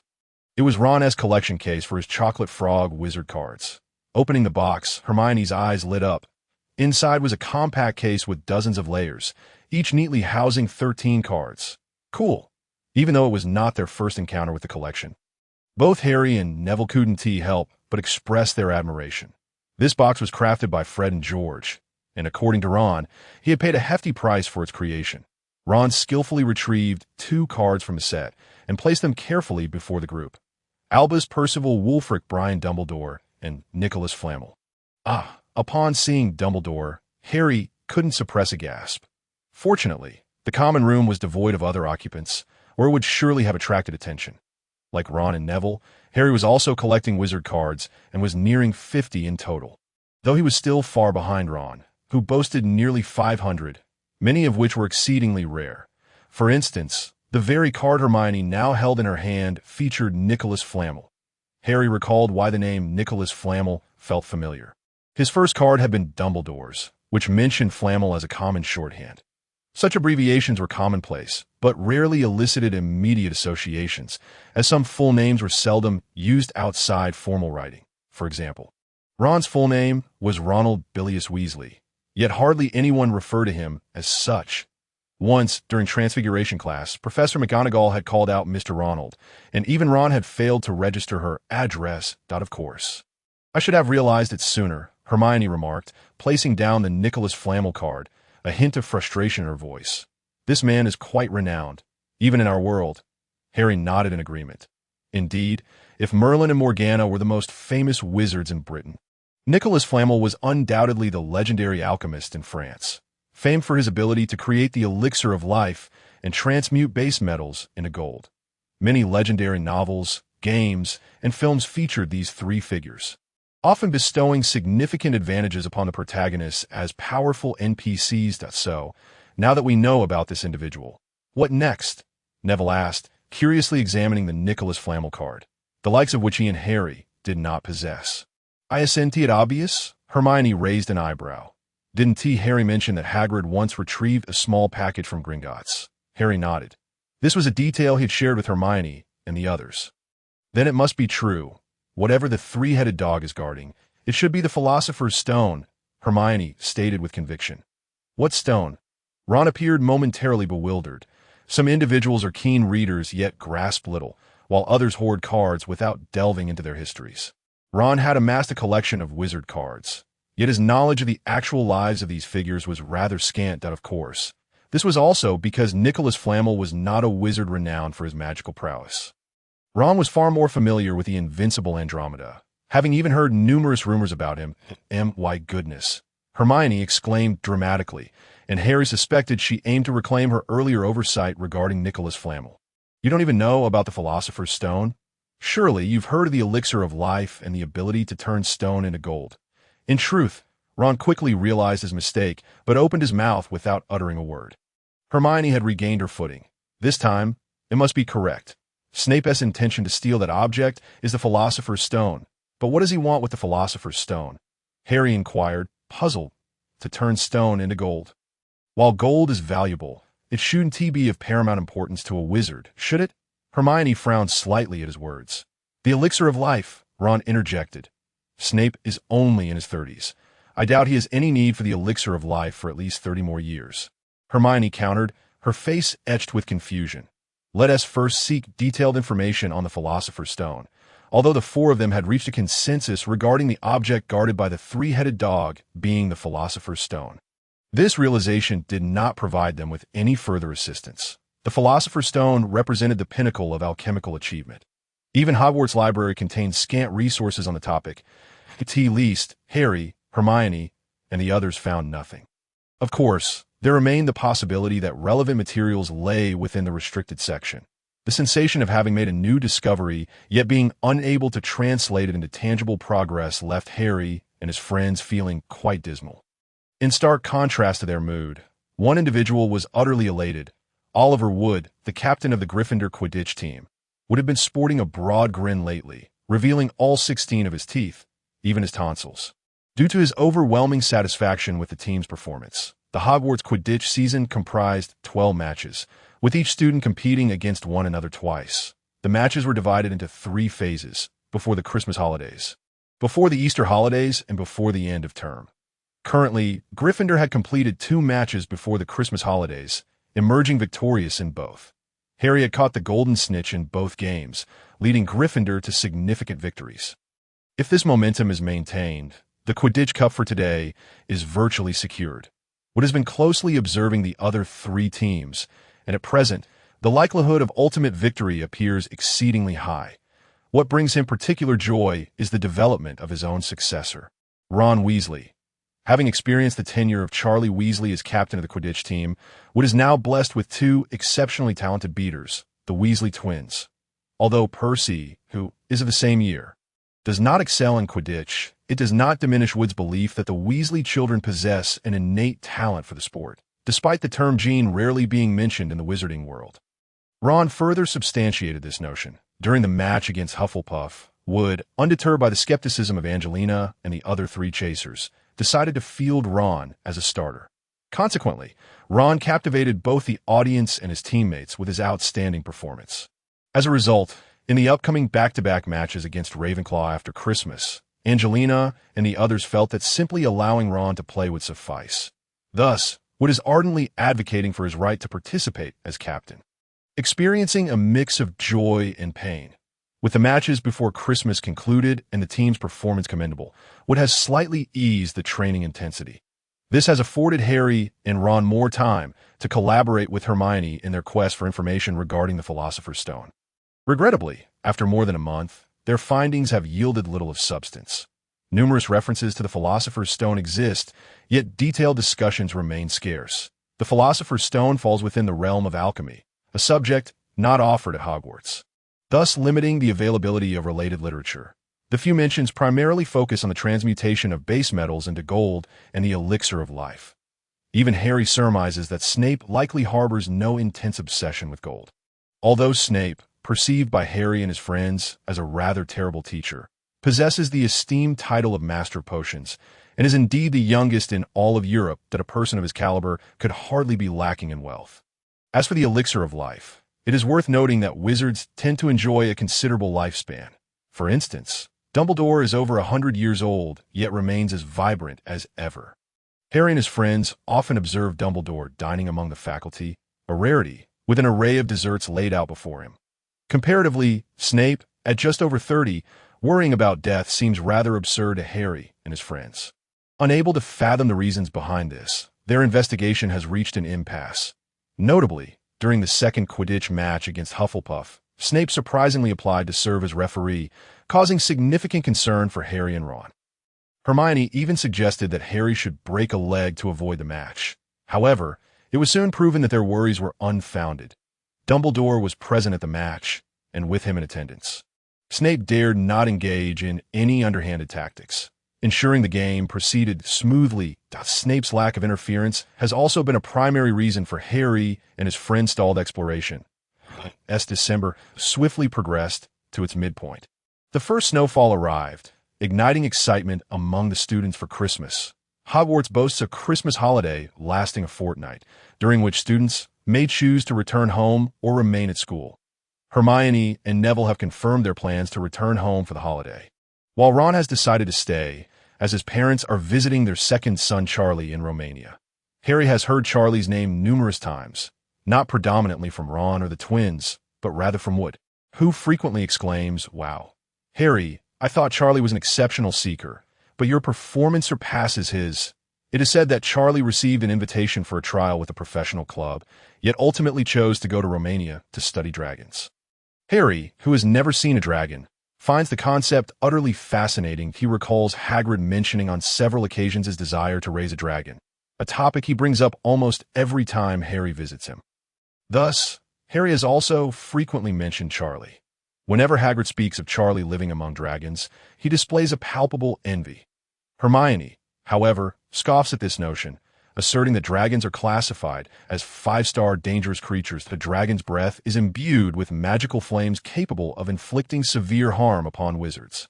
Many dragon teeth and claws are venomous. Even without considering their enormous size, dragons remain fearsome beings.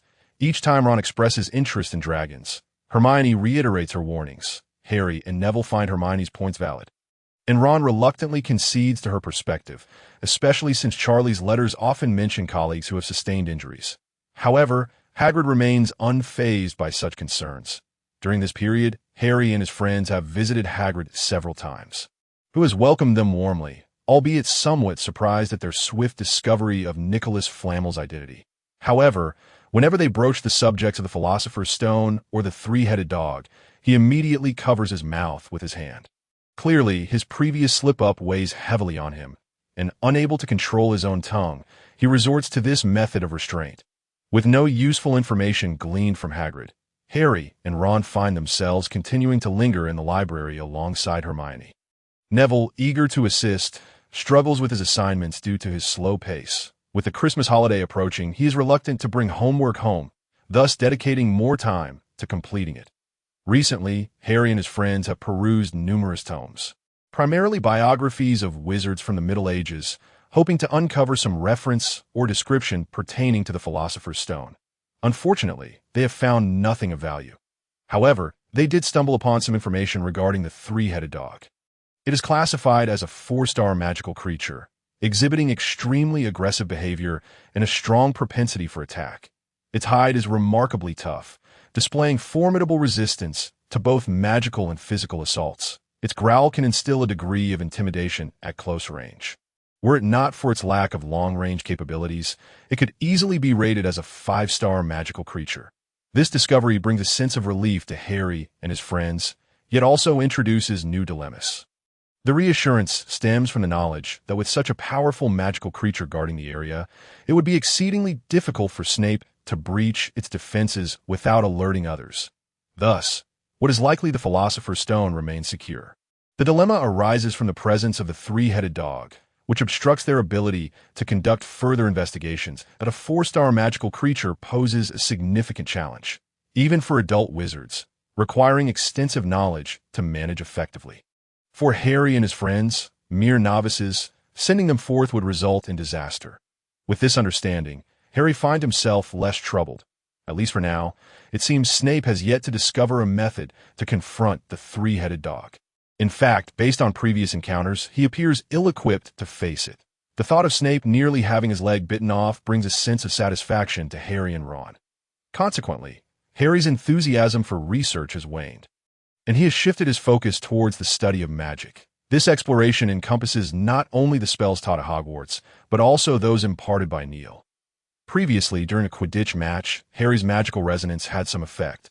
And recently, he has concentrated on enhancing this particular magical practice while also experimenting with various other spells. Regrettably, despite acquiring a multitude of spells from Neil, few have proven truly applicable to, in contrast, the techniques he had previously mastered, such as the locking charm and mental shielding, have shown steady progress that he can now barely construct a mental barrier and generate some false perceptions beyond it. This marks the initial completion of his mental shielding training. Moreover, since arriving at school, he has engaged in nightly meditation, leading to noticeable enhancements in both his mental and magical faculties. While he cannot perceive his soul's projection, he lacks a concrete concept in that regard. However, in terms of magical prowess, his progress is clearly visible. His magical energy has surpassed 1 inch and is approaching 2 inches. This indicates that, based solely on the visible aura of his magic, he has surpassed the average second-year student and is advancing toward the level of a third-year student. Harry is now contemplating whether to devise a reason to share this method with Ron and the others. Of course, to avoid raising suspicions, he must formulate a compelling rationale to explain the origins of his meditative practice. If necessary, he does not hesitate to utter a small falsehood, for lying is no more challenging for him than the basic necessities of eating and drinking. In the days leading up to Christmas, Harry pondered how he might enable Ron and the others to learn his meditation technique. After all, he had personally experimented with it and observed its effects. This meditation method could indeed significantly accelerate the enhancement of magical power. Yet thus far, neither the school's curriculum nor the tomes in the library had mentioned any approaches to augmenting magical and mental strength. There was, however, a principle regarding the growth of magical power that caught Harry's eye. In simple terms, it stated that one's magical ability increases with age. If that were the case, might Dumbledore be the most powerful wizard of the age simply because he has lived the longest? That seems incorrect, for Dumbledore had already gained renown as a formidable wizard 50 years ago, having even defeated a German dark wizard. What was his name again? Harry had forgotten, but it seemed he was quite formidable. Well, perhaps it is not solely age, but also talent that contributes to such prowess. This reminded Harry of a saying from the Aegean world, attributed to Neil, regarding the practice of magic, in the pursuit of magical mastery. 3 parts rely on opportunity, 7 parts on effort, and the remaining 90 parts on innate talent. As for uncovering clues about the Philosopher's Stone, Harry and his companions had hit a wall to present. They were poring over medieval texts and had discovered some descriptions regarding the Philosopher's Stone, detailing its initial creation. This event transpired nearly 2,000 years ago, when the prophet Ptolemy and an alchemist from the East proposed the earliest theories about the stone, subsequently creating only experimental specimens. This particular philosopher's stone possessed the ability to transmute base metals into gold, as the alchemists of that time primarily sought to exchange gold for vast quantities of other magical materials. However, there were no descriptions of an elixir of life or any other capabilities. This was the earliest record of the philosopher's stone that Harry and his friends could find. Yet, even so, it yielded little practical utility. Youth is often marked by impatience. Although the philosopher's stone is undeniably alluring, the lack of substantial progress gradually wore down Harry and Ron's enthusiasm for the search. After a month of squeezing their study and leisure time in the library, they had reached their limit. In recent days, even Hermione, who had been the most ardent in her quest to fill knowledge gaps, began to show signs of fatigue. Harry and Ron had already started to slack off. At that moment, they were engaged in a game of wizard's chess. Harry had purchased his own set of wizard's chess pieces long ago, yet he was reluctant to play against Ron, even though his pieces now obeyed his commands and his skill had improved considerably. He still found himself utterly defeated when facing Ron. Hermione had once been indignant about this, but she now rarely mentioned the game that if Harry wished to engage in a somewhat competitive match with Ron would need to allow a knight and a bishop to be taken.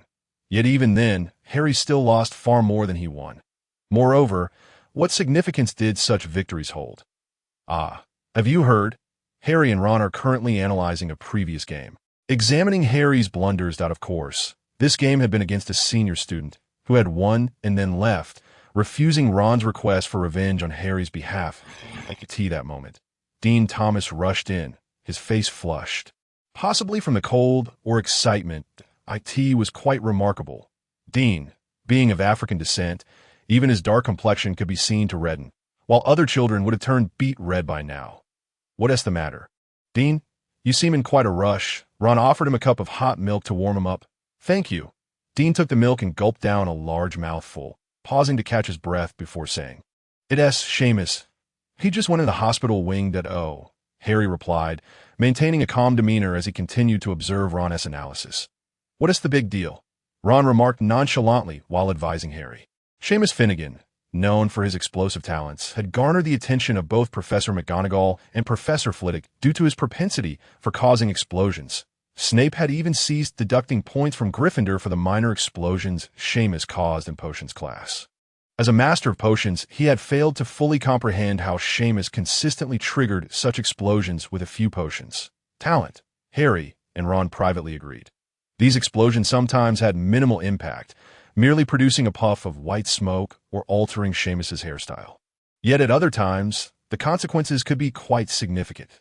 Given that these explosions were magical in nature, standard healing spells were often ineffective. Thus, Seamus frequently returned to the hospital wing for treatment.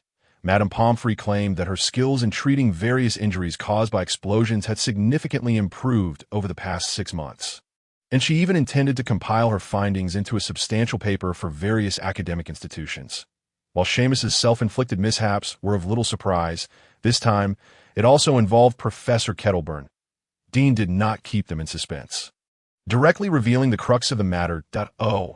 Now, several young wizards in the common room perked up, primarily first and second year students. Those in third year and above remained composed, as their experiences and the tales recounted by their peers informed them that Kettleburn, the professor of care of magical creatures, had injured himself more than once. He was the only professor they had seen frequently in the hospital wing, often lying on a bed.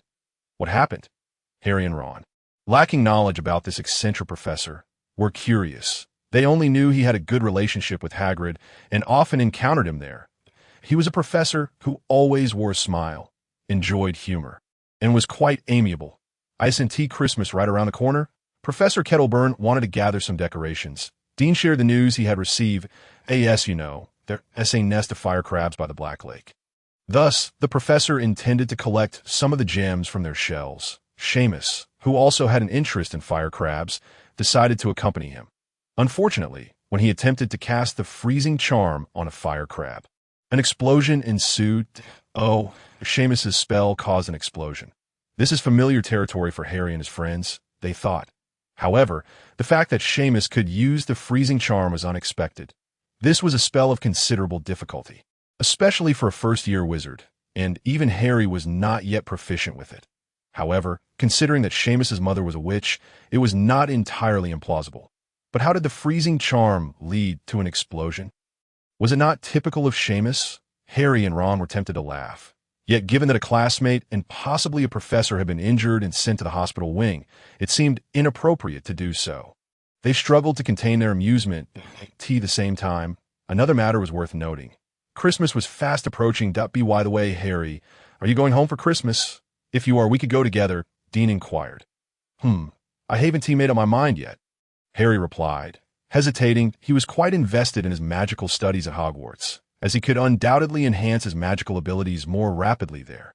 Yet he felt a twinge of nostalgia for his cousin Dudley, with whom he had grown up. Shaking his head to dispel these thoughts, Harry began to contemplate other matters. With only 3 days remaining until the Christmas holiday, classes at the school had already ceased. Tomorrow evening, Professor McGonagall would compile the list of students returning home for Christmas and those remaining at school. However, Harry had yet to reach a final decision. He was preoccupied with another matter. Ron, look at this. Harry mysteriously pulled Ron over, extracting a slightly yellowed piece of paper from a hefty tome. How did you come to borrow such a book? Ron exclaimed incredulously, gazing at the volume titled The Legacy and Continuation of Ancient Magic. This was a tome that had fallen into neglect, for it contained discussions solely about the evolution of ancient magic into modern practices, focusing on the merits and drawbacks of both forms of magic. Yet, such a book lacked concrete magical theories or any substantial spells, rendering it a cumbersome volume that even Hermione would likely avoid. Harry and his friends had noted that this book had not been borrowed in over 80 years. Nevertheless, this fortuitously aligned with Harry's needs to the time. He had mistakenly picked it up, intending to peruse it casually before returning it to but that is of little consequence. Look at this, he pointed to the yellowed piece of paper. Ron, with a hint of skepticism, picked it up. The paper appeared to be quite old, weathered and somewhat tattered, yet the scrawled handwriting was still legible, albeit with some effort. The top line read, How to Rapidly Enhance Magical Power, an Ancient Meditation Technique. Rapidly enhance magical power? How could that be possible? ISNT magical ability, supposed to increase only with age. Ron remarked, somewhat dismissively. I thought the same at first, but I've been trying it out during these past few days. And it truly works. Harry feigned a look of surprise, uncertain of his acting skills, but confident that it would suffice to fool Ron. This paper, of course, was his own creation, having been buried among the potted plants in his room for a week, followed by soaking and scorching to give it an aged appearance. If this were to be scrutinized by archaeologists in the Muggle world, they would likely spot the signs immediately. However, it was more than adequate for deceiving Ron and the others. The paper contained instructions on the meditation method. Meditation is not an easy endeavor, yet with dedication, an ordinary person can achieve it with sufficient time. Ron and Neville had always struggled with their spellcasting, and Harry was eager to assist his friends. The only method he could conceive of was this one. Ron expressed no doubt regarding Harry's words and immediately began to examine the paper closely. After reading it once, he closed his eyes and attempted to practice. Failure. Yet more failure. It was far more challenging than it appeared. Ron exclaimed in surprise. Indeed, but the results are quite promising. Harry beamed with a radiant smile. The first catch. Christmas approached swiftly.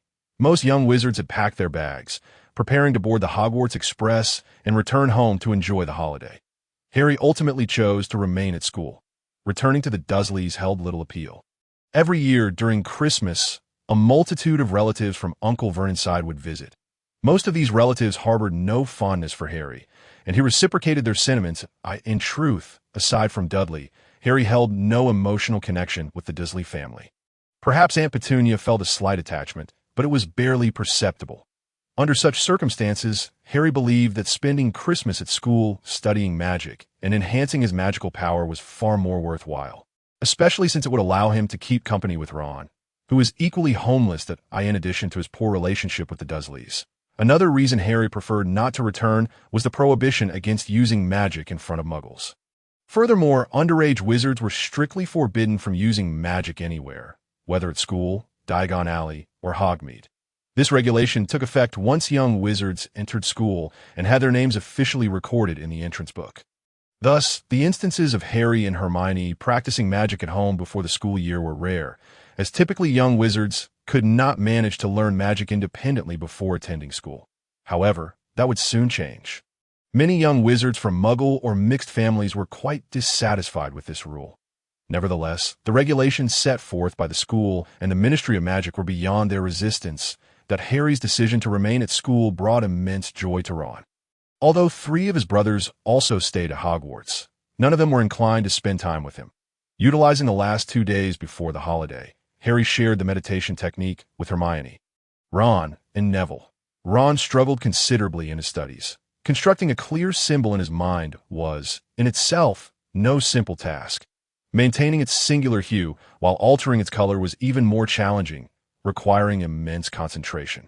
Ron's intellect was not lacking. However, he often found his thoughts scattered, making it difficult to focus. In contrast, Hermione grasped the meditation technique swiftly, almost as soon as Harry handed her the aged piece of paper. She comprehended it entirely and succeeded after just 2 or 3 attempts. This left Harry feeling a twinge of envy, as he had barely managed to succeed after 7 or 8 attempts. Hermione's concentration was indeed formidable. It was one of the reasons she could effortlessly memorize an abundance of textbooks and supplemental materials. However, what astonished Harry and the others was that Neville also accomplished the meditation with remarkable ease, even faster than Hermione, entering the meditative state on his 2nd attempt. The only drawback was that Neville, who was already somewhat absent-minded, appeared even more so when meditating. Sitting there, his gaze was blank, leading Harry and the others to nearly believe he was in distress. After 2 days of practice, Hermione and the others distinctly felt the benefits of meditation. Although they did not possess Harry's unique ability to perceive magical energy, they began to sense their own magical power. In a meditative state, they could almost feel the growth of their magical abilities. This is fantastic. I was worried that not being able to use magic at home would be tedious, but with this, it's much better, Hermione exclaimed joyfully, enveloping Harry in a big hug. Harry felt indifferent about Hermione's embrace. While he had begun to entertain certain thoughts about girls, such as Padma or Parvati, he regarded Hermione purely as a sister. As Christmas approached, it seemed that the professors also opted to ease the academic load slightly. Aside from Severus Snape, who had already earned the title of student's enemy, and Professor Binns, who, as a ghost, was devoid of any sense of compassion, other professors shared some minor techniques during class, creating a more relaxed classroom atmosphere. Even Professor McGonagall, who was typically stern, was no exception. However, the amount of homework remained unchanged, and in fact, seemed to increase slightly. Yet considering the length of the Christmas break, the workload was not overwhelming. Most students preparing to return home for a wild time spent the last 2 days writing assignments into the early hours, thereby avoiding the dreadful prospect of having to study at home. For Harry, Ron, and the others who planned to stay at school during the holidays, the situation was far more relaxed. Completing assignments in just 2 or 3 days would prove quite challenging. But with 12 to 13 days at their disposal, it would be simple as long as they didn't tee right with their feet. Thus, they focused only on the most difficult assignments that required Hermione and Padma's assistance, and then indulged in merriment. Wizard chess, gobstones, exploding snap, and various trinkets from Zonko's joke shop filled their time. Why now? Harry could consider himself quite the expert. In the 2 days leading up to Christmas, Hermione and the others departed from school early on the train. After a day of frolicking, Harry and Ron returned to the dormitory, utterly exhausted. Collapsing on his bed, Harry habitually began to meditate for a while, which aided both in enhancing his magical power and promoting restful sleep. Yet this time, as he constructed symbols in his mind and shifted colors to enter a meditative state, he did not experience the usual profound relaxation, as if he were floating in a weightless realm, barely aware of his own body. Instead, he found himself in a most peculiar place. It was a room of pure white, somewhat familiar to Harry, resembling the small room on Privet Drive. However, this room was not entirely the same as his original one. The furnishings were similar: a small bed, a tiny desk, a television, a game console, and a diminutive bookshelf. Yet the room was significantly larger, approximately 10 times the size of his own, causing the originally proportionate furnishings to appear lost in its vastness. Additionally, the walls of the room shimmered with hundreds, even thousands of silver objects twinkling like stars. What is going on? Harry wondered, scratching his head in confusion. Scratching his head? Harry paused, then raised his hands. Indeed, he could see his hands. Feet and body. He was a tangible presence in this room, albeit clad in a pure white garment, which he certainly did not possess. The spiritual realm. Harry suddenly realized, recalling fragmented memories from Neil, which hinted at such phenomena. Although incomplete, they indeed mentioned that when one's mental prowess reached a certain level, one could enter their own mental realm. Meditating within this realm was referred to as deep meditation. The Aegean world boasted numerous meditation techniques, many of which enabled its wizards to enter deep meditation from the outset. However, Harry was unable to do so. Neil's own meditative technique eluded him entirely. He had consistently relied on the most rudimentary form of meditation, and he never anticipated that years later he would also enter the realm of the mind. Harry felt elated. According to his fragmented memories, this profound meditation proved far more effective than conventional methods. In fact, deep meditation could even replace sleep. This gave wizards who mastered deep meditation a growth rate that far surpassed those unable to delve into its depths. So, would he meditate here? Harry was prepared to give it a try. But he soon discovered something discordant. Beneath the small desk in the corner of the already cramped room lay a crimson object. The shape resembled that of a hairless monkey or some other creature. Its dark red skin rough and its hind limbs curled. With its forelimbs planted on the ground, it was emaciated, staring at Harry with a pair of scarlet eyes that appeared fierce and malevolent. What on earth is this? Harry was momentarily startled by its ferocious expression, yet the creature seemed even more intimidated by him. The instant Harry's gaze met that of the creature, it instantly shrank back into the farthest corner, yet continued to fixate on him. Why is such a thing present in my mental realm? Harry instinctively yearned to cast a spell at it. However, he found himself without a wand. Harry was certain that his hands had been empty just moments ago. Yet at that moment, he suddenly found a wand in his grasp. Moreover, it was his wand, the one he had been toying with daily for the past few months, so familiar he could hardly forget it. Thus, a beam of red light shot forth, causing the creature to collapse. This was the attack spell Harry was most acquainted with. The little red monster emitted a shrill scream, desperately attempting to evade. But the space beneath the desk was limited. It tried to escape, but seemed to crash into something, being violently thrust back. However, due to this, Harry's spell failed to hit its mark, as a golden barrier had obstructed the creature's escape, also blocking the magic from reaching it. Harry noticed that at the moment the creature attempted to break free from beneath the desk, a nearly transparent golden wall appeared, halting its progress. The wall flickered momentarily. Yet Harry had seen it, so this little monster cannot get out. Harry cast another spell, but this time it was again thwarted by the golden wall. It appeared that something truly restrained the creature from emerging, while simultaneously preventing anything from entering. Realizing this brought Harry a modicum of relief. After all, he intended to engage in deep meditation here, and if the little monster were to run amok, who knew what might ensue? Neil's memories regarding this matter were too fragmented and scarce. Harry was uncertain of what it was or how to deal with it. He sat on the bed, feigning closed eyes to enter meditation. While actually keeping a watchful eye on the creature, he observed it curled up in the innermost corner, motionless. After a moment's contemplation, the adventurous spirit characteristic of Gryffindor surged within him, prompting him to attempt meditation. In this mental realm, entering a meditative state was considerably easier. Harry quickly attained the transcendent sensation he had experienced during previous meditations. When Harry awoke once more, it was already early the following morning. Tonight was Christmas Eve, and the school would host a dinner that likely wouldn't be very lively, as the majority of students had departed. This was not the crux of Harry's focus. What truly mattered was that he distinctly felt his magical and mental powers had once again ascended. This enhancement was significant, at least surpassing the usual gains of a week or more. The effects of deep meditation were indeed remarkable. As for the little monster, it seemed it would not pose any threat to him. Although there would be a feast on Christmas Eve, the school was rather sparsely populated. With more than 80% of the student body absent, the castle felt eerily empty. Even the library, typically bustling with activity, was now desolate, with only Harry and Ron present. The two were embroiled in a dilemma over whether to fulfill the task assigned by Hermione. Before departing Hogwarts, Hermione had given them a directive to continue searching for information about the Philosopher's Stone in the restricted section of the library. This revelation astonished Ron, who momentarily doubted his own hearing. Although since the troll incident, Hermione had become less stringent regarding school rules, rarely vocalizing them. This was the first instance of her suggesting anything that contravened the regulations.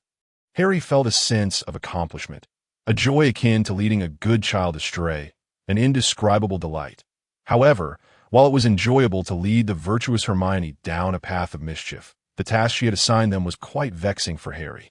The restricted section was not easily accessible. Both sides of the restricted section were guarded by portraits, much like those at the entrance to the Gryffindor common room.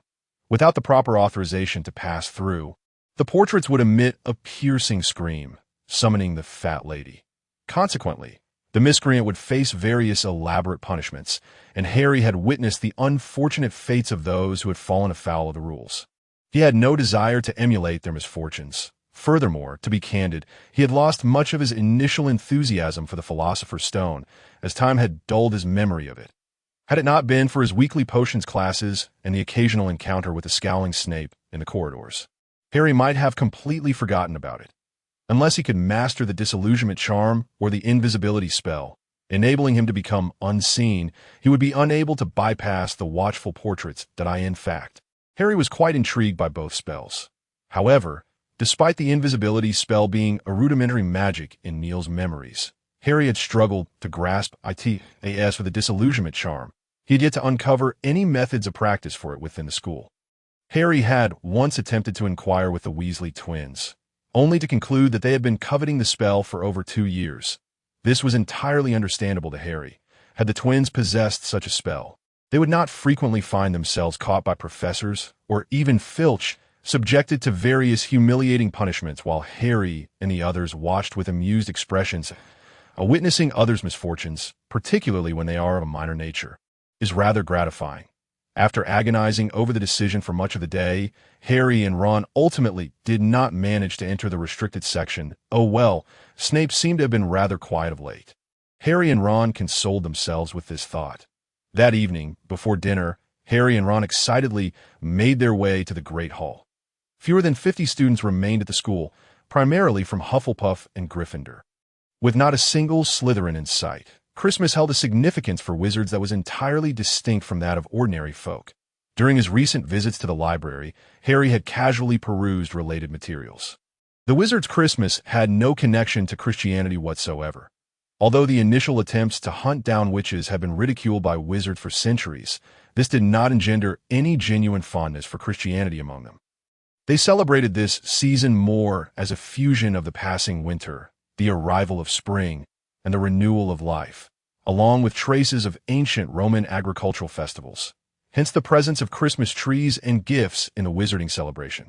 Because this holiday held some significance for wizards, most pureblood families engaged in related activities. According to Ron, wizarding families, especially among the purebloods, frequently hosted banquets during this time. The Weasley family had participated in such events in earlier years. However, after the births of their 4th and 5th children, Fred and George, expenses became too tight, and they lacked the funds to prepare suitable gifts and attire, leading them to gradually withdraw from such gatherings. Ron had only heard about them from Bill and Charlie. Even Percy had scarcely attended such festivities. While the Weasley family refrained from participation, other wizarding households continued to engage in these traditions. Thus, students from Slytherin and Ravenclaw almost all returned home, while more Muggle-born or half-blood students from Gryffindor and Hufflepuff remained at school. Harry was not particularly concerned about any of this. His focus lay solely on the feast. Although Hogwarts typically maintained high culinary standards, at least in Harry's opinion, during festive banquets, the offerings were elevated to an even more extravagant level. For instance, ice cream, cream puddings, and jellies, which were seldom seen, would suddenly abound during the festivities. As they eagerly approached the entrance to the Great Hall, they unexpectedly encountered a professor. This was a female professor, and upon seeing her, both Harry and Ron were momentarily taken aback. She was an exceptionally beautiful professor, with long brown hair casually tied into a ponytail at the back of her head. Unlike many British and European individuals whose hair tends to have a natural wave, this female professor's long locks hung straight and smooth. Resembling an ordinary waterfall, her brown eyes, paired with a visage that was nearly flawless, left Harry momentarily entranced. "Good evening, Professor Babbling." Ron was the first to regain his composure and greeted her promptly. "Good evening, Professor," Harry echoed, snapping back to reality. "Good evening, Mr. Weasley, Mr. Potter," the enchanting professor acknowledged with a nod. Her voice was ethereal, lacking in emotional depth, much like her expression, which radiated an otherworldly tranquility. After exchanging pleasantries, the professor gracefully traversed the doorway and entered the hall. Harry had seen her during the opening ceremony at school, but had not known which subject she taught, and his attention had been captured by the loathsome Snape, leaving him no time to inquire. To his surprise, he had not encountered her again for several months, and he had almost forgotten about her until he saw her here today. Entering the hall alongside Ron, they took their seats at the long table.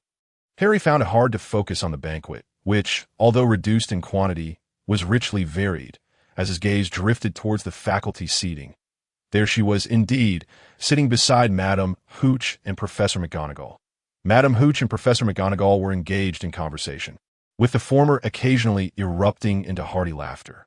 The beautiful professor remained composed, partaking in her meal while contributing to the discussion in a relaxed manner. "You just mentioned the name of that professor, didn't you?" Harry could not help but ask Ron, who was gleefully gnawing on a golden brown lamb chop. "Da-da." Ron paused momentarily before responding. "You mean Professor Babbling? What professor?" Harry asked as Ron's mouth was full, rendering his words unclear. "Professor Babbage," Ron managed to pronounce clearly after swallowing. "She teaches ancient runes for elective courses starting from third year. IT is said to be the only class more challenging than Transfiguration." "Ancient runes?" Harry echoed, momentarily taken aback. Runes, also known as magical language, represent the most commonly used tongue for spells. Ancient runes, as the name suggests, refers to the archaic form of this magical language. Harry had read about it in books. Recognizing it as a complex and esoteric subject, he was astonished that the stunning professor, who eclipsed all the beautiful actresses he had ever seen, taught such a course. "How come I have never seen her before?" Harry inquired, picking up a slice of smoked sturgeon, feigning nonchalance that "I haven't seen her either. This is my first time that I heard she only appears in class, and no one can find her otherwise at O. I think she can occasionally be spotted in Professor McGonagall's office." Ron replied indifferently. "Then how do you know her?" Harry asked with curiosity. "Percy mentioned her," Ron explained. "Percy is taking ancient runes because he wants to work at the Ministry of Magic after graduation, and this subject will significantly benefit his grades. Percy said that if you find an exceptionally beautiful female professor at school, it must be Professor Babbling. I reckon there's no one else in the school who could be described as exceptionally beautiful." Harry nodded in agreement. Although there were several female professors and a few relatively young female teaching assistants with pleasant appearances, he felt that only Professor Babbling could truly be deemed exceptionally beautiful. "Ancient runes, you say?" Harry thought it might be worth considering as an elective when he reached third year. Throughout the meal, Harry's gaze often strayed towards Professor Babbling. Thankfully, Ron was preoccupied with the delectable food. Oblivious to Harry's distraction, if Hermione had been there, she would undoubtedly have noticed his subtle glances. However, despite Professor Babbling's elegant dining manners, she consumed her meal swiftly. Soon, she finished and exchanged a few words with Professor McGonagall and Madame Hooch before departing. Allowing Harry to concentrate on his own meal, back in the dormitory, it took Harry an unusual amount of effort to enter a meditative state, something he had not experienced since he was 8. His mind was somewhat chaotic, as images of Professor Babbling kept intruding, shattering the symbols he had been trying to construct in his thoughts. After finally achieving a meditative state, Harry found himself once again in that pure white room. This time, he acted on a thought he had contemplated all day. He touched nearly everything within the room. Unfortunately, nearly all the objects were mere facades. The television would not turn on, the gaming console was unplayable, and even the furniture could not be moved.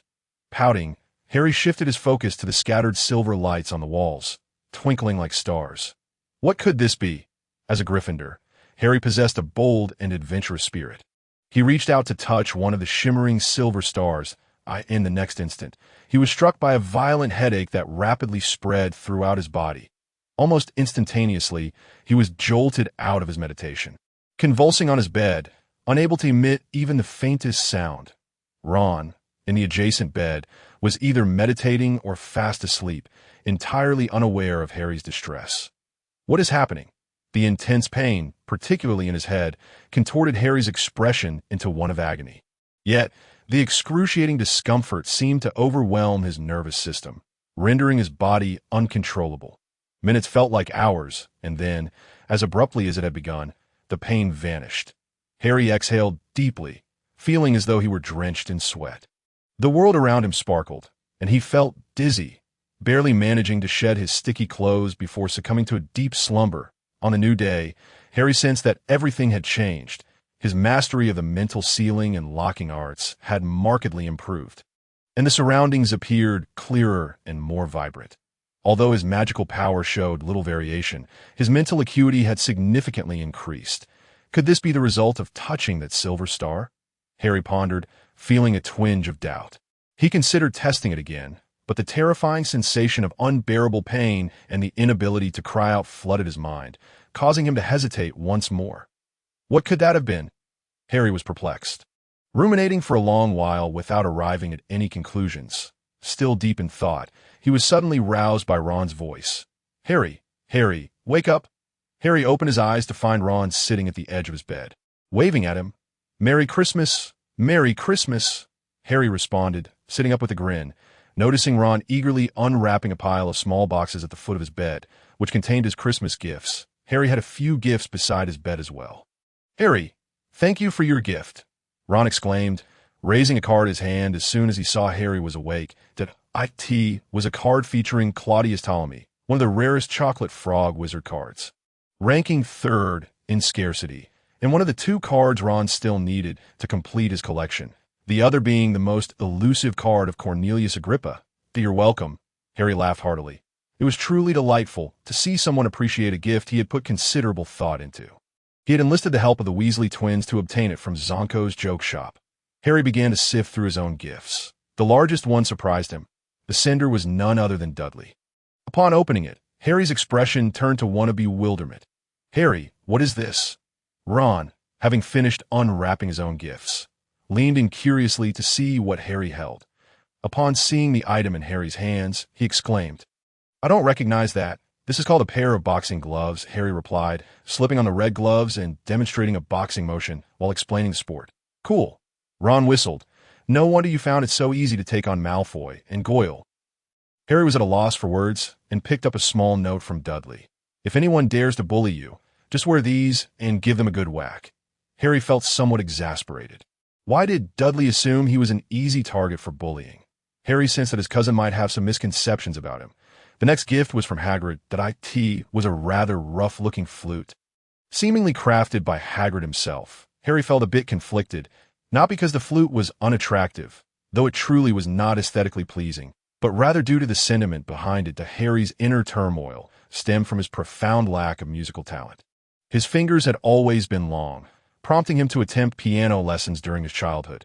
Alas, his musical aptitude proved woefully inadequate, leading him to abandon the endeavor. Nevertheless, he gave the instrument a tentative blow, producing a sound reminiscent of an eagle's call. Were it evening, the sound might have been somewhat eerie. Shaking his head, he set it aside and opened the third gift. This present, knitted by Mrs. Weasley, Ron's mother, was a sweater. The stitches were exquisitely tight, and Harry cherished it. The essence of a gift lies in the sentiment behind it, and this was evidently a heartfelt offering. Ron, on the other hand, appeared slightly embarrassed, for the sweater was a vibrant shade of green and accompanied by a large box of sweets. Noticing Ron's expression, Harry chuckled and immediately donned the sweater, exclaiming, Please extend my thanks to Mrs. Weasley. Perhaps it would be better if I express my gratitude myself. I absolutely adore it. That Harry's radiant smile dispelled Ron's embarrassment. However, Harry's overly bright grin, combined with his striking features, inadvertently created a new awkwardness for Ron. This time, Harry remained oblivious as he continued to unwrap more gifts. Hermione and Neville had also prepared presents for Harry. which pleasantly surprised him, and they seemed to be quite thoughtful in comparison. Harry felt his own offerings fell short. Aside from the gift he crafted for Ron, the rest had been procured from the twins' joke shop, Zoko. Though they were unique trinkets, Harry sensed a lack of genuine sentiment.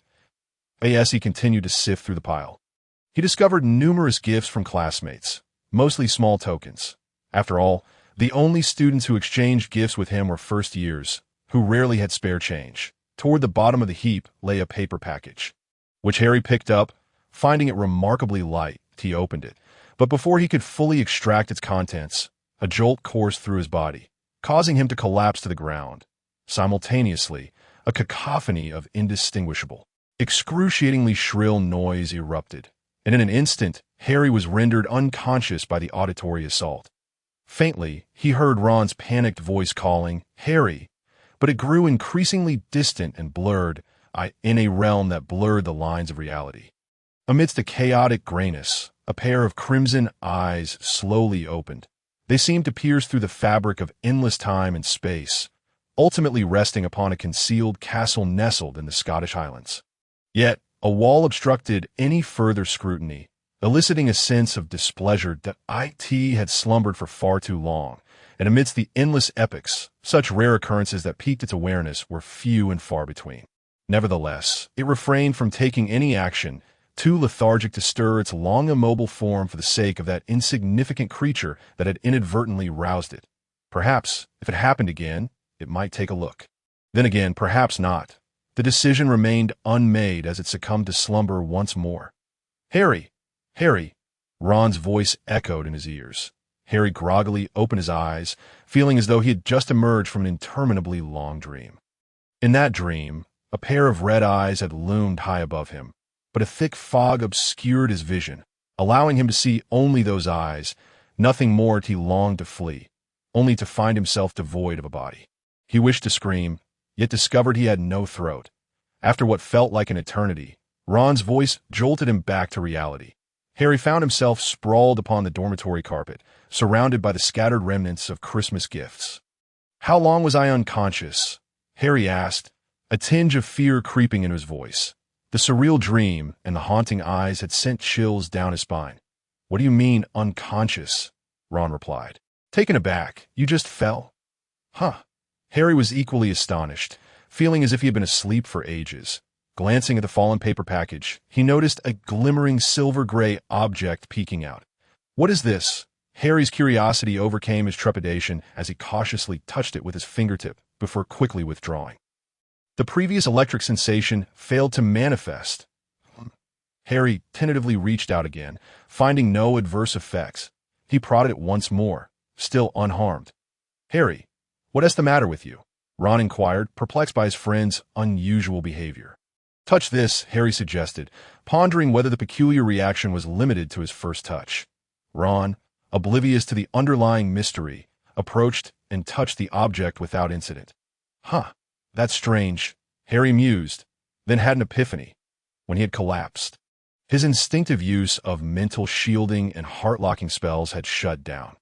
Although he had become quite adept at these spells, their execution had not yet reached the automatic level akin to breathing, requiring conscious effort to maintain. Realizing this, Harry reactivated both spells and then quickly touched the object again. The electric sensation and shrill sound returned, but this time he withdrew fast enough to escape losing consciousness again. Though he still felt lightheaded and nauseous, I found the cause. He deduced, it seems the mental shielding and heart-locking spells conflict with this object. Harry deactivated both spells and touched it once more, confirming that he was indeed unharmed. "What on earth is this, and why does it impede my use of mental shielding and heart-locking?" "Harry, what are you doing?" Ron asked, watching his friend poke at the silver-gray object with a look of bewilderment. To their surprise, when Harry shook it out, it revealed a cloak. Duddo! Why on earth would someone gift such an unattractive cloak? Harry pondered, but Ron had already exclaimed, "This is remarkable. It's an invisibility cloak." "An invisibility cloak?" Harry's eyes widened as he took the garment from Ron. The texture felt peculiar, as if woven from water. He draped it over himself, glancing down to find his lower half had completely vanished. Fascinating. This object was genuinely extraordinary. Harry had perused many wizarding texts, Yet mentions of invisibility cloaks were rare, making them exceedingly uncommon. There's a note. Ron suddenly pointed to the ground, indicating a piece of paper that had fallen from the cloak. Harry removed the invisibility cloak and retrieved the note. It was penned in an ornate, now rare, circular script. Your father left this for me before he died. It rightfully belongs to you now. Use it wisely. Wishing you a Merry Christmas. There was no signature. Harry and Ron exchanged glances, bewildered. Who do you think sent this? Ron ventured, then couldn't help but exclaim, This is truly amazing. But Harry, you mustn't let Fred and George find out. I have no idea who sent it. Harry shook his head, but I can assure you it wasn't Professor McGonagall. Ron contemplated McGonagall's character, then considered Harry's potential escapades with the invisibility cloak, nodding in agreement with the cautionary note about using it wisely. Harry had genuinely not anticipated receiving an invisibility cloak during his very first Christmas in the wizarding world. As Ron put it, such an item was indeed rare, even within the magical realm. However, what puzzled Harry further was why it conflicted with his heart-locking and mental shielding spells. He had tested both spells independently without any reaction, only experiencing the conflict when employing both simultaneously. The accompanying note was equally peculiar. It implied the cloak belonged to his father, but failed to mention the sender, which was highly irregular. Ron, on the other hand, was far less contemplative, his fixation on the invisibility cloak overshadowing any such thoughts. Harry, ever generous with his friends, readily offered Ron the chance to wear it while they played. Yet, one crucial agreement was reached. They would absolutely not reveal its existence to Fred and George. Harry could scarcely fathom the absurdities that these two mischief-makers might unleash with an invisibility cloak. Thus, when Ron proposed the idea, he wholeheartedly agreed with fervent enthusiasm.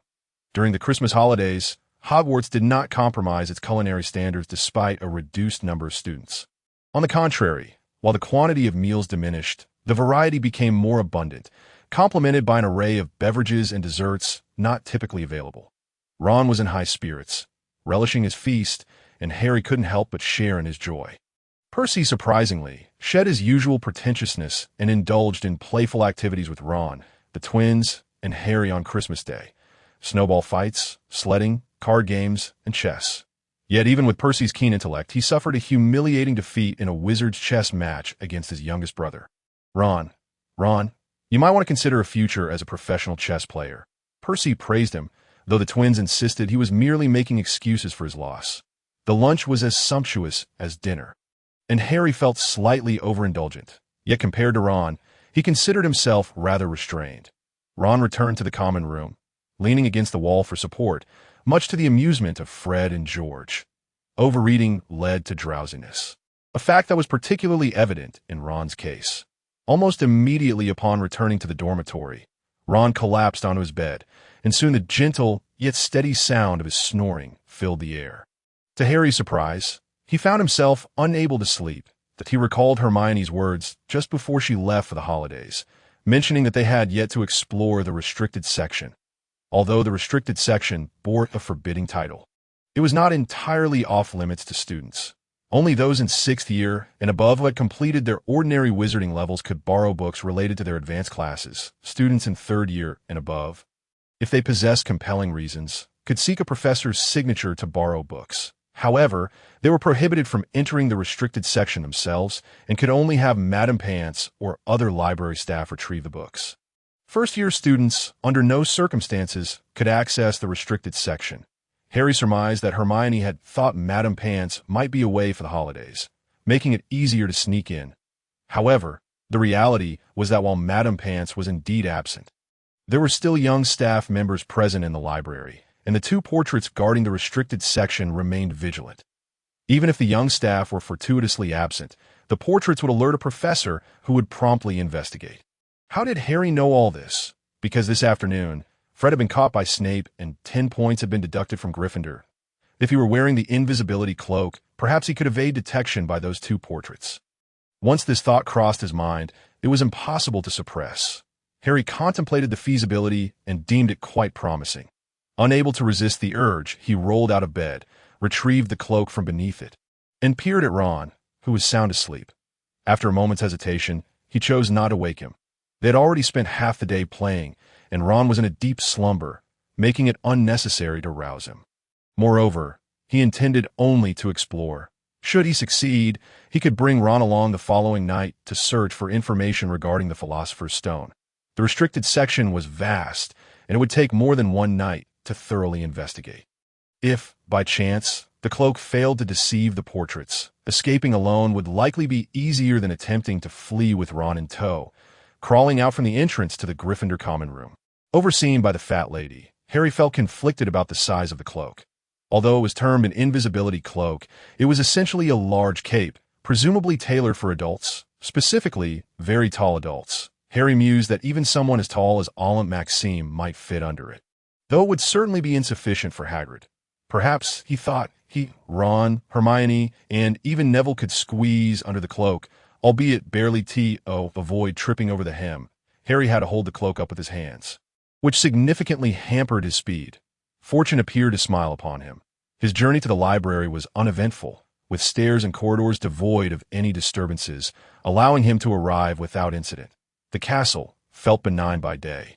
Yet at night, it transformed into a shadowy realm, filled with eerie portraits, sculptures, and suits of armor. The library exuded an unsettling ambience. Harry had to light a lantern, a standard accessory for every student. Balancing the lantern in one hand while holding the cloak in the other made for a cumbersome journey. The restricted section lay at the back of the library, and Harry cautiously stepped over the rope separating the shelves to reach it. The two portraits remained silent, leaving him uncertain whether it was due to the cloak's effectiveness or if the figures in the portraits simply required rest at night. In any case, Harry successfully entered the restricted section. This marked Harry's inaugural visit, and he had never witnessed any students venturing here before. Removing the cloak, he set it aside and illuminated the shelves with his lantern. However, the spines of books, which should have borne titles, revealed words that mostly eluded his understanding, and some were entirely nameless. With tens of thousands of books present, it was impractical to sift through them one by one. A monumental task indeed. Just as Harry grappled with this dilemma, a sudden movement caught his attention, prompting him to turn abruptly, and he was startled to see a gaunt, disheveled cat with bulbous eyes appearing at the opposite end of the shelves. It was the loathed Mrs. Norris, Filch's cat. Harry inwardly cursed his luck. The next moment, Mrs. Norris emitted a piercing shriek. Every spring, while on Privet Drive, Harry was accustomed to the sounds of mating calls, yet even those paled in comparison to the shriek of Mrs. Norris. Harry was acutely aware that with Mrs. Norris present, Filch was undoubtedly close by. Hastily, he draped the cloak over himself and fled. Mrs. Norris's cry abruptly ceased, evidently perplexed by the sudden disappearance of the mischievous student before her.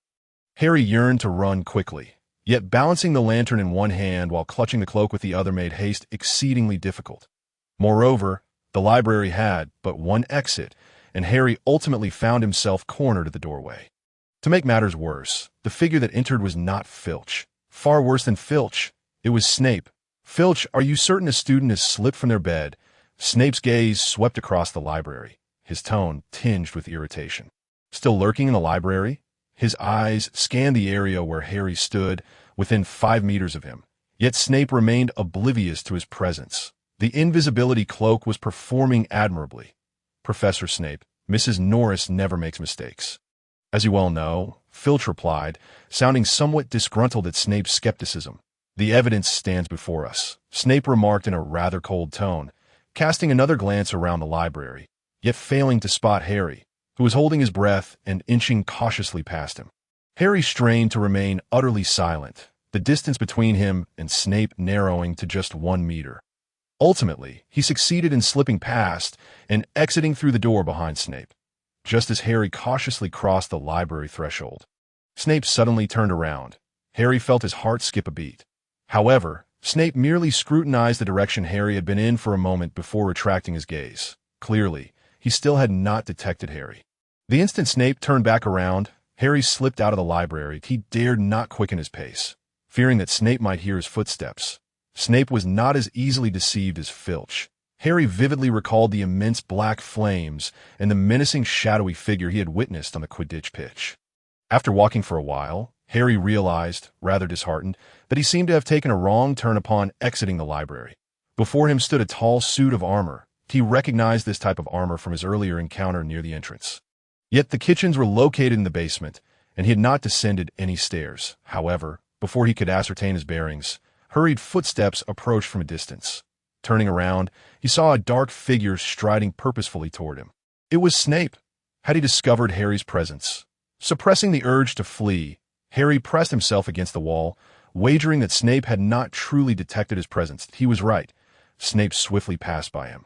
Entirely oblivious, his wand flickering to illuminate the entire corridor, the pale young man stood at the far end of the hallway. It was Professor Quirrell. Quirinus? What are you doing here? Snape confronted Professor Quirrell. His prominent nose nearly touching Quirrell's, his voice dripping with icy menace. I remember. Today is my turn to patrol the castle. Severus.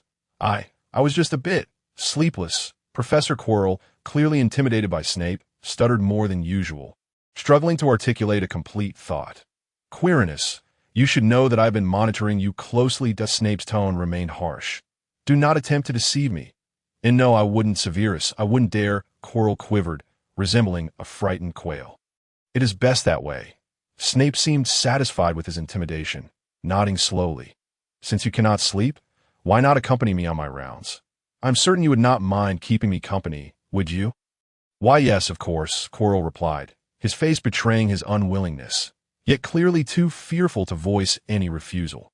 Meanwhile, Harry had cautiously slipped through a small door that led to an unknown destination. Since the door was ajar, it should be permissible to enter, he reassured himself. After all, anywhere felt safer than being near Snape. This mirror can show the future. Right, Harry? Ron exclaimed in astonishment before the exceptionally ornate mirror, twisting and posing in front of it. What do you see? Harry did not respond directly to his brother's inquiry. I see myself wearing the badge previously donned by Bill. That's the position of the male student council president. And I'm holding the house cup and the Quidditch cup. Wow. That's the captain's armband for the Quidditch team. I'm a captain. Ron continued to change poses before the mirror, his excitement mounting to the point of heavy breathing. Harry pursed his lips. Try again using the method I taught you this morning. Ron looked at Harry skeptically, but eventually nodded. He shut his eyes, murmuring incantations for a while before reopening them. I could see that moment. Ron had successfully employed the brain-closing spell Harry had urgently shared with him. Although still inexperienced, he managed to do it. Looking back at the mirror, his expression shifted from excitement to confusion as he turned to Harry. There's nothing. It appears my hypothesis was correct, Harry affirmed. To recount the events from the previous night, Harry had sought refuge from Snape in what seemed to be a partially abandoned classroom, where he discovered the mirror. Initially, upon seeing the mirror, Harry was startled as he found himself standing among several pixelated figures. He was smiling brightly, yet the pixelated figures surrounding him appeared exceedingly bizarre, despite their pixelated nature. Harry discerned, based on their shapes and colors, that they must represent some of his closer friends at Hogwarts, seemingly enjoying a joyful moment. This, perhaps, was the superficial falsehood of the brain-closing spell he had only begun to explore that very day. After recklessly touching the mysterious silver stars in the realm of the mind on Christmas Eve, his mental strength had surged, significantly enhancing both the brain-closing and heart-locking spells. Thus, he began to experiment with crafting a layer of false consciousness beyond his mental defenses. While he initially found joy in the details of his creation, upon closer inspection, it was clear that aside from himself, all the other imagined figures were nothing but pixelated shapes. Feeling exceedingly embarrassed at this realization, Harry toiled for a considerable time to refine the clarity of those figures. What a relief it is that no one has spied upon me. Otherwise, it would have been a tremendous embarrassment, he thought, briefly imagining someone peering into his consciousness and bursting into laughter at the sight of his meticulously prepared false persona reduced to mere pixels, sending him into a fit of awkwardness. Yet, turning around, Harry suddenly had an epiphany. Wait, this mirror can delve into one's innermost thoughts? He attempted to alter his external thoughts, but the reflection did not change. A new hypothesis formed his mind. This mirror likely did not merely reveal current thoughts, but rather something deeper, such as inner desires or longings. After a moment's hesitation, Harry withdrew the brain-closing and heart-locking spells. The image within the mirror indeed transformed, leaving Harry astounded. As he gazed into the mirror, he saw himself sitting obediently in the classroom, captivated by a strikingly beautiful female professor lecturing, embodying the very essence of a dutiful student. He could hardly believe his eyes. This mirror must be inaccurate, Harry thought with unwavering certainty. However, to confirm this, he summoned Ron. Before arriving, Harry contemplated bestowing the brain-closing spell upon Ron. Initially, he considered teaching him the heart-locking spell as well, but worried that Ron might struggle with too much at once. He decided to proceed gradually. Furthermore, simultaneously employing both spells might interfere with the invisibility cloak, and Harry still needed to comprehend the implications of that. Ron's learning of the brain-closing spell was surprisingly smooth. He managed to grasp it on his first attempt, and within a morning, he adeptly employed it, which thrilled him immensely. Subsequently, Harry brought him before the mirror. The result was that what Ron beheld closely aligned with one of Harry's earlier conjectures. Given that Harry is unaware of the male student council president, it hadn't crossed my mind. Other than that, it's pretty much consistent. Harry, what is the nature of this mirror? Ron inquired, evidently puzzled by its perplexing nature. Instead of ruminating on the matter himself, he opted to directly ask Harry. I cannot say for certain, but I surmise it has something to do with inner desires or longings. Harry ventured. Ditto. Ron's eyes widened, his expression shifting to one of intrigue. So, Harry, what did you see? Harry exerted considerable effort to divert Ron's attention from the topic of inner desires and longings. Although Ron appeared slightly disappointed, he was nonetheless more interested in the brain-closing spell, and "Oh, wonder you always sleep so soundly. This is incredibly useful," Ron remarked, captivated by the brain-closing spell, likely due to his success. This marked the first time Ron had mastered a spell with such ease. As for Ron's comments about Harry's sleep, Harry scoffed. Almost every time their dorm mates chatted themselves to sleep, Ron was invariably the first to drift off. In the ensuing days, Harry found himself visiting that peculiar classroom with the mirror almost daily. His motives were not solely to gaze upon a certain enchanting professor, at least not entirely. His primary objective was to refine the brain-closing spell. Utilizing the mirror's wondrous effects, Harry experimented with various forms of false mental information until he could successfully deceive the mirror. Were it not for his inadequate skill level, Harry would have seized the opportunity to begin constructing a second layer of defense and false information. Ron remained indifferent to Harry's endeavors. Upon realizing that the mirror did not reveal the future, he lost interest. He found no allure in crafting false thoughts. Believing he had little need for elaborate deceptions, he preferred to focus solely on solidifying his mental defenses. With 3 days remaining before the Christmas holiday would conclude, Harry received a letter from Hermione. In her correspondence, she expressed her weariness of home and eagerness to return to Hogwarts, impatient to resume her magical studies. Unfortunately, the Hogwarts Express did not operate at all hours. Other avenues do not grant access to the realm of Hogwarts. The school remains desolate, and Harry, well acquainted with the surroundings, strides into the classroom, prepared to continue his practice of the mind-closing spell. He has now reached a stage where he can facilitate interactions among characters within a layer of false thought, just as he pushes the door open, before he has even lifted the invisibility cloak. He notices a figure seated on an old sofa in the corner of the classroom. It is a man with long white hair and a beard, draped in a gray robe, the headmaster of Hogwarts School of Witchcraft and Wizardry. Albus Dumbledore. You are a tad later than usual today, Harry, Dumbledore remarks, his eyes crinkling with mirth behind his spectacles, exuding an air of joy. Although Harry is still cloaked, he is certain that Dumbledore has already perceived his presence. Good afternoon, Professor Dumbledore, Harry says, somewhat awkwardly lifting his invisibility cloak. He feels no surprise that Dumbledore can see through it. Countless tomes depict him as one of the most formidable wizards of this century, not just in Britain, but across Europe. Thus, it is hardly astonishing that he possesses extraordinary abilities. Upon first encountering Dumbledore, Harry had been struck by a resemblance to a certain Neil, noting only the similarity in their white hair and beards, which had instilled a sense of trepidation in him. However, as the semester progressed and he became accustomed to Dumbledore's presence, he discovered that the legendary wizard was, in fact, quite amiable, often engaging in light-hearted banter with students. Particularly the Weasley twins. Moreover, he never seemed inclined to deduct points from students, appearing remarkably approachable. Indeed, he is particularly fond of sweets, so much so that the word particularly must be used thrice to adequately describe his penchant. Harry worries whether this elderly gentleman might develop diabetes as a consequence. I had originally thought you were drawn to the marvelous magic of the Mirror of Erist, yet it appears that my assumptions were somewhat misguided. Dumbledore observes, his gaze fixed on Harry with a knowing smile. Ah, Professor, you already know. Harry feels a pang of embarrassment. This discomfort does not stem from his sneaky visit to the mirror, but rather from the fear that Dumbledore might be aware of his unacknowledged inner desires. Well, yes, I know a little, Dumbledore replies, winking at Harry.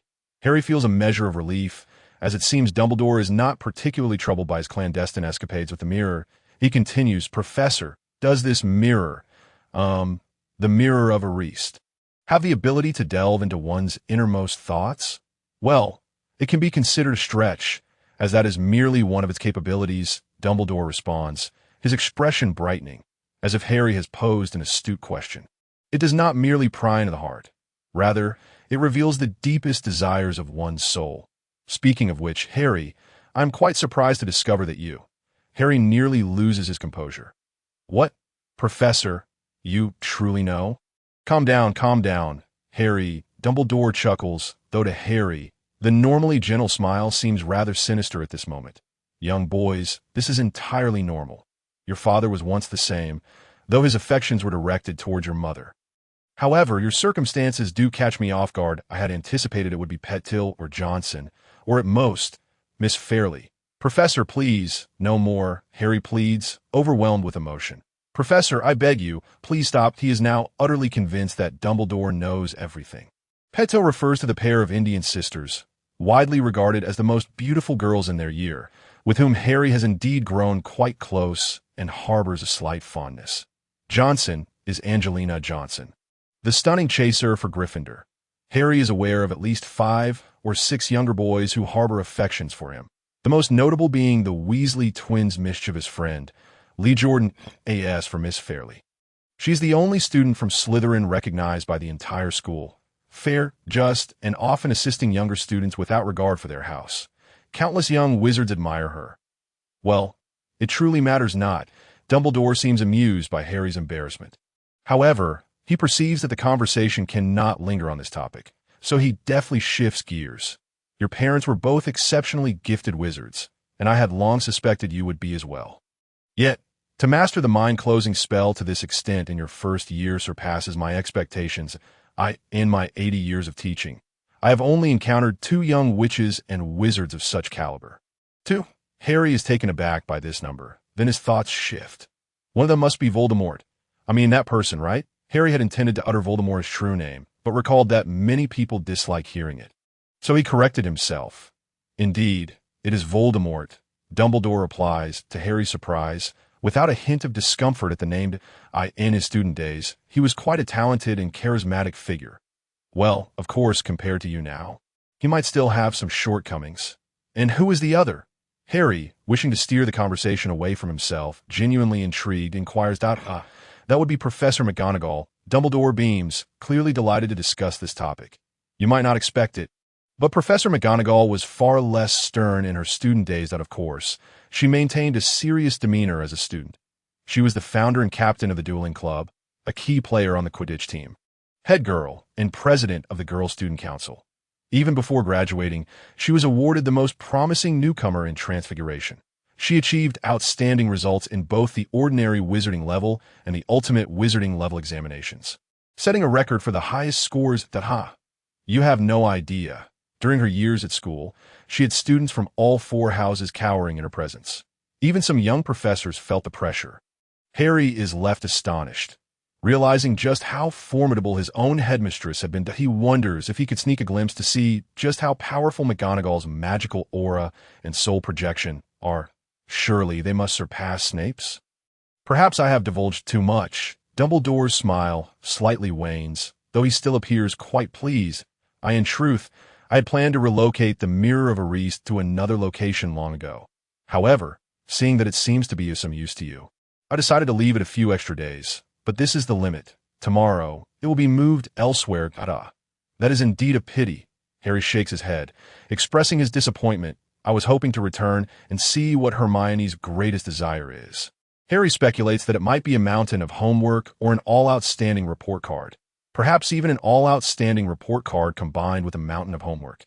If that is the case, it is certainly a disappointment. Dumbledore nods in agreement, appearing to share in Harry's sense of loss. Nonetheless, he does not alter his decision. Well, I shall take my leave now. With age comes the necessity for more rest. Harry, do enjoy yourself, but do not stay out too late. Children ought to retire early. These words send a shiver down Harry's spine, as he has often slipped out of bed at midnight since acquiring the invisibility cloak. He is uncertain whether Dumbledore's remark serves as a gentle admonition. However, he cannot resist asking the departing Dumbledore, "Professor, may I pose a question?" Of course, Dumbledore halts, turning back with a smile. "In fact, you have already asked one. I hope this is not your question." Harry suppresses the urge to roll his eyes, finding this legendary wizard to be rather amusing. Gathering his thoughts, Harry inquires, "What do you see when you gaze into this mirror?" As he poses this question, Harry's internal monologue runs. "You already know mine, yet I remain oblivious to yours. This hardly seems fair." He disregards the fact that he knows Ron's desires while Ron remains unaware of his, which also feels unjust. Dumbledore does not display any surprise at the question. Instead, he tilts his head to glance at the Mirror of Erised. This gesture, which might appear incongruous for a man of his age, seems entirely fitting when performed by Dumbledore. "I see myself holding a pair of thick woolen socks. You see, one can never have enough socks. Year after year at Christmas, I have received not a single pair. People always insist on gifting me books, various kinds of books. Merlin knows, at my age, if I read any more, I shall surely go blind." As he spoke, he adjusted his crescent-shaped glasses. "I can't believe you," Harry thought to himself, rolling his eyes internally. Yet he maintained a serious demeanor as he replied, "Of course, Professor. Next year, I will certainly gift you a dozen. No, 10 dozen pairs of woolen socks. That would be splendid." Although Harry's first formal exchange with Dumbledore was not outright dreadful, it could hardly be described as pleasant either. The mere thought of his unacknowledged, deeply yearned desires filled him with embarrassment, making him wish to scratch at the walls. The fact that Dumbledore had somehow discerned this secret made him feel as if he could gnaw on the very walls themselves. Yet despite his dissatisfaction with the conversation, Harry's fondness for Dumbledore had significantly increased. As a wizard hailed as the greatest of the century and the headmaster of the institution, Dumbledore's approachability struck Harry as an extraordinary feat. When Hermione and Neville returned, both expressed a longing for the school. Particularly Hermione. For a young witch who had just mastered magic and excelled academically, being unable to use her powers for over a fortnight was undoubtedly torturous. Harry recounted the tale of the Mirror of Erised. And as he and Ron had anticipated, both Hermione and Neville, especially Hermione, were deeply intrigued by it. She, too, was eager to uncover her innermost desires. In contrast, Neville appeared rather disinterested. When Harry casually inquired, Neville hesitated before asserting that he knew what he wanted, and Harry decided not to press further. Later, Harry discussed the brain freeze charm and the invisibility cloak with Hermione and Neville. Both were quite fascinated by the brain freeze charm, especially Neville, who, upon learning that the magic might be associated with the mind and soul, displayed a level of enthusiasm Harry had never witnessed before. However, their interest in the invisibility cloak seemed rather lackluster. Neville, still somewhat haunted by the incident with the three-headed dog, was reluctant to join Harry and the others in any adventurous activities. In truth, Harry wasn't particularly fond of adventure either, except when he occasionally felt impulsive. However, Ron seemed entirely captivated by the idea, while Hermione found the notion of them wandering the school at night with the invisibility cloak utterly unacceptable. Yet, when Harry reminded her that it was she who had initially urged them to seek information about the Philosopher's Stone in the restricted section, Hermione was momentarily at a loss for words. But upon discovering that Harry and the others had found no pertinent information regarding the Philosopher's Stone, she did not hesitate to express her displeasure. This time, Harry and Ron could only acquiesce in silence. Fortunately, The study of the brain freeze charm ultimately diverted Hermione's attention. In the ensuing days, the school was a veritable chaos. The professors showed no signs of adjusting to the end of the holiday and the commencement of the new term, immediately resuming their rigorous teaching schedules. However, the young witches and wizards were still struggling to emerge from their holiday stupor. Consequently, the school was rife with complaints, but the professors appeared unfazed, even increasing the intensity of their lessons slightly. Yet, it was primarily the struggling students who found it difficult to adapt. Hermione and the Ravenclaw scholars expressed that they were unaffected, even feeling a degree of comfort. To Harry's astonishment, Hermione still had the energy to continue her search for information regarding the Philosopher's Stone. Regrettably, her efforts yielded no progress. Although Harry and Ron were willing to assist her, they found themselves overwhelmed with their own workloads. During the first half of the semester leading up to Christmas, the professors focused on foundational knowledge for the first-year students, teaching only the most rudimentary concepts. However, the second half of the semester promised to delve into much more complex material. Even Harry felt the pressure. Without Hermione and Padma's assistance, he would have been unable to complete his daily assignments. He had briefly entertained the idea of neglecting his potions homework, but ultimately refrained, swayed by Hermione and Padma's counsel. "I don't mind correcting your work. How can you possibly consider not doing it?" When Padma, with her striking deep brown eyes, said this to Harry, he found himself at a loss for a rebuttal. Alongside academic pressures came the intensified Quidditch training. This semester, Gryffindor had 2 back-to-back matches against Ravenclaw, who, as the previous year's Quidditch Cup champions, retained nearly their entire roster. Therefore, after Christmas, the training regimen escalated significantly. Under these circumstances, Harry and Ron naturally had little energy left to assist Hermione. Just as Harry was beginning to think that Hermione would soon abandon her search, she stumbled upon a lead. However, it would be more accurate to say that Neville discovered something that led Hermione to her clue, a fellow enthusiast of wizard trading cards. Neville's collection wasn't as extensive as Ron's, yet it surpassed Harry's novice attempts. Moreover, compared to Ron, who was now merely 1 card shy of completion, Neville was more focused on gathering information about the cards themselves. For instance, after Christmas, the joke shop had been commissioned by the Magical Alliance and the International Wizarding Federation to release 2 new wizard cards from China. One featured Kwang, a 15th century dragon expert. Harry recognized the name, but couldn't recall if it was mentioned by Ron or Hagrid during their discussions about dragons. The other was even more impressive, showcasing a master alchemist from the 4th century B.C. named This name was relatively unfamiliar to Harry. He had never encountered it in his studies. However, this was to be expected, as during the 4th century B.C., even the oldest wizarding family in Britain, the Ollivanders, had not yet begun crafting wands. In truth, this wasn't particularly noteworthy. Ron had managed to acquire these 2 cards over the Christmas holiday by enlisting the help of Fred and George, who were friendly patrons of the joke shop and often procured unique items. The 2 new cards were not in high demand. After a fair amount of persuasion and a promise to assist his unreliable brothers with some dubious tasks during the summer, Ron had successfully obtained them. In fact, this method was how Ron managed to gather nearly all his wizard cards, despite having little pocket money. Not only Ron, but Harry also possessed these 2 cards. The difference between obtaining 2 cards or 4 from the twins was negligible. However, both Harry and Ron merely found them novel and did not dwell on them further. Yet, when the first weekend of the new term arrived, Neville eagerly presented the Dean card he had just acquired. Hermione, glancing at it due to its rarity as an Eastern wizard, suddenly displayed a peculiar expression. Shortly thereafter, Hermione dashed away. When Harry and Ron encountered her again later in the common room, she was cradling a hefty tome that must have weighed at least 10 pounds. Ensuring that no one was paying attention, Hermione beckoned them over and opened the book. To their astonishment, one of the pages contained a biography of Dean. We had fallen into a misconception. I had focused all my energy on Nicholas Flamel, Hermione whispered, though Harry could still sense the suppressed excitement in her voice. I should have paid more attention to Ptolemy. Had I done so, I might have discovered it much earlier. Who? Harry and Ron replied, utterly bewildered. Hermione rolled her eyes in exasperation, took a deep breath, and cautiously articulated, the prophet who first proposed the Philosopher's Stone. Oh, Harry and Ron nodded repeatedly, pretending they had remembered.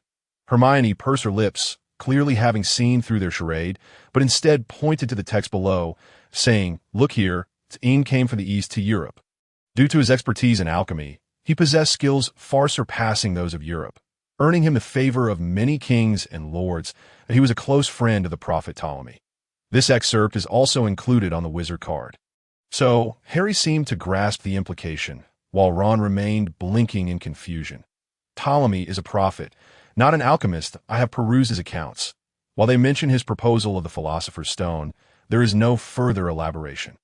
However, he was acquainted with him, the most formidable alchemist in nearly all of Europe at the time.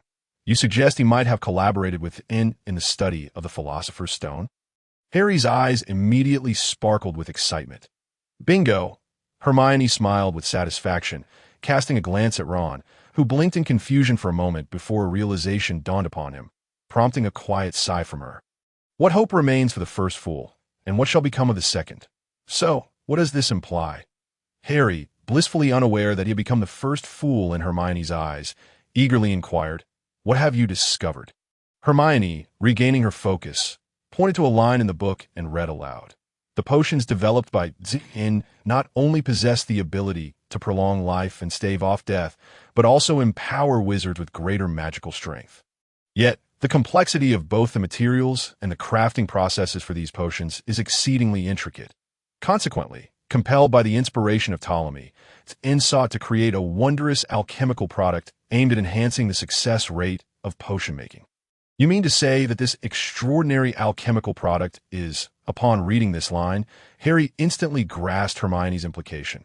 Indeed, I believe this is the original Philosopher's Stone, though it remains uncertain whether it bears resemblance to the Philosopher's Stone crafted later by Nicholas Flamel. It is evident that T'in was among the earliest researchers of the Philosopher's Stone, with the initial objective of improving potion success rates. This makes perfect sense. Harry nodded vigorously. Snape is indeed deeply fascinated by potions. Otherwise, he could not have attained the title of the youngest potion master. Even those who harbor a strong dislike for Snape, such as Harry and Ron, cannot deny his exceptional expertise in the art of potion making. The title of Potion Master ranks as the second highest distinction in the field of potions, second only to that of Grandmaster. Currently, only 2 individuals in the entire wizarding world hold the Grandmaster title, one in Greece and the other in Egypt. While the title of Master is somewhat more common, it is unlikely to exceed the number of fingers on one hand throughout all of Europe. The United Kingdom boasts 3, with Snape being one of them, and he is notably the youngest recipient of this title since its inception. Given Snape's profound enthusiasm for potions, it seems entirely reasonable that he would seek the Philosopher's Stone, which could facilitate potion making. Moreover, it appears that the Philosopher's Stone also significantly aids in the creation of potions that grant wizards enhanced magical prowess. Harry casually flipped through the pages, unable to suppress a gasp. This T'in, the Easter alchemist, is remarkably impressive. Not only is he likely the earliest creator of the Philosopher's Stone, but he has also achieved remarkable success in the domains of potions and alchemy. His mastery extends to magical circles, astrology, and the study of spells. The text even asserts that he greatly advanced the progress of magic across Europe.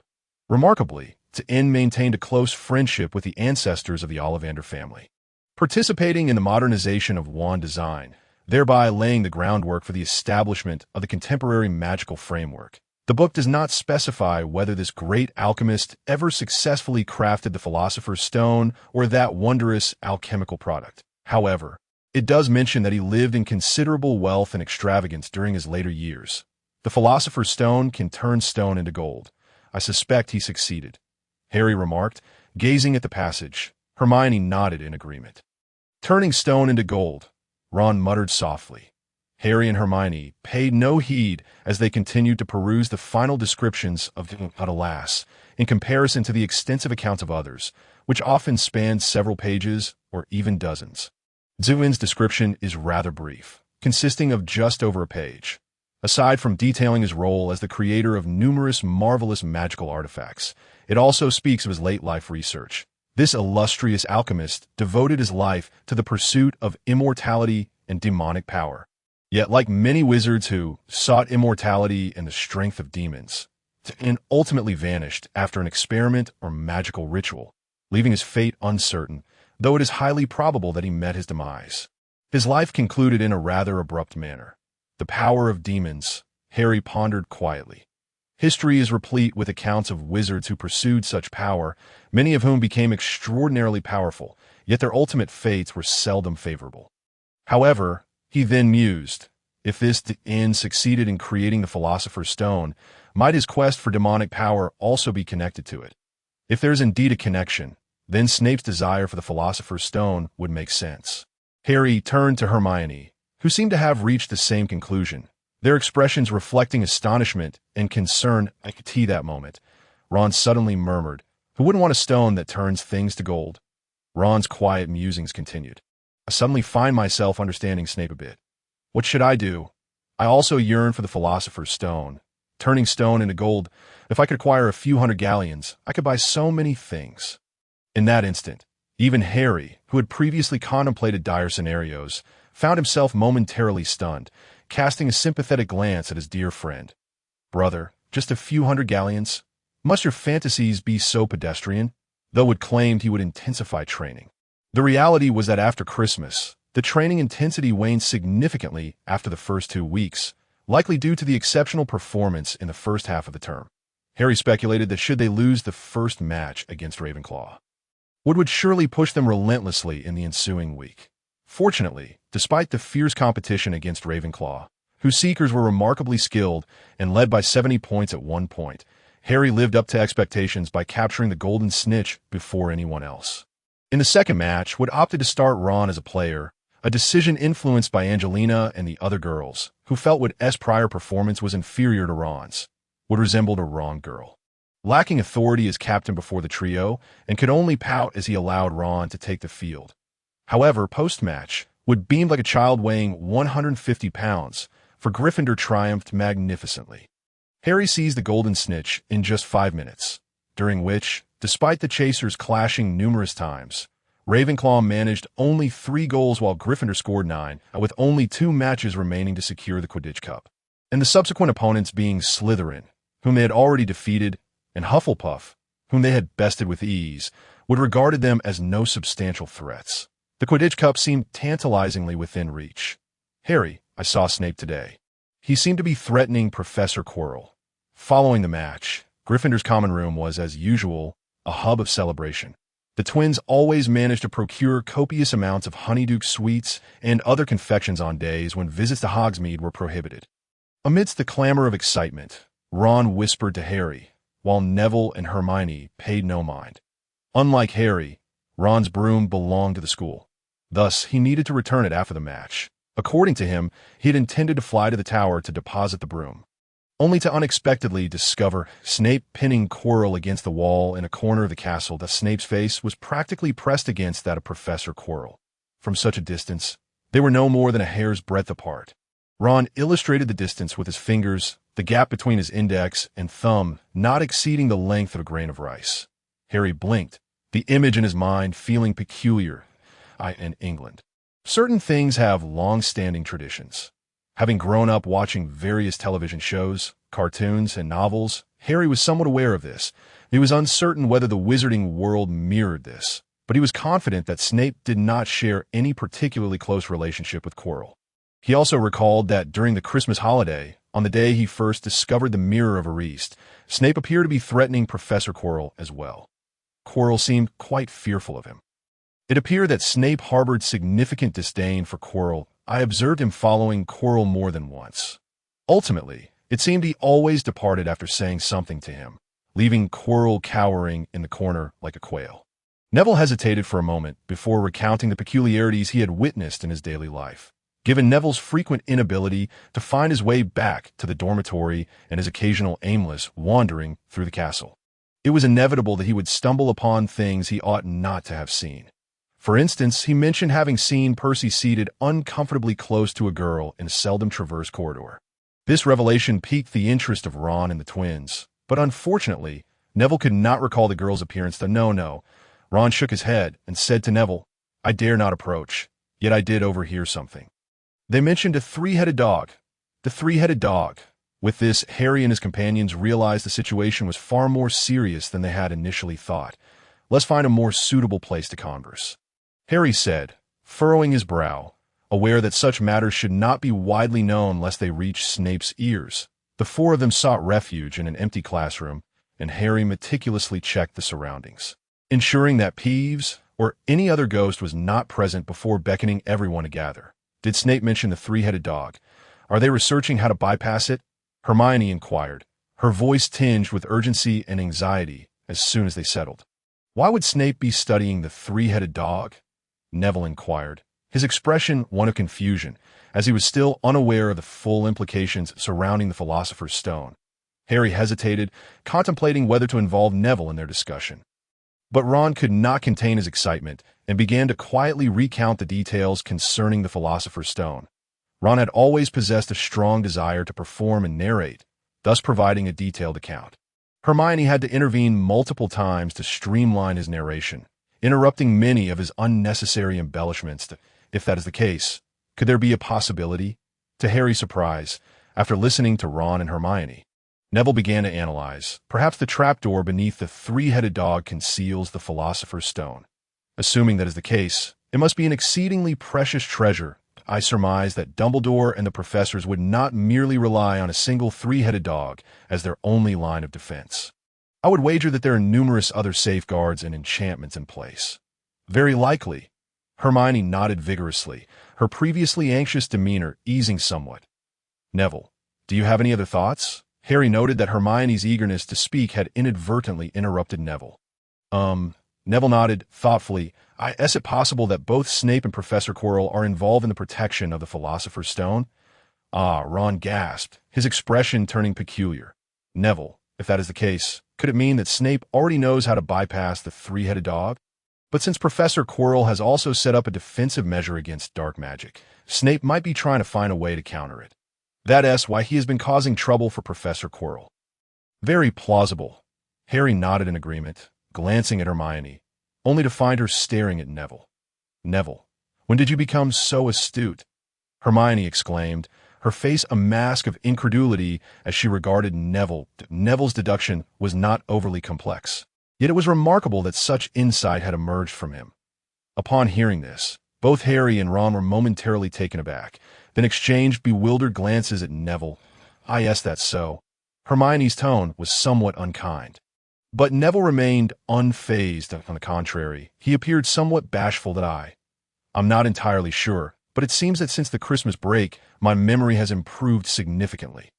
Now that you mention it, I don't think I've seen you at the common room entrance lately," Ron remarked.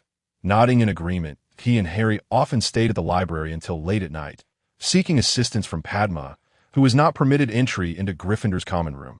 Most of the other students, particularly the younger ones, completed their assignments in the common room. Due to their late returns, Harry and Ron frequently encountered Neville, who would be waiting by the fat lady's portrait, having lost his way and forgotten the password.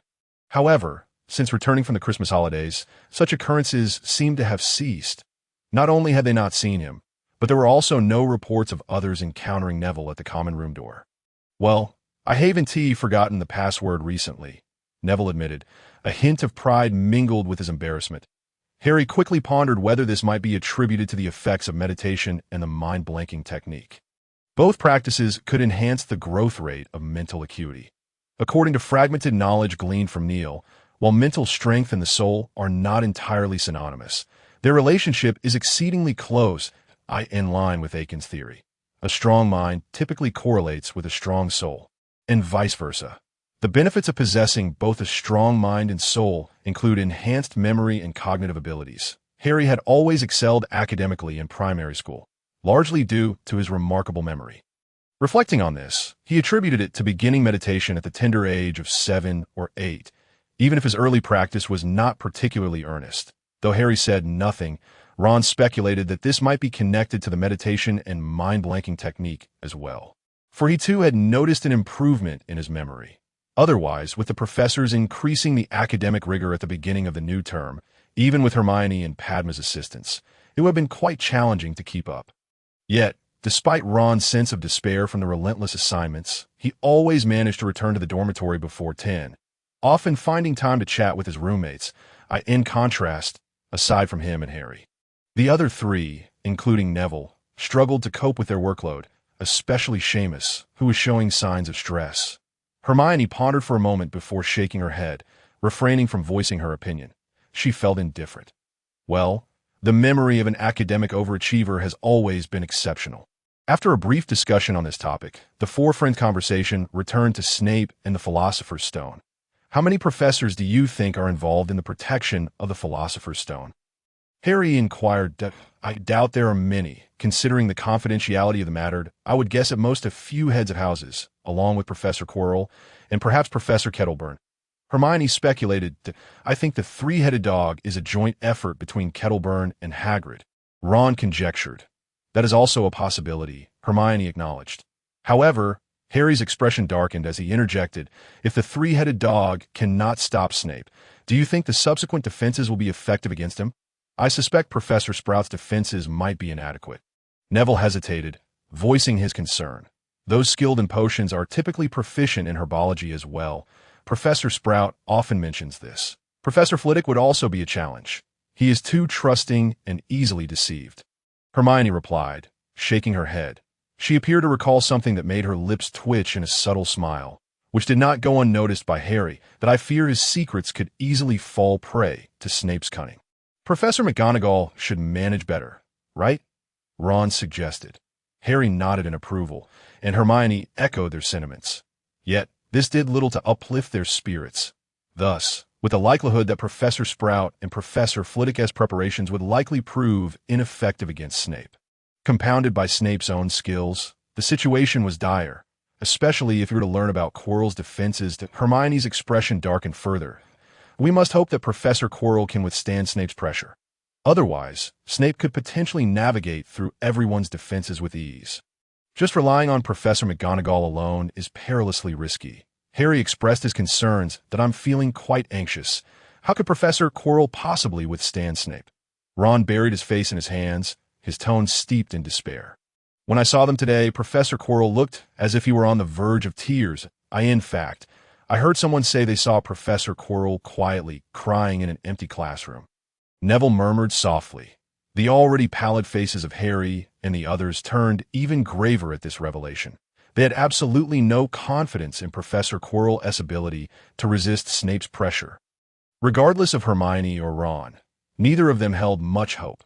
Consequently, for a period thereafter, every time Ron encountered Professor Quirrell, he would clench his fists and cheer him on.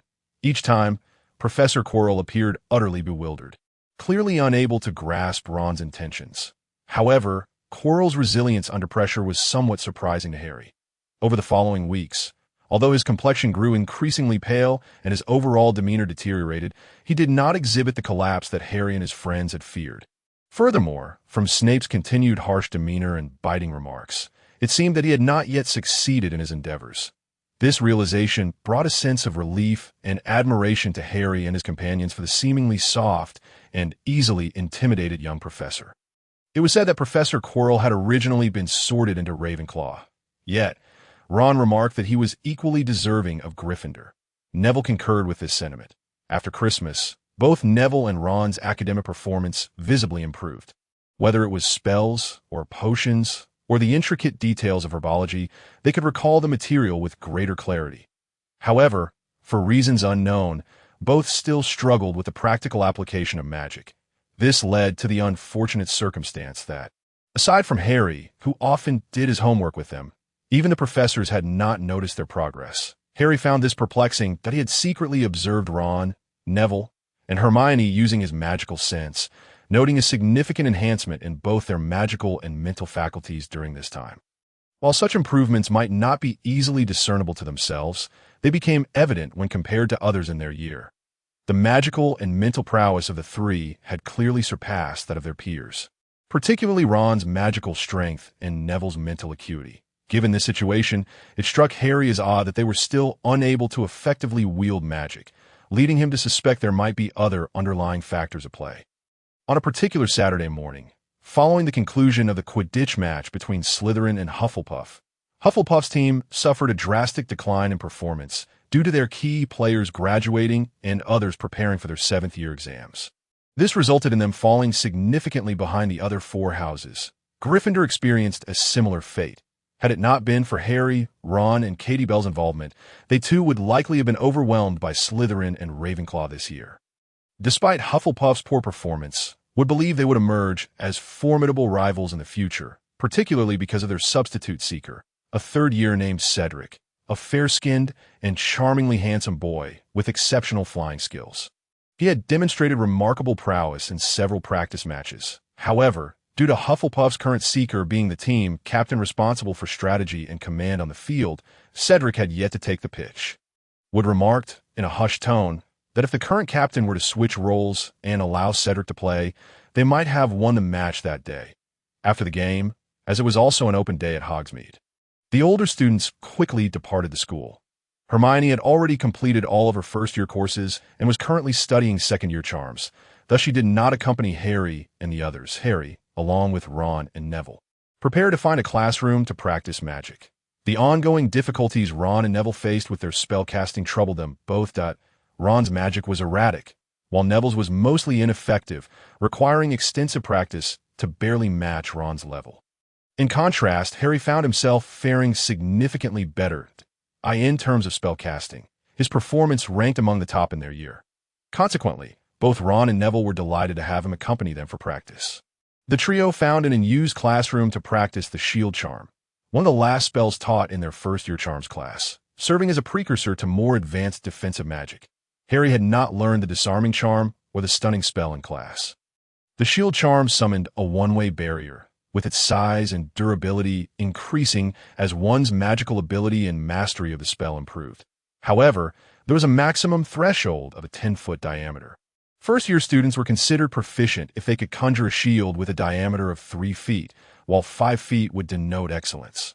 Harry was currently capable of achieving a shield approximately 7 feet in diameter, easily blocking Hermione's disarming charm during their practice sessions and only wobbling after the second attempt, without being destroyed outright. This performance exceeded the standard for first-year excellence. However, Ron and Neville struggled to even maintain a shield. Even when they managed to conjure one, it shattered upon the slightest contact. "Ron, let's start with you," Harry said, retrieving a small sandbag he had prepared earlier. Ron nodded, brandishing his wand and reciting the incantation. Yet nothing happened. He chuckled awkwardly and tried again. With the same result, it was not until the third attempt that the tip of his wand finally glimmered, and a small white shield appeared between him and Harry. Measuring only about 2 feet in diameter, at this level, he would likely receive a mere passing grade, assuming it had any defensive capability. "Ready?" Harry asked, raising the palm-sized sandbag. Ron, somewhat anxious, nodded. Harry gently tossed the bag, and it struck Ron on the head. The shield crumbled upon impact. "Still not working," Ron muttered, gazing despondently at the sandbag that had fallen to the ground. Harry furrowed his brow. Puzzled, he had meticulously observed Ron's incantation 3 times, noting that both his wand movements and the rhythm of the spell were flawless, yet the results fell far short of expectations. "Neville, why don't you give it a try?" Ron suggested, somewhat disheartened. Neville nodded and lifted his wand. But he fared even worse than Ron. Unable to conjure a shield after several attempts, Harry's expression shifted to one of intrigue. Neville attempted the spell twice, executing the movements and incantation flawlessly. Harry discreetly activated his magical sense. He observed a clear gathering of magical energy within Neville's body as he spoke the incantation. This magic flowed smoothly towards his right hand and surged toward his wand. However, something peculiar occurred. As the magic reached the wand, it stalled. It struggled to rise further, only managing to do so halfway before faltering. This was Harry's first time using his magical sense while observing someone else's spellcasting. Leaving him uncertain as to whether this phenomenon was typical, he then drew his own wand, waved it, and recited the incantation. This time, he distinctly saw his own magic coalescing in his fingers and seamlessly flowing into his wand, reaching the tip without any delay, ultimately forming a shield measuring 6.5 feet in diameter before him. Due to a lack of full concentration, Harry's spellcasting did not reach his previous peak performance. Yet it was sufficient to elicit envy from both Ron and Neville that Harry's expression turned quizzical. Could it be the wand? He glanced at Ron's wand, which appeared quite worn, with a damaged tip revealing some silver strands of what he recognized as unicorn hair, and suddenly felt this possibility was quite plausible. "Ron, try again," Harry urged. Ron obliged, accustomed to this repetitive practice, and did not feel disheartened by his previous failures. This time, Harry closely observed the trajectory of Ron's magic.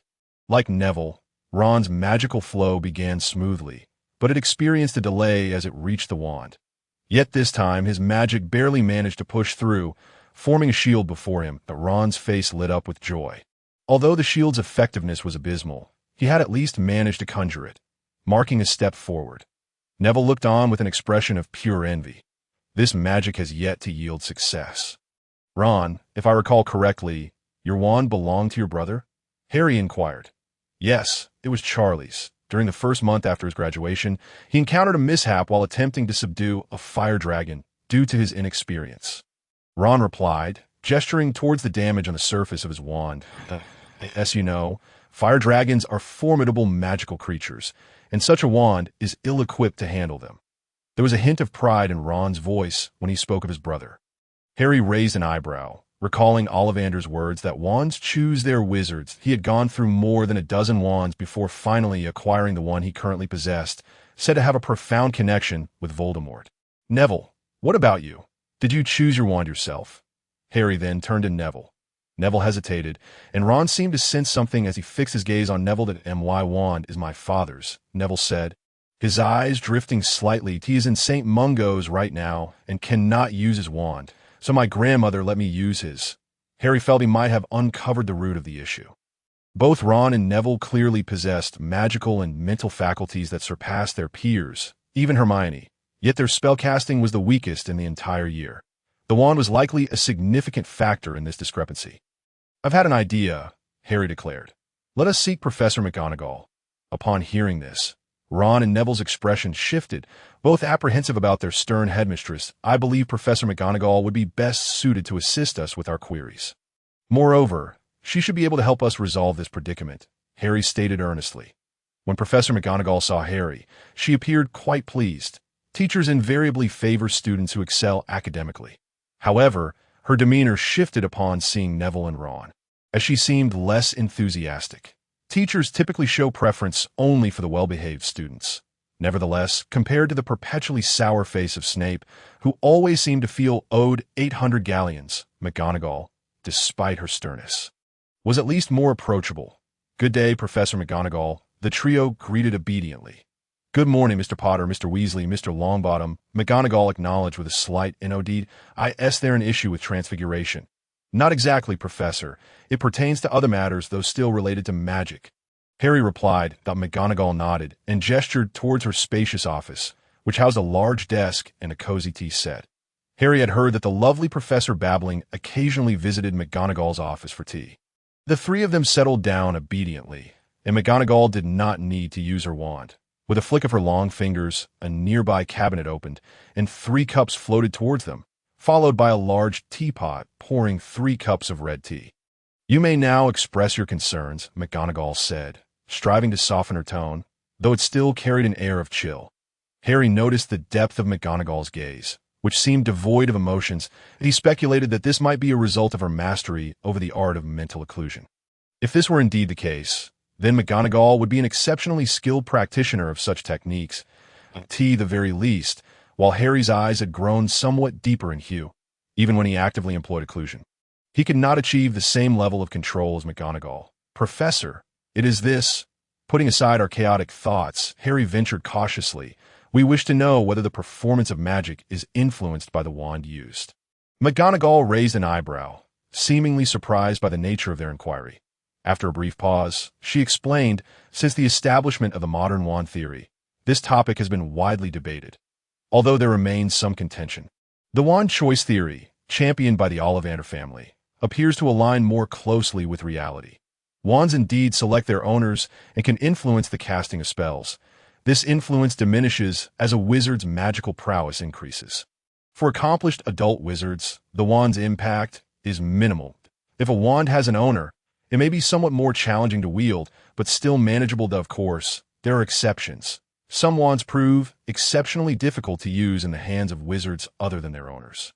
This is why the Ollivander family's theories are widely accepted that a wand with an owner. Harry noted this phrase, as did Ron and Neville. Yes, this is a concept within the Ollivander family as wand theory. McGonagall confirmed a wand typically selects a suitable master shortly after its creation, at least in our country. However, the specifics of what constitutes a completed bond between wand and wizard remain somewhat unclear to me. Wand lore is a complex discipline, and I have not delved deeply into it. What is certain is that a wand that has established a bond with its owner will resist use by other wizards to some extent. It seems that wands crafted from unicorn hair exhibit this characteristic more prominently. The three of them exchanged glances, suddenly looking at Ron, whose wand contained unicorn hair. Naturally, the ownership of a wand can be transferred.